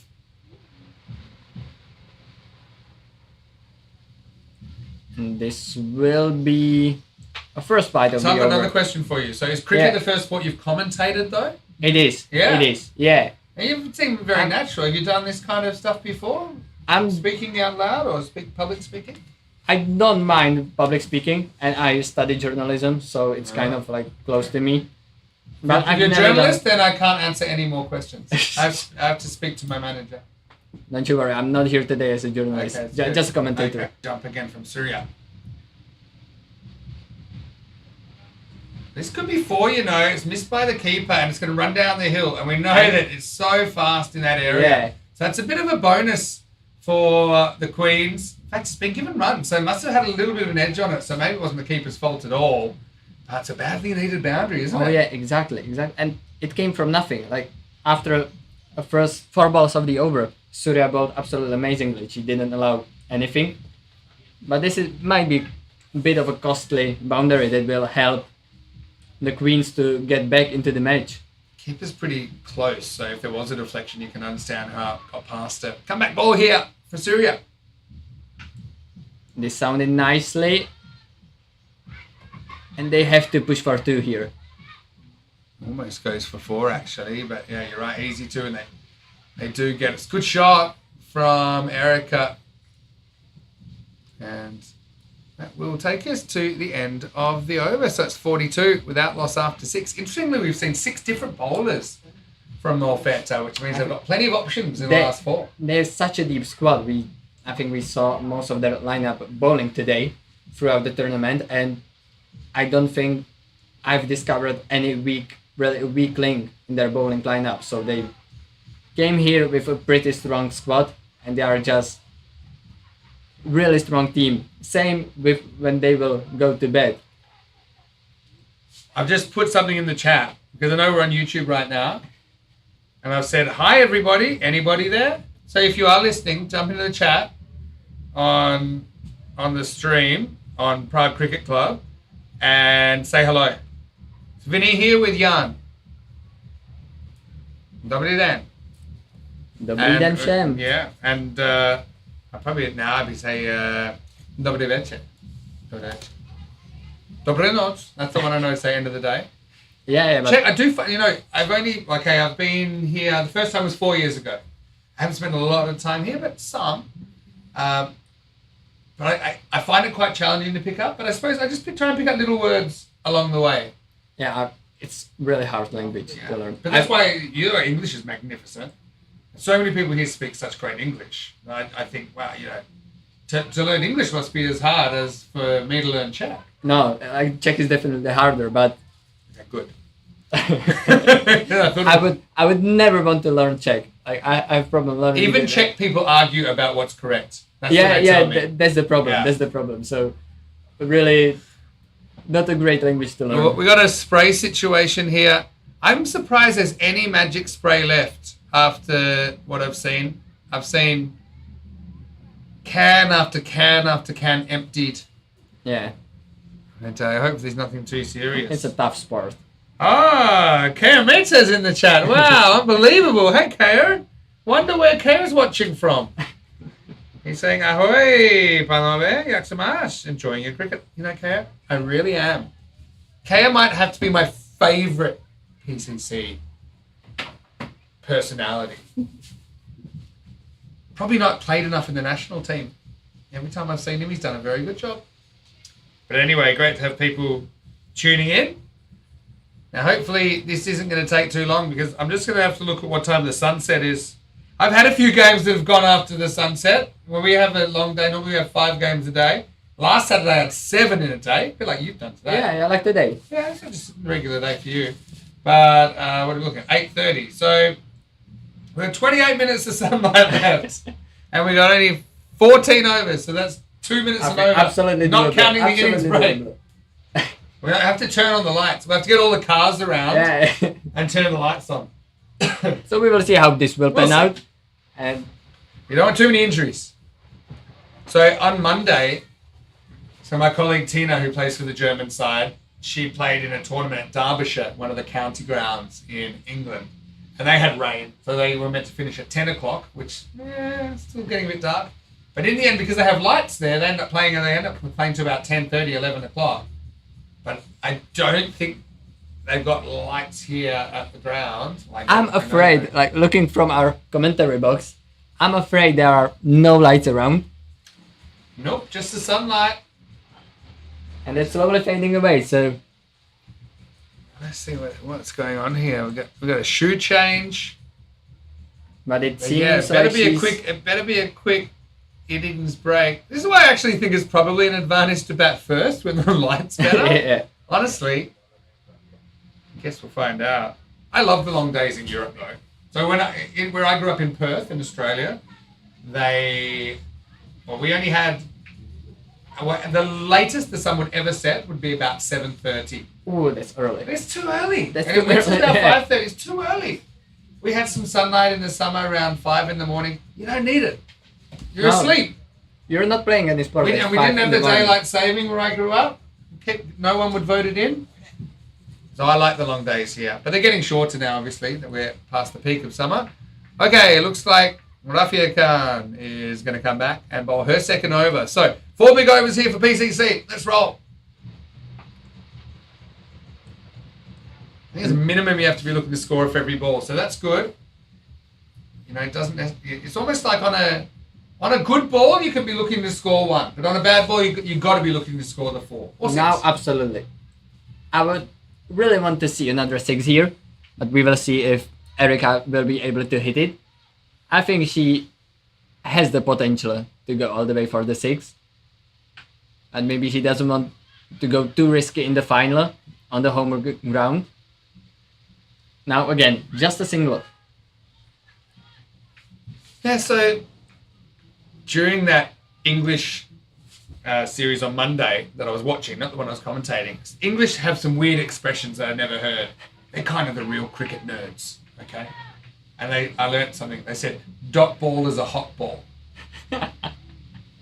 That's what the Germans are thinking right now. Never heard that one. Apparently it's very common. It's possible. I never heard it either. Now a big appeal again. But it seems nothing from it. Well, Baldo, see, look, it's pitched up, so you're kind of limited in your options of what you can do. Most players at this level, they like to pull. They like to, something short, they can pull. It's a very natural shot. You can't pull that.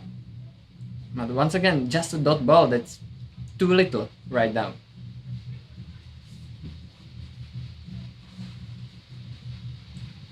Oh, finally, Survey finds the gap and goes for a bigger shot, and then will go all the way to the boundary.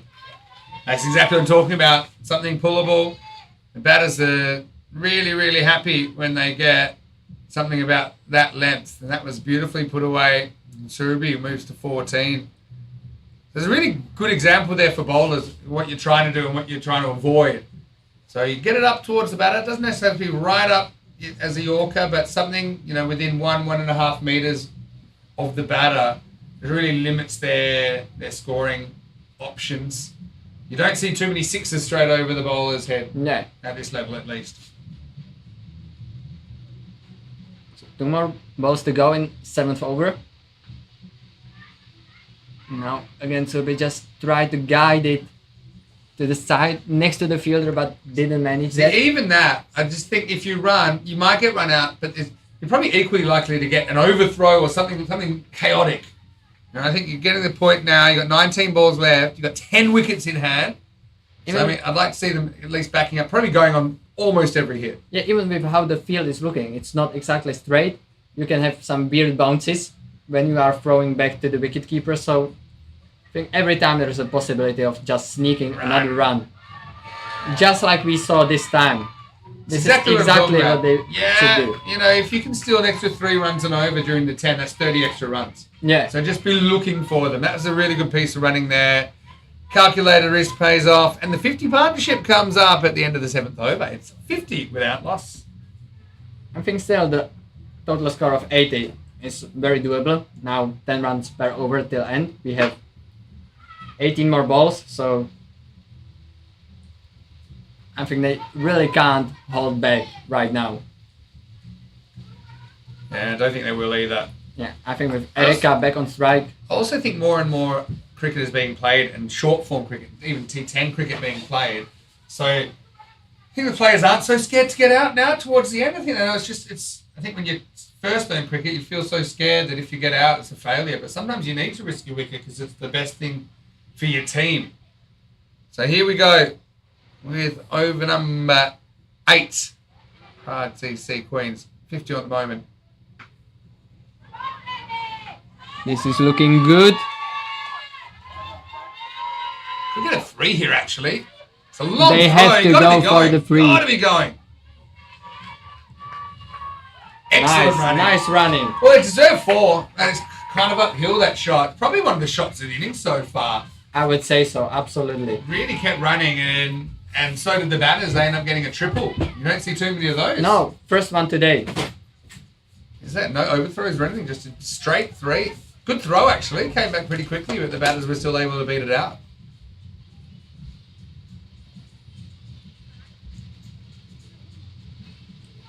Now over the keeper. Are we looking for 2 here as well? Maybe not. With the I think they want to get Eric on strike right now. Yeah, true. Erica, run the ball pace. Still for me, first 3 overs super important for both teams really. For the Queens to have a shot, they've got to remove some of those dangerous hitters. Not give them too many hit me balls.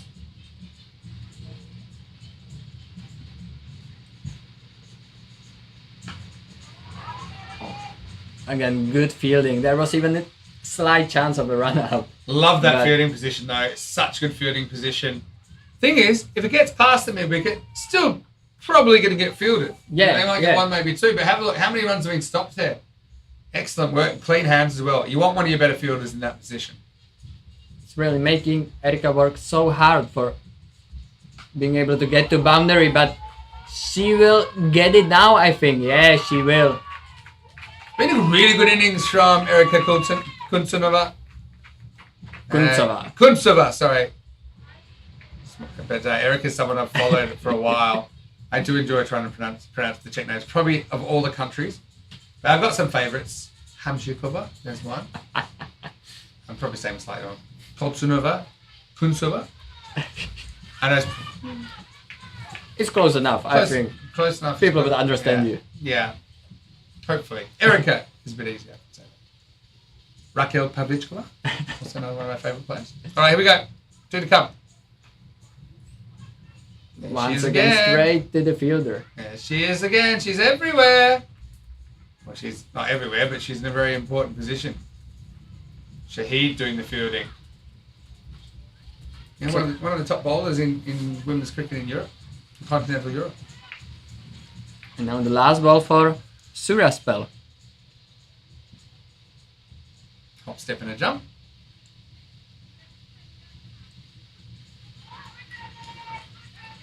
Wonder if this was hit or not. Thought maybe a little bit about on I it. think maybe not.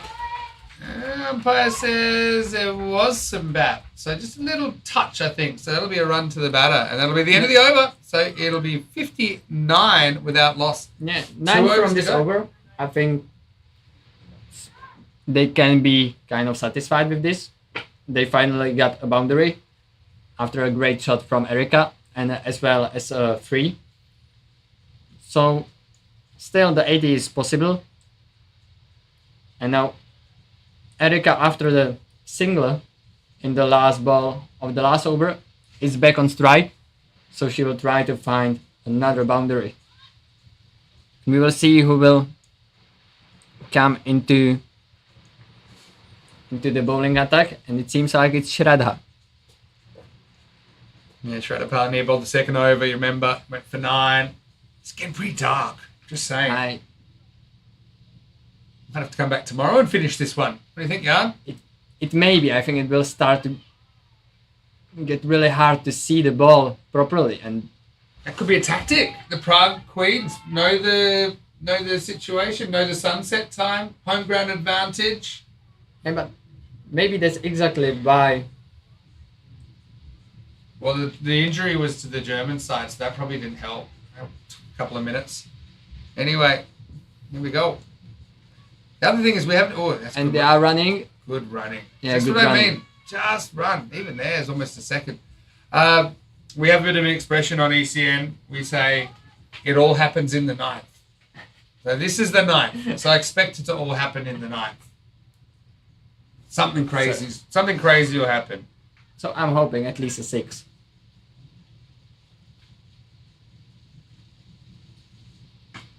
Oh, and it's a nice shot. Oh, yeah. Very nice shot. Excellent hitting, but again, look, it's a little bit short, isn't it? Only a little bit short, but you still got to hit it, and that's an excellent shot. And Kuncha was giving a team a chance. 27 at a good strike rate, up over a run of ball. 9 balls left. Love to get somewhere in the 80s. You get 14 plus, then you're in the 80s, and I think it's more or less a pass score. It's something that you can really defend. Oh, but great catch. Really good fielding there. I think Erika was trying a similar shot that just landed her the boundary. They pushed ball the before. Push the fielder back now, straight down the ground. So I'd still be looking at maybe trying to take 2 if you do hit it down there. Like now. Go. And they have to go for 2. Go! They have to Turn, go! Again. I just think you got to try and force it. You would have got Erika back on strike. She's been good against Shraddha Palania. These are some little tactical things. I think still at 10 wickets to go. I could see a ball going down there, and I just think it was going to have to be a perfect piece of fielding to cause a run out. But still, Surubi will get a chance. Last ball of the night. Oh, and something crazy really happened. That's a wicket. Yeah, it's gone. Rattles the stumps. I don't know how to say clean bowled in Czech. I'm looking on the sheet. But it was a good ball, wasn't it? It was full. And, maybe a little bit of natural justice there because Surubi, I think she needed to come back for 2. Still, she's been part of a really good opening partnership of 67. And she's certainly held up her end of the bargain, hasn't she? So I've seen you batter. And looks like Sajanya Talamara, who I think is the captain, coming out for the Queens. Also as captain of the Czech side a fair bit. She'll come out number 3. But a good innings comes to an end. Yeah, and very good innings. Really good reception for Surubi as well. 67 for 1. If you want to say clean bowled, I think this is the closest we will get. Primo rozstrelené branky. Oh yeah, almost. Primo rozstrelené branky. Your accent's pretty good, but...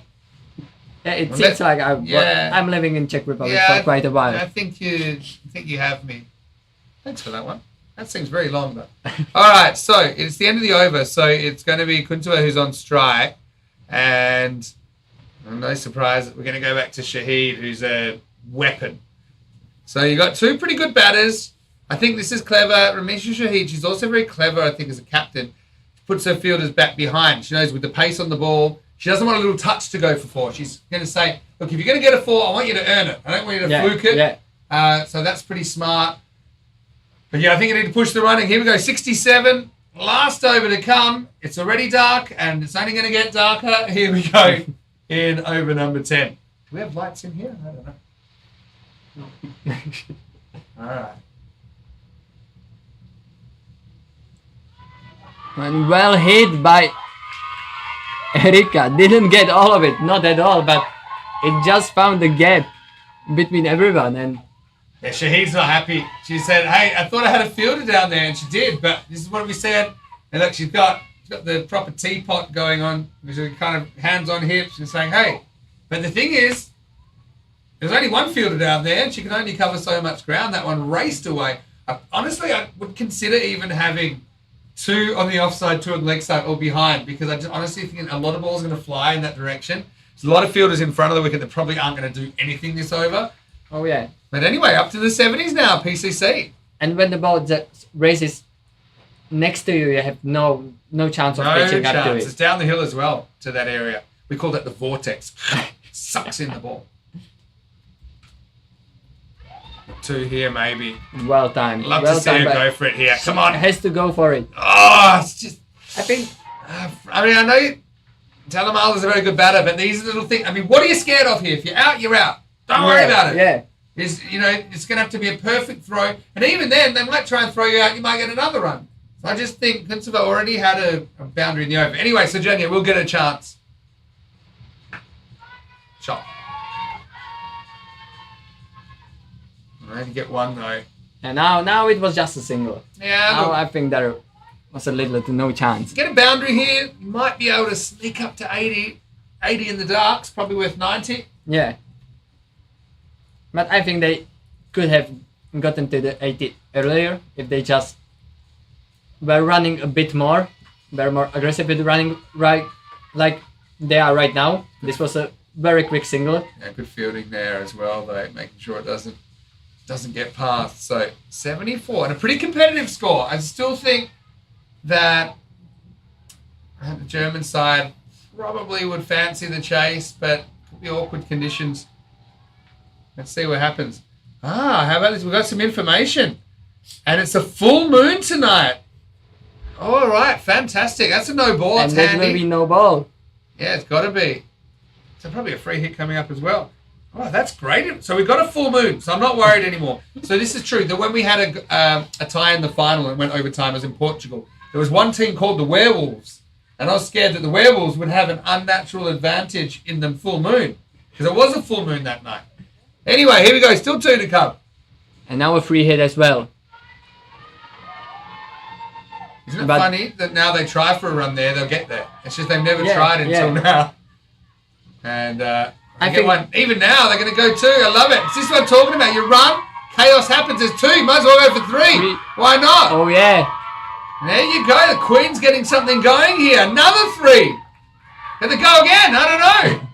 Why And for not? Seemingly nothing. They have 3 runs. You never Absolutely- know if you never try. Yeah, yeah. It's like there could be a beautiful girl that you see and you say, you could just never talk to her. You go out there and try. And sure, she'll probably say no thanks. But there's what always if? that chance. What if? There's a little life lesson for you, Jan, as well. Okay, I'll remember it. Young rooster like yourself. Okay, any score here and they set them 80-something to win in the dark. So, Shahid. I'd probably go a bit slower ball here. But now I think they know they're going to have to just keep running. Last ball of the 10 coming up. Run! Run, yeah. Oh, no, can run again? Maybe not. So they're No, getting they won't. 79. So, It's a good finish though from BCC. 8 and over. They're going to have to work for it. And I think it's game on here in the final round. absolutely. I think it's blown right open. As we see, Quick, change over. It's dark. We definitely have to warm the cars up. But and I have to say, great innings by Erika. Like, she was there from the beginning, ending on a score of 34. Like, really Very good job good. by her. yeah, And very good. Hit the ball really well, didn't she? And I think the running, it improved as they went. But again, with PCC, if you only lose 1 wicket, you want a minimum kind of 80s to set the other team. They've got that. They've got the bare minimum 80. But it should be a really interesting second innings. Yeah, what I'm interested about is that Erika always opened bowling as well. Whether or not she will do this in the final as well, because she has to be exhausted after it. She'll be okay. She's young. That's true. She got 2 overs. She can do it, but she gets good reception from her teammates. And Shahid will finish with none for 17 off her 2 overs. In fact, that they only they're able to get that many off Ramisha is actually a very, very good effort from the Queens. So yeah, I looked at one stage that they were probably struggling to get 70. Just feel that probably, when you get to 70, every extra 10 runs probably halving the chances that you're going to have that chase down. So I guess we'll take a bit of a break, Jan. We'll come back in a few minutes for the second half. Yeah, I think the second innings will start, I think, in about 10 minutes, maybe a little bit less because Hopefully of the light. Less. Yeah. Because we've got 8 minutes to sunset, so I hope it's less. Yeah, and we will sign right back in.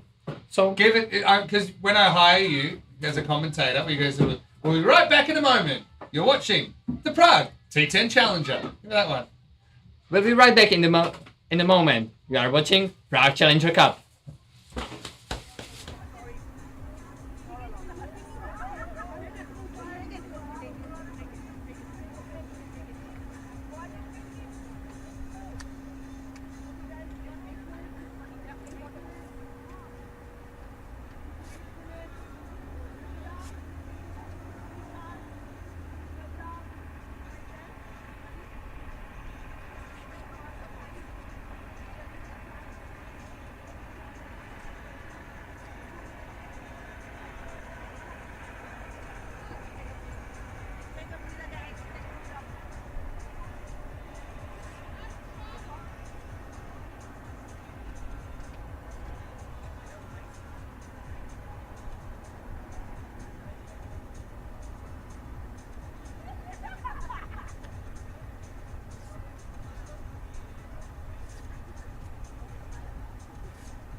Welcome back to the final of the Prague Challenger Cup. Just before the sunset here, we will start the second inning, and I have one new special co-commentator here.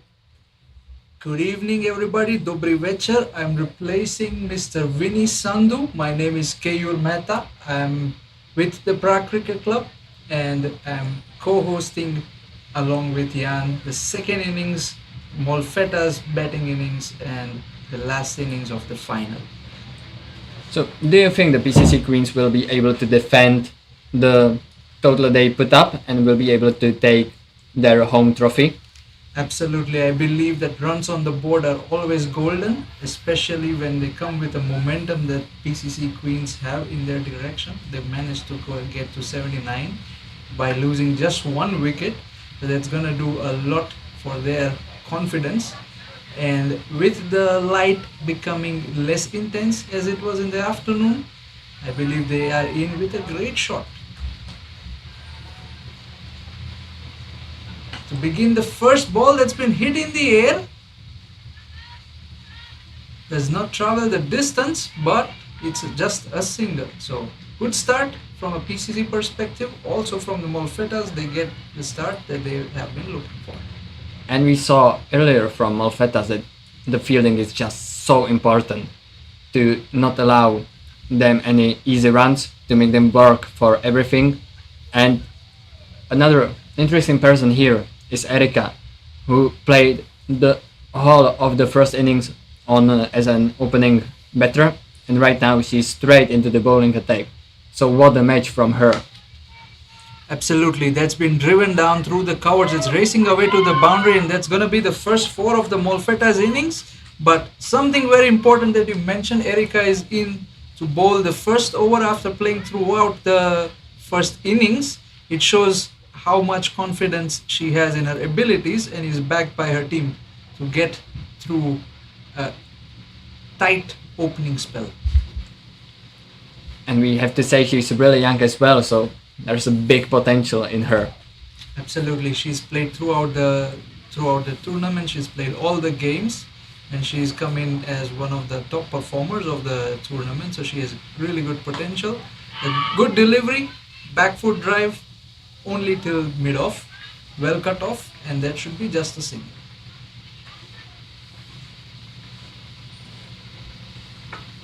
Well, on strike right now it's Shravya.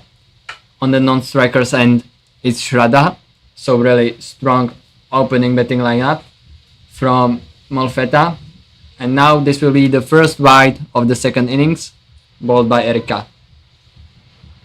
Extras are always critical in deciding the outcome of the game. If PCC Queens want to win the game, they will have to keep it lightning tight, not give away any extras, and they have a very good shot at taking away the title. That's been bowled down the leg. The batter has swiveled and sent it down the leg, but it's just a single. Could have been more. Erika gets away with a loose delivery. Yeah, but still already 8 on the board for Molfettas. That's a good opening over. Absolutely, they are keeping up with the asking run rate of 8 runs per over. They have one more ball to go. Let's see what Erika can do here. It's a good delivery, well cut. It's gone all the way to boundary. It's very well delivered, but through the gap between covers and mid-off. And this sounded absolutely milled from the bat right here from the commentator's box. It was such a loud noise, and we could saw the result. It just went flying away from anyone near the ball and straight to the boundary. So great way to end the first over, 12 with no loss. Amongst the sweetest of voices that you will hear on a cricket field is a ball